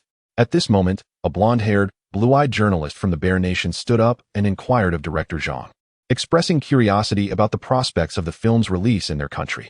The journalist, fluent in Mandarin, conveyed a palpable sense of anticipation. Director Zhang responded affirmatively, announcing that not only would the film be screened in the Bear Nation, but it would also be released globally, offering audiences worldwide the opportunity to experience this cinematic marvel. I can assure you, he continued, that the film will grace theaters around the globe starting tomorrow. As his words resonated, excitement swept over not only the Bear Nation journalist, but also the domestic reporters. Films from the Dragon Nation seldom achieve global distribution. Even when they do, many foreign distributors fail to promote them adequately, resulting in disappointing outcomes despite the quality of the productions. While Dragon Bao's films are meticulously crafted, there is an undeniable envy among foreign audiences who cannot bear to see its success. The prospect of a worldwide release this time is thrilling, as it will undoubtedly introduce more international viewers to the brilliance of Dragon Nation's cinema and showcase the prowess of Dragon Bao. I had even contemplated clandestinely recording snippets to share online, inciting envy among those who looked down upon us. Yet I was astonished to learn of the imminent global release. However, I wonder if these foreign detractors will resort to underhanded tactics, as they are not particularly fond of Dragon Bao, especially since they lack a formidable beast to rival it. If deception is afoot, I shall have to intervene, ensuring they are left in envy. I eagerly anticipate Dragon Bao attracting a multitude of global fans, for not all foreigners are indifferent to our artistry. The media and audience from the Dragon Nation were ablaze with excitement when director Zhang divulged more news. This time, not only is the film of exceptional quality, but we have also produced a plethora of exquisite merchandise. If anyone is interested, feel free to rush to the ticket booth to purchase them now. As soon as he finished speaking, the crowd dispersed in an instant, all racing towards the ticket counter. While purchasing tickets, they could already sense the film's fervor. With merchandise available, those who hesitated would soon find themselves paying inflated prices to scalpers. As the audience surged to acquire the merchandise, director Zhang, Lin Yi, and Zhou Jie seized the opportunity to depart. Not far from the cinema, Lin Yi and Zhou Jie prepared to return to the Juka mountain base. Meanwhile, Yang Mimi and Reba could not accompany them, and a wave of sorrow washed over them as they faced the impending separation. Dragon Bao, do visit my home often. You know my address well. As long as you come, my car is yours to play with at any time, Yang Mimi said with a lingering affection. Reba, equally unyielding, gazed at Long Bao with tearful eyes. Long Bao, if you wish to play with me, just give me a call. I'm still waiting for you to help me level up. Lin Yi was momentarily touched. There was a time when he was a perpetual singleton, with no girl ever lamenting his departure, let alone two, both being top-tier stars from the Dragon Kingdom. Such an experience was beyond the realm of dreams. Sister Zhou observed the sorrowful expressions of the two and couldn't help but curl her lip in skepticism. She found it perplexing that Long Bao, who often delighted in teasing others, especially her, was so adored by Yang Mimi and Reba. Did he reserve his penchant for mischief solely for her? Sister Zhou was unable to fathom this and silently hoped that Yang Mimi and Reba would soon discern Long Bao's true nature. One by one, they embraced Long Bao before parting ways, while Lin Yi and Sister Zhou returned to the Zhou mountain base. Across the vast ocean, in a magnificent underground laboratory, several individuals stood poised, their attention focused on the young man in the isolation chamber. Eric, will our experiment succeed? I reviewed the tests. Retrieving cells from the black dragon's wing around the temple could cause human cells to collapse. Even with our modifications, we cannot entirely prevent cellular breakdown. As of now, out of 100 white mice, only one has survived since 3 days ago. Is it appropriate to proceed with human trials under such circumstances? Brody adjusted his glasses, his face etched with concern as he watched the experiment unfold in the isolation chamber. Not long ago, their aircraft carrier had been ensnared by Long Bao's icy grip, forcing them to resort to a large icebreaker for rescue. To their astonishment, during the operation, they discovered the black dragon's wing that had flown from the temple. This revelation filled them with elation, prompting immediate research to replicate the power embedded in the black dragon's genes within human subjects. Today marked the commencement of their human trials. Do you think I am unaware of these concerns? However, the higher-ups have ordered us to commence the human trials immediately. What choice do I have? I've heard that the Dragon Kingdom has cultivated a batch of extraordinary warriors, not only physically formidable, but with cognitive development far exceeding that of ordinary individuals. The authorities are in a state of panic, which is why they are compelling us to start the trials without delay, Eric replied, resigned. Such a perilous experiment was not what he desired to undertake. It was merely a mandate he was bound to follow. At that moment, the young man in the isolation chamber, who had just received the modified black dragon cells, began to convulse violently, his restrained limbs seemingly beyond his control. The metal braces binding his limbs twisted, and a grotesque expression contorted his face as he emitted a piercing sound from his mouth. Chapter 59. The reaction of the beautiful one and new abilities with a thunderous crash. The young man in the isolation chamber broke free from the metallic restraints binding his limbs. His body underwent an inexplicable transformation. His eyes glowed a fierce crimson, and he visibly expanded in size, his hands sprouting menacing claws, while the air around him was filled with razor-sharp fangs. Observing the confined space of the isolation chamber, he charged forward, vehemently pounding against the door. Eric, what is happening? Brody questioned, a wave of terror surging within him as he witnessed the sudden upheaval within the isolation chamber. He had seen too many films depicting biochemical crises. In such scenarios, those subjected to human experimentation would invariably meet their demise, leaving no survivors. What should I do? What can I do? At that moment, Eric, too, was thrown into a state of panic. Though he had anticipated potential mishaps, he had only expected the subject to perish, never to undergo such a transformation. He hurriedly instructed the guards to load live ammunition and attempt to awaken the subject's rationality. Unfortunately, before his command could be fully articulated, the mutated young man burst through the door, appearing before the group in an instant. How could this happen so quickly? Eric exclaimed in shock, only to be enveloped in darkness as he lost consciousness. The following day, the headlines in the beautiful nation reported the incident as an experimental catastrophe, revealing that a clandestine base had conducted illegal human experiments, resulting in the deaths of over 30 individuals. Such news caused a severe headache for the authorities, who had made extensive efforts to suppress the story, yet some journalists had managed to uncover traces of the truth. What are those fools doing? They can't even handle such a trivial matter.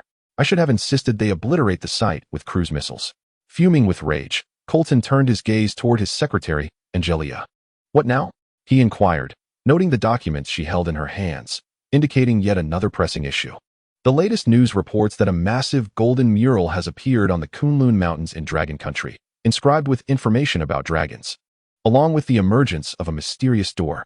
Upon hearing his secretary's report, Colton fell into deep contemplation, pondering the implications. The last time they opened a door, a black dragon emerged, inflicting significant losses upon them. Now, with the appearance of this new phenomenon, he was compelled to consider whether other extraordinary beasts lurked within. The golden mural depicted a door 2 meters tall and over a meter wide, and it stood ajar. Sensing Colton's apprehension, Angelia spoke again. However, the Kunlun Mountains are exceedingly frigid. Even if we dispatch special forces, we might not reap any benefits. While Colton was indeed curious about what lay within and the potential advantages it might offer, he understood the current circumstances. They lacked the capability to extract benefits from such a hostile environment. It has been previously announced that several special warriors will be dispatched, and you are required to send a few special forces for their support. Angela spoke with a calm demeanor. Special warriors? Could the experiment have succeeded? Upon hearing Angela's words, Colton immediately realized that, given the nature of the situation, it was unlikely there was only one experimental base. This implication certainly suggested that experiments at one of the bases had been successful. Angela shook her head, indicating her lack of knowledge on the matter. Her role was merely to convey information. She then proceeded to inform Colton about a film featuring Long Bao. Today, the film produced by the Dragon Kingdom regarding Long Bao premiered in the beautiful country, creating quite a sensation, and many young individuals have since become fans of Long Bao.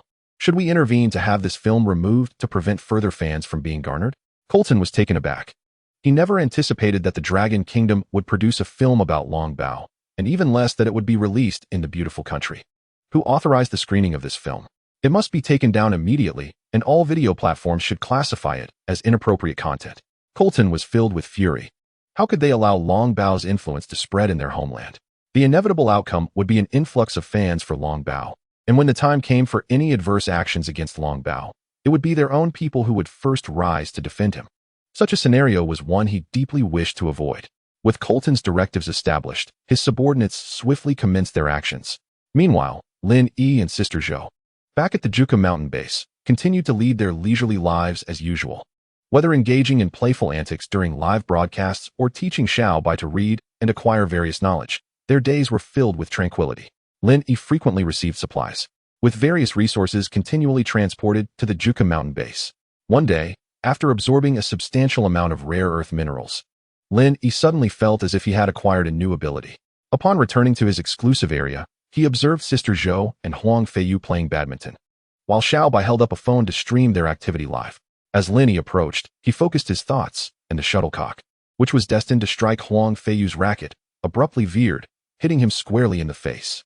My apologies, Huang Feiyu. Sister Zhou exclaimed hastily upon witnessing the shuttlecock collide with Huang Feiyu's forehead. It's nothing, it doesn't hurt. Although Huang Feiyu feigned indifference, he was puzzled. He had confidence in his skills, so how could he possibly miss? Moreover, the shuttlecock seemed to possess a mind of its own, heading straight for his face. While perplexed, he chose not to dwell on it and continued playing. However, as time passed, it became apparent that not only did he sense something amiss, but Sister Zhou also began to feel that something was off. On several occasions, the shuttlecock had found its way directly to Huang Feiyu's face, as if it had eyes of its own. After watching for nearly half an hour, I found myself wondering whether Huang Feiyu had somehow provoked Sister Zhou, as it seemed that this was an act of vengeance. It was evident to me that Sister Zhou was seeking personal retribution, yet her accuracy was astonishing. I yearned for guidance, as my superior has a penchant for playing badminton. Could it be that Huang was simply having an unfortunate day? The audience in the live stream was nearly in stitches, bombarding the screen with comments asserting that Sister Zhou was indeed acting out of personal vendetta. Upon glancing at the barrage of comments, Sister Zhou hastily clarified, "Heaven knows, I harbor no grudges against anyone." Just then, she spotted Lin Yi, who had mysteriously returned to the premises, and a revelation surged within her. "Long Bao, do you possess some newfound capability? Were you the one playing pranks on us just now?" Confronted with Sister Zhou's skepticism, Lin Yi feigned innocence, shaking his head in denial. The more he refused to acknowledge it, the more convinced Sister Zhou became that it was indeed Long Bao's doing. "It must be your new ability, tormenting us here." With a flick of his dragon claw, Lin Yi effortlessly snatched the phone from Xiao Bai's grasp, and upon witnessing this, Sister Zhou immediately connected the dots. Wasn't this precisely Long Bao's mischief? Her expression shifted dramatically as she unleashed a tirade at Lin Yi, who had retreated into the air. "This is utterly hilarious. It turns out Long Bao has been playing tricks on the two of them while they were busy searching for explanations. I knew Long Bao would certainly surprise them, but I never anticipated this. I thoroughly enjoy watching Long Bao tease Sister Zhou and Huang Feiyu. It is simply delightful." Is Long Bao's new ability the power to manipulate objects with his mind? The viewers in the live stream were utterly amused by the spectacle. As loyal fans of Long Bao, they relished witnessing his antics directed towards Sister Zhou and her companions. "Long Bao, come down here. I promise not to take you to task." Sister Zhou exclaimed in a huff, yet it was clear that Lin Yi held no belief in her words. He hovered in the air, exuding an air of confidence. "Long Bao, what is the extent of your new ability? How large can the objects you control be? How far can you manipulate them?" In contrast to Sister Zhou's indignation, Huang Feiyu's curiosity regarding Lin Yi's newfound powers was more pronounced. However, Lin Yi himself was unaware of the precise limits of his abilities, lacking a concrete understanding. He merely knew that the objects he could control were substantial in size and could be manipulated from a considerable distance. After gesturing to Huang Feiyu to illustrate, Huang Feiyu appeared perplexed, ultimately deducing only that the distance was significant and the weight of the controlled objects was considerable. He promptly relayed this information to Professor Su, never forgetting his duty to inform him of any new abilities Lin Yi exhibited.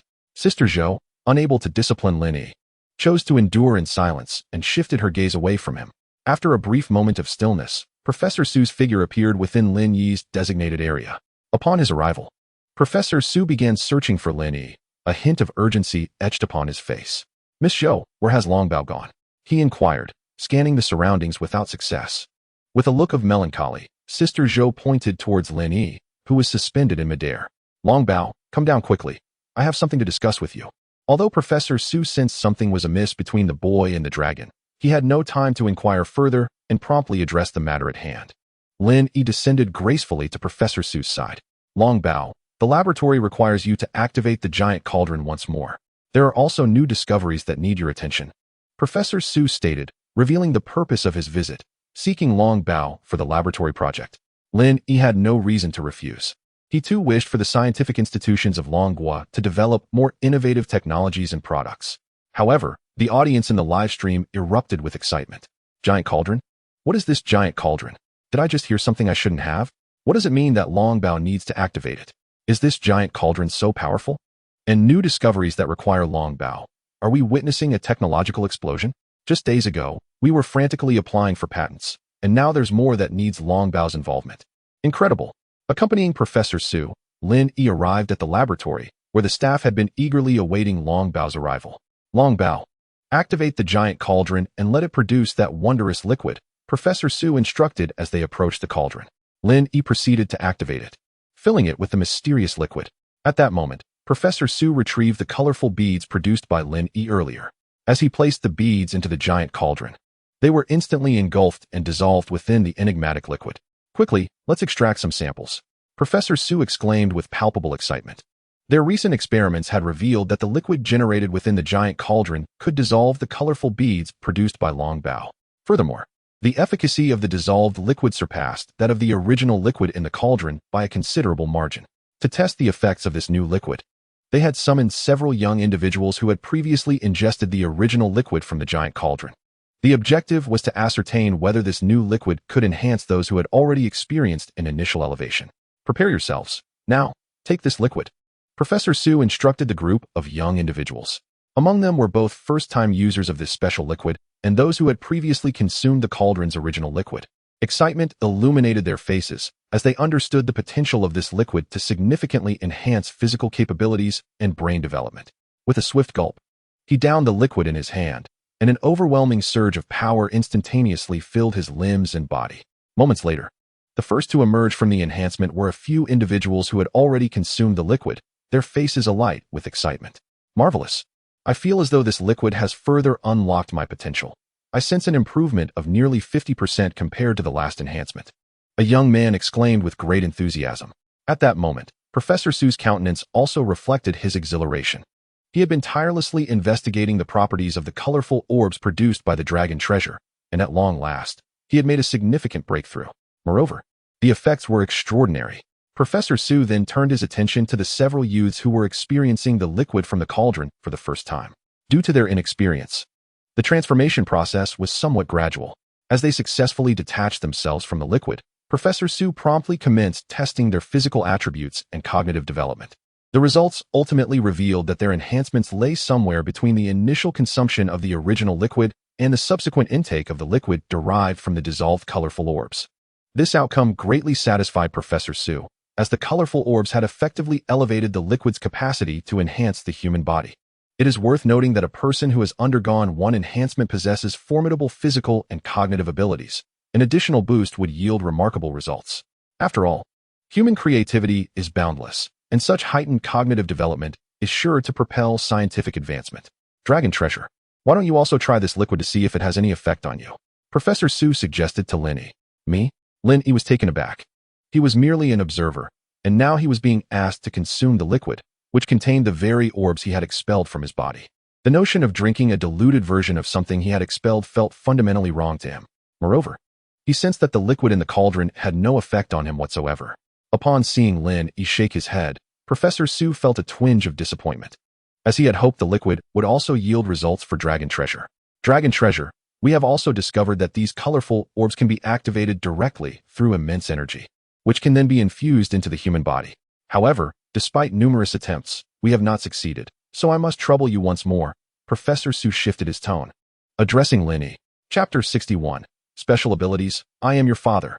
Lin Yi held the colorful orb tightly in his hand, and soon the energy within him surged forth uncontrollably. Activating the orb, a peculiar force was then separated from the orb, and under Lin Yi's guidance, it flew directly towards the body of a youth standing opposite him.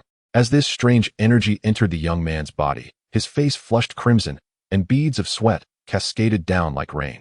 Unable to contain himself, he let out a howl, as if he were enduring excruciating pain. Before long, as the intense pain subsided, the young man felt his body entering an unprecedented state. It was as if he was light as a feather, brimming with vitality, capable of unleashing tremendous strength at will. And what of it? Have there been any extraordinary changes? Professor Su inquired anxiously, his anticipation surpassing that of anyone else, eager to witness the transformations wrought by the power contained within the colorful orbs. My physical capabilities have been significantly enhanced, and it appears I have acquired a unique power, the young man responded with a hint of uncertainty. I seem to be able to clearly hear the conversations of those outside the laboratory, and the clarity is remarkable. As his words resonated, a wave of elation surged within Professor Su. The direct infusion of energy from the colorful orb into the body had indeed bestowed extraordinary abilities.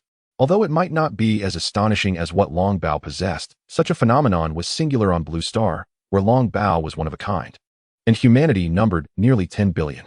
Among them, not a single individual had ever exhibited special abilities.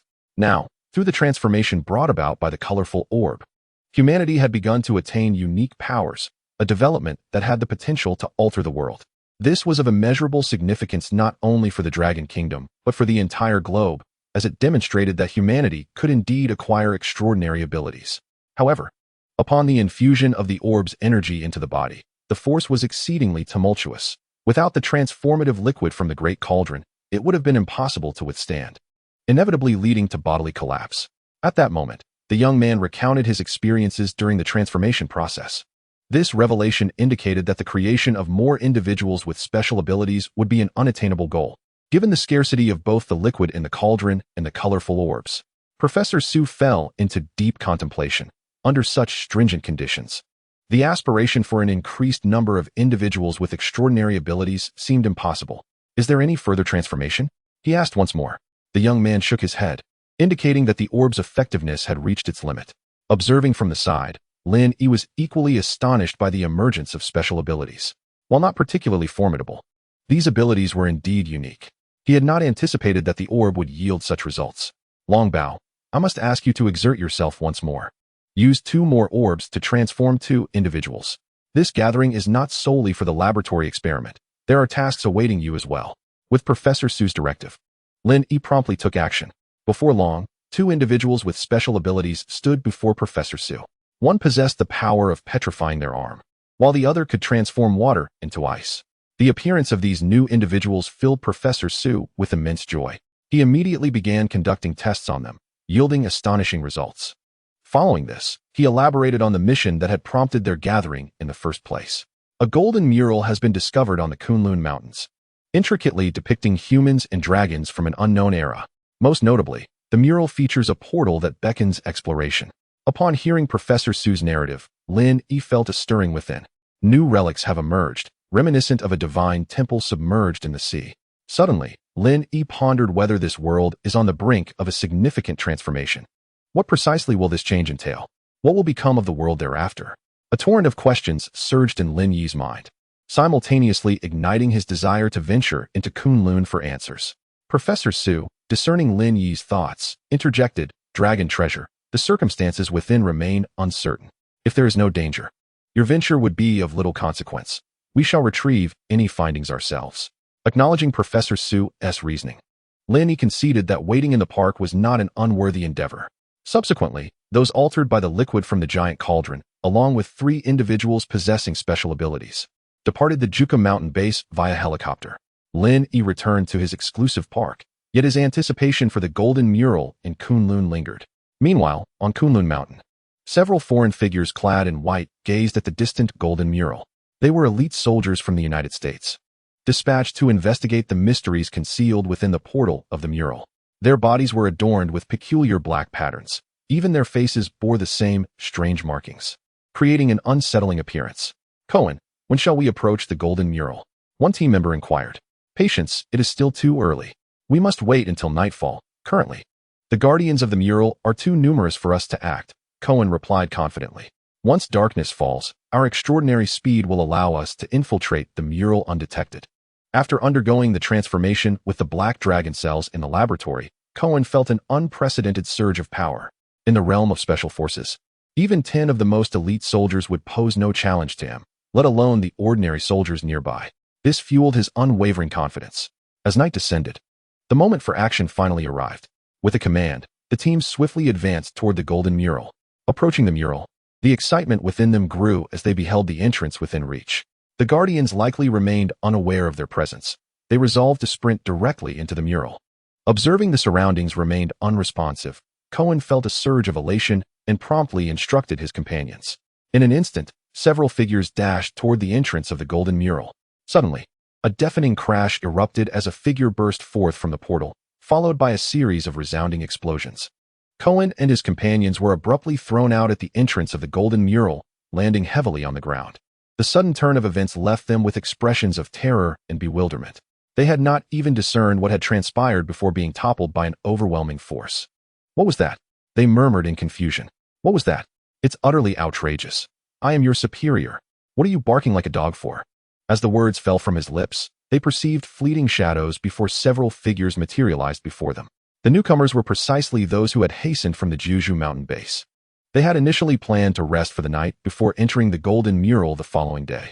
However, they had not anticipated the intrusion of a few unwelcome guests, and thus, they acted without hesitation. Chapter 62. A swift defeat of the Dazzling One, an encyclopedia? Faced with the sudden emergence of these individuals, Cohen and his companions were evidently flustered. In their minds, their operation was supposed to remain undetected, and they certainly did not expect to be so humiliatingly cast out. Everything had unfolded too swiftly, leaving their thoughts in disarray. "Who are you? What are you doing here?" At that moment, Wang Yunfei, the leader of the group standing opposite Cohen, stepped forward to inquire. Upon witnessing the formidable presence of the newcomers, a flicker of panic crossed Cohen's mind.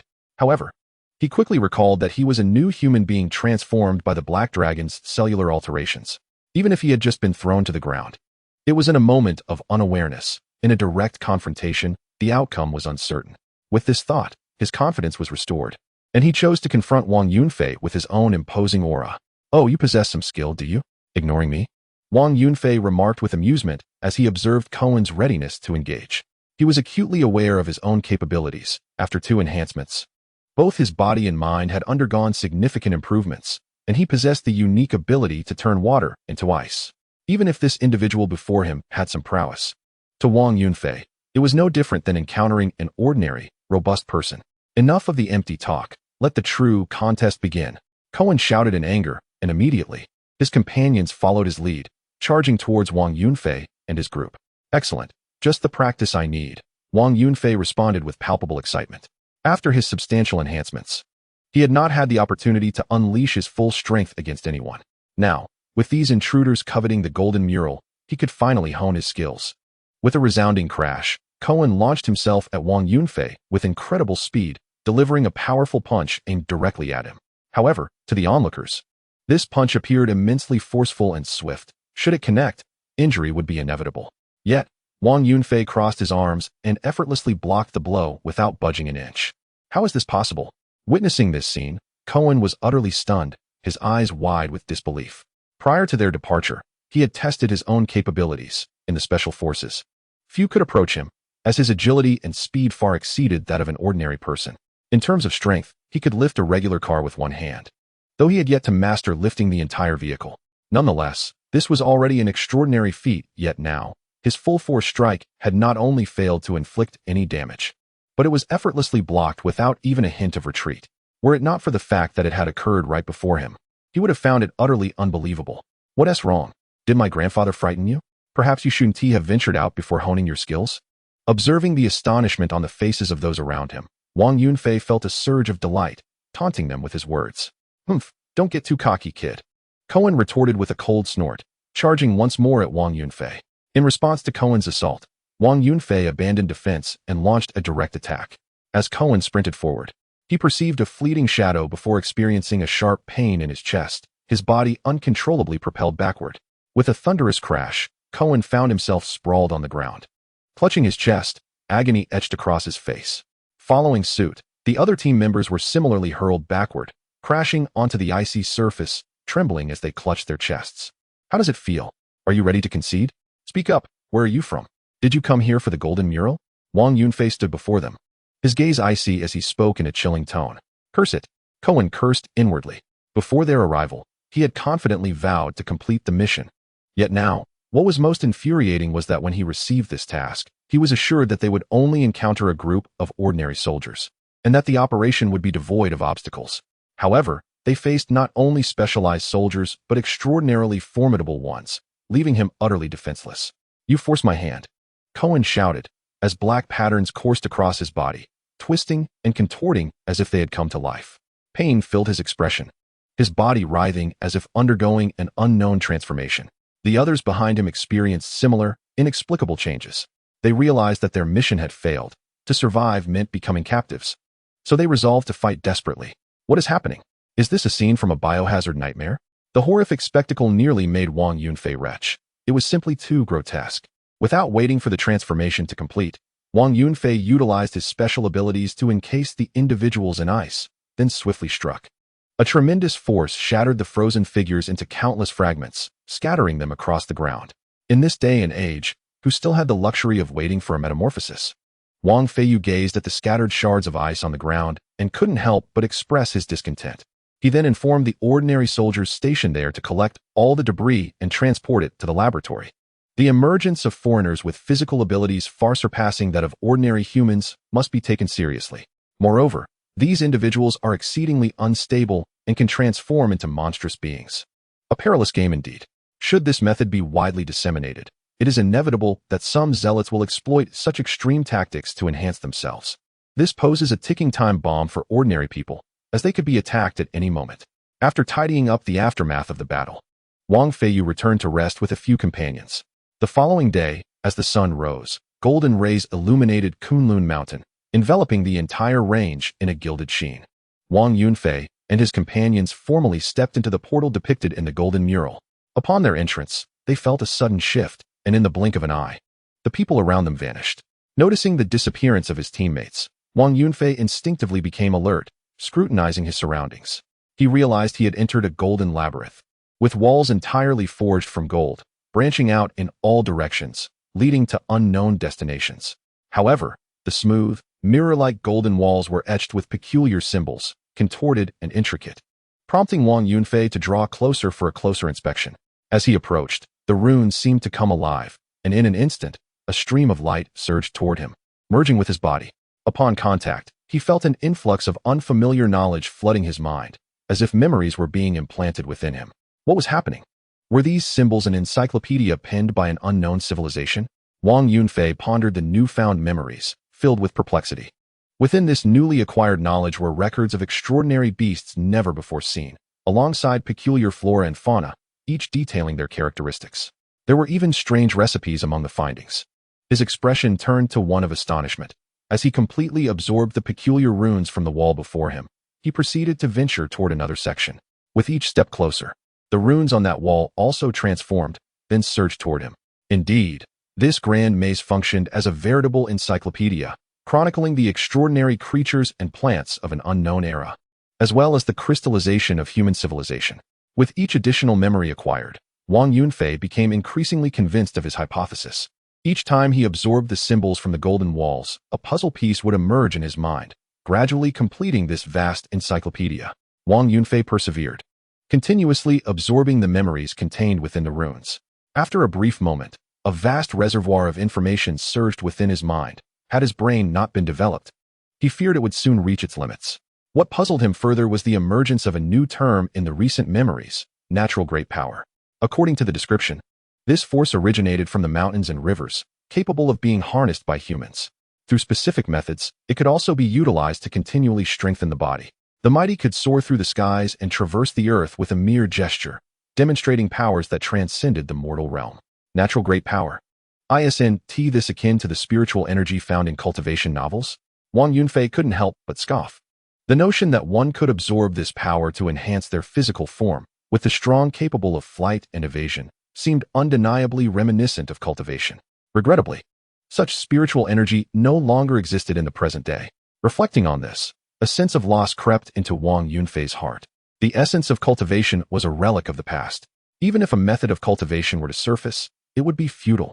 He shook his head, dismissing these impractical thoughts, and continued to delve into the golden labyrinth.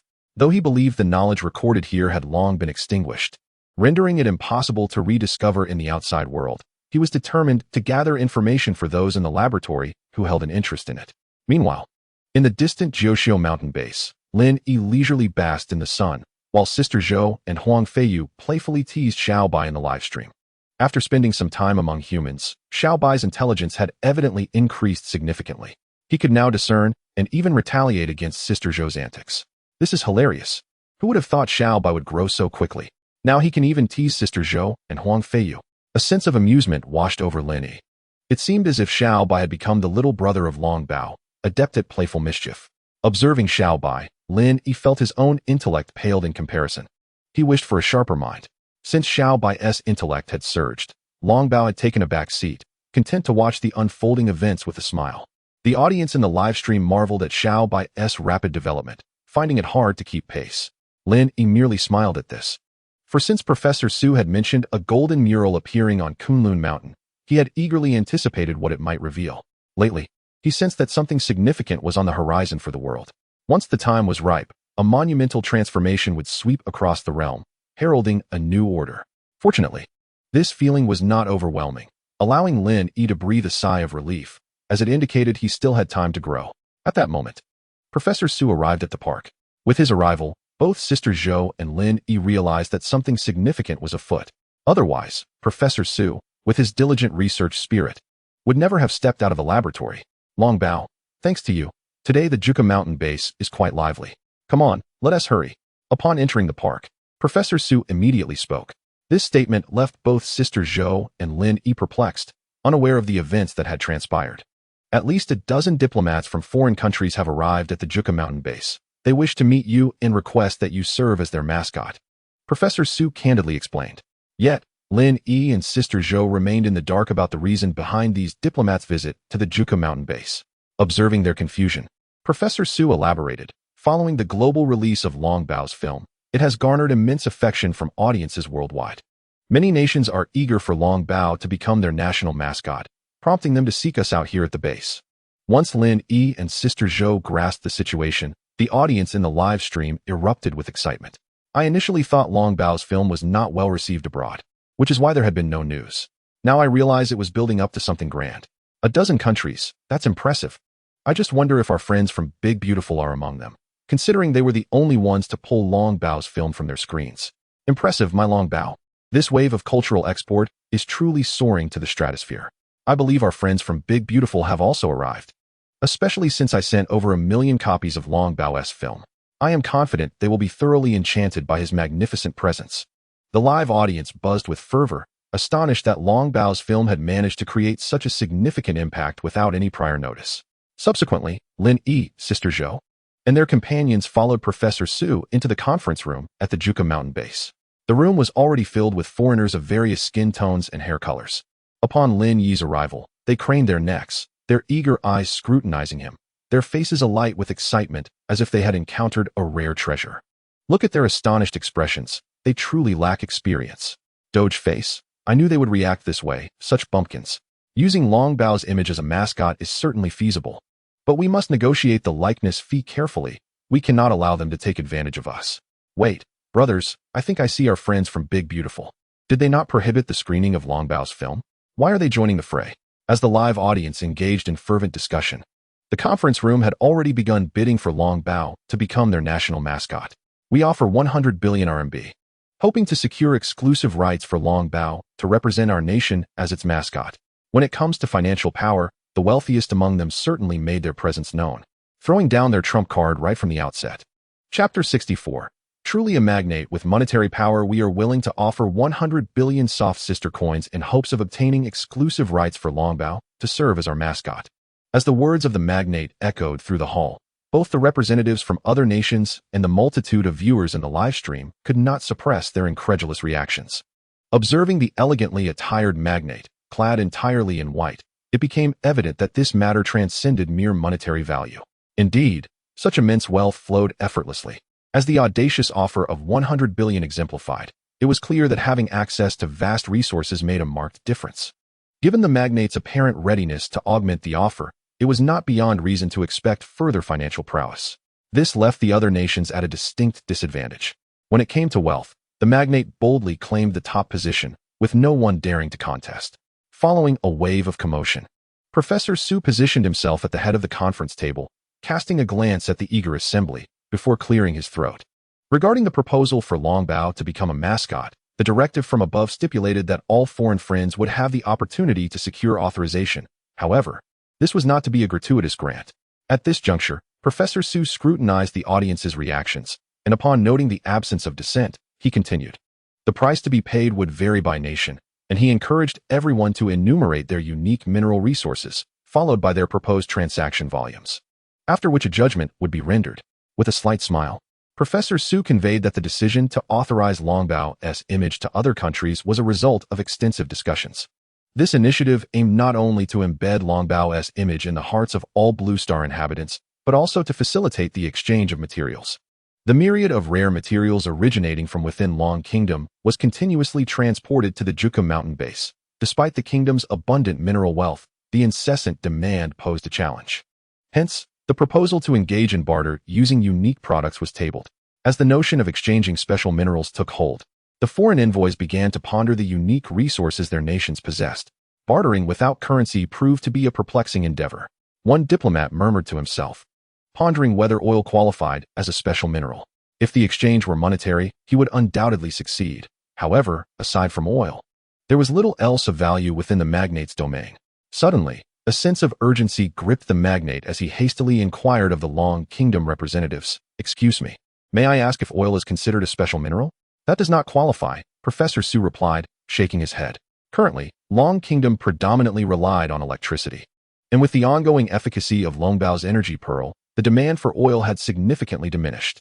Upon hearing Professor Su's response, the magnate felt a sinking sensation, his complexion paling instantly. This was dire. His monetary power seemed ineffective now. The magnate was flustered, exclaiming, "This is the first time I have encountered a situation where wealth cannot resolve the matter." What shall I do? I await guidance. Witnessing the affluent dog magnate collide with an obstacle using his extraordinary abilities, the viewers in the live stream erupted in laughter. And even many individuals present from various nations displayed smiles. After all, the absence of competition from such wealthy individuals significantly enhances the probability of success. The dog magnate returned to his seat, his spirits plummeting to an all-time low, momentarily rendered at a loss. Suddenly, a thought struck him. While he could not directly utilize his financial prowess to acquire the dragon treasure's likeness, he could engage in trade with other nations using his monetary capabilities. Why not procure some special minerals at a premium with his wealth? With this revelation, the dog magnate sprang into action, continuously seeking meetings with representatives from other countries. After a series of discussions, both the dog magnate and the representatives from other nations wore expressions of delight. What on earth is the dog magnate up to? He appears utterly confident in his success. I surmise that he is currently engaging in high-priced purchases of various special minerals. I am all too familiar with his modus operandi. When faced with challenges that cannot be resolved with financial means, he invariably finds a way to leverage his wealth. Reports indicate that the dog magnate has indeed made a lavish acquisition of a substantial quantity of special minerals. Truly, the dog magnate is a force to be reckoned with. There is no issue that cannot be resolved with his financial prowess. As time progressed, the transaction officially commenced. The first to act was the Bear Nation, which promptly offered 5 tons of gold.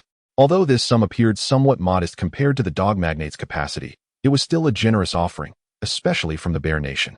The review committee from the Dragon Nation expressed their satisfaction with the 5 tons of gold, and the Bear Nation successfully obtained the rights to utilize the dragon treasure's likeness. It was now the dog magnate's turn, who slowly began to announce the minerals on his list. Gold, 10 tons. Rare earth minerals, 100 tons. Platinum, ore, 10 tons. Osmium, ore, 10 tons. As the dog magnate concluded his extensive list, an eerie silence enveloped the room. The magnitude of his generosity was staggering. Such a display of wealth could only emanate from the dog magnate. Today, I have truly grasped the meaning of lavishness. With such audacity, it is no wonder that everyone is eager to engage in business with him. Can someone knowledgeable calculate the total value of this acquisition? It must be around 10 billion, not accounting for the inflated prices at which they were purchased. Indeed, the dog magnate, with a mere blink, spends 100 billion without a second thought. It is astonishingly extravagant. Following the dog magnate's bold move, the subsequent transactions from other nations appeared rather lackluster in comparison. Before long, the trading session drew to a close, and all parties involved received what they desired. The Dragon Nation reaped significant rewards, acquiring dozens, even hundreds of tons of minerals. After the conclusion of the event, the Dragon Treasure cooperatively posed for photographs with representatives from other countries, meticulously documenting its distinctive features. On the other side, as Wang Yunfei continued his exploration within the Golden Maze, the unique runes on the walls incessantly flooded his mind. However, as time progressed, he began to feel a heaviness in his brain, as if it were brimming to capacity. What could be the cause of this? Was his cerebral capacity insufficient? Wang Yunfei shook his head, determined to persist in his exploration of the Golden Maze. Yet, in the next moment, he felt himself enveloped by a gentle luminescence, and he found himself outside the golden mural. Had he been expelled by the mural due to his inability to retain further knowledge?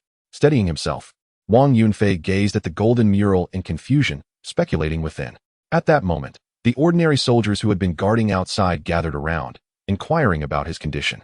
Before he could elaborate, a radiant portal on the mural flickered, and several figures emerged from within. Upon stabilizing themselves, it was revealed to be a few of his teammates who had accompanied him. Fei Ge, you've emerged too? I was just wandering inside. How did I suddenly get propelled out? What is happening? Chapter 65, Historical Memory, the Revival of Spiritual Energy? Wang Yunfei shook his head, indicating he was equally perplexed by the situation.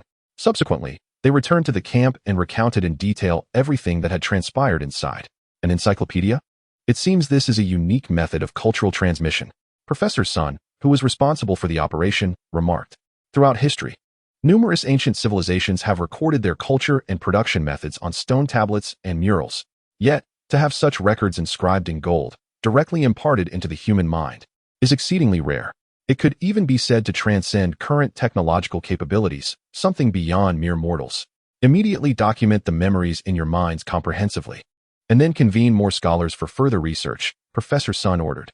Although these artifacts may appear useless at present, once the world undergoes transformation, this knowledge will be the most invaluable treasure.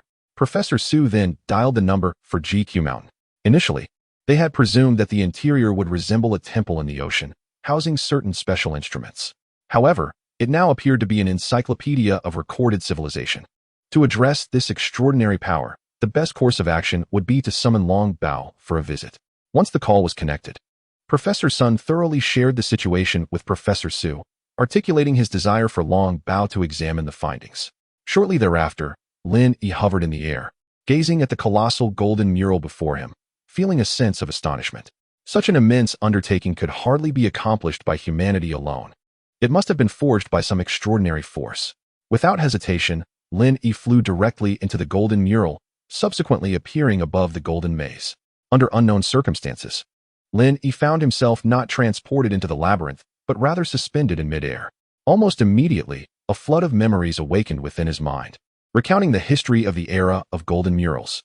In a time long past, a unique energy known as the natural great power roamed the earth, which humankind could harness. While the dragon race referred to this force as spiritual power. As humanity attained extraordinary capabilities, they encountered the formidable dragon clan, whose numbers were scarce, and the two coexisted symbiotically for millennia. However, the emergence of a colossal eye in the sky, emanating an eerie aura, heralded the arrival of various monstrous beings that ravaged the land. Ultimately, after tremendous sacrifice, the great eye was extinguished and the earth was restored. Yet the spiritual energy had nearly vanished amid this catastrophe. It was indeed a time of cultivation. Upon the resurgence of this memory, Lin Yi could not help but exclaim in his heart. Although he had suspected for some time that this world had once been extraordinary, the confirmation left him in awe. Simultaneously, an ominous premonition stirred within him. With the continuous emergence of relics, did it signify a resurgence of spiritual energy in this realm? Would the monstrous eye that unleashed such creatures reappear? A torrent of questions flooded Lin Yi's mind, filling him with concern that his current tranquil existence might soon be irrevocably altered. As Lin Yi pondered these thoughts, the entire space began to tremble, and he felt an overwhelming influx of spiritual energy manifesting around him. Could it be? Just as I mentioned the revival of spiritual energy, it truly arrives. Lin Yi mused with a hint of sarcasm. Nevertheless, he did not hesitate to embrace the abundant spiritual energy, beginning to absorb it eagerly. As torrents of spiritual energy poured into his body, he felt an exhilarating surge of power swelling within him. With each intake, his strength multiplied exponentially, granting him astonishing might with every movement. Just as Lin Yi sensed that he could absorb no more, the spiritual energy in the space continued to replenish and amplify, ultimately flowing outward towards the golden mural. Upon examining himself after absorbing a vast amount of spiritual energy, Lin Yi realized that his physique had grown significantly. He had transformed into a being several meters in length, and he imagined how startled Sister Zhou would be upon seeing him. With such a formidable stature, it seemed unlikely that anyone could lift him again. Thoughts of young Mimi's warm embrace filled him with a pang of sorrow. In that moment, a sudden memory surfaced in his mind, and as he scrutinized it, a smile of joy spread across his face. The memory revealed a method to alter his physique at will, enabling him to enlarge or diminish his body as he pleased. Upon reaching this point, Lin Yi chuckled once again, then transformed his form, returning to his original state, and soared out of the golden mural. As Lin Yi emerged beyond the mural, he was taken aback by the astonishing scene before him. On the vast expanse of snow, he noticed that those individuals who had undergone transformation and entered the golden mural had begun to autonomously absorb the spiritual energy. Ethereal strands of energy drifted into their bodies, and Lin Yi could discern that the energy within them was continually amplifying. Curiously, he observed that even those who had not undergone transformation were capable of absorbing this energy. It became apparent that the unaltered individuals could draw in the spiritual essence from the air, albeit at a significantly slower rate than those who had been transformed and were aware of the cultivation methods. Lin Yi watched this unfolding spectacle with keen interest.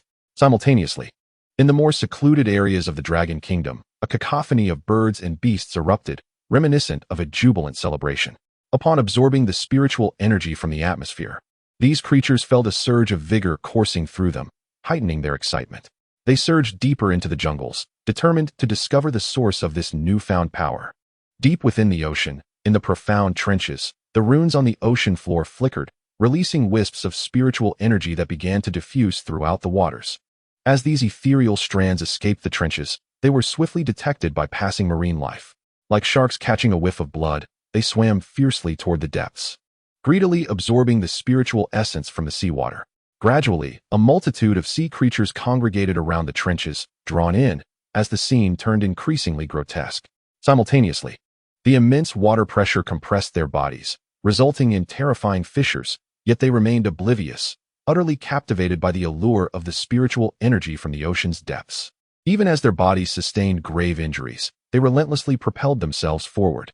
In an unknown mountain village, a 16-year-old named Wang Xiaoming dreamed of fervently inhaling the aroma of the braised meat being prepared next door. In reality, he was continuously absorbing the thin spiritual energy surrounding him, fortifying his physique.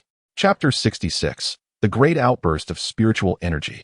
Kunlun Academy. With the eruption of spiritual energy from the Kunlun Mountains, signs of spiritual revival emerged throughout the Dragon Kingdom. However, as these occurrences transpired in remote mountainous regions far from the cities, few took note of this transformation. Even those humans who unknowingly absorbed the spiritual energy merely felt invigorated and remarkably comfortable, unaware that they had embarked on the path to the extraordinary. Meanwhile, high up in the distant Kunlun Mountains, when Wang Yunfei and his companions stood up from the snow, their faces lit up with exhilaration. The cultivation methods originally acquired within the Golden Labyrinth seemed to hold little significance.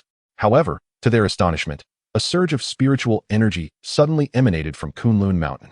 This unexpected phenomenon filled them with exhilaration, prompting them to promptly practice the cultivation techniques they had learned in the labyrinth. As the spiritual energy continually infused their bodies, they felt their strength magnifying and their unique abilities becoming increasingly formidable. Is this the awakening of spiritual energy? Am I truly able to cultivate? Wang Yunfei exclaimed in surprise as he emerged from his meditation. At that moment, Lin Yi approached him and scrutinized him intently. Lin Yi observed that the surrounding spiritual energy, upon entering Wang Yunfei's body, was being compressed and transformed into a unique form of energy imbued with special attributes. This attribute, as perceived by Lin Yi, resembled a natural element, akin to a simplified version of the energy within himself. Spiritual energy, the fabled power required for the cultivation of immortals, has now materialized into reality. Is the world poised to embark on a renewed path of cultivation? Professor Su couldn't help but express his awe at this revelation. With the emergence of spiritual energy, it was evident that the world would revolve around it, or at the very least, a fusion of technology and spiritual energy would pave the way for an entirely new frontier. Professor Su gazed at Kunlun Mountain. Having also consumed the liquid from the colossal cauldron, he could sense the increasing abundance of spiritual energy on the mountain. Inform everyone to set up camp nearby immediately. It seems we shall be here for an extended period, he commanded. For humanity, spiritual energy represented a novel phenomenon, and understanding it would necessitate extensive research. Meanwhile, Lin Yi ascended to the summit of Kunlun Mountain, gazing across the vast expanse of snow-covered peaks. Upon a brief assessment, he concluded that no other mountain exhibited the presence of spiritual energy.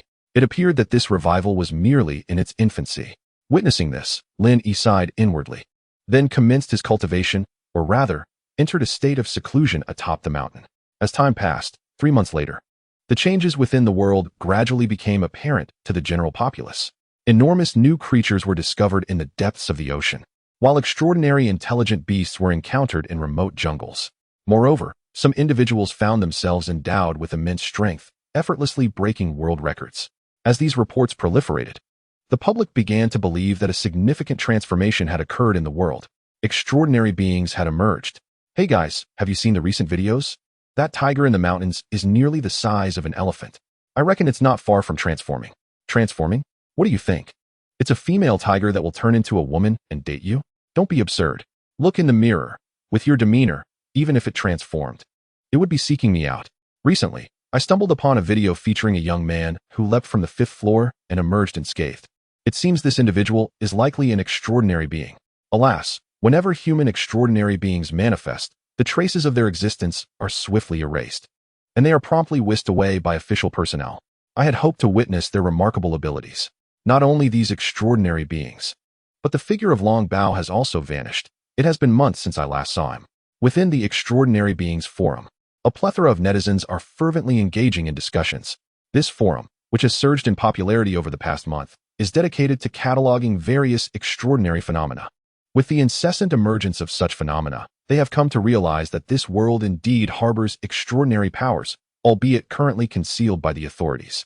Moreover, Once a human extraordinary being appears, they are promptly recruited by the state, vanishing from the sight of ordinary citizens. High atop the distant Kunlun Mountains. After 3 months of transformation, the landscape has altered dramatically. The once exposed colossal golden mural has long since disappeared, replaced by a fortress-like structure. This edifice completely obscures the original golden mural, and surrounding it is a vast platform teeming with helicopters. Within the fortress, a constant flow of individuals can be observed moving about. With a discerning eye, one would notice that these individuals are the extraordinary beings who have been gathered by the official channels over the past few months. The fortress serves as a grand academy, imparting teachings on cultivation to these extraordinary beings. This fortress is aptly named the Kunlun Academy. The first cohort of cultivators has now become the faculty of this institution, with Professor Su among them. Presently, the number of naturally awakened extraordinary beings within the country is on the rise. Originally built to study spiritual energy, this academy has now transformed into a place for imparting methods of cultivation, which cannot be a sustainable approach in the long run. As the vice president of this academy, Professor Su gazes at the ever-expanding list of new enrollees with growing concern. Old Su, a new academy is already under construction in the remote southern mountains, where the spiritual energy is also abundant, and the beasts therein can serve as practical training for these students, reassured Professor Sunday. Perhaps I am merely overthinking. Now that spiritual energy has only just begun to revive, an increase in awakened individuals is quite normal. Stability should return soon, Professor Su sighed, before shifting the conversation. I wonder how Long Bao is faring. Ever since he ventured to the summit of Kunlun Mountain 3 months ago for cultivation, we have heard nothing from him, and it would be presumptuous to intrude.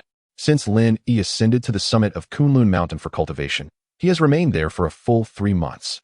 However, the gains from this period have been substantial. He can feel his power has significantly increased. Upon awakening from his seclusion, Lin Yi immediately descended from the summit of Kunlun Mountain and arrived at the newly constructed fortress. Upon witnessing the newly emerged structure, Lin Yi felt a tinge of surprise. And subsequently, he entered the fortress. Upon arriving at the fortress and surveying his surroundings, he contemplated seeking out Professor Su and his companions. At that moment, a familiar voice resonated. Long Bao, you have emerged from seclusion? It was Sister Zhou. A month after the resurgence of spiritual energy, she too had awakened and had naturally come to this academy to pursue her cultivation. What surprised her was that Lin Yi, who had been in isolation for so long, had descended today. As they made their way to Professor Su's office, Sister Zhou shared some new information with Lin Yi. It was then that Lin Yi learned that this place had transformed into a school dedicated to teaching those who had awakened to cultivate their abilities. Furthermore, the world had undergone a tremendous change. It was no longer just Kunlun Mountain that was infused with spiritual energy. The beasts of the mountains and the creatures of the deep sea had all evolved, becoming formidable and gaining sentience, thus emerging as new overlords. After absorbing this information, Lin Yi felt a heaviness in his heart. Did the widespread resurgence of spiritual energy signify the impending reenactment of the unknown era's history?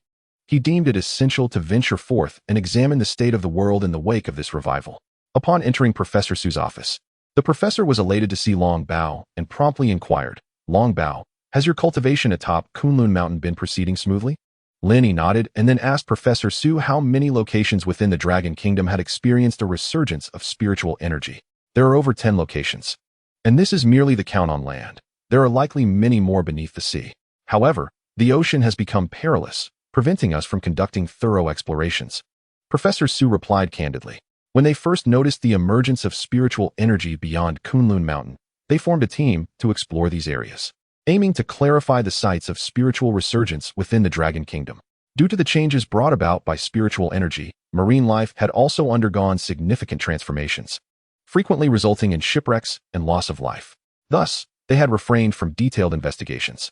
Lin Yi nodded, expressing his desire to explore the various sites of spiritual resurgence. Excellent. With your involvement, we will undoubtedly gain deeper insights.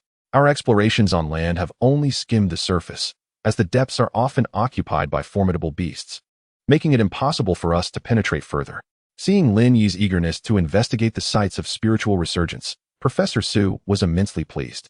Without Lin Yi's assistance, they would have been unable to delve deeper into understanding these locations. However, there was an urgent matter within the academy that required Lin Yi's attention. The first cohort of cultivators has recently encountered a bottleneck, and their progress has stagnated. We must have you ascertain the underlying cause. Professor Su transitioned the conversation to this pressing issue. Recently, the inaugural group of practitioners found themselves unable to enhance their abilities, which left them in a state of great anxiety, uncertain about the source of their predicament. Observing this, Lin Yi willingly accepted the challenge. And in the blink of an eye, the figure of Wang Yunfei materialized in the office. He was the first to encounter such a bottleneck, and upon hearing that Long Bao had arrived at the academy, he hurried over.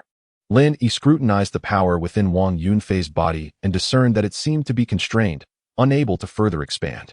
The limitation stemmed from his physique, or rather, the vessel he inhabited could only accommodate a finite amount of energy. Any excess was beyond its capacity.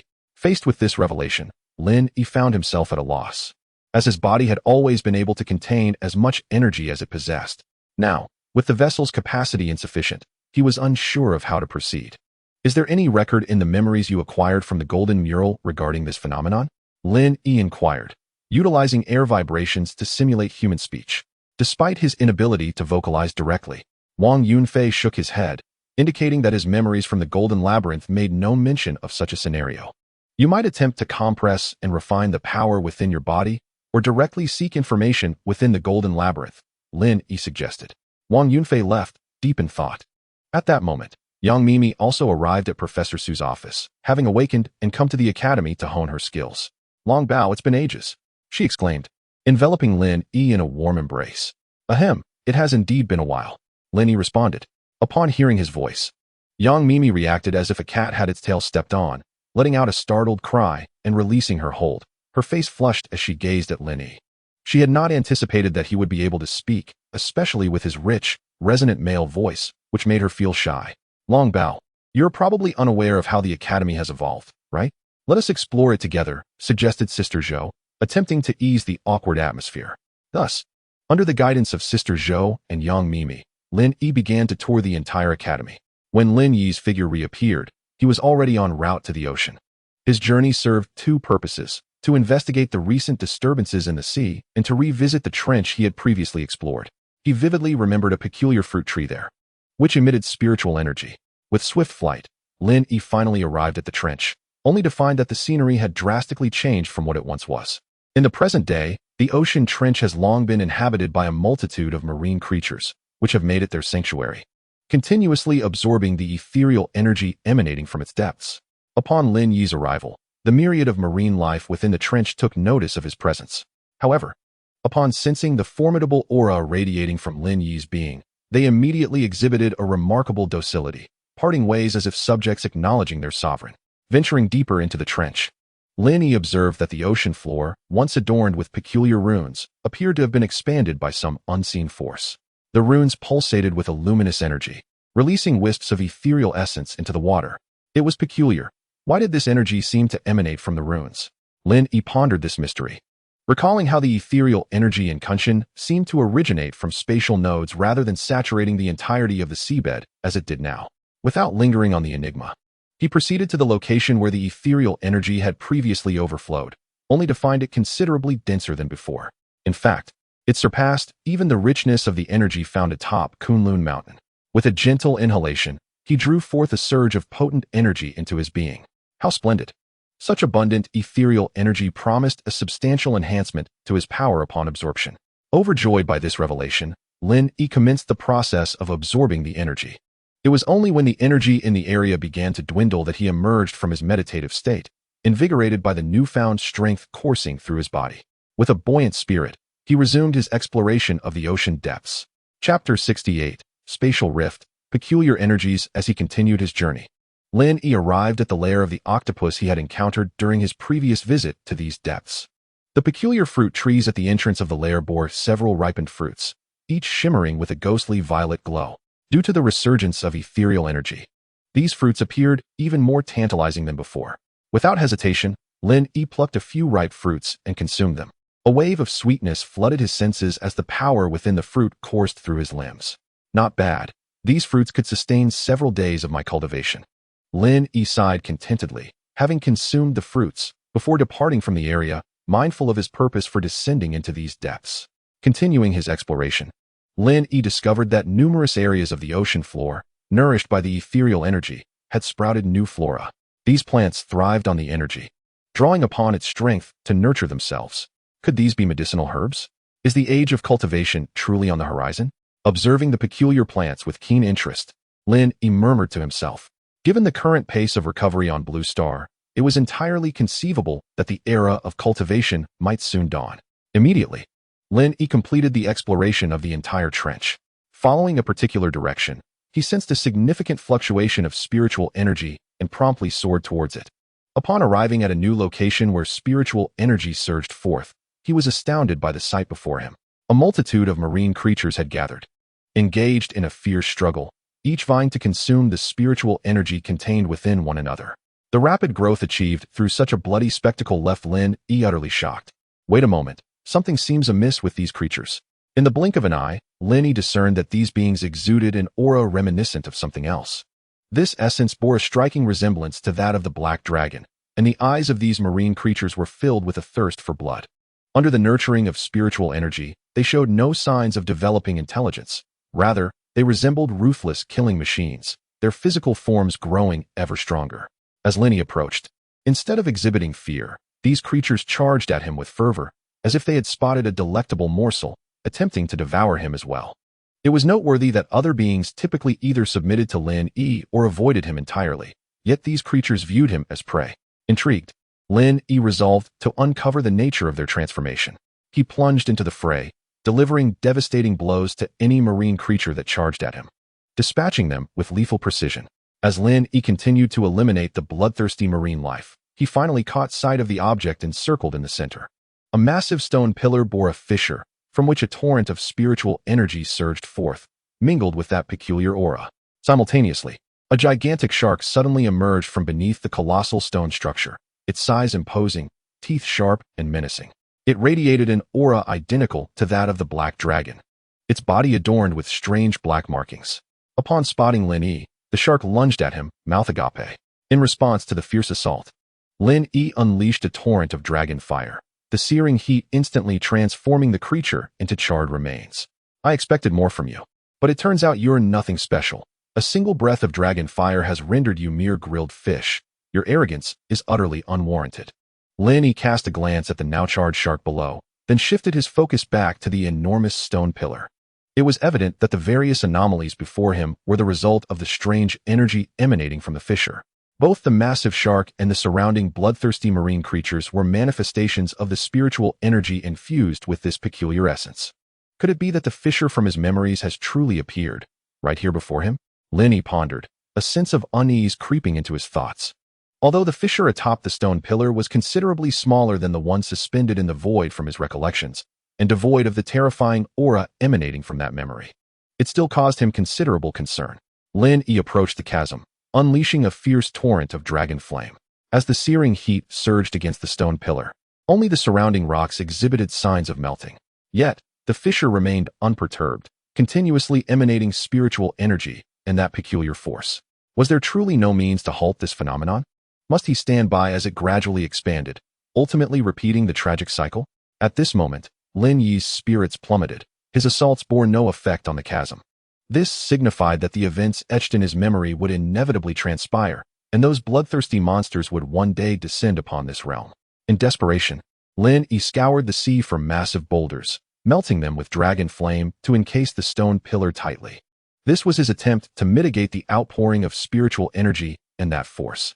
After completing this task, he obliterated all marine creatures tainted by that power.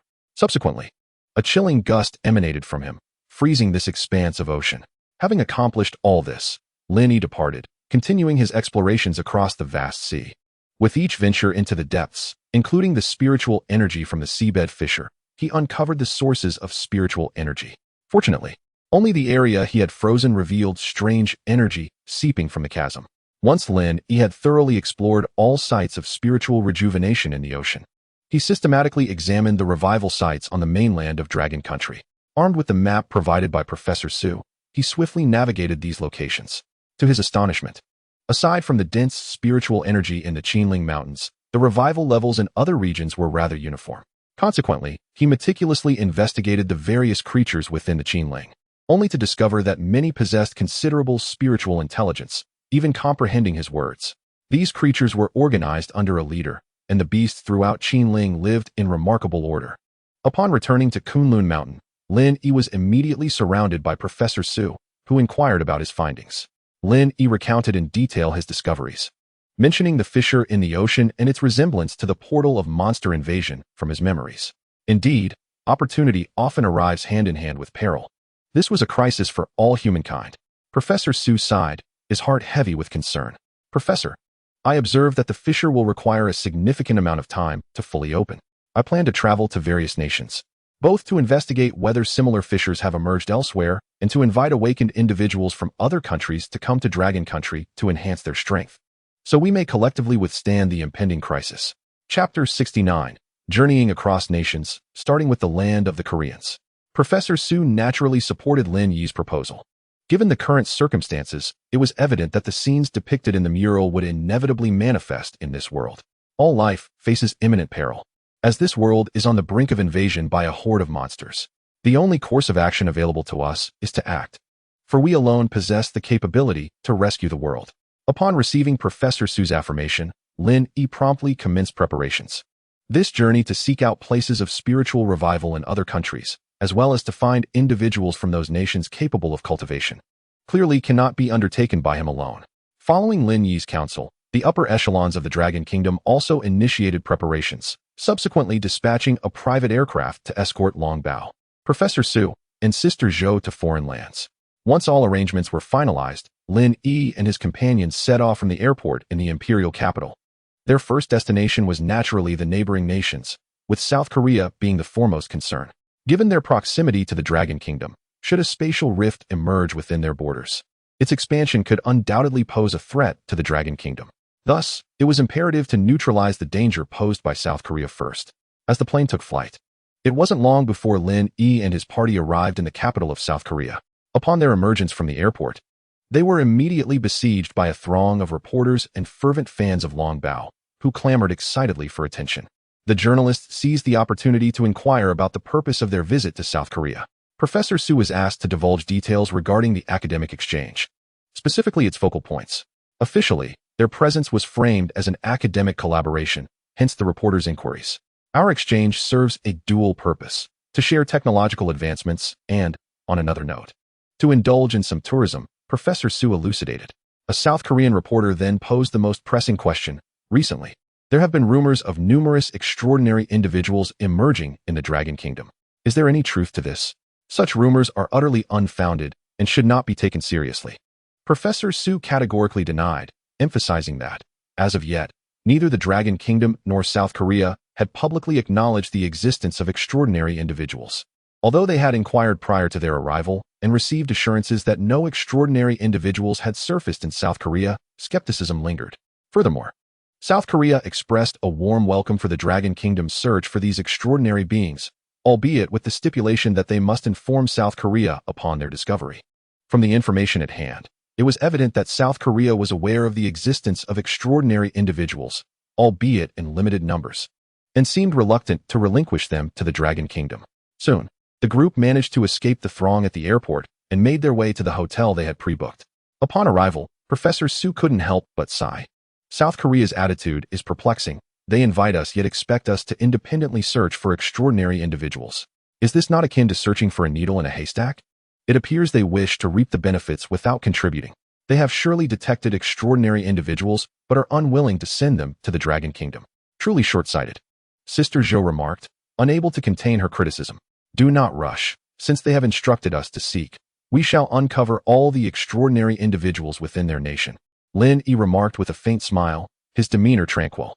But how do we go about this? As long as these extraordinary beings conceal themselves, we are utterly helpless. Sister Zhou expressed her confusion.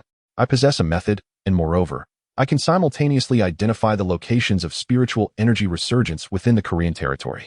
With that, Lin Yi soared from the hotel, propelled by the curious gazes of Sister Zhou and Professor Su, quickly ascending into the skies above Korea. As he navigated the air, he attuned himself to the fluctuations of spiritual energy. Both extraordinary individuals and the resurgence of spiritual energy would emit such waves, and with Lin Yi's formidable perception, locating them was an effortless task. Upon his search, Lin Yi discerned that there were merely 2 sites of spiritual energy resurgence within Korea, one situated on land and the other beneath the sea. His investigations revealed that neither location exhibited signs of spatial rifts, prompting a sigh of relief from Lin Yi.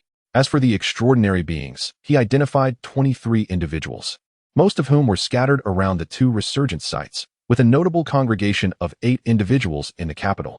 Lin Yi committed their faces and identities to memory before returning to the hotel. How did it go? Were there any spatial rifts present?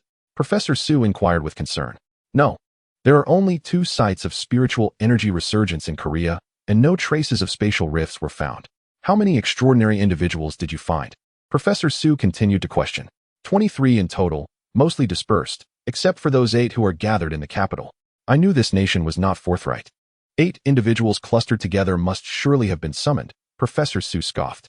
They had come to Korea with genuine intentions to invite the extraordinary beings within its borders to study in Dragon Country, yet these individuals were evidently concealing themselves. I have thoroughly investigated their identities. Tomorrow we shall pay them a visit, one by one. But what if they refuse once we locate them tomorrow? Sister Zhou expressed her apprehension.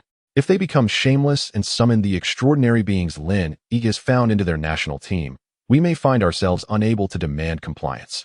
I shall ensure that none of them remain behind, and that each one willingly accompanies us, Lin Yi replied nonchalantly, confident that he had methods to address any potential obstinacy. The following day, Lin Yi and his companions set out early, securing a helicopter and swiftly locating 15 individuals. They had yet to approach the 8 gathered in the capital, as that area was a military base, inaccessible to them. Before long, Lin Yi and his companions arrived at their destination. The Koreans within the base were bewildered, unable to comprehend how Lin Yi and his group had managed to find them so swiftly. Their traces were scattered throughout the entire nation, even unknown to their parents. Yet now, astonishingly, they had been discovered by Lin Yi and his companions. How did they come to know of our presence here? Moreover, they had located 15 extraordinary individuals, who were undoubtedly the most precious assets of our nation. We must not allow them to proceed to the Dragon Country, Li Dongshu exclaimed in anger. Having opposed the Dragon Country's attempt to recruit extraordinary individuals from the outset, yet regrettably, the decision was beyond his control. What should we do now? Should we surrender them? His subordinates, appearing reluctant, questioned him with uncertainty. Let us surrender them for now. After all, we will eventually meet all the extraordinary individuals, at which point we can persuade them and also reassure their families. I refuse to believe anyone would still choose to go to the Dragon Country, Li Dongshu declared confidently, believing that leveraging their families and nation would deter them from departing. If all else fails, Li Dongshu's words trailed off, a cold smile forming on his face. If soft persuasion does not work, then we shall resort to force. After a brief wait, the gates of the base finally opened, revealing Li Dongshu with a smile as he greeted the newcomers. This is the dragon treasure, truly magnificent. Please come in. As he spoke, the group was invited into the base, and after some pleasantries, Lin Yi and the others finally encountered the gathered extraordinary individuals. Professor Su is indeed remarkable. The fact that several extraordinary individuals could be found within our base is a testament to his exceptional skills, Li Dongshu remarked, somewhat awkwardly. This is not my achievement. It is the dragon's doing, not mine. Professor Su directed his gaze towards Lin Yi, prompting Li Dongshu to shower Lin Yi with compliments. Very well. Let us summon the 15 individuals we previously located here, so we can resolve this matter at once. Lin Yi interrupted the flattery and steered the conversation back to business. Understood. I will immediately send someone to bring them all here. Following Li Dongshu's command, soon all 23 individuals gathered at the base. At this juncture, Professor Su articulated the purpose of their visit. We have come here to offer all extraordinary individuals a pathway to continual empowerment. Our Dragon Country has established a dedicated academy for extraordinary individuals. Our aim in coming here is to invite you all to study in our Dragon Country. As Professor Su's words echoed, the atmosphere erupted into a cacophony of voices. A pathway to continuous empowerment? Could it truly be that beneficial? You are not attempting to deceive us only to conduct experiments in a laboratory, are you? Even if we were to go, can you guarantee that we would indeed become stronger? The extraordinary individuals were evidently skeptical of the Dragon Country's benevolence, their words laced with doubt. Strengthening oneself is assured. This I can guarantee, for I too am an extraordinary individual. If you do not believe me, feel free to test your strength against this old man. Upon witnessing the disbelief of the crowd, Professor Su proposed a challenge. Very well, let me see what you are capable of. Among the extraordinary individuals, one stepped forward and approached Professor Su. Suddenly, he surged forward with remarkable speed, a gust of wind swirling as he charged at the professor. With a resounding crash, the man was sent flying back, crashing to the ground, while Professor Su remained unfazed in his original position. For those without any cultivation methods, even the esteemed Professor Su could effortlessly handle them. Such strength? The assembly of extraordinary beings stood in stunned silence, realizing that while they had been gradually honing their abilities through trial and error, Professor Su's formidable prowess left them shaken. Perhaps there truly exists a path to cultivation in Dragon Country. I can also divulge some critical information. This world will soon be fraught with peril. Only by swiftly enhancing your strength can you avert this impending crisis and safeguard your families. At that moment, Professor Su revealed yet another shocking truth. Danger exists in this world? The group exchanged glances, their resolve wavering further. Those who wish to pursue cultivation in Dragon Country, please step forward. We do not wish to waste time. We shall depart for Dragon Country today. As his words resonated, many began to prepare to join Professor Su. Wait. Allow me to speak with a few of the extraordinary individuals, Li Dongshu interjected, halting those who were about to approach Professor Su. He then led the 23 extraordinary beings to a nearby location for a persuasive discussion. Lin Yi thought to himself that indeed, without employing some tactics, it would be quite challenging to lead these individuals away. When the group of extraordinary beings returned before them, only 3 had chosen to approach Professor Su. Their faces bore no trace of the earlier eagerness for strength. Instead, they appeared burdened as if shouldering a heavy responsibility. What is this? Only 3 are willing to journey to Dragon Country? Do you not yearn to grow stronger? Despite suspecting ulterior motives, Professor Su still inquired. Professor Su, they are reluctant to leave their homeland. So please, do not attempt to persuade them further. They value their time with family more than the pursuit of strength. Li Dongshu replied with a victorious smile. Take a moment to reflect, my friends. I believe you will come to understand the gravity of the situation and reconsider your decisions. Moreover, if you choose to join us, we can ensure the safety of your families. Lin Yi interjected, subsequently conjuring a mist that induced illusions. However, this time, under his control, it was colorless and directed towards the extraordinary beings. With Lin Yi's guidance, the mist successfully altered their perceptions, solidifying their resolve to journey to Dragon Country and strengthen themselves. As he observed the effectiveness of his illusion, Lin Yi spoke again. Now, you are presented with an opportunity to choose anew. If you wish to study in the Dragon Kingdom, align yourselves with us. As Lin Yi's words resonated, the group seemed to have made a resolute decision, and all the extraordinary beings gravitated towards him, steadfastly standing by his side. What are you all doing? Li Dongshu exclaimed, his voice tinged with panic. He had previously exerted both soft and hard measures, explicitly instructing them not to leave in large numbers. Yet, inexplicably, these individuals had shifted their allegiance, gravitating towards Professor Su. If those in higher authority were to learn of this situation, his fate would be dire. What? Can't you see? They wish to study in the Dragon Kingdom. Do you have any objections? Lin Yi stated in a low tone. But if everyone goes to the Dragon Kingdom, won't we be left with not a single extraordinary being? This is utterly unacceptable. As he spoke, he subtly signaled the soldiers within the base, and soon, a thunderous noise echoed from outside. Only a handful can go to the Dragon Kingdom for study. It cannot exceed 4 or 5 individuals. I do not care about your Blue Star crisis. These individuals belong to our nation, and you cannot take them away. Li Dongshu's expression darkened. They are all willing participants. Your words are rather harsh, are they not? Furthermore, do you intend to forcibly detain us? Lin Yi remarked with a cold laugh, listening to the cacophony outside. He then led the group towards the exit. Upon stepping outside, they found themselves surrounded by helicopters and tanks, their cannons trained upon Lin Yi and his companions. Ignoring the imposing artillery, they continued to move forward as if oblivious to the threat. As Lin Yi and the others exited the base, the surrounding artillery remained motionless. Though they were enraged by the mass departure of extraordinary beings to the Dragon Kingdom, they ultimately lacked the courage to fire. The might of both the Dragon Treasure and the Dragon Kingdom far surpassed their own. They possessed neither the strength nor the audacity. With the attention of the onlookers upon them, Lin Yi and his group proceeded in grand fashion towards the airport. Chapter 71, Journey to the Bear Country.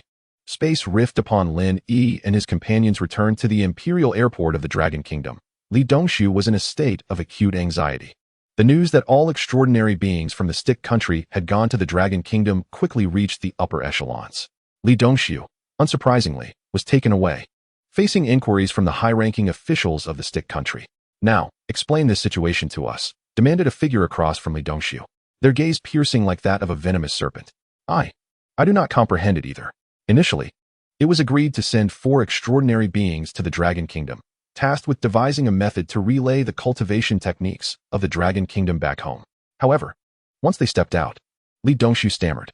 He remained utterly perplexed by the collective betrayal of the extraordinary beings, especially since these individuals have adhered to their plans under their own persuasion. What perplexes him most is that, even for the extraordinary, the allure of becoming stronger is immense. However, it cannot all be directed towards one place, can it? This defies all logic. The moment they arrive, they all head to the Dragon Kingdom? I refuse to believe your absurd claims. Brace yourself for the judgment of a military tribunal. Clearly, his explanations fell on deaf ears. Even those who listened deemed him to be spouting nonsense. No, you cannot do this. It is simply not my fault. I truly exerted my utmost effort. Upon hearing the mention of a military tribunal, Li Dongshu felt a chill run down his spine. He was acutely aware that once he stood before the tribunal, he would likely spend the rest of his life in prison. This is not up to you. Make a call to your loved ones and be on your way. I have no time to waste with you. When Lin Yi and his companions returned to the Dragon Kingdom with 23 extraordinary individuals from the Korean nation, the existence of extraordinary beings had become common knowledge in the Dragon Kingdom. For today, the official announcement of extraordinary beings was made, along with a detailed introduction to the Academy of Extraordinary Beings atop Kunlun Mountain. Naturally, news of the impending crisis was not disclosed to the public. I knew this day would come eventually. A few days ago, my roommate suddenly dropped out, and when I inquired about his whereabouts, he remained silent. Now I understand. This is more painful than death. Not to mention, my girlfriend also abruptly left, claiming she was pregnant, yet I have never even touched her. It seems she has likely gone to the Academy of Extraordinary Beings. Hey, big brother upstairs, is there a possibility that your girlfriend's claims hold some truth? Just as the netizens were engaging in fervent discussions, the news that all extraordinary beings from the Korean nation had arrived in the Dragon Kingdom for further studies was also announced online. Wow, is the development this swift? Already, there are international students. They have all come to the Dragon Kingdom for cultivation? Is the Korean nation this generous? I just want to know. Do we ordinary people still have a chance? Incredible! All extraordinary beings from the Korean nation have come to the Dragon Kingdom for training, hoping that upon graduation, they will not become ungrateful. When the first batch of foreign extraordinary beings entered the Kunlun Academy, they truly grasped the concept of disparity. Among them were those who had awakened at the onset of the spiritual energy revival and had diligently practiced since. Yet, upon arriving at the Kunlun Academy, they realized that even the newcomers who had merely been enrolled for a week posed no realistic threat to them. This outcome only fueled their excitement, making them feel that coming to the Dragon Kingdom for education was indeed the best choice. Professor Su, have there been any communications from other countries? In the office, Lin Yi inquired of Professor Su. Prior to their journey to the Korean nation, they had extended similar invitations to other countries. Initially, there had been no responses. But once the news from the Korean nation circulated, these individuals suddenly became enthusiastic. One by one, they all wished to send the extraordinary beings from their homeland to the Dragon Kingdom. However, they also sought to enlist the assistance of Longbao in surveying their own extraordinary individuals, for if these beings chose to conceal themselves, ordinary people would find it exceedingly difficult to locate them. Professor Su spoke quietly. How could I possibly go? They should devise their own methods. Next, we ought to hasten our efforts to identify the countries where extraordinary beings are most prevalent. As for the smaller nations surrounding the Dragon Kingdom, Lin Yi naturally lacked the time to scrutinize each one individually. To swiftly assemble a formidable group of extraordinary beings, it was imperative to focus on nations with larger populations. Only in this manner could we hope to bring back a greater number of extraordinary individuals. Where shall we proceed next? Professor Su inquired. Excluding the neighboring countries that had extended a warm invitation, the others were not so welcoming. Let us pay a visit to the Bear Nation. I am confident they will acquiesce. The climate of the Bear Nation is exceedingly frigid, and in such extreme conditions, the probability of spiritual energy resurgence is significantly heightened, as is the emergence of extraordinary beings compared to other nations. Very well, we shall go to the Bear Nation. I will dispatch someone to inform them. What might be the current situation in the beautiful nation? Having utilized the genes of the Black Dragon, coupled with the resurgence of spiritual energy, could they be veering down a divergent path? At that moment, Lin Yi recalled the super soldiers manufactured by the beautiful nation not long ago. With the resurgence of spiritual energy, combined with their use of Black Dragon genes, they might have already embarked on a different trajectory.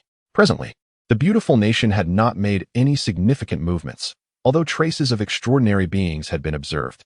Yet, it remained uncertain whether this was due to the resurgence of spiritual energy or their genetic experimentation. Professor Su shook his head, outlining the current state of affairs in the beautiful nation. A few days later, Lin Yi descended from Kunlun Mountain, as today marked their departure for the Bear Nation. The response to the message conveyed by the Dragon Kingdom was prompt and unequivocal. They readily agreed to Lin Yi and his companions' journey to seek extraordinary beings in the Bear Nation, expressing their warm welcome. Upon their arrival at the Bear Nation's airport, they were greeted by throngs of fervent fans, all drawn by Lin Yi's presence. However, Lin Yi had no time to linger. Once they reached their accommodation, he swiftly ascended into the sky, diligently searching for locations within the Bear Nation where spiritual energy had resurfaced, as well as for the awakened extraordinary beings. After an extensive search, Lin Yi discovered that the Bear Nation indeed harbored numerous sites of spiritual energy resurgence, though most were in remote areas. To mitigate the risks posed by the release of spiritual energy alongside potential spatial rifts in the sea, he emitted peculiar energy as he meticulously examined each site. The outcome, however, was far from optimistic. He uncovered a spatial rift in a certain valley. Most astonishingly, he also encountered a life form that was distinctly non-native to Blue Star in the vicinity of the spatial rift. These beings possess a humanoid semblance, yet the aura they emanate is decidedly uncharacteristic of humanity. They meander incessantly around the spatial fissure as though safeguarding it. Fortunately, this place is seldom trodden by human feet, and thus is yet to pose any threat to human safety. Chapter 72. Elimination of Minions. Conditions of the alien race. Lin Yi cast a glance at the minions surrounding the fissure and, without hesitation, unleashed a torrent of dragon flames. In the blink of an eye, these minions vanished completely. The situation was becoming increasingly dire. The spatial fissure had already enabled these minions to manifest in Blue Star. Given time, this location would undoubtedly become a pivotal passage for those alien races to breach into Blue Star. Lin Yi felt a weight in his heart. The conditions surrounding this fissure were graver than he had anticipated. Should those alien monstrosities emerge from this rift, the humans dwelling nearby would be in peril. Approaching the fissure, Lin Yi meticulously examined its state. The fissure before him was evidently larger than the one he encountered previously in the ocean. However, he had no means to restore it. At that moment, a roar emanated from within the fissure, causing it to become exceedingly unstable. After a tremor, a towering creature emerged, cloaked in darkness, with blood-red eyes and wielding an enormous axe forged from an unknown material. Once the creature stepped out from the fissure, it immediately surveyed its surroundings. Upon beholding the expanse of snow-white mountains and the distant human city, a flicker of excitement crossed its visage. Is this the human world? Indeed. It brims with vast resources awaiting exploitation, though some ants still require eradication. It muttered to itself, its language reminiscent of that of the Dragon Kingdom, albeit tinged with an awkwardness. Suddenly, as if struck by a realization, it fixed its gaze upon Lin Yi. Dragon race. A flicker of trepidation crossed the creature's face, as though it had encountered its nemesis. No, this cannot be. Did not the elders of my clan proclaim that the dragon race had vanished from this land? How can this be? The creature regarded Lin Yi with confusion, its mind racing yet frozen in place. What are you staring at? Where did this coal-black creature come from? What brings you to Blue Star? And where does this spatial fissure lead? Lin Yi queried, unceremoniously confronting the creature as it continued to scrutinize him. Indeed, a dragon race member, yet such a diminutive form suggests a lack of formidable strength. The creature grumbled, then began to approach Lin Yi. The dragon race. The arch-nemesis of my night demon clan. Yet considering your stature, I doubt you possess the capability to vanquish me. As the creature advanced, it raised its axe, intent on cleaving Lin Yi in two without a word of warning. Truly, it seems you possess no sense of reason, simply brandishing your axe to strike. Lin Yi thought as he too prepared to take action. A fierce gust of wind swept through, and the monster had already been hurled by Lin Yi, crashing violently to the ground. How infuriating! How could one possess such formidable strength in such a massive form? The creature ceased the torrent of blood gushing from its mouth, gazing at Lin Yi with an expression of disbelief. Well, it's time for you to answer my questions, isn't it? Lin Yi said coldly as he approached the monster. I assure you, I will never divulge the plans of our night demon clan. If you wish to kill me, go ahead. The creature displayed an unexpected resilience, defiantly raising its neck in the face of Lin Yi's intimidation, exuding a demeanor that seemed to embrace death. That is of no concern. I possess ample means to make you speak. Lin Yi replied with a slight smile, then unleashed a chilling wave that encased one of the monster's arms in ice. followed by a torrent of dragon fire that instantly ignited the other arm. The agony radiating from its limbs contorted the creature's face, prompting it to howl incessantly. "Well, can you speak now?" Lin Yi inquired, his gaze fixed on its legs, a smile lingering on his lips. After a brief silence, unable to endure the torment any longer, the creature finally relented. "I am a member of the Night Demon Kingdom. I was dispatched by the elders of my clan to scout the area. As for our purpose, it is, of course, to conquer Blue Star and devour its life forms and resources." Upon hearing this, Lin Yi realized it echoed the memories within his mind. Where does the rift in space lead? Can this rift be closed? The place I hail from is called Dark Fallen Star, inhabited by over a dozen varieties of demon clans, each of which has opened a spatial rift seeking passage to Blue Star. As for whether the rifts can be closed, I believe not, for the rift was opened by a unique demonic artifact that manifests only once every 10,000 years. Even we can only utilize it to open the rift. Once he finished speaking, a heavy weight settled in Lin Yi's heart. The existence of multiple demon clans opening spatial rifts signified the potential emergence of numerous pathways between the two planets.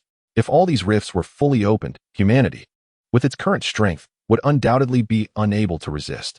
In such a scenario, Blue Star would inevitably succumb to devastation. Contemplating this, Lin Yi felt a surge of urgency. He needed to relay this information back to the Dragon Kingdom immediately. Furthermore, he must expedite the recruitment of extraordinary individuals from various nations to bolster his strength. Humanity's only chance of survival lay in their unity. Additionally, he himself needed to enhance his capabilities and absorb diverse resources. Subsequently, Lin Yi swiftly dispatched the alien creature that had been on the verge of pleading for mercy, then employed his freezing technique to completely encase the area in ice, curbing the expansion of the rift. Upon returning, Lin Yi promptly reported the situation he had witnessed to Professor Su and the officials of the Bear Country. Upon receiving this alarming news, Professor Su was taken aback. The notion that over a dozen clans had opened spatial rifts, all vying to seize the resources of Blue Star, was indeed a troubling thought.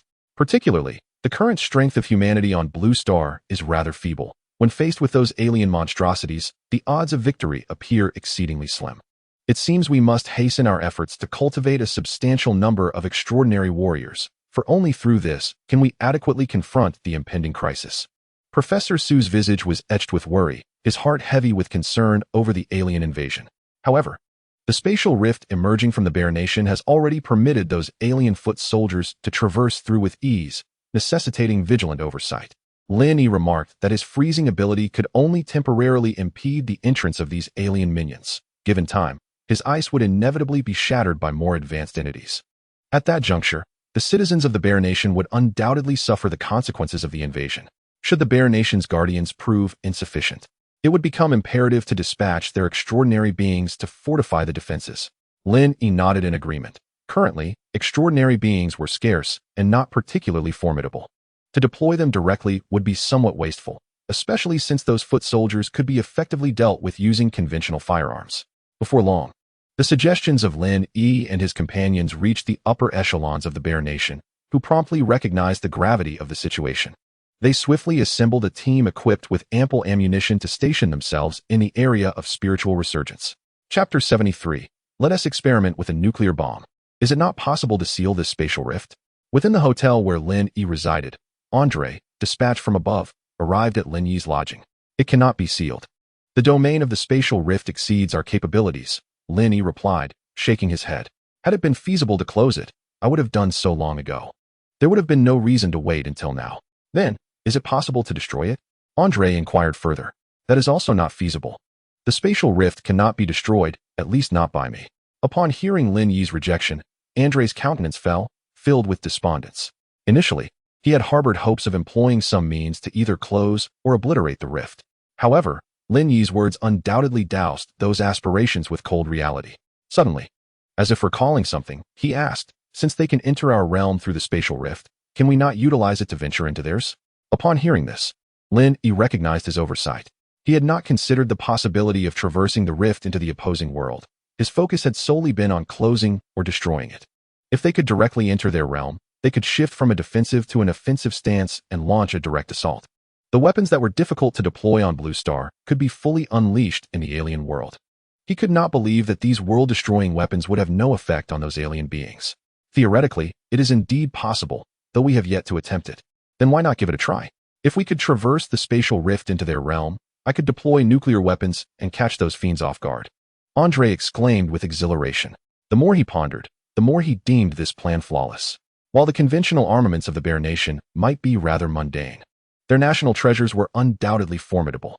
Professor Su and Lin Yi exchanged glances, both agreeing that this approach was worth exploring. Perhaps the detonation of nuclear weaponry would leave these creatures severely weakened, possibly even prompting them to abandon their invasion of Blue Star altogether. Before long, Lin Yi, Professor Su, and a multitude of soldiers from the Bear Nation arrived at the site of the spatial rift. Everyone, prepare for battle. With Andre's command, all soldiers readied themselves. Lin Yi unleashed dragon flames, thawing the icy rift before them. As the frost dissipated, an abundance of spiritual energy and peculiar forces surged forth from the rift. Everyone, don your gas masks. At this moment, the soldiers, well prepared, equipped themselves to shield against the strange energies emanating from the rift. After a brief interval, the rift remained silent. Lin Yi approached and casually picked up a stone, hurling it into the rift with force. To their excitement, the stone traversed the rift unimpeded, smoothly reaching the other side. Splendid. This rift is bidirectional. We can indeed take the initiative and strike unexpectedly, Andre said, brimming with enthusiasm. His concern over the emergence of the spatial rift within the Bear Nation had been significant, and now that a potential solution had surfaced, his excitement was palpable. Subsequently, Andre employed a camera in an attempt to survey the environment on the other side. As the camera penetrated the rift, the image distorted momentarily before revealing the scene beyond. On the other side of the rift lay a shadowy expanse, densely populated with trees devoid of leaves, their crimson trunks seemingly alive. Not far off, strange creatures from another dimension could be seen lurking in the vicinity.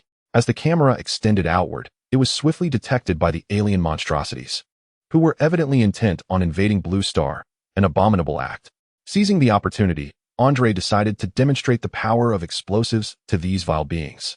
Upon realizing the camera had been spotted, Andre immediately dispatched personnel to deliver bombs, massive devices that would obliterate entire neighborhoods if unleashed.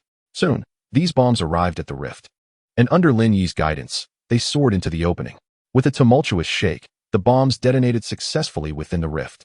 Quick, let us see if those creatures have been annihilated, Andre urged anxiously, subsequently placing the camera back into the rift for further observation. As the crowd beheld the scene before them, a collective sigh of relief escaped their lips. Behind the rift in space, the explosive power of the bomb was indeed formidable, sending surrounding trees flying and incapacitating several of the distant alien creatures. It was a comforting realization that conventional weaponry proved effective against them. However, before they could fully articulate their thoughts, those alien monstrosities that had just collapsed began to rise once more, with only a few remaining permanently downed. Clearly, the impact of conventional firearms on these beings was far less significant than they had anticipated. While perhaps lacking in other peculiarities, their physical prowess decidedly surpassed that of humans. How could this be? Such a multitude of explosives should have sufficed to obliterate even an entire neighborhood. Yet only a fraction of these creatures had succumbed to the devastation at such close range. Ender could scarcely fathom the sight before him, as it transcended his comprehension. It appeared that ordinary firearms struggled to inflict lethal damage upon these entities. Thus, nuclear weapons would need to be considered. Professor Su, observing the unfolding scene, articulated his analysis. At this juncture, Ender seemed resolute, issuing orders for the procurement of a nuclear bomb. When the colossal nuclear device materialized before them, the crowd's breaths quickened. The nuclear bomb, with its terrifying destructive capacity and the subsequent threat of radiation, loomed as humanity's formidable nemesis. It must be acknowledged that the resolute spirit of the Bear Nation was commendable. They had procured the bomb without hesitation or doubt. Subsequently, Lin Yi transported the nuclear device to the opposite side of the rift in space. He then promptly encased the rift in ice, preventing shockwaves from escaping through it. Moments later, a palpable sensation indicated that the nuclear bomb had detonated on the other side of the rift. The icy barriers outside the rift were shattered by the bomb's shockwave, yet fortunately, no waves surged forth. Ender immediately ordered the use of cameras to investigate the interior. As the imagery from beyond the rift materialized before them, a collective gasp resonated through the crowd. On the far side of the rift, following the explosion, what had once resembled a forest lay utterly flattened, and countless alien beings had perished. Only a scant few stood, while the majority lay charred beyond recognition. Upon witnessing the devastation wrought by the nuclear bomb on the majority of the alien forces, Expressions of joy illuminated the faces of the onlookers. Their greatest fear had been the prospect that even a nuclear bomb might fail to inflict substantial harm on these entities. Had that been the case, humanity would have had no choice but to place their hopes solely in the hands of the extraordinary. Yet, the evidence now substantiated that the nuclear device had indeed delivered a significant blow to these aliens, a most welcome revelation for humanity. Particularly, the nuclear bomb is cast into the realm of the adversary. Even if a nuclear explosion precipitates radiation, it will not impact the environment of Blue Planet. Splendid. After enduring the baptism of the nuclear bomb, these foreign tribes will surely behave for a while. I refuse to believe that these entities are inexhaustible. Should they regroup, we can simply unleash another bomb upon them. Witnessing the effectiveness of the nuclear bomb, Andre smiled with satisfaction. At that moment, on the opposite side of the spatial rift, a colossal silhouette emerged from the remains of the foreign tribes, its stature significantly larger than that of the ordinary alien foot soldiers. It appeared to be brimming with fury, brandishing an axe as it charged towards the spatial rift. A monster is approaching. It is almost at the spatial rift. A soldier, who had been intently monitoring the camera feed, exclaimed. Instantly, everyone assumed a defensive stance, quietly awaiting the arrival of the foreign entity. As the spatial rift quivered, a blood-red arm reached forth from within it. However, upon its emergence, it seemed to encounter immense resistance. Despite straining with all its might, it could not extricate its entire form. Wait a moment. It seems unable to pass through. Lin Yi discerned the anomaly. If this spatial rift were indeed capable of allowing powerful foreign entities to traverse, they would have already surged forth. Yet, the reality proved otherwise, indicating that these beings could not freely penetrate the rift, at least not at this moment. What shall we do now? This creature has extended a claw, and we cannot insert the camera for observation, someone pondered. What can we do? Naturally, we shall sever its claw.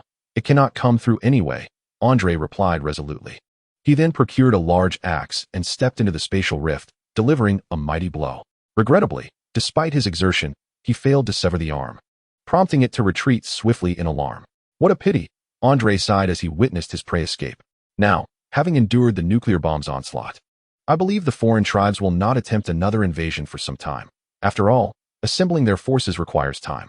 Once you install some detection devices, I shall freeze this area. I am confident that we shall be safe for the foreseeable future, Lin Yi remarked.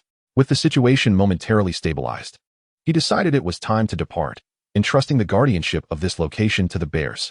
With the might of the nuclear bomb, Lin Yi was certain that no danger would arise in the near term. I shall patrol continuously for 24 hours. Should these foreign entities dare to regroup, I shall introduce them to the nuclear bomb, Andre stated with a smile before bidding farewell to Professor Su and Lin Yi. Upon Lin Yi's return to Kunlun Mountain, the students at Kunlun Academy had already commenced their welcoming ceremony with great anticipation. Initially, such a ceremony did not exist, however, in recent days. As all the extraordinary beings from the land of the Styx arrived in the Dragon Kingdom, and news of Lin Yi and his companions traveling to the Dragon Kingdom spread, nearly all surrounding nations sent their extraordinary beings to the Dragon Kingdom.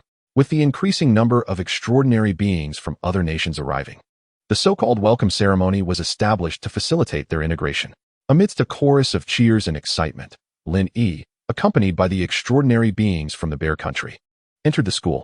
Naturally, he was not meant to partake in the welcome festivities, but at that moment, young Mimi and Reba approached him. Long time no see. Reba greeted timidly, perhaps having heard that Lin Yi could now speak, which made her somewhat awkward. In the past, had she not been embraced by young Mimi, she would have certainly been held tightly in her arms. Long time no see, Lin Yi responded, his voice resonating with youthful magnetism. Dragon treasure, let us have a meal together. Miss Yang should join us as well. At this moment, young Mimi expressed the purpose of their visit. Uncertain whether it was due to the long absence or some other reason, she suddenly proposed an invitation to dine together. Lin Yi, of course, did not decline. Although he was somewhat busy, he could spare time for a meal. The group made their way to the cafeteria in Kunlun Academy. Although the food here was not as exquisite as the exclusive dishes Lin Yi enjoyed in the park, the first-rate chefs and high-quality ingredients were enough to tantalize the appetites of numerous extraordinary beings. Most importantly, the food was complimentary. Upon entering the cafeteria, as the dishes continued to arrive at their table, young Mimi and Reba quickly dispelled any sense of unfamiliarity with Lin Yi and grew more familiar. They eagerly inquired about Lin Yi's experiences in Bear Country and the land of the Styx. As their casual conversation came to an end, young Mimi and Reba revealed the actual reason for their visit. It turned out that a few days prior, Reba had encountered a bottleneck in her training. However, such occurrences were quite common in the academy nowadays, and entering the Golden Maze could resolve these issues. Yet, after attempting to navigate the Golden Maze 2 or 3 times, she still made no progress. When she consulted some seniors who had already overcome their bottlenecks, they too were at a loss regarding her predicament. With no other options, she sought out Dragon Treasure, as he was an extraordinary being himself and might possess a solution. Have you gained nothing in the Golden Maze? Lin Yi inquired, perplexed. Reba shook her head, revealing that she had not acquired any useful information within the maze. She had also tried other methods to overcome her bottleneck, but none proved effective. I see. Let me take a look, Lin Yi said. As he sensed the energy within her body, he discovered that Reba's energy was encapsulated in a transparent sphere, unlike that of a typical extraordinary being. Instead, it resembled a crystal of ice, tightly enclosing her spiritual energy. Your situation is somewhat unique, but I believe I can assist you. Longbao comforted Reba with a gentle word, before channeling the power within his own body. As Lin Yi's strength made contact with the crystalline shell, an immediate chill surged forth. Lin Yi promptly intensified his energy output, suppressing the cold, and transformed the crystalline shell into pure energy. Once Lin Yi resolved the issue within Reba, she instantly felt her power significantly augmented, now imbued with an icy attribute. This unexpected boon filled Reba, who had previously been troubled by her bottleneck, with immense joy. Chapter 75. Unrest. The fallen city. After numerous expressions of gratitude from Reba and Yang Mimi, Lin Yi finally concluded the meal. He then hurried back to the Juka mountain base without delay. Due to logistical challenges, it was exceedingly difficult to deliver the materials Lin Yi required directly to Kunlun. To amass a substantial quantity of various precious materials, one must return to the Juka mountain base or venture directly to the extraction sites. Upon arriving at the Juka mountain base, Lin Yi found the warehouse already brimming with an array of materials, patiently awaiting his arrival. Naturally, he did not hesitate. He activated his berserk mode and voraciously absorbed the various materials. His strength soared rapidly, and an array of orbs imbued with special abilities began to manifest continuously. Meanwhile, Kitahara Suji, as was his custom, purchased a bento and made his way back to his rented apartment. As he traversed block after block, he noticed an unusual scarcity of people on the streets. Although he finished work early, the absence of anyone felt decidedly abnormal. What on earth was happening? Where was everyone? Puzzled, he shook his head and continued onward with his bento in hand. At that moment, a piercing scream echoed from a nearby alley. He dashed towards the sound, but upon witnessing the scene before him, he was struck with terror. A hairless gray monkey, with its mouth agape, was viciously tearing at the corpse of a human beneath it. The unfortunate individual was clearly the one who had screamed, blood pouring forth as the grotesque creature savored its grim feast. This horrifying tableau caused Kitahara to clamp his mouth shut, his legs trembling uncontrollably. In the next instant, rationality seized his mind, compelling him to cautiously retreat. Once back on the original street, he bolted away in a frenzy. Upon reaching his home, his heart raced wildly. How could this be? How could such a monster appear in Kitahara? He found it hard to fathom. Just before he left for work, the neighborhood had been perfectly fine. Yet now it lay desolate, with an unknown beast roaming freely. Could it be that all the inhabitants had been devoured? The chilling thought of the empty streets and the man-eating creature sent shivers down Kitahara's spine. Indeed, it is imperative to alert the authorities and summon the police for intervention. Regaining his composure from the grip of fear, he promptly dialed the emergency number, recounting in detail the harrowing scene he had witnessed. The police on the other end, evidently aware of the existence of such creatures, instructed him to remain indoors and refrain from venturing outside while awaiting assistance. Meanwhile, within the police precinct, chaos reigned as officers were inundated with countless distress calls. However, their capabilities were evidently insufficient for a rescue operation, especially against the monstrous entity that was wreaking havoc throughout the city. Although their weapons could inflict some damage, the sound of gunfire would inevitably attract more of these beasts, overwhelming them with sheer numbers. T&I, the current situation has escalated beyond our control. We must urgently request military intervention, or more lives will be lost, one officer urged.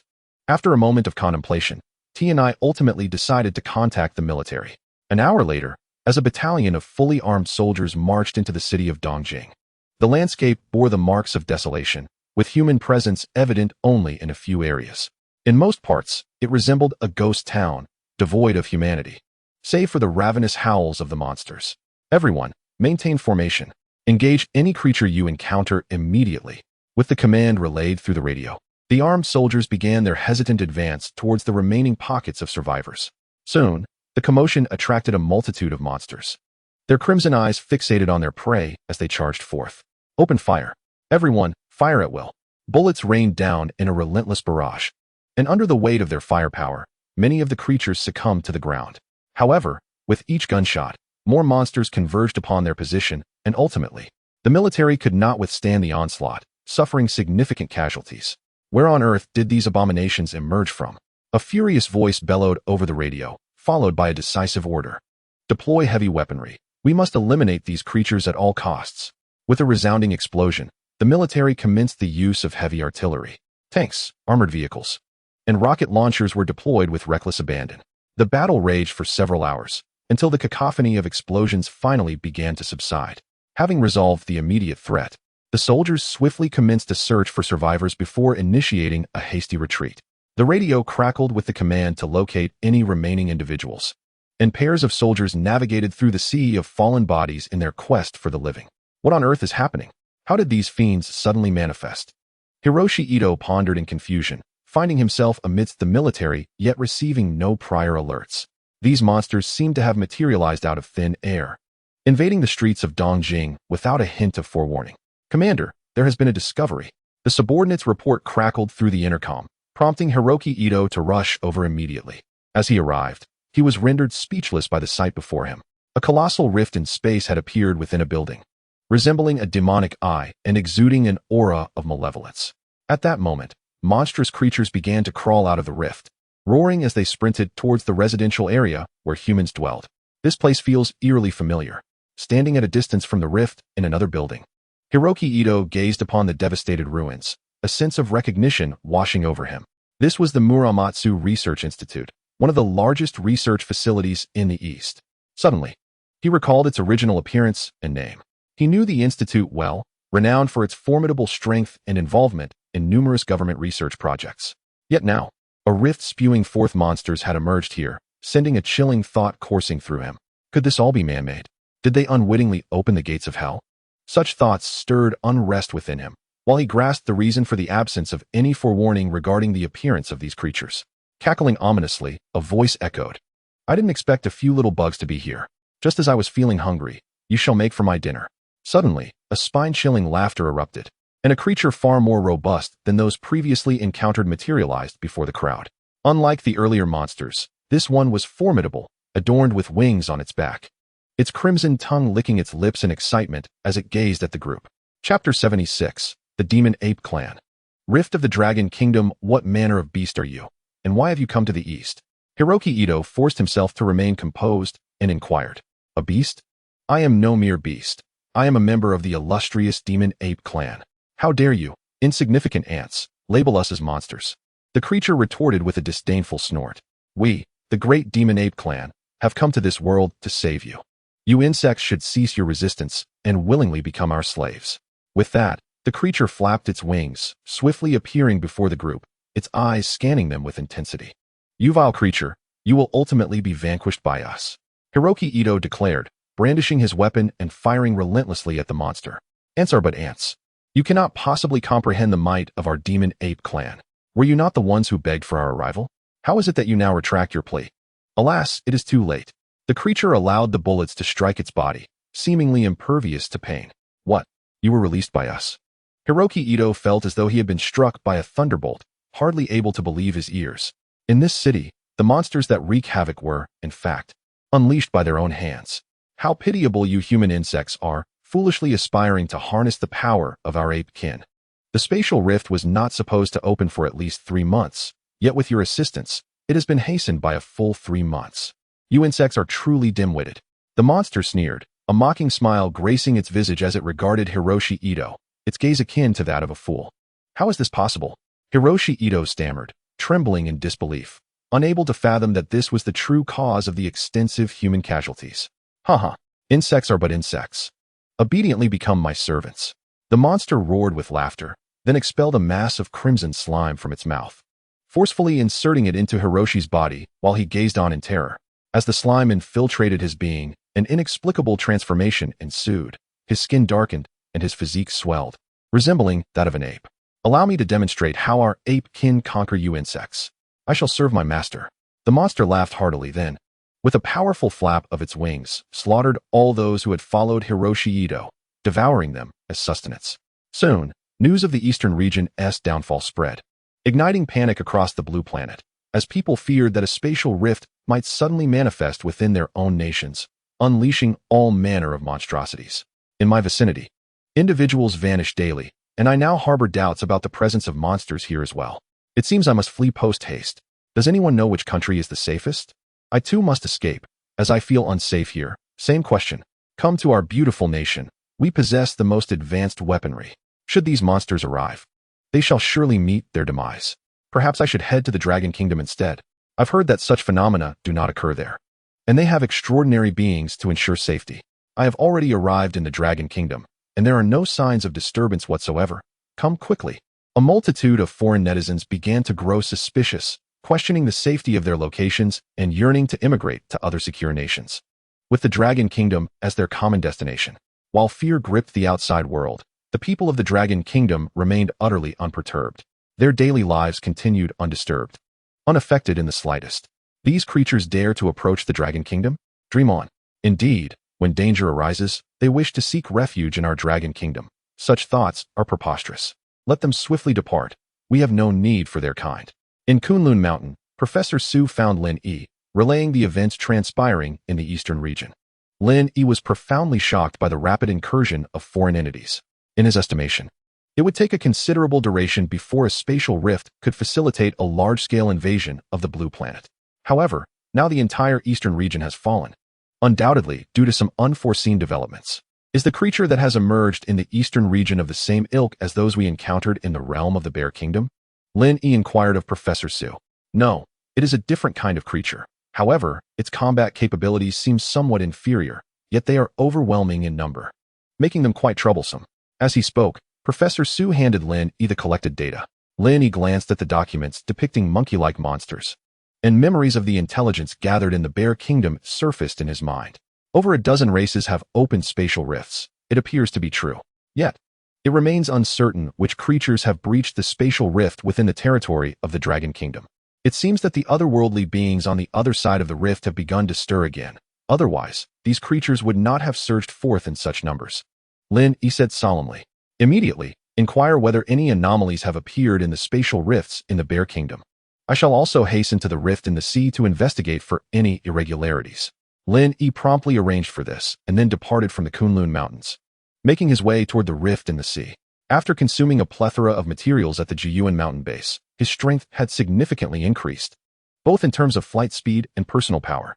Before long, Lin Yi's figure appeared at the site of the spatial rift in the sea. The icy cold had long since dissipated, leaving only a few massive stones enveloping the area. Approaching, Lin Yi observed the current state of the rift. Indeed, the rift had enlarged considerably, and the bizarre energy emanating from within had intensified. As the rift continued to expand, one would expect the advanced troops of the otherworldly beings to appear. However, there was no sign of such emissaries here. Lin Yi could not help but question his assumptions. The scale of the rift should have summoned these otherworldly beings, yet none were present. This peculiar phenomenon left Lin Yi deeply perplexed. As he neared the rift, Lin Yi sensed the fluctuations of energy within. Should I venture to the other side? A bold thought ignited in his mind. It was uncertain whether this spatial rift would permit my passage. He recalled that the stronger the entity, the greater the obstruction posed by the rift, unless it were to be further expanded. Lin Yi cautiously extended his arm into the rift, and to his astonishment, he encountered no resistance, effortlessly entering the spatial rift. Is this rift merely a one-way valve? Does it only impede those creatures on the opposite side? This revelation was profoundly advantageous for Lin Yi, as it indicated he could seamlessly traverse this spatial rift into the world beyond. Without hesitation, Lin Yi swiftly soared into the rift, embarking on his journey to the other side. Chapter 77. On the other side of the spatial rift. Upon arriving on the other side of the spatial rift, Lin Yi found himself enveloped in an abyss of nothingness, where chaos reigned supreme and the atmosphere was thick with murky energy. Were it not for Lin Yi's formidable physique, he might have succumbed to the oppressive miasma. What could this mean? Why were there no traces of the alien races? Lin Yi was deeply perplexed. Based on his previous encounters with spatial rifts, one would expect to find alien sentinels on the opposing side. Yet, not only was there an absence of alien presence, But the area was also saturated with this noxious haze. Heightened vigilance coursed through Lin Yi as he navigated the grayish fog in search of answers. After a considerable duration, the murkiness began to dissipate, igniting a flicker of hope within him. Suddenly, he discerned voices belonging to the aliens, engaged in conversation. Ugh! Our Yasha clan's emergence through this spatial rift, marred by this dreadful miasma, has severely hindered our plans to conquer Blue Star. Other races must be reveling in our predicament, one of them lamented. Indeed, the Yasha king has decreed that we must eradicate this miasma within 10 days. Yet such a feat seems utterly impossible. This foul air has lingered for over a century. Ordinary Yasha clan members cannot even approach. Only those of us endowed with extraordinary strength can venture here, the other replied, their dialogue laced with self-aggrandizement. Through their exchange, Lin Yi gleaned the reason behind the prolonged absence of alien incursions into the Dragon Kingdom. It was revealed that the spatial rift within the Dragon Clan was ensnared in this miasmic cloud, effectively barring ordinary Yasha from entry, thus stalling their invasion plans for Blue Star. How enlightening. However, judging by their words, it seemed the miasma would be cleared within 10 days, paving the way for an inevitable invasion of Blue Star. Though the noxious atmosphere significantly obstructed their efforts, it did not deter their ambitions. With a swift thought, Lin Yi became invisible and stealthily approached the group of Yasha. At that moment, he finally beheld the true visage of the Yasha clan. Their bodies were cloaked in fur, adorned with 2 imposing horns atop their heads, and standing over 2 meters tall, they bore a striking resemblance to humans. Yet, an eerie energy radiated from them, surpassing the strength of any alien he had previously encountered. Let us call it a day. This amount is sufficient for now. We shall return tomorrow. For I am nearly starving, one of the Yasha exclaimed, eager to conclude their task of cleansing the miasma. His suggestion quickly garnered the consensus of the majority present, causing them to abandon their work and head in a unified direction. Utilizing his cloak of invisibility, Lin Yi stealthily followed their path. After a winding journey, he finally laid eyes upon the Yasha clan's dwelling. Their dwelling resembled a medieval European castle, shrouded in an eerie atmosphere, with dark vines crawling over its exterior. Upon arriving at the castle, Lin Yi began to seek information. However, due to his identity, it was a challenge for him to find a few solitary members of the Yiksha clan. Eventually, he managed to glean some intelligence. Firstly, this castle had been constructed not long ago to facilitate their proximity to the spatial rift, thereby aiding their invasion of Blue Star. Within this stronghold resided 100,000 Yiksha individuals, akin to a humanoid army. Furthermore, the Yiksha clan was the most formidable race in this realm beyond the spatial rift, boasting a population of over 100 million and extraordinary prowess. Lin Yi sensed their strength when he encountered the isolated Yiksha. They were significantly more powerful than the foot soldiers he had previously faced. Ordinary humans were no match for them. At the pinnacle of this fortress stood the Yiksha king, whose strength was unrivaled in this world. Other races treated him with utmost respect upon their encounters. Initially, Lin Yi had presumed their absence from Blue Star was due to their weakness, but he was taken aback to discover they were, in fact, the mightiest of races. He felt a twinge of frustration. He never anticipated that their Dragon Kingdom would be so fortunate as to confront the strongest clan.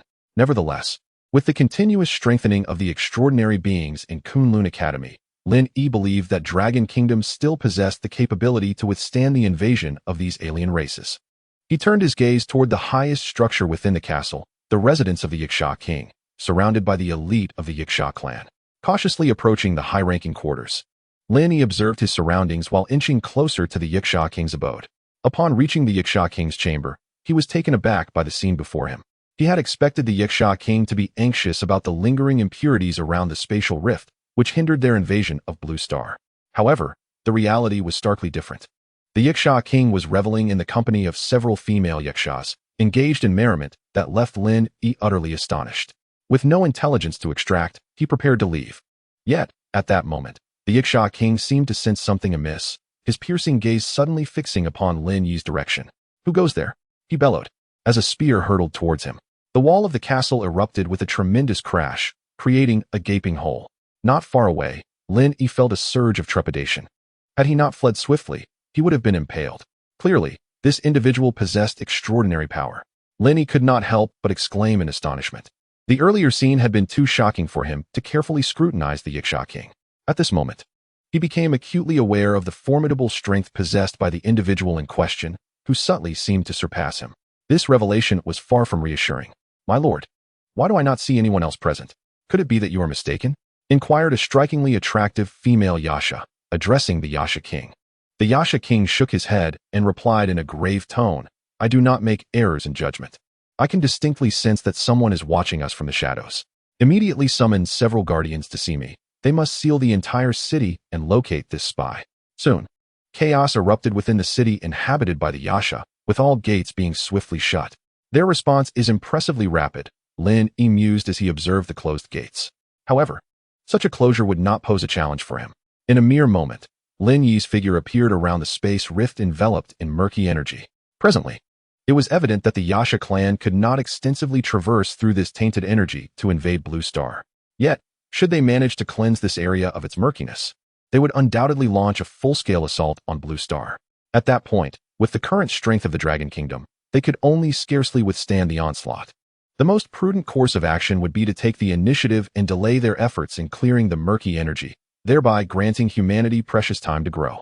Chapter 78. Returning to Blue Star and the marvelous uses of murky energy.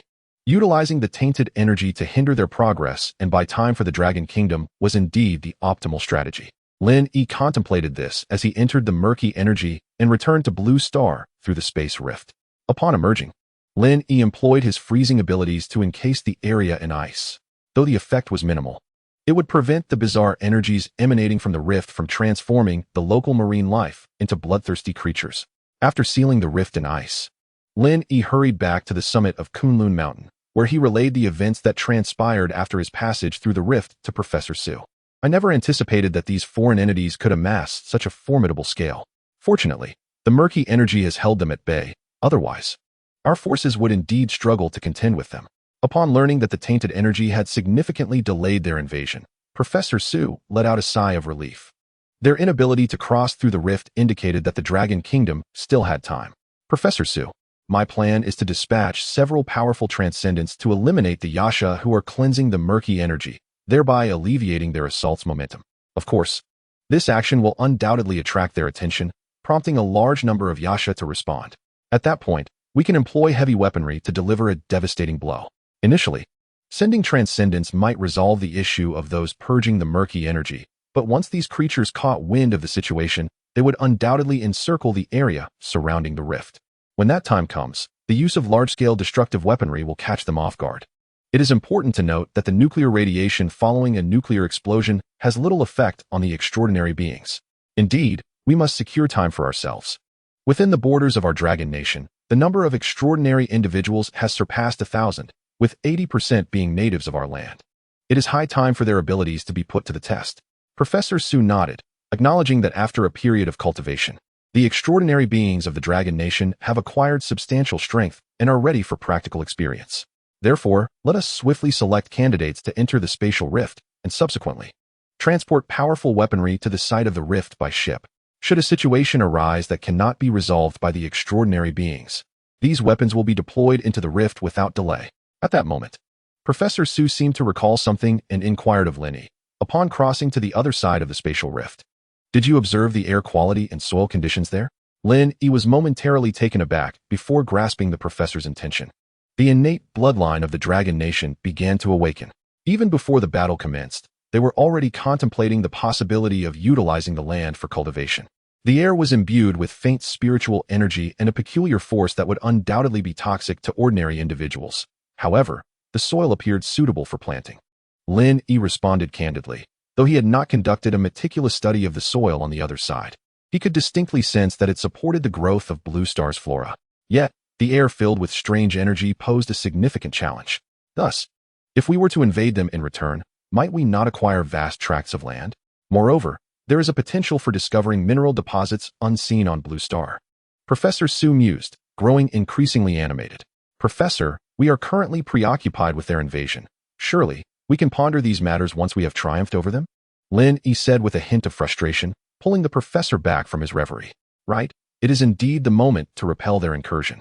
Let us proceed as you suggest. First delay, then strategize further." Before long, the entire Dragon Nation began to mobilize covertly. In the sea, where the spatial rift once lay, a steel platform was erected in just a day. Beside it, an aircraft carrier was anchored, devoid of fighter jets, yet home to a cadre of extraordinary beings. In the distance, a steady stream of supplies and formidable weaponry was being dispatched to this location. In the other world, the Yasha clan awaited. One could only wonder how their strength compared to that of our extraordinary cohort. On the deck, Wang Yunfei gazed at the spatial rift and declared, "When the time comes, I shall ensure they experience our might. It is a pity that the other side lacks internet connectivity. Otherwise, I would have showcased our prowess to everyone." Long Bao has entered seclusion this time, leaving me to rely solely on myself. Fortunately, we have devised a set of masks capable of shielding us from the noxious air, allowing us to move freely within it without any detriment to our strength. Let us expand the territories of the Dragon Kingdom. As the battle commenced, the spatial rift upon the ocean became increasingly frenetic. However, relying on the meticulously devised combat strategy, the extraordinary beings successfully delayed the onslaught of the Yaksha clan while simultaneously eliminating numerous Yaksha warriors amidst the noxious miasma. On this day, Wang Yunfei, as usual, traversed the turbulent air with several extraordinary companions. Occasionally, they approached the edge of the miasma to observe if any new Yaksha warriors were approaching. Brother Fei, over the past few days, we have dealt with several waves of the Yaksha clan. This time, they are likely to dispatch formidable warriors, Su Wei remarked, trailing behind Wang Yunfei.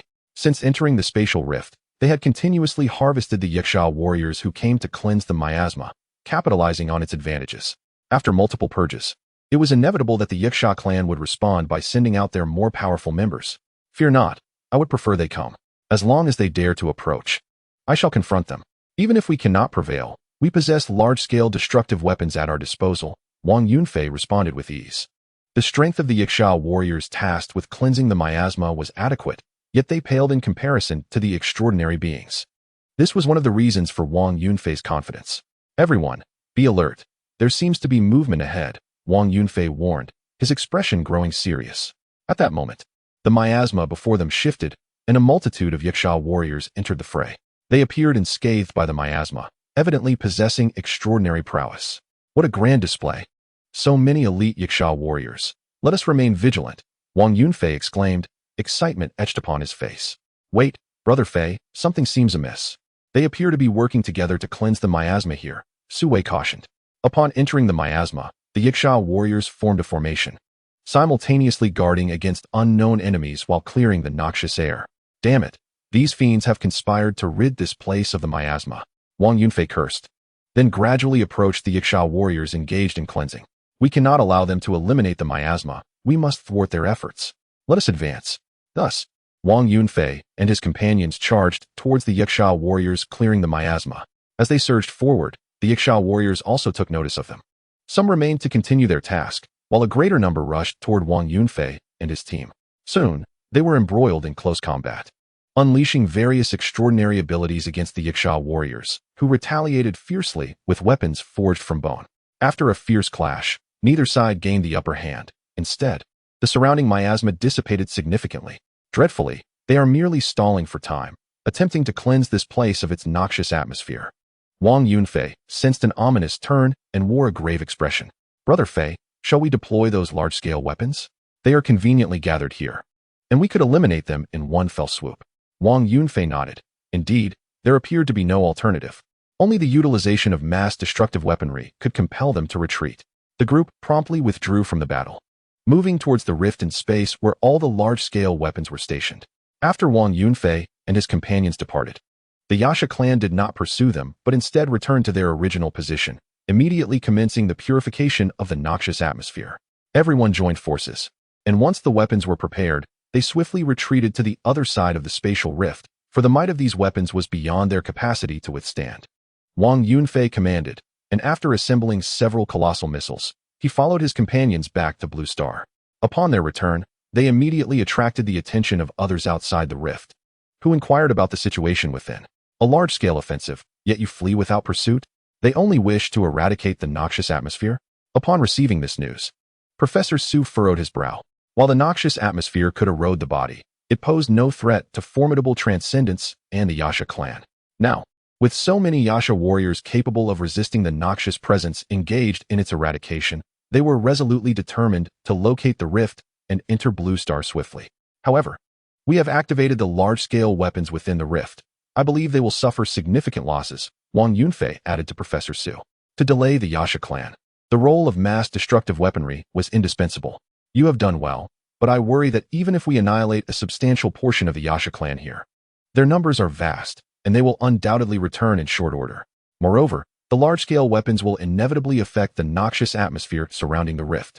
Once they lose the influence of that atmosphere, they will directly invade Blue Star. Professor Su expressed his concerns. Although large-scale weapons could temporarily restrain them, once the Yasha clan regained their strength, they would undoubtedly approach the rift and invade Dragon Country. We must plan ahead, immediately relay this information back to Kunlun Mountain, urging them to send all combat-ready students and teachers. It is time to confront them head-on. Furthermore, it is crucial to summon Long Bao from his retreat. Should the Yasha king appear, Long Bao is the only one capable of matching him, Professor Su instructed. Soon, the news reached Kunlun Mountain, and Lin Yi emerged from his seclusion. He had anticipated a sudden direct confrontation, although it had arrived a few days earlier than he had expected.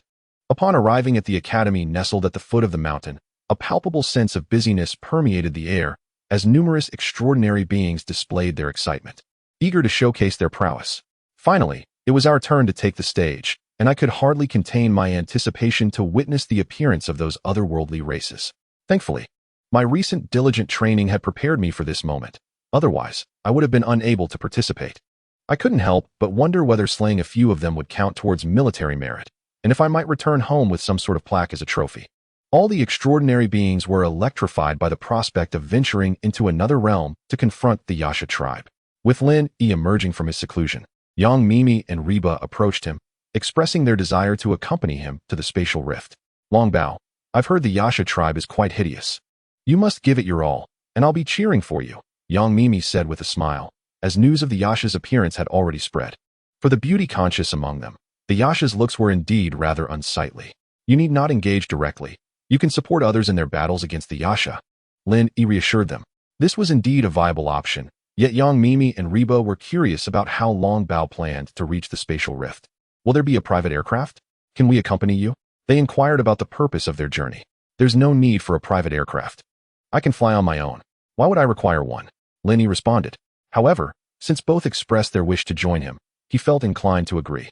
Suddenly, a brilliant golden light enveloped him, and his form began to swell, transforming into a colossal dragon that hovered majestically in the sky. His immense body obscured the sun, and the aura he emitted left the surrounding extraordinary beings utterly astonished. What just happened? How did Long Bao suddenly become a giant dragon? Is this truly his true form? It's absolutely breathtaking. The crowd buzzed with excitement. Such a grandiose stature indicated that Long Bao's power had undoubtedly reached an astonishing level.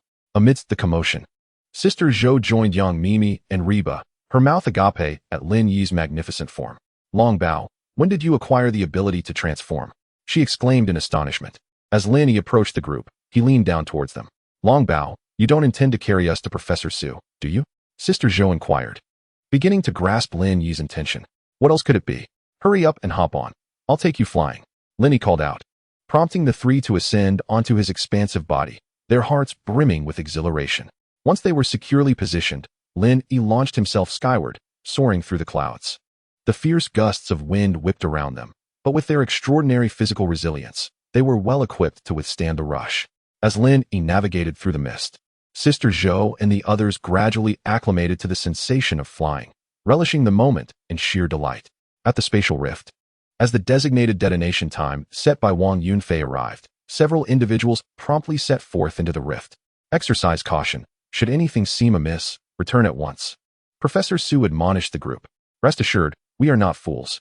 If we cannot prevail, we shall certainly retreat, Wang Yunfei replied with a smile, leading the extraordinary beings into the rift. Upon their entry, an unsettling sensation enveloped them. The murky essence in this realm had considerably thinned, rendering its influence on even the ordinary Yasha clan negligible. Chapter 80. Dissipation of the murky essence. Arrival of the Yasha king once within the spatial rift. Wang Yunfei sensed foreboding. The sudden thinning of the murky essence would undoubtedly allow a multitude of Yasha kin to approach the rift more closely. If that were the case, they were engulfed in peril, necessitating utmost caution. Everyone, be vigilant. The murky essence has diminished significantly, and the Yasha clan outside is likely perilously near the rift, Wang Yunfei warned. Continuing their exploration further afield, they observed the murky essence dissipating to a visible degree. The ground bore the scars of missile detonations. Scorched blackened earth resembling a landscape scorched by intense flames. Soon, the remains of Yasha clan members came into view, some charred beyond recognition, while others had been reduced to mere fragments by the blasts. Such a scene nearly induced retching among the group. As they ventured deeper, the murky essence had thinned to such an extent that even the ordinary Yasha posed no threat. They beheld survivors of the explosion in the distance, the remnants of the Yasha clan appearing quite woeful. Upon encountering their adversaries, tension escalated palpably. The Yasha clan and the human extraordinary beings, upon recognizing each other, instinctively adopted a defensive stance, the air thick with hostility. It is these human pests who have cost us so dearly. Hank, you must avenge our fallen kin. A wounded Yasha lamented to their leader. Hank furrowed his brow, having experienced the recent explosion himself, a harrowing ordeal. Now, he was to seek vengeance for his deceased brethren. Doubt and fear crept into Hank's heart. If the humans possessed such formidable weaponry, might he not also end up as a lifeless body upon the ground? Do not rush. It is likely they are laying a trap. Let us remain here and await word from the king. I have dispatched a messenger to relay our situation, Hank declared, folding his arms as he exchanged glances with the humans. Brother Fei, do you think these beings are afraid? One of his companions queried. It does not appear so. Let us remain passive for now and observe their intentions, Wang Yunfei suggested. At that moment, an exceedingly peculiar scene unfolded within the rift, as both factions locked eyes. Their gazes ignited with fury, yet neither made a move. As time passed minute by minute, the members of the Yiksha tribe soon awaited their reinforcements. The imposing Yiksha warriors surged forth like a swarm of locusts, a dark mass advancing directly towards the spatial rift.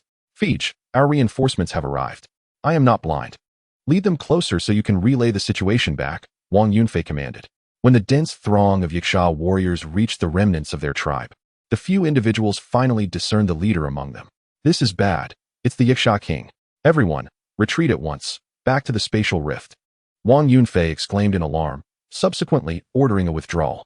However, before they could make much progress, a fierce gust of wind swept through, and the figure of the Yiksha king materialized before them.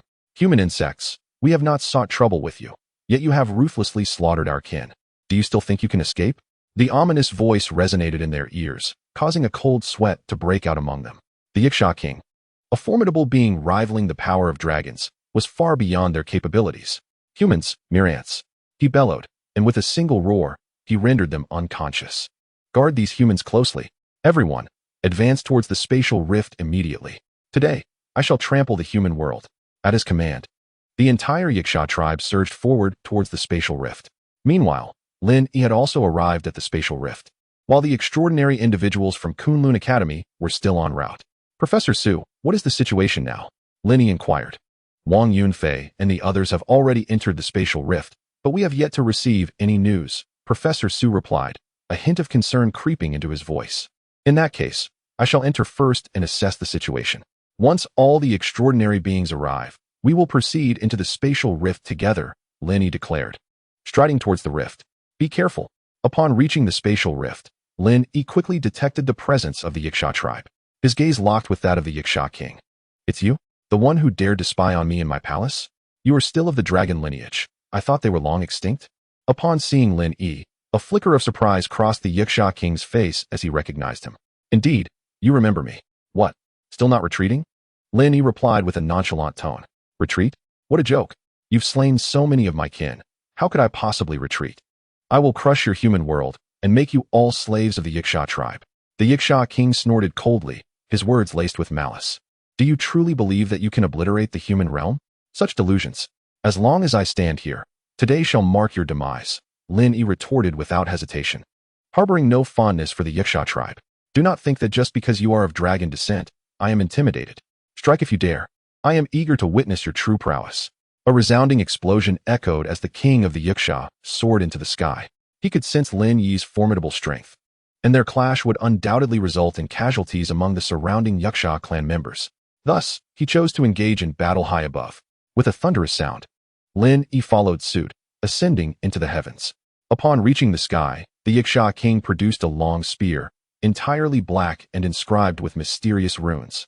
Today, I shall use this spear crafted from the bones of your dragonkin to bring your end. With a swift motion, the spear sliced through the air, hurtling towards Lin Yi. Are you afraid?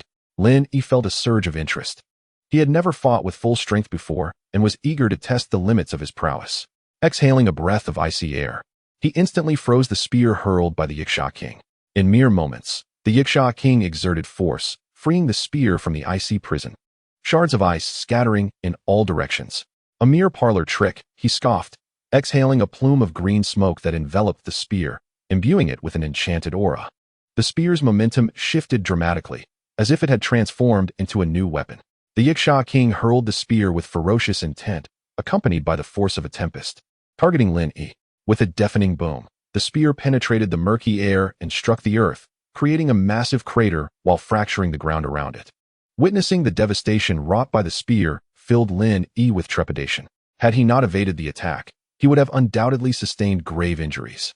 Chapter 81. Fierce Battle with the Yiksha King. Victory is dodging all you can do? Do you still consider yourself a member of the Dragon Clan? The Yiksha King seethed, frustrated that Lin Yi had evaded his fierce assault. I am indeed of the Dragon Clan, but I am not foolish enough to stand idly by for you to strike me. Is there something amiss in your reasoning? Lin Yi retorted. Subsequently, a surge of power erupted from within him, flowing into the sky. In an instant, dark clouds amassed above, intermittently flashing with lightning, enveloping the entire land in a formidable presence. What is happening? Why is the sky suddenly darkened? I feel as though I can scarcely breathe. It seems as if a great terror lurks within those clouds. The Yiksha clan members below gazed up in horror at the ominous clouds, overwhelmed by the potent aura emanating from them. With a resounding crack, a bolt of lightning descended from the clouds, hurtling toward the Yiksha king. Damn it, he can wield this power as well. The Yiksha king cursed quietly. The chronicles of the Dragon Clan were well documented among the Yiksha, and he recalled that their previous invasion of Blue Star had failed primarily due to the assistance of the dragons, which had led to their ultimate defeat. In the chronicles concerning the Dragon Clan, it is meticulously documented that they possessed the extraordinary ability to command thunder, rendering them formidable adversaries, almost akin to a nemesis for the Yiksha clan. With a series of resounding booms, despite the Yiksha king's fervent attempts to evade, he was struck by the lightning overhead. His form became charred, marred by wounds. Cursed be you, I shall slay you, and then summon the finest chefs of the Yiksha clan to transform you into a culinary delight to compensate for my suffering, roared the Yiksha king, his eyes aflame with rage as he charged toward Lin Yi. Just moments ago, he had been boasting, and now he resorted to threats.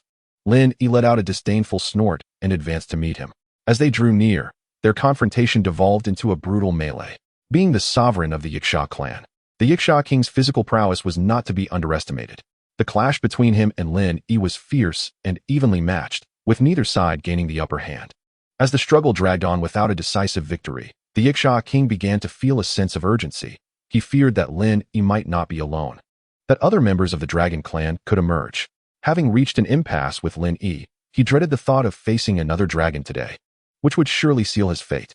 Lin Yi, however, remained composed, contemplating his hidden cards as he realized the Yiksha king was struggling to subdue him. Suddenly, with a thunderous roar, the Yiksha king broke away from their close combat. His body began to morph, swelling until he transformed into a colossal beast towering 10 stories high.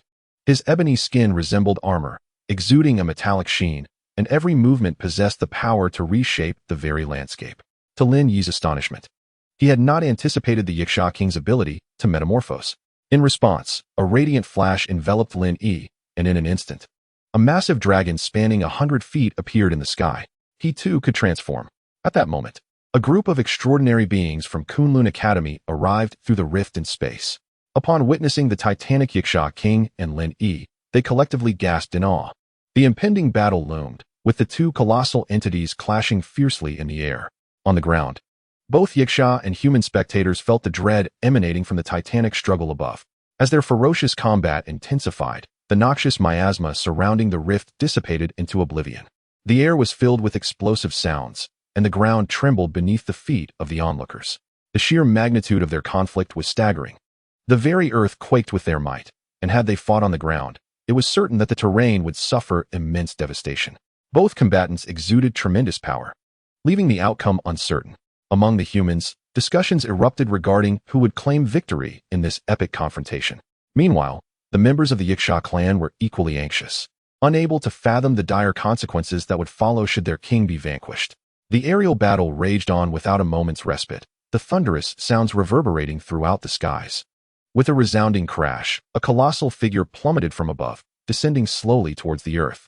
Witnessing this scene, humanity erupted in joyous exultation.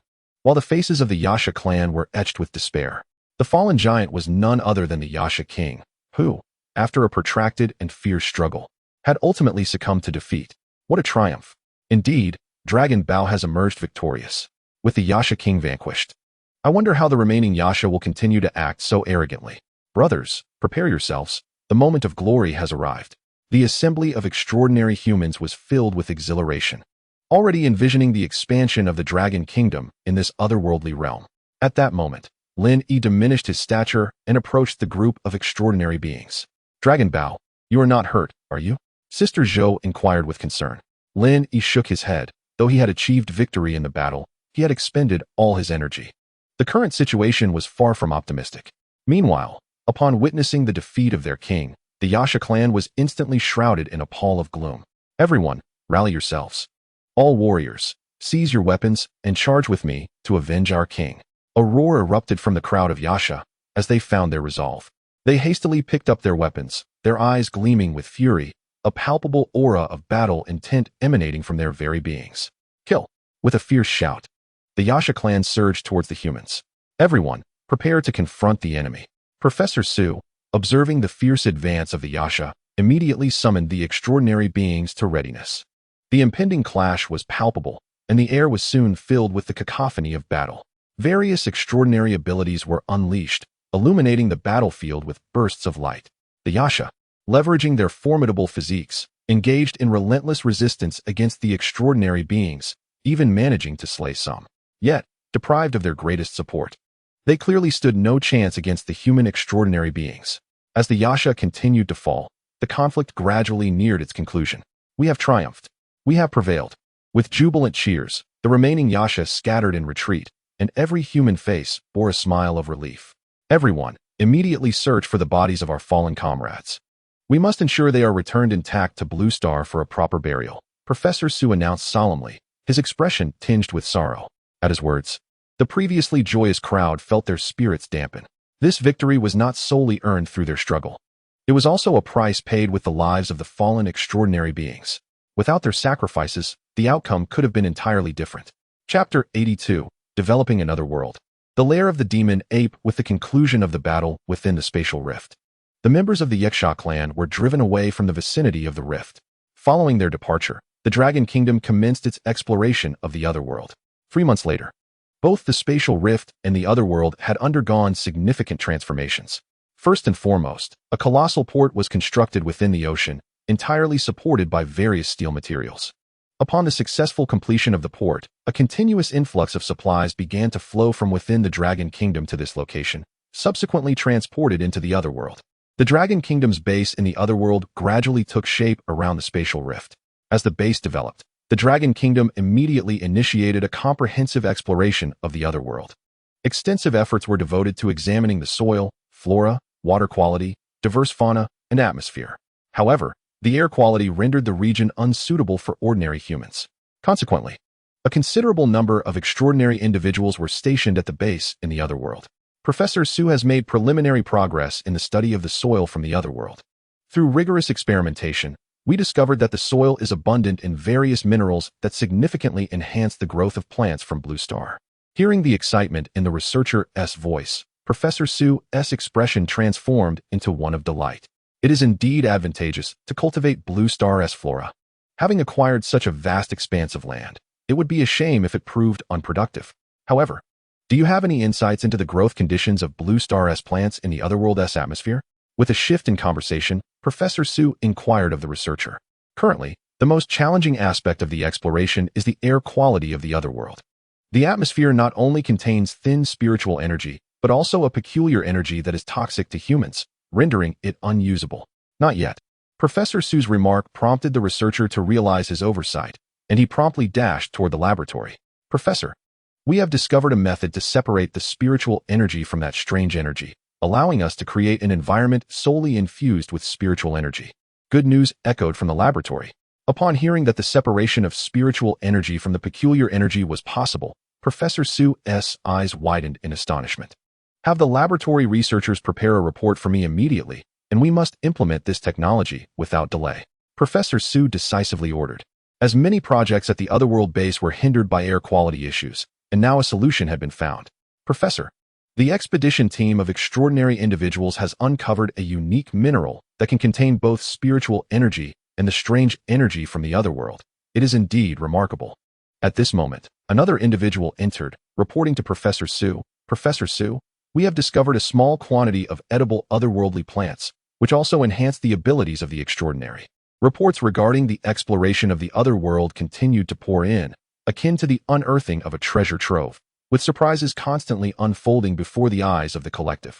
These myriad discoveries have yielded abundant rewards for the Dragon Kingdom. Meanwhile, at Kunlun Academy, Lin Yi, after 3 months of seclusion, had fully restored his strength and even ascended to a higher level of prowess. At this juncture, all the extraordinary beings had congregated within the academy. Their gathering was prompted by the severe invasion of foreign entities surrounding the Dragon Kingdom. 2 months prior, Kunlun Academy had repatriated all foreign extraordinary beings to their countries in order to resist the incursions. Now, the assembly aimed to extend assistance to those nations in dire straits. It was reported that the Night Demon clan from the Bear Nation had been rampant, attacking several small towns with unabashed audacity. Their extraordinary beings were few in number, and when the Night Demons dispersed, they would undoubtedly struggle to fend them off. Rumors suggested that the Night Demons were not as formidable as the Yaksha, and this endeavor could serve as an opportunity for training. Perhaps they might even win the favor of the enchanting extraordinary beings from the Bear Nation. Everyone, please quiet down. Lin Yi interjected. With Professor Zhou absent from the academy, Lin Yi had assumed the role of the dean, although typically it was Vice Dean Wang who managed affairs. However, having just emerged from seclusion, it was essential for him to address the gathering. Now that we are all aware of the situation in the Bear Nation, I urge you all not to underestimate the threat, which may lead to unnecessary casualties. Furthermore, should you encounter formidable adversaries, do not act recklessly. Notify me immediately, and I will arrive with utmost urgency, Lin Yi proclaimed to the assembly. While Lin Yi was keen to lend his assistance to the Bear Nation, he was also bound for another pressing destination. Upon emerging from his seclusion, he received word that a massive island not far from the Dragon Kingdom had completely succumbed to the dominion of the Demon Ape clan. Almost 99% of the human population had been transformed into members of the Demon Ape clan, with the remaining few struggling to survive amidst constant terror. If the rampant expansion of the Demon Apes was not curtailed, it would undoubtedly impact the surrounding nations of the Great Island. Moreover, allowing a horde of grotesque foreign beings to inhabit Blue Star was something Lin Yi could not abide. Soon, the extraordinary beings from Kunlun Mountain set forth to assist the Bear Nation, while Lin Yi hastened towards the sea, making his way to the spatial base within the Dragon Kingdom's maritime expanse to consult with Professor Zhou regarding the current developments in the otherworldly base. Subsequently, he proceeded to the island nation amidst the ocean. Upon Lin Yi's arrival on the vast island, it became evident that signs of human habitation had long since vanished.